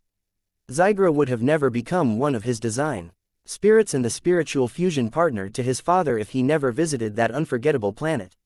Vase grew more interested in Ocanon V. Perhaps it might be fun to take his children on a hunting trip and allow them to shoot a few alien critters or whatever. What about the last option? Well, the last holiday destination is a bit more special. Chapter 5442. Which one? The last holiday destination is also located in Krakatoa. Gavin explained to Vase. Port Salience was originally colonized to take advantage of its proximity to the Torald Middle Zone to attract customers from there as well. It is set up as a cheaper and more remote version of Chance Bay. That means that it hosts a lot of gambling establishments as well as mech arenas, though there are also many other activities that you can enjoy if you are looking for more variety. Port Salience was a lot more barren than the previous planet. It definitely looked like a place that attracted all kinds of profiteers and luck seekers. This does not really look like a kid-friendly destination, Gavin. Vase said. That is true, but I have added this option in case you want to pass on a bit more frontier wisdom to your children. His assistant replied. You do not have to go for this option if you do not think it is a good idea. That said, the competitive scene over there is something else. It is not only highly active, but has developed its own set of rules and traditions in the few years the planet opened up for business. The colonizers have done so well that Port Salience has actually attracted a large crowd of people who were originally staying in the Bortle system. That should tell you enough how exciting its mech games and tournaments have become. Vase took a closer look at the barren rocky planet that only hosted a few colonial settlements. He could actually spot large craters on its surface. It looked as if Port Salience had turned much of the lifeless and rocky landscape of the planet into open competition fields. If I want to watch a mech duel, I can take a trip to the local arenas in the city of Sandon. Vase said. I trust you well enough that there are other reasons that make it worthwhile to visit this planet. Gavin smiled. There are other planets throughout the zones that try to undertake similar business, but there are 2 reasons that make Port Salience more interesting. The first is that it is owned and operated by the Wild Fighter Association. Oh, you mean the same organization that is filled with melee combat enthusiasts? Though it had been a long time since he thought about the Wild Fighters, his clan had a fruitful business relationship with them. The Larkinsons had managed to win Wild Torch, a powerful fleet carrier, after winning a large mech tournament. No average organization was willing to award a precious second-class fleet carrier so easily. Vase suddenly frowned. The Wild Fighter Association was unusually large, wealthy and widespread. It was way more successful than it should if it was an independent group. The Wild Fighter Association was almost certainly backed by a first-class power. Was it the Mechers? Was it the Rubarthans? Either of these possibilities sounded likely, but Vase did not know the correct answer. He activated his desk terminal and conducted a few searches on the galactic net. Nothing. The Wild Fighter Association did not mention its backing, though there were plenty of rumors that it definitely enjoyed a bit of care from above. This was concerning to Vase because his clan still had an ongoing business relationship with the Wild Fighters. By the way, the other reason why I encourage you to visit Port Salience is because many of the mechs that are used in the competitions are actually sold by the LMC. Huh, Gavin smiled at Vase. This shouldn't come as a surprise. The LMC has a strong market position in the Krakatoa Middle Zone. Port Salience is one of the more notable markets for the mech company. Living mechs possess certain advantages that make them very interesting to discerning mech athletes. Sales of our staple products have been on an upward trend for years until recently. Let me guess, the start of the hyper generation has broken that trend.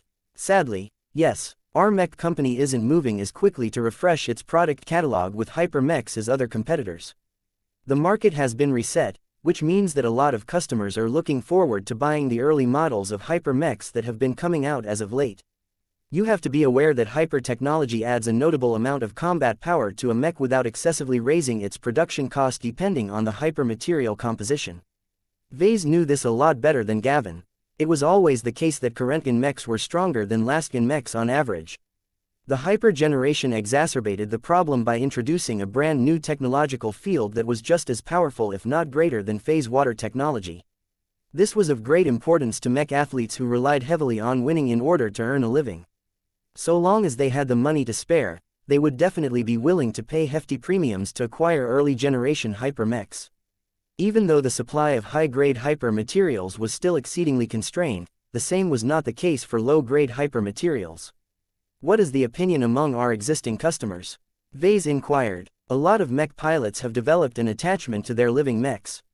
It is not so easy to persuade them to switch over to a newer hyper mech as the piloting experience is too different. Besides, not every competition format allows for the use of hyper mechs quite yet. A lot of old and experienced competition operators have instituted rules that allow for a few years of buffer time before mechs of the newer generation can be put into play. This also grants a buffer time for competitive teams to replace or upgrade their old machines. That said, there is definitely growing pressure to switch over to hyper mechs. They are strong crowd pleasers and always attract the largest audiences. All of that was bad news to Vase. His previous stance on upgrading his product catalog was that he was willing to take his time.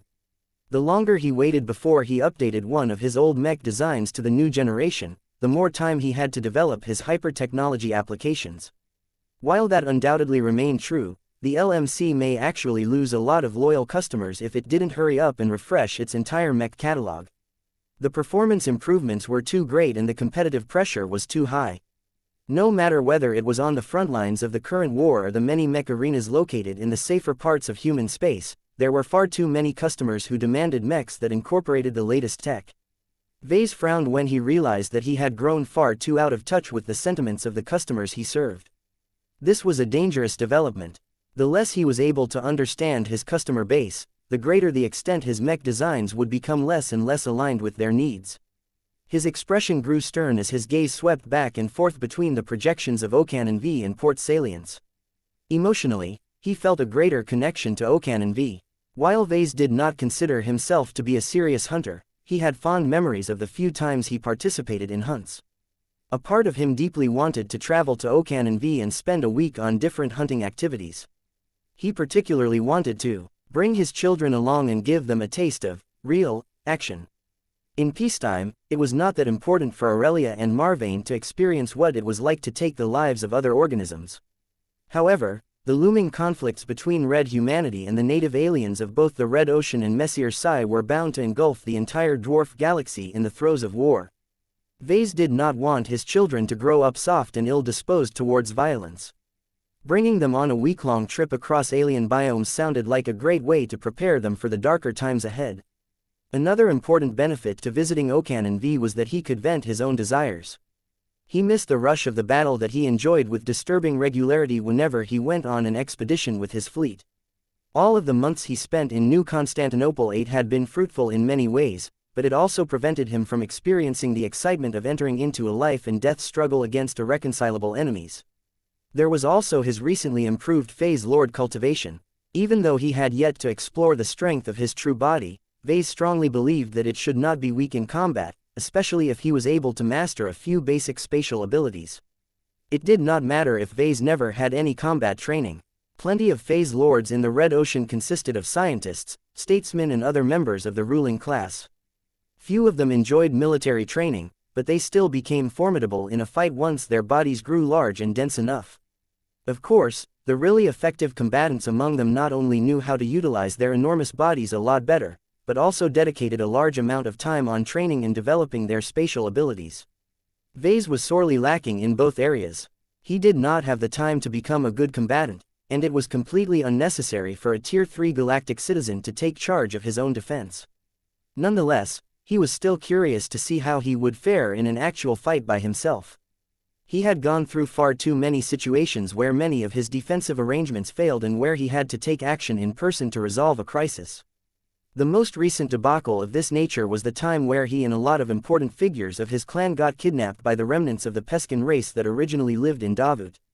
The extensive alien wildlife on Ocanan V definitely offered Vase a lot of opportunities to explore his newfound combat capabilities in the most satisfying way.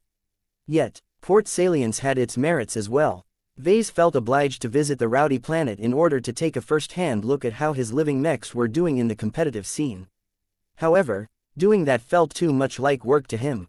While he did not think he would counteract the purpose of a vacation by accumulating more stress during his visit, he wanted to let go of all of his work responsibilities for a time. Still, it would be fun to take a look at many different living mechs in use and see how they had grown over the years. If I recall, a lot of competitive teams have in-house design teams that regularly modify and upgrade the mechs in their stables. Vase remarked. That is usually correct. Some of them even outsource this work to professional design studios or small-scale mech boutiques. Have they begun to upgrade their LMC mechs with hyper-technology by themselves? Many of them have attempted to do so. Gavin replied. The results were mixed at first, but a few enterprising mech companies have taken upon themselves to design variants of our products that do a decent job at dragging them into the hyper-generation. Much of the upgrade work is not that sophisticated. It is mostly mech designers who apply the standard formulas and templates published by the Red Association. That sounds interesting. I would like to take a look at those third-party variants. Vase faced a difficult decision. He had already dismissed Nerian IXB as a vacation destination, but he couldn't make up his mind between the remaining two options. Both of them had their pros and cons. Though Vase could split his time between both of them, he did not want to spend too little time on either planet. He wanted to stay longer and immerse himself long enough to start the second year of the Age of Dawn with a fresh mindset. Which one should he choose? Chapter 5443 Work and Leisure. Vase found it far too agonizing to choose between two good choices. His heart yearned to travel to Ocanan V and let go of everything related to mechs for a week. He looked forward to letting down his guise as a patriarch and a man who attracted the attention of all of Red humanity and immerse himself in various hunting and camping activities. On the other hand, Port Salience enabled him to engage in his passion from a different angle. Instead of designing mechs, Vase could reconnect with his work by seeing them in action. He was curious to see how his older products fared as they grew alongside the mech athletes who they partnered with. The bonds they developed must be deep as mech athletes fought at a much greater frequency than professional soldiers. Certainly, mech athletes never became exposed to life and death struggles, but the strong emotions generated by winning and losing important matches that could define their careers were almost just as potent, especially when they occurred at a much higher frequency. From what he understood about living mechs, Vase believed that he may be able to witness the most intimate bonds between man and machine among his purely commercial works. Perhaps his visit to Port Salience might not be totally removed from his work, but he was sure he could gain enough enjoyment during his stay to compensate for any added stress. Which one should I choose? Vase needed to restore and uplift his mental state one way or another. He could not afford to run himself ragged. No one was able to maintain a high level of productivity on a continuous basis for so long. This was especially the case when working at a high intensity, as Vase had done when he completed his last 5 mech design projects. Vase also grew a little bored of New Constantinople 8. Even though he had yet to explore all of the curious and wonderful sights that the Terran planet had to offer, he had already witnessed the best of what it had to offer. New Constantinople 8 lacked the accumulation of history that produced unique local cultural customs and gave weight to old monuments. That problem was not unique. Red humanity had only formally begun to colonize the Red Ocean very recently, so all of the colonies in human-occupied space suffered from the same problem. It was one of the many signs that Red humanity was still not in sync with the rest of the dwarf galaxy. People like Vase were still regarded as intruders who forcibly tried to carve out a new home in the new frontier. If Vase wanted to get in touch with anything older, then he had to travel to a planet that had yet to succumb to humanity's insatiable colonization drive. His choice became clear now that he figured out what he wanted to experience the most. "I have made up my mind," he announced. "Please make the appropriate arrangements for a week-long visit to Okanan V. Give me a more detailed list of hunting activities. I want to hunt a variety of different prey under various different conditions." The planet also allows for the hunting of huge game, correct? That is so, but the supply of large-sized exo-beasts is fairly limited. Try and arrange at least a hunting trip related to huge beasts. That caused Gavin to look confused. You will need to bring your own mechs to hunt such prey. It is overkill to rely on the mechs of the Blue Jay fleet to hunt these prey. The only way to make this special hunt meaningful is if you issue a special request to the Davut branch to quickly dispatch a troop of appropriately equipped Larkinson mechs to the Okanan system.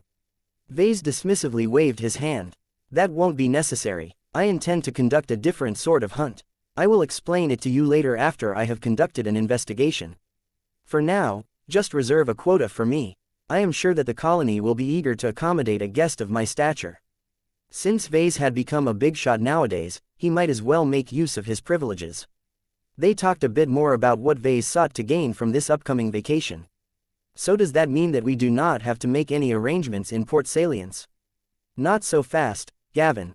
Right now, my schedule is largely constrained by the need to hold a product reveal in a month, right?" "That is so," his assistant confirmed. "I don't want to miss out on Port Salience.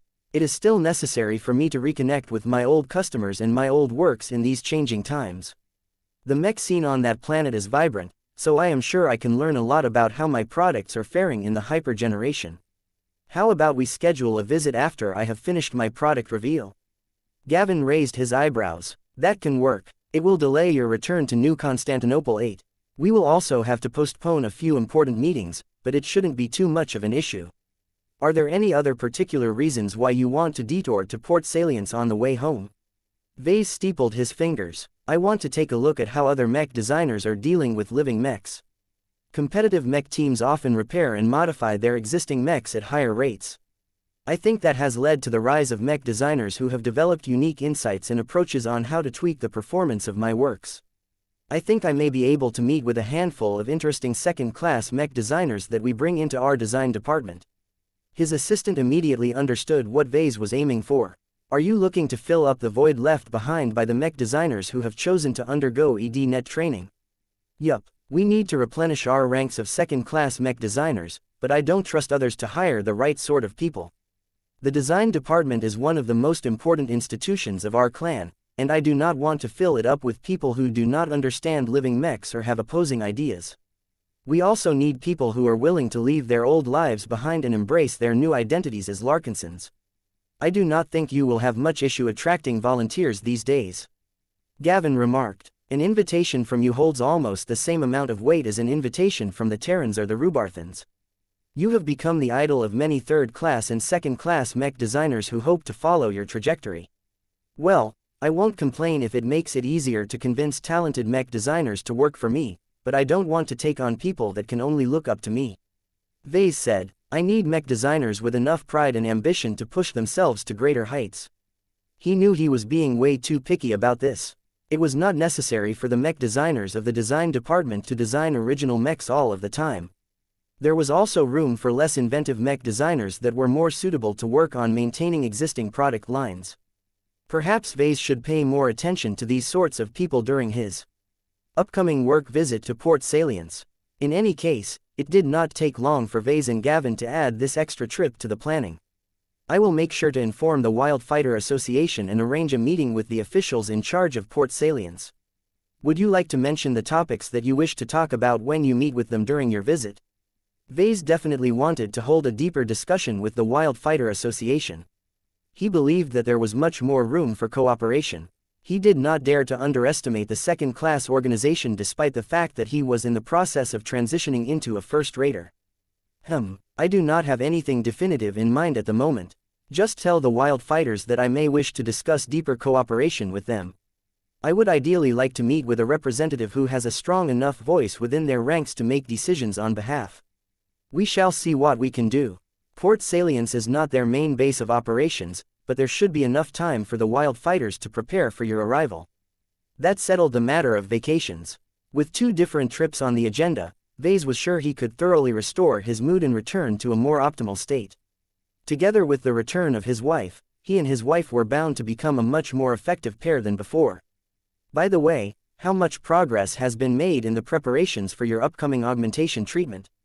Gavin couldn't help but smile. The Senekai has been helpful and transparent every step of the way. However, it is not easy to get anywhere close to his own level of cybernetic augmentation with a lightly upgraded body like mine. I am pretty much a baseline human as far as the Terrans are concerned. Vase had an inkling of what the issue might be. Baseline humans were simply too weak and fragile compared to the typical Terrans. So the Terrans think your body's load-bearing capacity is too low to undergo heavy augmentations. That is so. I will have to undergo several rounds of gene optimization treatments. Once my body has reached a higher standard, the Terran implant surgeons will gradually install more and more mechanical implants in my body until my mind is more extensively digitized. Luckily, my body is not too deviant, so the Terrans do not have to deal with any existing complications. How long will you remain absent? The experts of the Strian ancient clan believe that they can get it done in less than half a year. They have tried to compress this time period as much as possible, but it is difficult to shave off more days when I need to recover from surgery multiple times.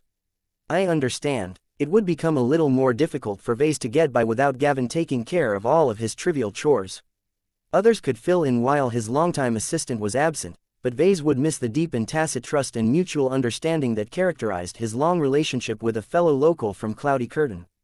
After he concluded his meeting with Gavin, Vase took the day off and accompanied his children for a time. He found it delightful to spend time with his daughters and son again after he exhausted himself in his attempt to bring the Elemental Lord to life. Vase enjoyed a long night of rest and woke up without his wife by his side.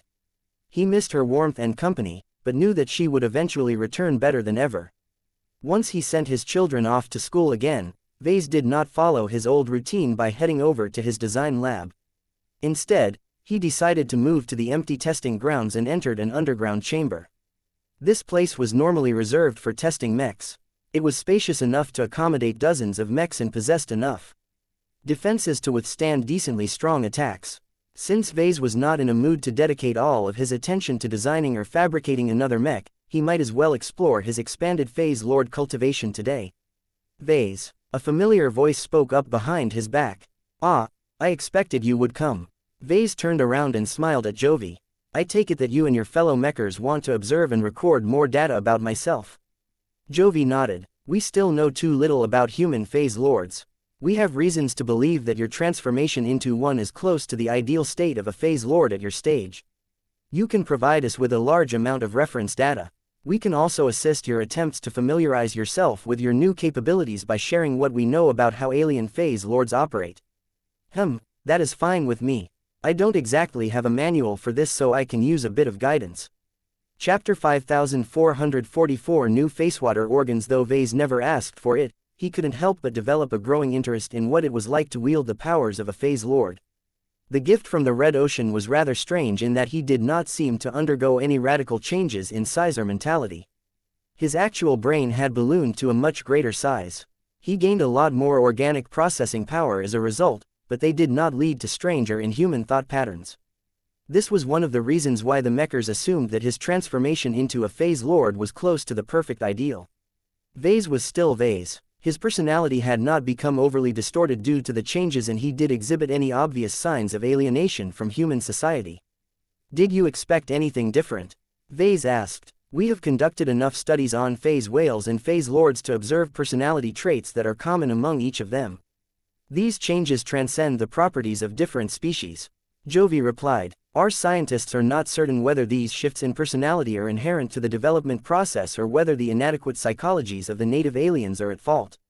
While they talked, the mechers who teleported inside the underground testing chamber set up their monitoring equipment and brought over a lot of props. Vase found it rather reassuring to not have to worry about arranging these preparations himself. The Mechers are way more interested to see what he was capable of, so they made sure to give him plenty of ways to exercise his new abilities. What sort of personality traits are you concerned about, exactly? I cannot say. It is best if we do not tell you about them in advance. You may behave differently if you focus too much of your attention on these changes. As a scientist and engineer, Vase understood what Jovi was talking about. It was already rather improper to bring up the subject in the first place, so Vase purposely changed the subject. Before I plan to unfold my true body, I want to spend a bit of time on exercising my spatial abilities in my current state. I think it has become a lot easier for me to displace my body and maybe even project a spatial barrier. Jovi did not object to that. We are curious to see what you can do as well. Are you able to perform these abilities innately, or do we need to dig out an alien scripture that can teach you the right techniques? I think I can manage on my own for the time being. I think that simple spatial manipulation can easily be done with the help of a phase water organ that is already programmed to perform specific abilities. Somehow, the latest lightning baptism has caused me to grow a couple of strange new organs inside my body. I can feel them. They are much more compatible with phase water than the rest of my organs. Jovi nodded and activated a projection that displayed a cross-section of Ves's body.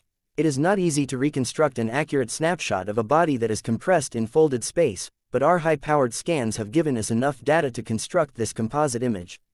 According to our studies, the concentration of phase water in your bloodstream has increased to 1.4%. This is still a small figure in absolute terms, but it is many times stronger than the previous level. Vase nodded. I can clearly feel that I have grown a lot stronger. I just don't have a clear idea yet because I haven't let my new powers loose. Aside from that, your body is home to 3 new organs that are not inherently human. They do share a great resemblance to the common phase water organs of other phase lords and phase whales, so we have a decent understanding of their purpose and their mechanisms. The Kelsey's organ is responsible for generating spatial barriers. The Loco's organ is responsible for granting you senses that enable you to perceive space and spatial phenomena without the use of tools. The Marico's organ is responsible for shaping and bending the fabric of space. These were the 3 starter organs that every self-respecting phase lord had to obtain in order to be recognized as a god among natives. Vase previously did not possess them, so he never considered himself to be a real phase lord. How do the natives gain their phase water organs? I doubt they can obtain them without effort like myself. You are correct about that, Vase. Phase lords as well as phase whales do not automatically grow them as they increase their phase water concentration. They must rely on themselves or other specialists to cultivate customized organs that are based on their genes and their unique physical circumstances. Once the organs are grown in labs, they can be implanted or absorbed in the bodies of their new owners. After that, they can either grow alongside their owners, or may need to manually upscaled as the true bodies of phase lords increase even further in size. All of that sounded complicated.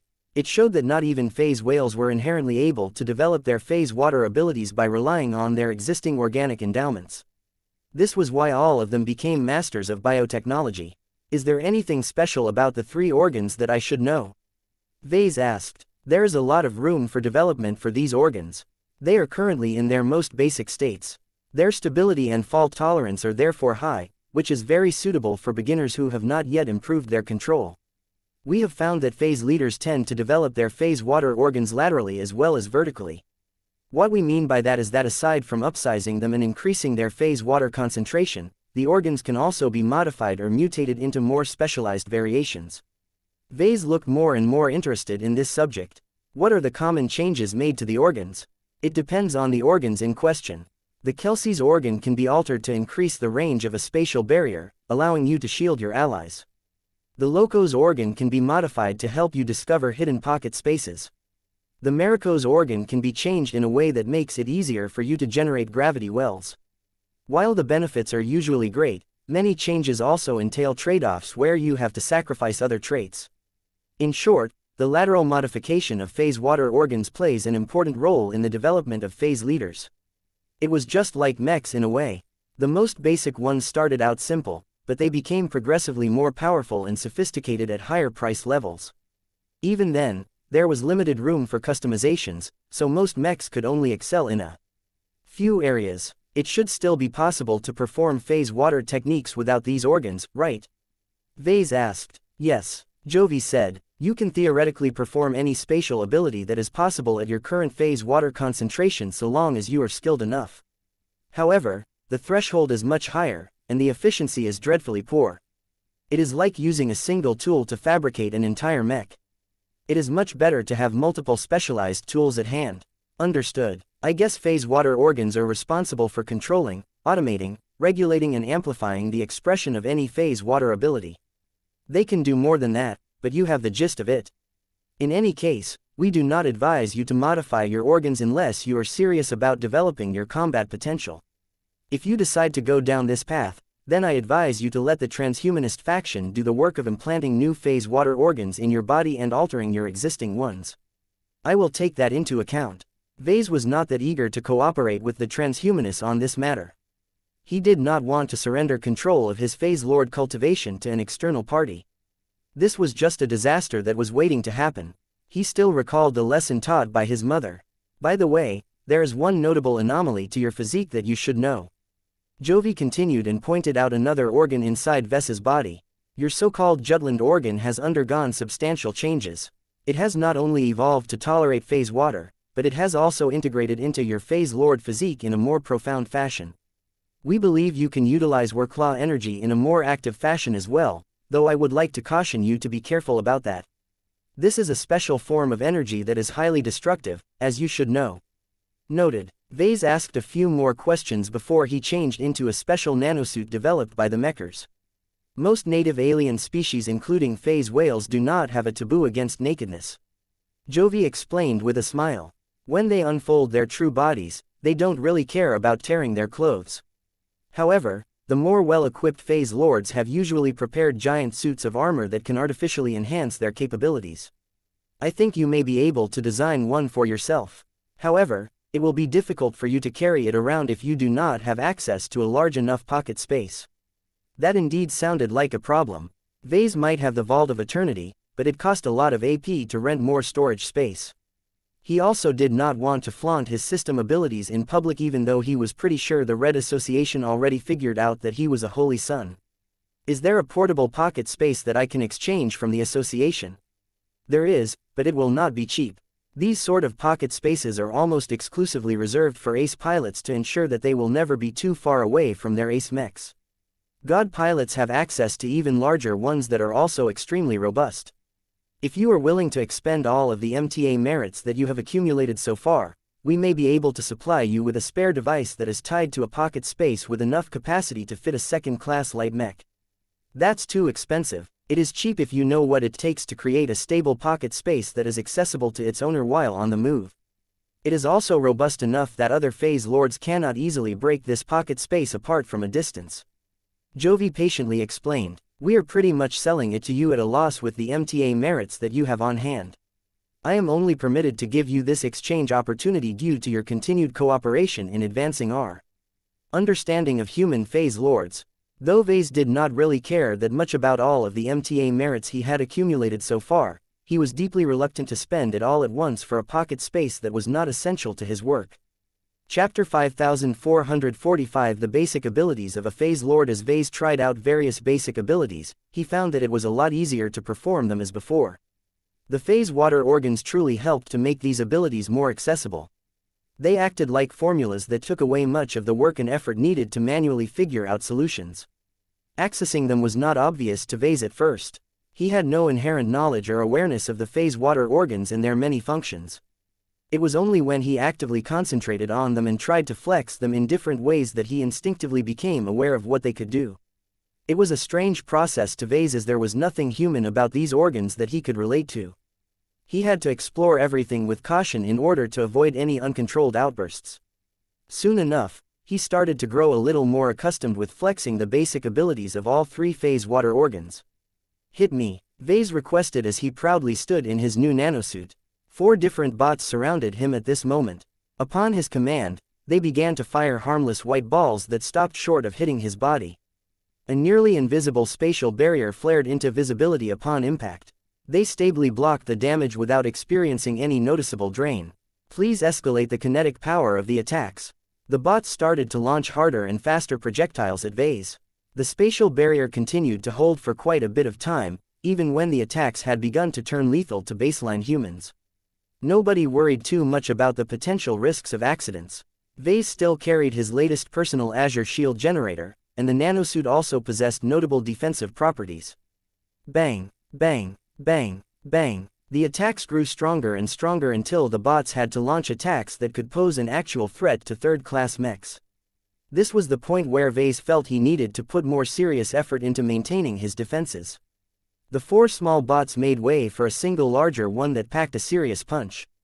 It was already overkill to employ this killer bot against most infantry units, but Vase no longer fit into this category anymore. Bang, bang, bang. The kinetic cannon steadily launched progressively more punishing attacks while the mechers gathered a ton of useful data. They not only monitored the activity of the Kelsey's organ, but also studied the exact properties of the spatial barrier that had formed a bubble around Ves's body. It wasn't until his spatial barrier started to wobble and show more signs of destabilization that Vase truly started to experience significant strain. Okay, that is enough, Jovi announced. The killer bot immediately stopped its attacks and purposefully pointed its kinetic cannon in a different direction. Hey, I can still handle more. I have not even come close to my limit yet, Vase complained. We have gathered enough data to calculate your approximate limit. It is absolutely not advisable to subject you to stronger attacks. They can be truly life-threatening, and we do not dare to bet on our backup options to protect you from serious trauma. Though Vase felt a little frustrated at the early suspension, he understood why the mechers behaved so cautiously. They were only following proper procedures. Fine, let us move on to other tests. He managed to open himself up to a whole range of new senses with the Loco's organ. He gained a special perception towards spatial phenomena. Although it was not good enough to pick up the most subtle disturbances, it was more than enough to detect any activity generated by other phase lords. The range is quite impressive, Jovi said as Vase looked at a point that was situated way beyond the underground walls of the testing chamber. One of our first-class multipurpose mechs is firing one of its transphasic weapons 12 kilometers away. The sensitivity of my Loco's organ has severely dropped at the limits of my perception range. I do not think I can detect any spatial activity generated by anything weaker than a transphasic mech at this distance. That was rather disappointing to Vase. Being able to perceive strong activity 12 kilometers away sounded like a lot, but it was wholly insufficient in actual combat, especially in space. Real phase lords should be able to extend their spatial perception a lot further away. When Vase seriously began to test the limits of his Marico's organ, he played around with various basic applications. For example, he found that he could actually bend and fold space as if it was a multidimensional blanket. It was impossible for Vase to describe the process of doing so. It was simply not human to begin with. The Marico's organ somehow exerted the power of phase water in such a way that enabled him to knead space as if it was a toy. Of course, the relatively basic Marico's organ in his body was not highly developed. Vase could not fold space in half or shatter it entirely. He could only extend the effects generated by his Marico's organ roughly 80 meters away. Any further than that rapidly increased its strain, making Vase feel as if it was starting to burst. He could consciously increase or decrease the stability of the space around him, making it easier or harder for others to perform spatial tricks. He was not able to generate any serious gravity wells nor create any wicked space blades. This was strange because Vase could still feel that his Marico's organ had power to spare. The problem was that it did not come with too many ability templates. Vase figured out that he needed to improve his proficiency in spatial manipulation and be able to perform these specialized applications by himself. Once he managed to master a method manipulating space to a sufficient degree, he could find a way to solidify the process by updating his Marico's organ. This is really troublesome, Vase grumbled. You are already lucky enough to enjoy a head start, Jovi responded in a light-hearted tone. Depending on the species, it may take years if not decades of manual practice in order to master the few abilities that you have easily demonstrated. You have reached a point in your development where most phase lords must choose to specialize in a specific direction of spatial manipulation. They cannot learn or acquire these advanced applications by themselves, which is why they must always apprentice themselves to more powerful phase leaders.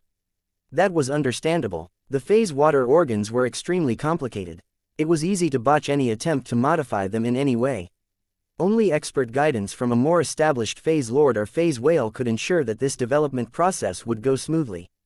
This was where the small community of native gods began to splinter into different factions and schools of thought. Different species possessed different inclinations, and they possessed different strengths that caused them to excel in some applications of spatial manipulation. It was still unclear what human phase lords excelled at. There was no one else like Vase, and his conditions weren't exactly normal to begin with. He possessed several abnormalities that made it difficult to generalize any of his results. If I have to speculate, I think your perceptive ability should be the strongest. Really, do not underestimate the value of strengthening your perception. I think it may serve you well whenever you do any work related to transphasic mechs. It is the only ability so far that can assist you in a productive capacity. That was actually an astute point. Vase grew thoughtful as he tried to figure out how gaining an enhanced perception of space could help with designing or fabricating better transphasic mechs. In any case, before Vase was ready to move on to the second phase of testing, he wanted to explore his teleporting ability. Jovi found it strange that Vase was able to do this naturally. You do not possess any phase water organs that are associated with any known displacement techniques. How did you teleport in the past? I just tried to think about it really hard. Vase lamely said, I tried to work the phase water in body to do what I want, and somehow it just happens. Perhaps we should err on the side of caution. Your method sounds too ad hoc to be safe. You were lucky that you did not split yourself in half by displacing your upper body while leaving your lower one behind. It's not that dangerous. Vase protested. I don't know how it is with other phase lords, but I am pretty sure I can pull it off without any risk. Don't forget that I managed to teleport myself as well as Major Simon Jenkoxi several hundred meters away from the cockpit of the Elemental Lord. It was highly dangerous of you to do so, Vase. We were on the verge of remotely activating your emergency teleporter. If that did not work, we intended to utilize a more powerful remote teleportation machine that we had already brought into the field. Relying on your new phase lord constitution to teleport, by instinct, should be your last possible resort. Jovi was right from an objective viewpoint, but Vase felt differently about this subject.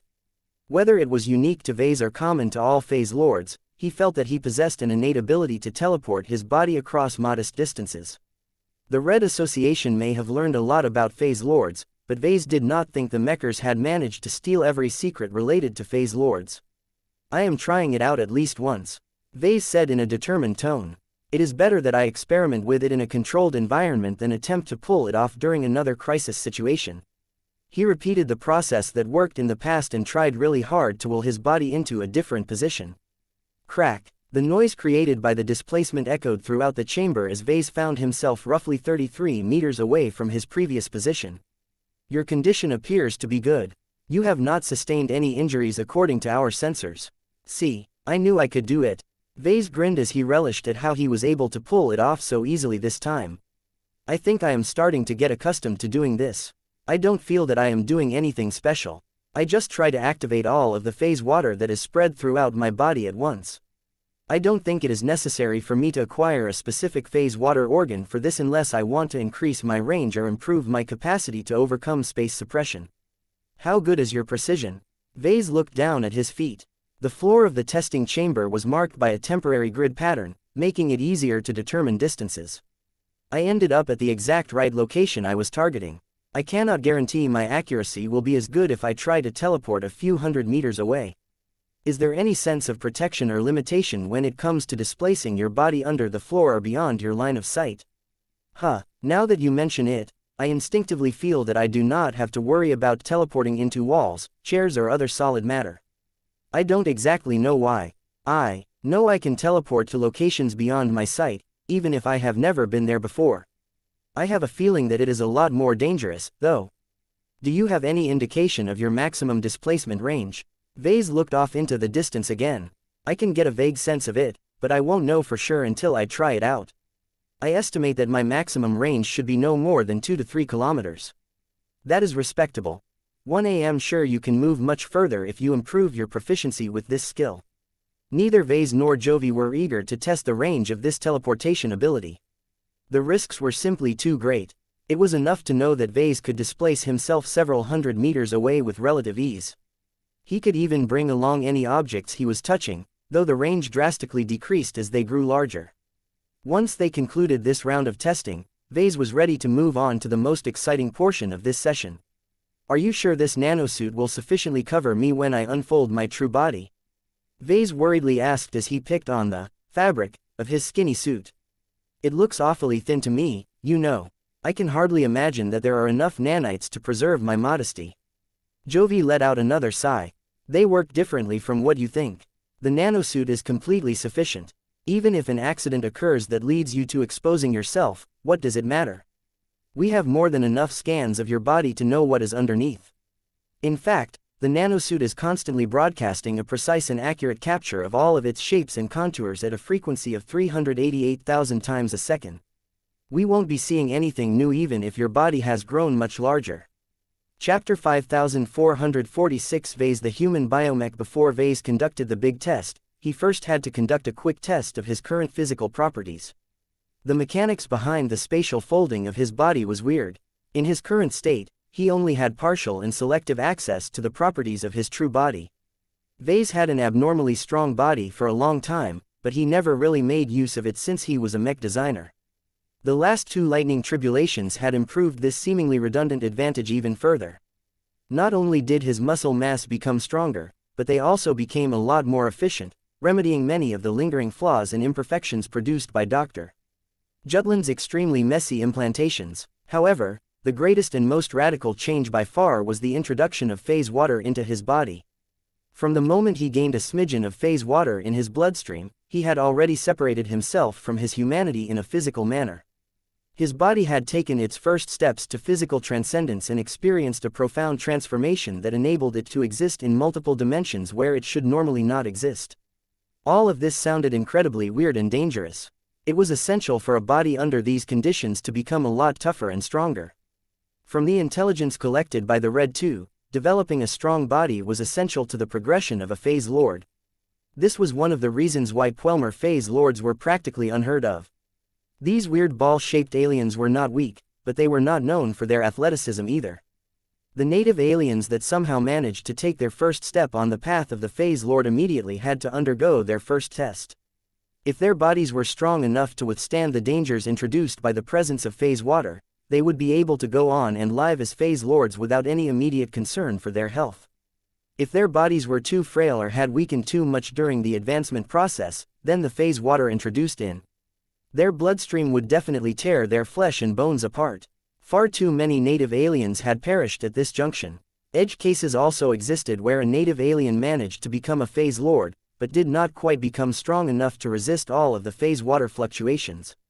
This led to the emergence of tortured phase lords like the Eminence of Torment. As such, no one in the Red Ocean underestimated the need to develop a strong body.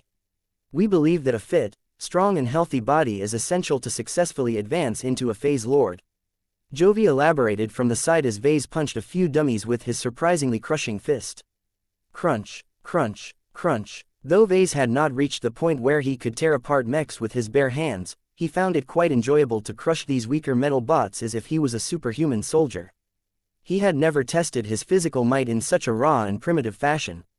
After all, why would he? Possessing greater might was absolutely useless in a highly advanced technological society where every heavy exertion could be done with bots and machines. Possessing too much muscles could even become a detriment to the fine manipulation of manual tools during delicate production processes. That was intolerable for Vase as he needed to maintain high dexterity in order to improve his various crafts. Nonetheless, he still possessed the same wants and needs as other people. There was something compelling about possessing the ability to crush a person's skull with his raw hands. It made him feel more fearless as he felt he could easily take care of lesser threats himself. He was no longer as vulnerable and helpless as before. Even without a weapon, he could rely on his brute strength to crush his opposition. What was important at this time was that Vase only exerted a fraction of his current strength. Once he unfolded his body, he was not only able to unlock the full expression of his larger true body, but he could also take advantage of the greater leverage granted by his larger limbs and scale. After conducting a few more quick tests, Jovi summed up his observations. "Your raw physical properties are impressive for a human. Only the most radically augmented humans can match and in certain cases exceed your exaggerated strength. I have seen one such case myself in the form of a highly mechanized cyborg soldier. His body was almost completely replaced by high-quality mechanical components. He was like a mech on a human scale. You are more like a biomech in the same vein. Vase smirked. I think this comparison will become a little more apt once I unfold my true body. Can I do it now? Please wait a moment. There is a high likelihood that nothing will go wrong, but in the faint chance that the process will get botched, we need to calibrate our rescue measures to save you from the dangers of your own body. The worries of the mechers were unfounded. Vase possessed a good grasp of his own body and he felt that there was no chance he would stumble and tear his own body in half or whatever. However, he could understand the caution of the mechers. Any good researcher had to prepare for accidents, no matter how unlikely they may be. It was always better to be safe than sorry. Once the mechers had completed their adjustments of their excessively thorough safety measures, Vase could finally see how his body truly measured up these days. I am starting. Jovi and all of the other mechers had vacated the testing chambers. They all retreated to the observation areas that were all protected behind solid walls and transphasic energy shields. Shortly after Vase made the determination to unveil his true body, his presence started to shoot up like a rocket. The act of revealing his true body was like unsheathing a deadly blade. Vase no longer suppressed his glow anymore, causing him to radiate a powerful sense of life in mechs that was reminiscent of his living mechs. Anyone who experienced his living workshop method would feel familiar with this sensation. However, Vase did not release this glow because he was ready to fabricate another living mech, but because he wanted to draw out his full form, both physically and spiritually. The testing chamber seemed to shrink in size from his perspective. It took a few seconds for him to recognize that it was not his surroundings that were growing smaller, but it was because he was growing bigger with each passing second. More and more strength filled his body as he mysteriously reversed the complex spatial folding that perfectly and seamlessly stored his extra body mass in other dimensions.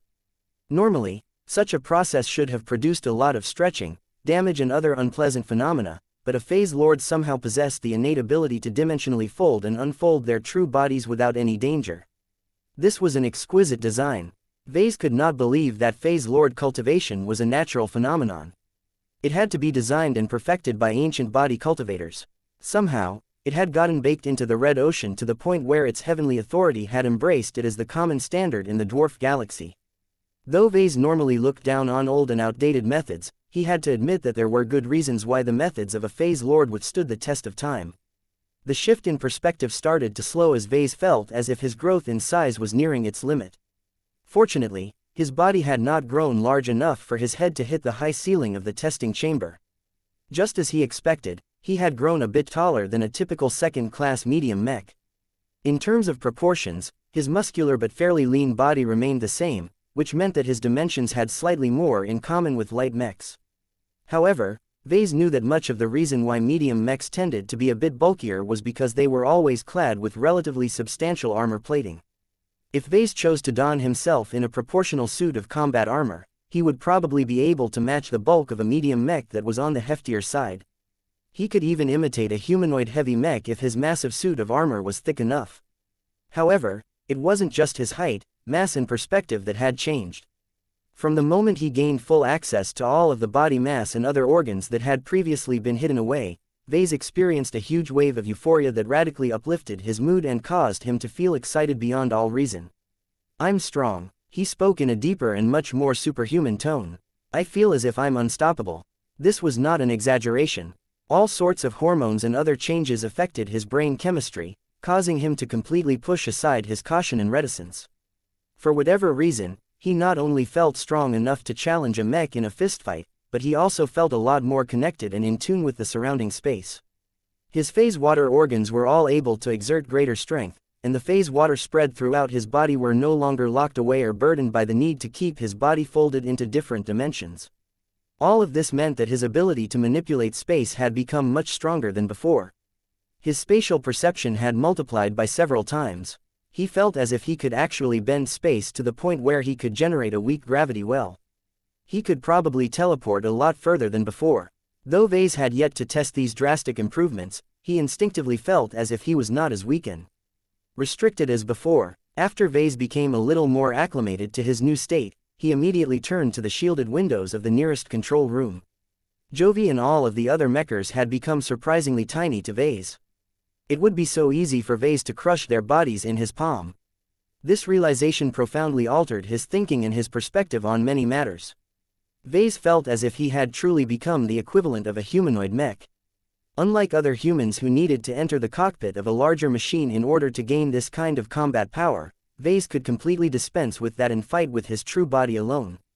He looked down at his own suited body and gained a much greater appreciation of his amazing physical state. The nanosuit surprisingly managed to cover his body despite getting stretched to an extreme degree. Though it had grown a lot thinner and less concentrated than before, the advanced suit still did its job of preserving his modesty, though it came at the cost of reducing their defensive properties. Vase didn't care at all. When his body had grown this large and powerful, he no longer needed to rely on mundane protection to withstand greater damage. After all, his resilience was not solely based on his exaggerated physical size and mass. The phase water reinforcing every part of his physical state also played a huge factor in making him stronger and tougher. Vase truly had the illusion that he was no worse than a transphasic biomech at the moment. The only question was whether his strength matched the standards of a third class, second class or quasi-first class biomech. Give me a dummy. No, give me 10 dummies. I need to test how strong I have become. From the moment the first mech scale bot entered the chamber, Vase rocketed forward like a giant on the run and simply shoulder bashed the large contraption against the wall. Crunch. Vase's huge momentum was too much for the poor bot. It collided against the transphasic energy shield and deformed as its metal construction simply couldn't withstand all of the impact forces. That was not enough for the unleashed mech designer. He reached down and tore the limbs from the torso one by one as if he was ripping off the arms and legs off a toy doll.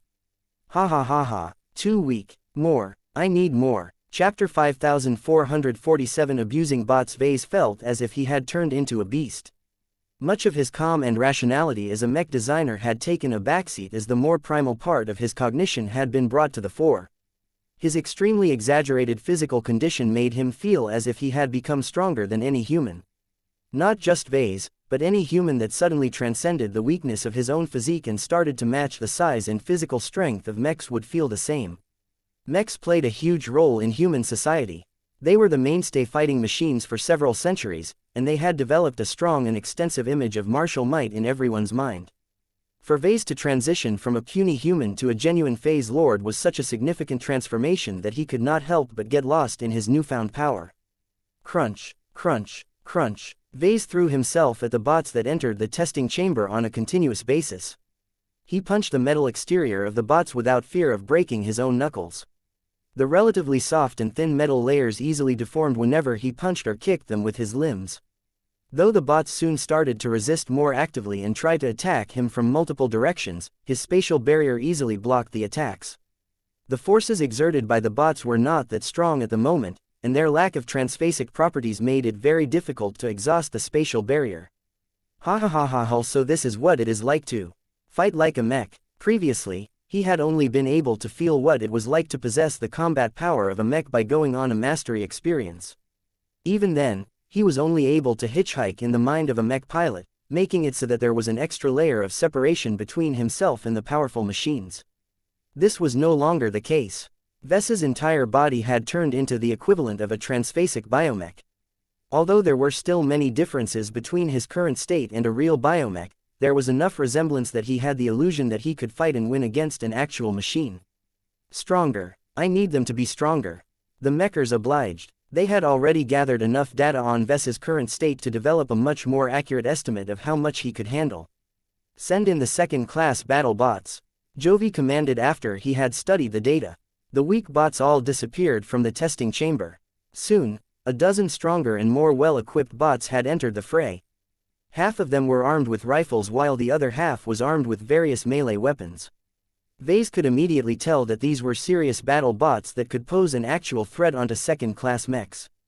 That meant that their threat to him was not negligible.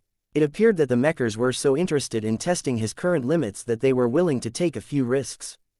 Get ready, Vase. Don't forget that you can command us to stop at any time if you cannot take it anymore. Do not try to fight past your limit. I'm not that fragile, Jovi. Just start already. The ones with ranged weapons quickly started to open fire onto Vase. Most of the initial attacks did not exert that much strain on his defenses. Even if he removed his spatial barrier, he had a high degree of confidence that his abnormally dense and phase water-reinforced body could resist the attacks for a time. What surprised Vase was that a few of the ranged machines were actually armed with transphasic weapons. The laser beams and Gauss rounds inflicted significant damage to his spatial barrier, making it so that Vase could not ignore their threat. Vase tried to move and evade, but he found out that he lacked the grace and finesse of a true light mech. His movements were clumsy and clearly marked by lack of systematic training.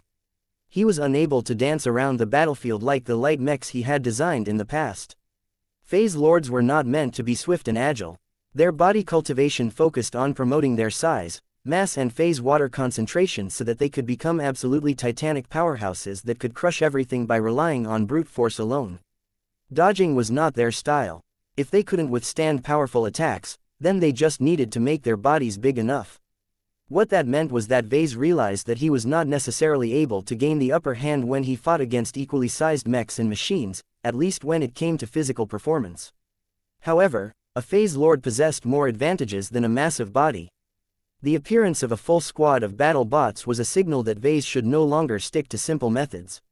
He needed to utilize the comprehensive abilities of a Phase Lord in order to beat this challenge. "Come!" Vase shouted. The bots armed with swords, spears and shields jogged forward while maintaining a solid line. This made it harder for Vase to isolate them and eliminate them one at a time. It was a good thing that Vase did not intend to confront them first. He concentrated for a moment and activated all of the phase water in his body at once. For whatever reason, it had become a lot easier for him to pull off this step. Crack! Vase instantly disappeared from his place and quickly appeared behind the row of ranged bots that were pointing their rifles in the wrong direction. Though the bots responded remarkably quickly by turning around, Vase was too close to let them have their way. Death! He utilized his raw power to grab and tear one of the ranged bots apart, only to get blocked by an energy shield. That won't stop me for long. Vase instinctively concentrated on his fist and caused it to gain transphasic attack properties. It was a relatively crude and inefficient application, but it was not too difficult to pull it off. He wasn't even worried about tearing his own flesh. Vase punched again, causing his fist to break through the relatively weak energy shield and almost pierce right through the chest of the relatively fragile machine. He punched the other nearby battle bots as well, completely ending their threat before they could launch too many attacks. Vase suddenly looked down at the rifles that they had dropped. They were not designed like ordinary mech rifles, but had been specially modified in several ways. Even though Vase found it a lot more difficult to maintain the calm and highly analytical mind of a mech designer in his current physical state, his brain had not completely degenerated to the level of a simple brute. Let's see. Vase picked up the transphasic Gauss rifle and held it in a relatively unfamiliar grip. Normal mech weapons were locked to their assigned machines, thereby preventing enemy mechs from taking advantage of them on the battlefield. This was not the case right now. The mechers had deliberately kept these weapons unlocked to see how Vase could handle them in his current form. He only received a shallow amount of firearms training, and he mostly stuck to using pistols as opposed to long rifles. Bang! Vase couldn't help but feel embarrassed when the first pull of the trigger resulted in a Gauss round that missed one of the surviving ranged bots by over 5 meters. However, he quickly decided to drop to his knees and take the time to aim his weapon properly. Bang! This time, he managed to land a solid hit. The power of the transphasic Gauss rifle was not only able to break the energy shield of his target, but also penetrate through its weak armor. Even though his aim was still a little off, he easily managed to finish off the crippled machine with a follow-up attack.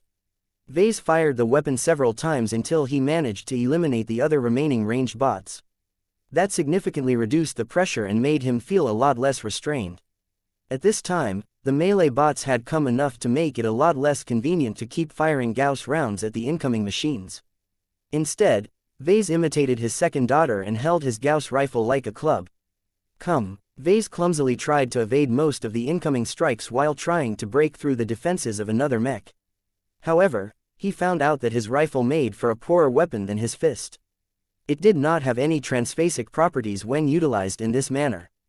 This prevented him from inflicting meaningful damage to the defensive bot that had placed itself at the front.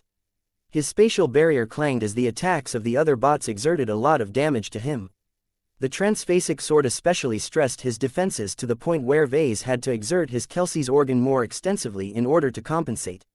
Vase tossed aside his useless rifle and started to back off and prevent himself from getting surrounded. However, the bots had already managed to enclose him from every side. Vase did not think much further and activated all of the phase water in his body to displace himself a short distance away. Crack! He immediately emerged behind one of the melee bots. His fist quickly crashed through the energy shield and damaged the vulnerable rear of the machine in question. A few more transphasic punches was enough to cripple the machine, but by this time several nearby bots had quickly turned around and slammed themselves against his spatial barrier. The spatial barriers held, but Vase felt so uncomfortable that he couldn't help but back away before he endured more strain. Vase tried to maneuver around to prevent the bots from ganging up on him, but his agility and movement speed were not as good as that of his adversaries, making this effort useless. He could only win this bout if he went on the offensive. Vase began to employ his other spatial abilities. He utilized his Mariko's organ to bend the space in front of a mech. When the machine entered the bent region of space, it suddenly went off course and stumbled to the side, but that was all that happened. He frowned and tried to activate the same ability onto another machine. This caused him to encounter greater resistance. The bot showed a few signs of distress, but Vase failed to tear it apart from within. Vase was not strong and skilled enough to pull off this feat. Since that was the case, Vase stuck to what worked and steadily eliminated the remaining bots one by one by utilizing his strong defenses and his tricky ability to displace himself. Though the exertion was not small, Vase quickly increased his proficiency in his innate teleportation ability. Not only was he able to teleport short distances at smaller delays, but he also gained a bit more comprehension of phase water and the properties of space. Vase found that his affinity towards space had become much more pronounced. He felt as if he could quickly advance his instinctual understanding of phase water theory as long as he kept exercising his various spatial abilities in this liberated state. Crunch! His transphasic fists grew stronger and more piercing as Vase gradually refined his application of his phase lord power. By the time he managed to eliminate all of the bots aside from the one equipped like a transphasic night mech, he was able to repeatedly bash the defenses of this powerful machine until it crumbled under his onslaught. Vase started to breathe a little heavier. He had exhausted himself quite a bit, to the point where he was starting to grow really hungry. It appeared that exercising his body and spatial abilities with his true body dramatically increased his energy consumption. Fortunately, his massively oversized body also possessed enormous energy reserves, making it so that he could probably keep this up for a long time. "We will give you 5 minutes to rest before we commence the next phase," Jovi announced. Vase did not really feel the passage of time in his current state. 5 minutes came and went so quickly that he jerked in surprise when an entirely different opponent entered the testing chamber. A second-class hyper-mech had appeared of a design that he did not recognize. A bad feeling came over Vase. Though the materials and tech incorporated into the machine were not that much better, a real professional mech pilot was in control. The battle bots of before had all been controlled by dumbed-down ice. There had been no need to make them good as the mechers only wanted to test Ves's raw combat performance. This time was different. Putting Vase up against a real mech was a more comprehensive test that could truly showcase the differences between a phase lord and the most common weapon platform of humanity. As a mech designer, Vase deeply appreciated the differences that a trained mech pilot could make. There was no way this second-class mech would be a pushover.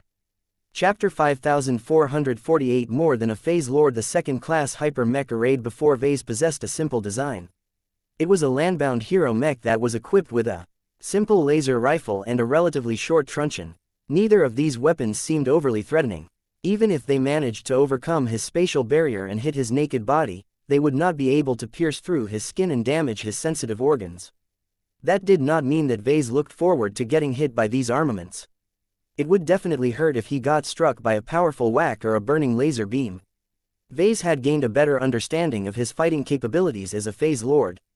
His lack of combat training was painfully evident. The bots had frustrated him multiple times due to his inability to execute his intended moves or his failure to read the actions of his opponents. These were basic but essential skills that every properly trained mech pilots mastered before they graduated from the Mech Academy. Part of the reason why it took at least 10, 12 or even 15 years for mech cadets to complete their education was to train all of these fundamental combat skills. Vase completely lacked this sort of training, so his combat fluency was not much better than a complete civilian.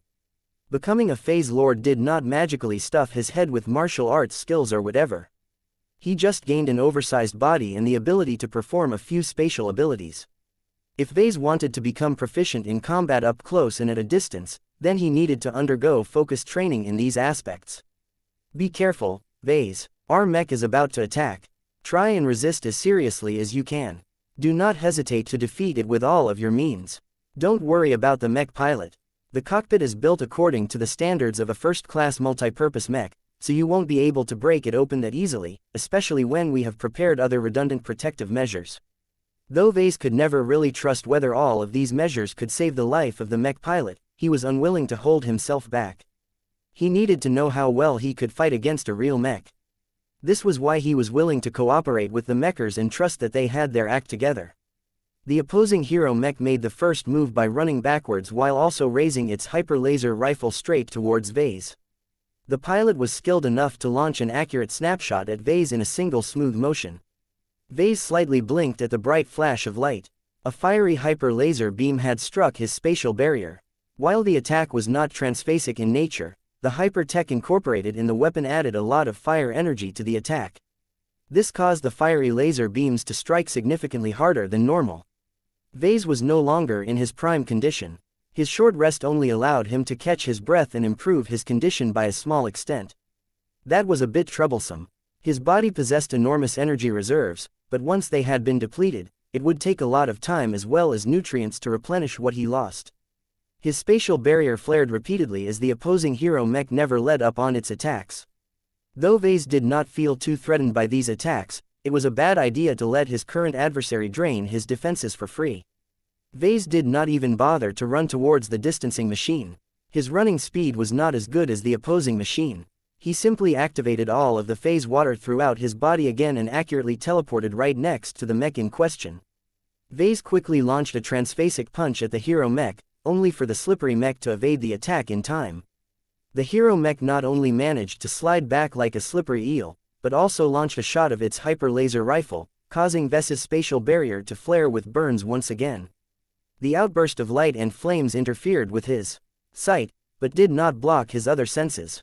His locus organ alone had become sensitive enough to perceive the presence and movement of mass in space. Vase ignored the fire laser beam attacks as best as possible and launched himself towards the hero mech again. However, the hero mech easily read his movements and always succeeded in evading in the right directions. Vase grew more frustrated at his inability to express his strength properly. It was not until he utilized his Mariko's organ to unexpectedly bend the space around the hero mech that he was able to mess up his adversary's movements. Crash! Vase finally managed to inflict a heavy blow against the hero mech's energy shield. While the energy shield was not transphasic in nature, it was enhanced by the water element, which significantly reduced the damage of kinetic impacts. It would take a few more attacks in order to break through this defensive barrier. The hero mech already slipped away before Vase could land another attack. The machine did not try to avoid a confrontation. It not only fired its rifle whenever possible, but even chose to counterattack by striking its steely truncheon at his spatial barrier. Vase could sense the strong metal element hardening and improving the attack power of the physical blows. His spatial barrier was losing stability at a distressing rate. It appeared that the Red Association's application of hyper-technology was on a higher level compared to the rest of the mech industry. He would have loved to sit down and study the more refined and optimized application of hyper-technology, but that was currently not possible. Vase had a fight to win. The use of hyper-technology gave Vase a bit of inspiration. What if he employed E-energy as well? He could just treat himself as a hyper-biomech. Vase had already gained proficiency in a number of spells related to the 5 elements. He first tried to reinforce his spatial barrier with the water element in an attempt to mitigate the damage inflicted by the hyper-laser rifle.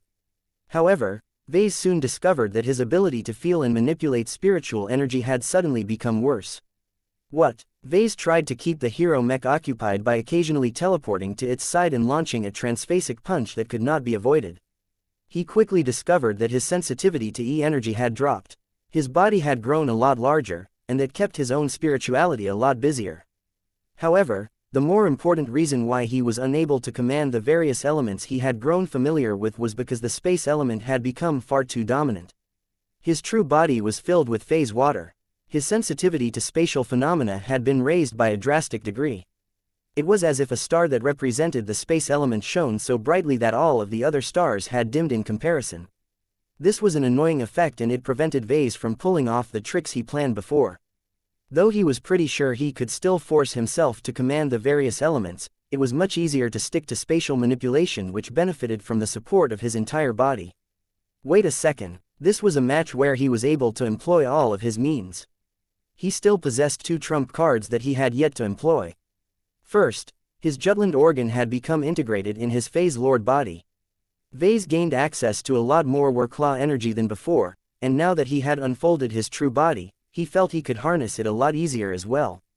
Second, he also had Blinky and his other incarnations at his disposal. Vase was not a true warrior, so he had no qualms about relying on external help to beat his opponents. Once he made this realization, his eyes grew sharper and his glow became more intense. His dramatic increase in body size did not translate to Blinky. His companion spirit still looked as small as a regular house cat. It was hard to imagine that such a small critter could make a meaningful difference in a fight of this scale. However, the star cat possessed a number of strong advantages. First, the cat began to disgorge a large amount of earth energy from the Blinky verse. As an inherent spiritual entity, Blinky was able to skillfully control the earth energy so that it became integrated into Ves's transphasic fist. The earth element possessed an antagonistic relationship with the water element, so it was the best choice to break the hero Mech's water energy shield. That was not enough. The organ that replaced his heart became hotter and more active as Vase purposefully drew out the wuxia energy that was locked in a cycle inside his chest. Vase felt a lot more danger as he tried to draw out this mysterious and potent energy, but that made him look forward to its power even more. Once he accumulated the wuxia energy into his earth and phase water empowered fist, it began to exude so much power that he was barely able to keep the energies in control. Crack! Vase immediately disappeared from his previous position and appeared right next to the hero Mech. The Mech pilot was not stupid. He had already commanded his machine to evade in a random direction just before Vase had pulled off his displacement maneuver. A medium hero Mech was not light. Its typical characteristics made it impossible to perform instant evasions, especially when it was not equipped with powerful boosters. However, the Mech pilot possessed keen battle instincts that had been honed through relentless training and a sufficient amount of battles. Combined with the fact that Vase had repeatedly utilized his teleportation ability during the fight, the pilot successfully managed to prevent his machine from getting struck head-on by the multi-empowered fist. Though Vase grew incredibly frustrated that his sneak attack had missed, he was unable to control all of the combined energies, causing them to suddenly explode from his fist at once. B000M. A surprisingly powerful blast of energies erupted from his supposedly failed attack, causing Vase to get pushed back by the force of his own outburst. The energy shields that protected the floor of the testing chamber flared considerably as they struggled to resist the forces. The hero Mech quickly appeared into sight. Its water energy shield had been unable to withstand the powerful forces. Not only that, but the left side of its torso as well as its rifle arm had suffered significant damage. Ves's eyes lit up as he saw the results of his experimental approach. He gained a bit of inspiration and tried to pull off another move. Though the hero Mech had tossed aside its damaged rifle and dashed forward in order to overwhelm Vase with a flurry of sword strikes, the inspired Phase Lord did not take these attacks too seriously. Blinky disgorged a large quantity of water energy to reinforce his spatial barrier and reduce its vulnerability to the metal element that enhanced the hyper sword. Meanwhile, Vase drew out a bit more wuxia energy. Even though his oversized body had massively increased his reserve of this energy, his Jutland organ was not able to replenish it that quickly, so he had to be careful about squandering it too quickly. When Vase had gathered this wuxia energy into his palm, he tried to combine it with his spatial abilities, but failed as there was no obvious way to combine them together. He shrugged and simply chose to combine it with E-energy instead. Blinky no longer reinforced the spatial barrier, but instead channeled as much fire energy to his palm as possible. Vase did not sense any particular synergy between fire attributed E-energy and wuxia energy. They were completely different types of energies that did not intersect with each other in any obvious fashion. This increased its mystery even further. Vase still had little idea what it was and why it was not related to the other forces he was familiar with up to this point. He could wonder about that later. The hero mech had inflicted significant damage to his spatial barrier. His main form of defense was not going to last much longer. Be careful. Vase deliberately pointed his palm a bit downwards before he unleashed the mix of fire and wuxia energy in a powerful and uncontrolled discharge. B0000000M.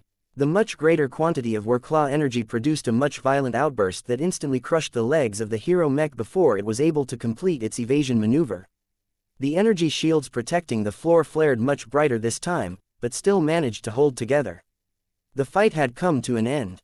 Vase consciously started to relax. He already felt a bit tired after straining his phase water organs and expending a significant portion of his wuxia energy. The latter was a much more precious resource to him. It had made a crushing difference in this bout. Vase realized that so long as he kept enough wuxia energy in reserve, he no longer had any reason to feel threatened by one or several second-class mechs. Of course, he would have a much harder fight on his hand if he was unable to muster enough of this highly potent energy type. He was frankly disappointed by his basic fighting capabilities as a phase lord. He clearly possessed the ability to compete against mechs, but his awful fighting skills and lack of familiarity with his new capabilities held him back. As Vase continued to evaluate his combat performance, the damaged hero mech had already been dragged away from the testing chamber. A much more powerful machine took its place. Vase immediately felt a much stronger presence as one of the first-class multipurpose mechs of the Blue Jay fleet came into view. He immediately felt intimidated by the powerful tech and the transphasic hyper modules of its cutting-edge design. Vase, your body signals indicate that you are still able to persist in a fight. We would like to ask for your cooperation and test your ability to fight against this mech. We do not expect you to win, but it would be helpful for the both of us if we can play this scenario out in reality. Okay. Now that he came face to face with one of the strongest standard mechs in use, Vase no longer felt as invincible as before. Bang! Facewater-infused blood spilled from his injured body as Vase collided against the shielded wall just 40 seconds after the match had begun. His nanosuit featured multiple holes as well as awful-looking burns as Vase endured several painful plasma attacks. The first-class multipurpose mech hovered like an invincible metal deity in front of Vase. Its completely intact azure energy shield showed that it had not been threatened from beginning to end. Well, that is a clear outcome, Jovi said. Chapter 5449. Preparing for human phase lords. Half an hour later, Vase had concluded a bunch of health examinations. After he shrunk his body to his most comfortable human state, he cleaned himself up and donned his uniform again. He found it a bit regrettable that he had to return the nanosuit, but he did not mind it too much. He vastly preferred it if he could design and fabricate a suit of his own that could keep up with his growth in scale. He already had a number of interesting ideas in mind on how to design a suit that could significantly improve the combat capabilities of his true body. However, all of that sounded rather superfluous to Vase. The quick and overwhelming defeat against a single first-class multipurpose mech thoroughly disabused him of the notion that he could actually fight alongside his own mechs. He was not his father. He was not his mother. He was not his uncle. He was not his grandfather. He was not Kedis. He was not Venerable Joshua. Each of these aforementioned people were trained fighters, soldiers and killers. They dedicated their lives to improving their ability to fight and kill. That was not all. They not only dedicated at least decades worth of training into honing their craft, they actually managed to win against a lot of powerful opponents. Each of them could be regarded as highly capable and competent combatants in a fight. They were the first fighters that people would turn to if they sought protection. They could handle themselves on many different battlefields. What about Vase? Phase Lord or not, he was still a mech designer in essence. Neither him nor his incarnations were true warriors. None of them dedicated themselves towards combat, especially in the odd combination of purely physical combat and extensive spatial manipulation. Vase hoped that his mysterious transformation into a Phase Lord also came with instinctual combat skills, but it turned out that he was wishing for too much. The lack of combat training was a serious flaw that caused him to utilize only a fraction of his potential as a Phase Lord. Vase could see it, and so could the mechers. When he finally met up with Jovi in a meeting room, they both took a look at the battle footage. Vase felt more embarrassed than ever when he saw how much his rapid increase in power had caused him to lose his rationality. As we expected, You are not exempt from the rapid shift in mentality that comes with acquiring an oversized physical form. Jovi remarked. This is a known phenomenon among the native aliens, but hardly any of them complain about it because they think this is only natural. How do you feel now that you are able to reflect on what has happened? It took a few seconds for Vase to formulate his words. It's difficult to take people seriously when they look so much smaller and weaker. It's like looking at a bunch of small critters such as mice or ants. It is irrational for me to think this way, but there is some sort of biological instinct that forces me to think that I have little reason to fear tiny organisms. I can squash them at will, and it is also difficult for me to regard their intellect at the same level of my own. I know that these thoughts are wrong, but it is surprisingly difficult for me to get rid of these delusions. Jovi nodded with understanding. We are afraid that may be the case. While we do not have enough human phase lords to form a definite conclusion of what is happening, we think this is not an inherent fault of phase lords. It is more likely that we are being subjected to the faults of our own biological instincts. It is in our nature to dismiss the threat of creatures as small as ants and to fear the danger of coming close to larger animals such as elephants and whales. That sounded logical. I guess the same is true for alien species as well. The phase whales have always been regarded as the most arrogant ones in the Red Ocean, and that is not a big surprise considering how they are by far the largest sentient beings of this dwarf galaxy. In other words, no matter whether they were humans or aliens, each of them would inevitably feel that they were stronger and superior than everyone else as they grew larger. It was a literal god complex in action. As the most recent battles against the phase whales have shown, being bigger does not always translate into victory. Jovi remarked. It is important for us to counteract this development when we are ready to train our own batch of human phase lords. Vase raised his eyebrow. How close are you to turning humans into phase lords? I am not completely certain, to be honest. Jovi shrugged. You will have to ask the transhumanists for details.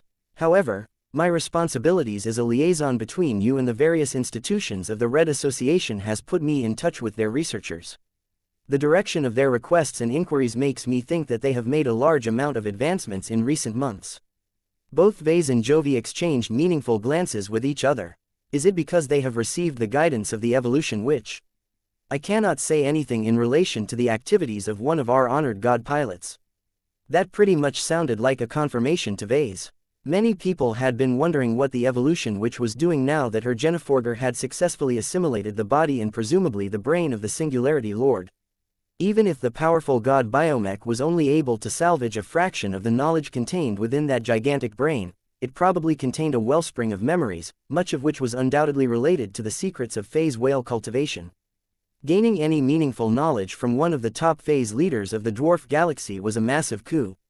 Besides, it wasn't just the Singularity Lord that ended up in the hands of the Mechers. Several other ancient phase whales got killed as well, and even if their bodies were in much worse shape, they could still provide a huge amount of research data as well as experimental materials. It would be surprising if the highly competent biotech researchers of the transhumanist faction failed to make any progress with all of this bounty at their disposal. Of course, the role of Vase was still important. He provided a viable template of a human phase lord. Having him around was like having a cheat sheet at their disposal. He could help the researchers save a lot of time by making a lot of tedious and dangerous experiments redundant. This was why it was permissible for Vase to know a thing or two about how much progress the Mechers had made in this research direction. Once you guys have managed to develop a viable way to produce a human phase lord, what is next? I cannot imagine that you are willing to popularize it. From what I know, it takes a gigantic amount of phase water to develop those huge bodies. Why invest thousands of kilograms of phase water to nurture a single phase lord when you can use the same amount to equip entire mech divisions with transphasic machines? Jovi sighed. You are right about that. Our society cannot afford to produce large amounts of phase lords. That said, there are still several fantastic uses for them. Their deep control over space combined with their ability to flexibly alter their size from that of a human to that of a space station are undeniable advantages for assassins, saboteurs and bodyguards. I am not privy to any specific plans, but I can guess that our association has already devised several plans to make the most out of phase lords. The fact that they do not have to be mech pilots is fantastic because that opens up the selection pool by a massive extent. Infantry no longer became as useless as before. So long as they possessed the right qualifications and so long as there was enough phase water, each foot soldier had the potential to transform into a massive giant that could stomp ordinary mechs with their gigantic feet. Naturally, the mechers would never waste all of their phase water to turn their mech designers into phase lords. As Vase had shown just earlier, a non-combatant was still inept at fighting even if he was able to match a mech in physical terms. What about mech pilots? Vase asked. While it might not be cost-effective to turn ordinary mech pilots into phase lords, what about ace pilots? What about god pilots? I cannot say anything official or definitive on this matter. Personally, I think it is superfluous. God pilots already have a strong body in the form of their own god mechs. It makes even less sense to ace pilots. Their only goal is to increase their chances of surviving the ultimate breakthrough process. Becoming a phase lord is a needless diversion that detracts from their greatest goal. Having an abnormally strong body may even interfere with the mech-body merger process, as it becomes much harder to merge the body of a mech with an abnormally strong body of a phase lord. Do not forget that willpower is the only source of strength that a god pilot candidate must carry over. That sounded plausible, but Vase did not completely rule out the possibility that having an abnormally strong body might increase the success rate. He was sure that the mechers were secretly planning to conduct an experiment of this nature on one of their peak ace pilots. There were so many of them that the Red Association could afford to volunteer one of them for an important scientific discovery. If the experiment indeed proved that ace pilots had a much higher chance of surviving the mech-body merger process when they turned themselves into phase lords, then a huge craze for this special form of body cultivation would emerge. So many ace pilots yearned to become phase lords that the demand of phase water would grow at least 100 times greater. This would have massive ripple effects in Red Humanity's society. Transphasic mechs would become luxury products that were only reserved for the very few, as it became impossible for most parties to obtain phase water. Vase did not like this at all, because phase water was a strategic resource that could make all of the mechs and starships of the Larkinson clan stronger. His forces would be fighting at a severe disadvantage if they no longer had access to a sufficient supply of phase water. Of course, a lot of human forces would also become a lot more enthusiastic about fighting the aliens. Since phase water had become virtually unobtainable in human space, then the best way to obtain this precious resource was to plunder alien territories. Whether mech pilots benefited from it or not, Vase realized that the impending emergence of human phase lords may change the new frontier forever. From what Vase had learned from his mother, this was definitely a move that purposefully increased the connection between Red Humanity and the local Heavenly Authority. There was great meaning in this move.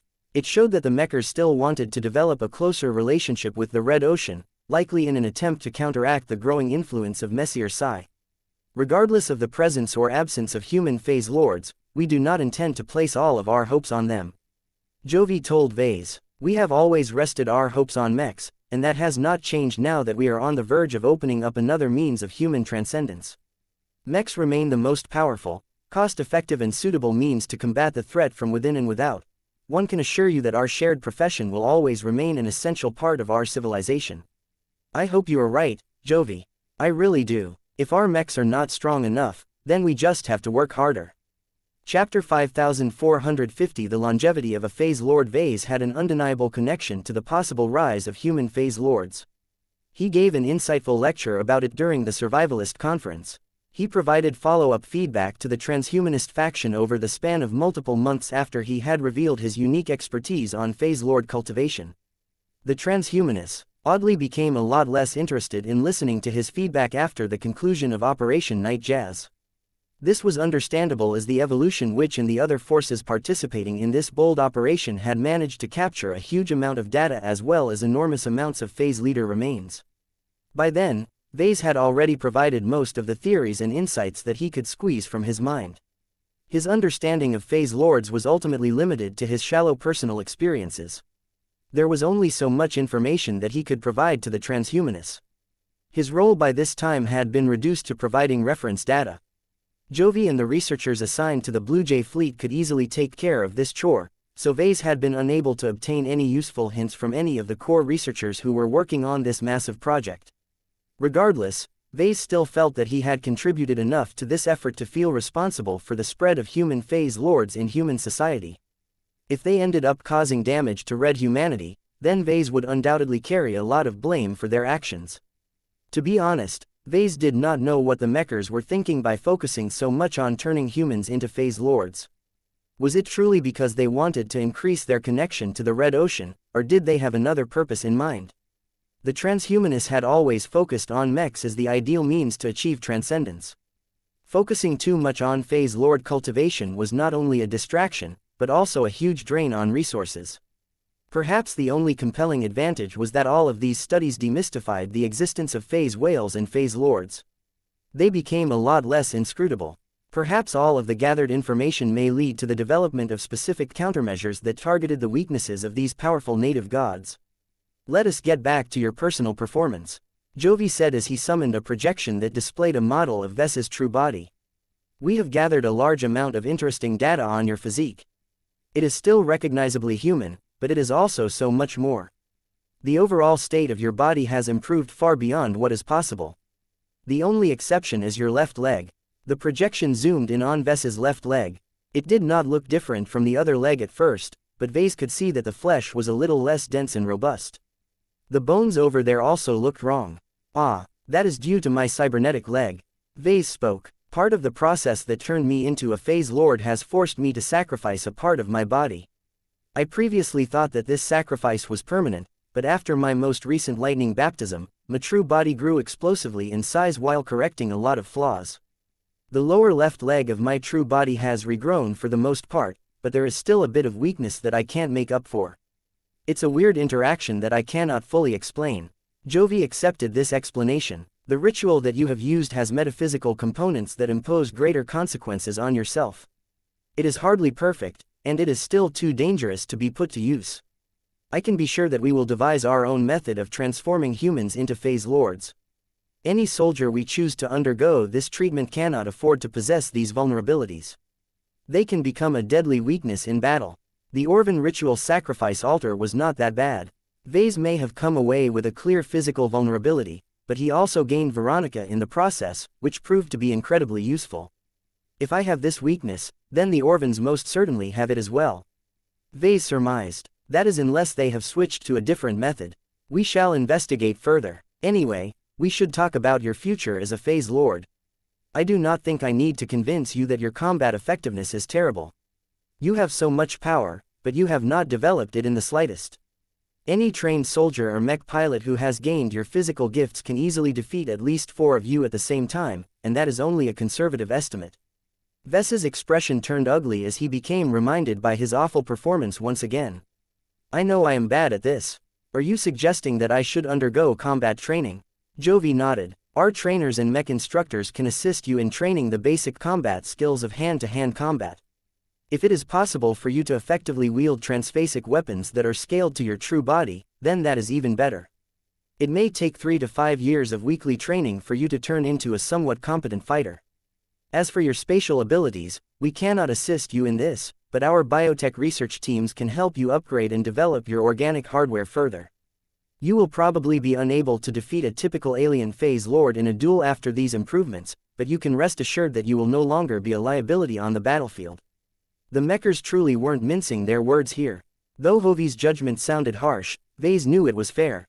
There just wasn't any possibility for him to gain the combat consciousness of a professional commando or mech pilot in a short amount of time, especially when he was just a mech designer.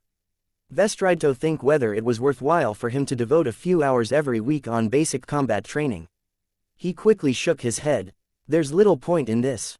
If I am ever forced in a situation where I cannot rely on the protection of others, my best course of action should be to get away as fast as possible. If I truly have to fight, I would prefer to adopt a fighting style that matches my inclinations the most. I would much rather develop my spatial manipulation skills than my physical combat skills. The former is not only more suitable for an intellectual such as myself, but it will also help me understand phase water theory and deepen my familiarity with this powerful substance. In other words, Vase wanted to fight like a wizard instead of a warrior. That is not a bad idea, Vase, but according to our intelligence, learning how to utilize your true body in combat is the most cost-effective use of your limited time. It may not be to your liking, but you can drastically reduce your chance of getting beaten within half a year of training. As for improving your ability to manipulate space, we have heard that it can take decades, centuries or even millennia to develop powerful enough techniques that can pose a threat against equally strong opponents. Vase straightened his back when he heard that. What? How come it takes that long? I don't feel it should be that difficult. The raw senior mech designer shook his head. That is not what we have heard.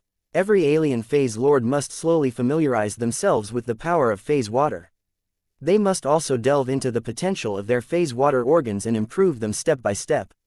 No matter whether they rely on self-experimentation or guidance from a more powerful mentor, it takes a long process of trial and error to develop truly useful spatial abilities.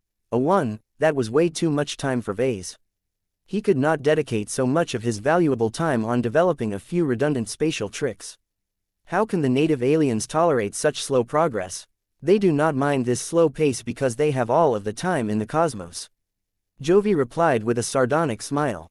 The transition from a normal alien into a phase lord is a life-changing event. Any body cells that are elevated and saturated with phase water have become much more powerful in many different ways. One of the more obvious consequences of this is that your body does not really decline with age anymore.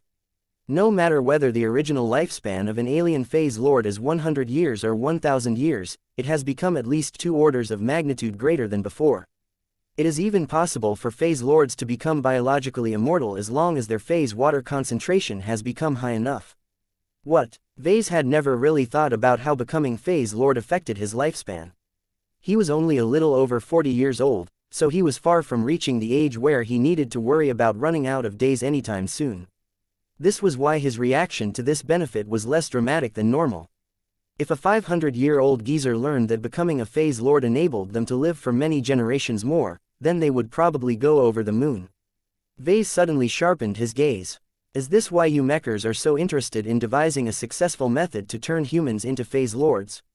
His friend had no solid answers to that. I cannot offer any clarification on this topic. I do want to note that we are short on high-level professionals. There is a modest group of master mech designers, ace pilots and galaxy-renowned academicians that our society is heavily reliant upon. Many of them have contributed enormously to our civilization, but their ability to do so is running out due to the fact that they belong to generations that were born before the age of mechs or shortly after it has commenced. It made a lot of sense to turn them into phase lords just to advance their lifespans. However, Vase was not certain whether their chances of becoming one were high enough. The weaker their bodies, the lower their success rate. Their advanced ages also held them back to an extent. There isn't enough phase water in human space to turn all of them into phase lords. Vase said in a disapproving tone. Then it is a good thing that more and more groups are preparing to assault the native aliens that we are at war with. Jovi smiled. The indigenous alien races have been in control of the Red Ocean for many years. They have amassed plentiful phase water reserves, much more than we can extract from our own territories in the few years that we have resided in the new frontier. While you may look down on the benefits of becoming a human phase lord, what about your family? Vase had not thought about it from that angle. My family. Your wife and children may not be as exceptional as you, Vase. If they can become phase lords, their drastically improved longevity will ensure that they can accompany you for many more years. They will also become much harder to kill, and they will become virtually immune to all diseases and physical afflictions. If there is any need, we can help them acquire bodies that will allow them to withstand the test of time. The endless lifespan of powerful phase lords is one of the many reasons why the natives consider them to be their gods. They are immortal and immune to the ravages of time. Though Vase became enormously attracted by the prospect of upgrading the bodies of the family he cared about the most, he soon rejected this possibility in his mind. There were more ways to attain transcendence than by copying the methods of the native aliens of the Red Ocean. Gloriana's goal was to become a star designer, and Vase could grant his children their own suitable means to achieve transcendence. So long as they managed to become a true god, their longevity would no longer be an immediate concern. Chapter 5451 Phase Lord Benefits Who Did Not Want to Live Longer. Vase had seen enough cases of people who did everything possible to extend their lifespans. Life-prolonging treatments used to be an unattainable dream to him. Even when he managed to get his hands on a few vials of life-prolonging treatment serum, he did not dare to squander them at will, but treated them as precious resources. The chance to live forever was practically priceless. A lot of old geezers who had managed to make a lot of accomplishments all kept working even harder just to earn another way to extend their lifespans.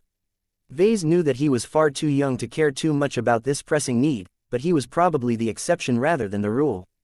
It was not easy for people to live for hundreds of years more than their natural lifespans. Only a tiny proportion of humans were powerful enough to earn the huge amounts of merits required to redeem life-prolonging treatments. An even smaller number of people possessed the luck, talent and ability to ascend into god pilots or star designers. Opening up an alternative means to extending people's lives would definitely excite a lot of people who previously thought that they had reached the end of their ropes. If the Mechers dangled the chance of becoming a human phase lord as bait, then a lot of old geezers would probably invest nearly everything at their disposal to snatch as much phase water from the native aliens as possible. What a devious plan. This was probably an integral part of the calculations of the Mechers. When Vase was finally done with pumping enough information about human phase lords from Jovi, he briefly discussed his intention of going on a vacation. It went without saying that the Blue Jay fleet had already begun to make the appropriate preparations. Your safety is our highest concern, the Mecher stated. We are well equipped to protect you against most of the threats on Ocanon V, but you will be exposing yourself and your children to many different risks, a number of which we may be less equipped to handle than others. We advise you to forego the most dangerous hunting opportunities. Vase frowned. I don't want to challenge exo beasts that are too weak. I also intend to hunt down real beasts in my true body form. While I do not intend to spend too much time on my phase lord cultivation, I at least want to feel what it is like to kill in this form. Maybe I will be able to gain useful inspiration during this experience. That made it harder for the Mechers to protect him, but Jovi eventually acquiesced to this plan. Fine, we will be ready to employ the right safety measures. Our presence may invalidate your chance to earn a valid hunting trophy, but your safety is more important than satisfying your vanity. That was a disappointment, but Vase already expected as much. He instead spent his time on thinking about his own combat system. He was not a pure phase lord, so there was no reason for him to fight like one. He had a companion spirit as well as other incarnations at his disposal. He could borrow the strength of different design spirits if he needed further help. More importantly, the wuxia energy produced by his Jutland organ had not only become a lot more abundant, but Vase also improved his control over its destructive potency. Vase felt an urge to develop a unique means of combat and self-defense that was fully suited to his own situation. He was especially interested in combining his spatial manipulation abilities with his ability to command E-energy. Not only would he be able to learn various tricks that could potentially produce amazing synergies, but he could also apply all of his newfound insights in his mech designs. That last part was especially important to him. He was a mech designer first, so every activity had to improve his ability to do his work. Jovi looked intrigued when Vase briefly explained his intentions. Earlier, you mentioned that your sensitivity to E-energy had dropped by a large extent when you unveiled your true body. It should be much harder for you to manipulate space and E-energy at the same time if that is the case. That lines up with what we have found among the aliens. The more they are saturated with phase water, the less they are able to form a connection with E-energy. It is an odd interaction that we do not fully understand. We certainly hope that the aliens are unable to solve this interaction. It was good news that powerful alien phase lords and phase whales were not able to exert a lot of control over E-energy. Powerful ancient phase whales would become several times more difficult to defeat if they were able to utilize their vast and powerful minds to draw strength from the power of heaven as if they were chi cultivators. From what I have experienced, it has become a lot harder to leverage E-energy when I activate my true body, but this is not an absolute rule. Vase cautioned, I think that if I really put effort into it, I may be able to leverage space-attributed E-energy. I just haven't figured out how to do it when I am in that strange condition. That sounds concerning. Jovi frowned. We shall be sure to investigate that further. By the way, we have noticed that you have made active use of your companion spirit during the testing session. How well were you able to borrow the power of E-energy with the help of Blinky? It was much better than before. Blinky's strength lies in this aspect. He was able to employ his full power without getting affected by my body's changes. The only problem is that my own reduced sensitivity towards E-energy has left me unable to assist what my companion spirit was doing at the time. Interesting. There is still a strong synergy. I do not think you need this reminder, but I truly do have to repeat to you that you are not allowed to grant a design spirit to any alien entity, period. If a powerful ancient phase whale is able to overcome his congenital shortcomings in this aspect with the help of a companion spirit, then we will have to fight against an apex predator who is strong in both body and energy. The combat effectiveness of such a monstrosity may approach that of a god pilot. That was a nightmare scenario for every red human. Vase simply smiled in response. I am not stupid enough to make that happen. Rest assured that I have no intentions of arming the native aliens with companion spirits. Good. E-energy radiation has become a universal resource to both red humanity and the native aliens. We have clear advantages in its usage. The phase whales and the other powerful alien races are still stuck at the starting line. We cannot afford to shrink this gap. The more the native aliens are able to utilize the power of E-energy, the more losses we will suffer. Your powerful solutions must remain in red humanity's hands at all cost. I agree. What neither of the two mentioned was that the Blue Jay fleet would likely take measures to prevent Vase from handing over the means to produce companion spirits to the native aliens.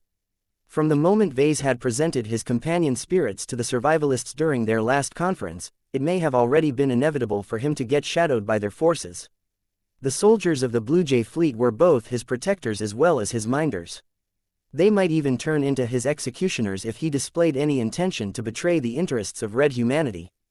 Vase did not find this pleasant to say the least, but it was useless for him to complain about it. The only way he could get rid of the sword of Damocles that was literally hovering high above his head was to become powerful enough to grasp its hilt. Anyway, I have stayed here long. Enough. I should get back and keep my children company. When Vase finally returned to D&D base, he still remained distracted by all of the new insights he gained when he had unfolded his true body. When he was in that remarkable state, he felt unprecedentedly close to the existence of space. His connection to the phase water had increased and his affinity to space had improved by a large margin. This enabled him to look at old problems related to phase water theory and spatial manipulation from much better angles. Part of the reason why he found it much easier for him to teleport his body was because of his vastly improved connection to space. His eyes lit up when he thought about how this might be useful in his work. He could theoretically experiment with different applications of phase water technology. That was not all. He could also team up with Blinky to explore possible ways to combine phase water technology with hyper technology. Whereas other mech designers were only able to explore these possibilities by painstakingly fabricating experimental designs before putting them to the test, Vase could try out his ideas much more directly by unfolding his true body. This is great. While his ability to exploit this advantage was not unlimited, Vase was sure that he could massively speed up his efforts to improve his utilization of both technological fields. The only issue was that he regularly needed to retreat to a large and strong enough chamber for him to experiment with his extraordinary powers. It would be great if I can work together with another clever mind. Vase thought. His wife was not a suitable research partner or assistant. Her interests rested elsewhere, and her specialization did not grant her any advantages in these exotic fields. Alexa will be able to provide better help and feedback. Though she was still young, she had already proved her excellence many times. She was not only quite proficient in phase water theory and hyper-technology due to her superior learning ability, she also possessed a strong interest in learning more about living mechs and by extension E-technology.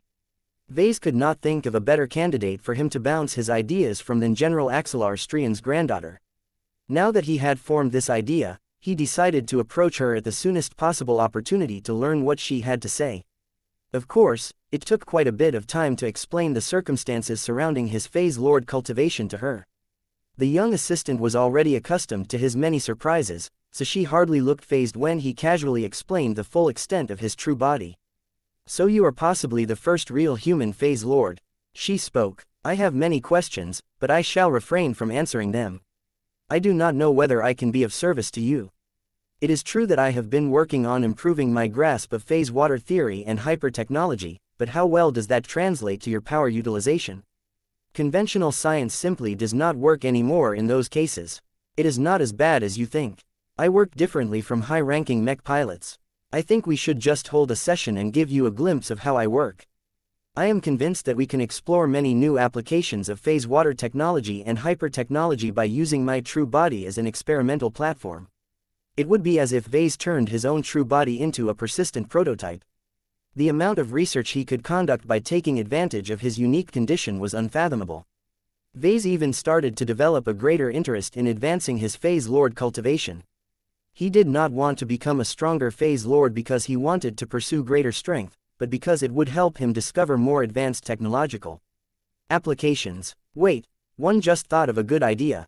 Let us head over to the nearest secure chamber so that we can explore it right away.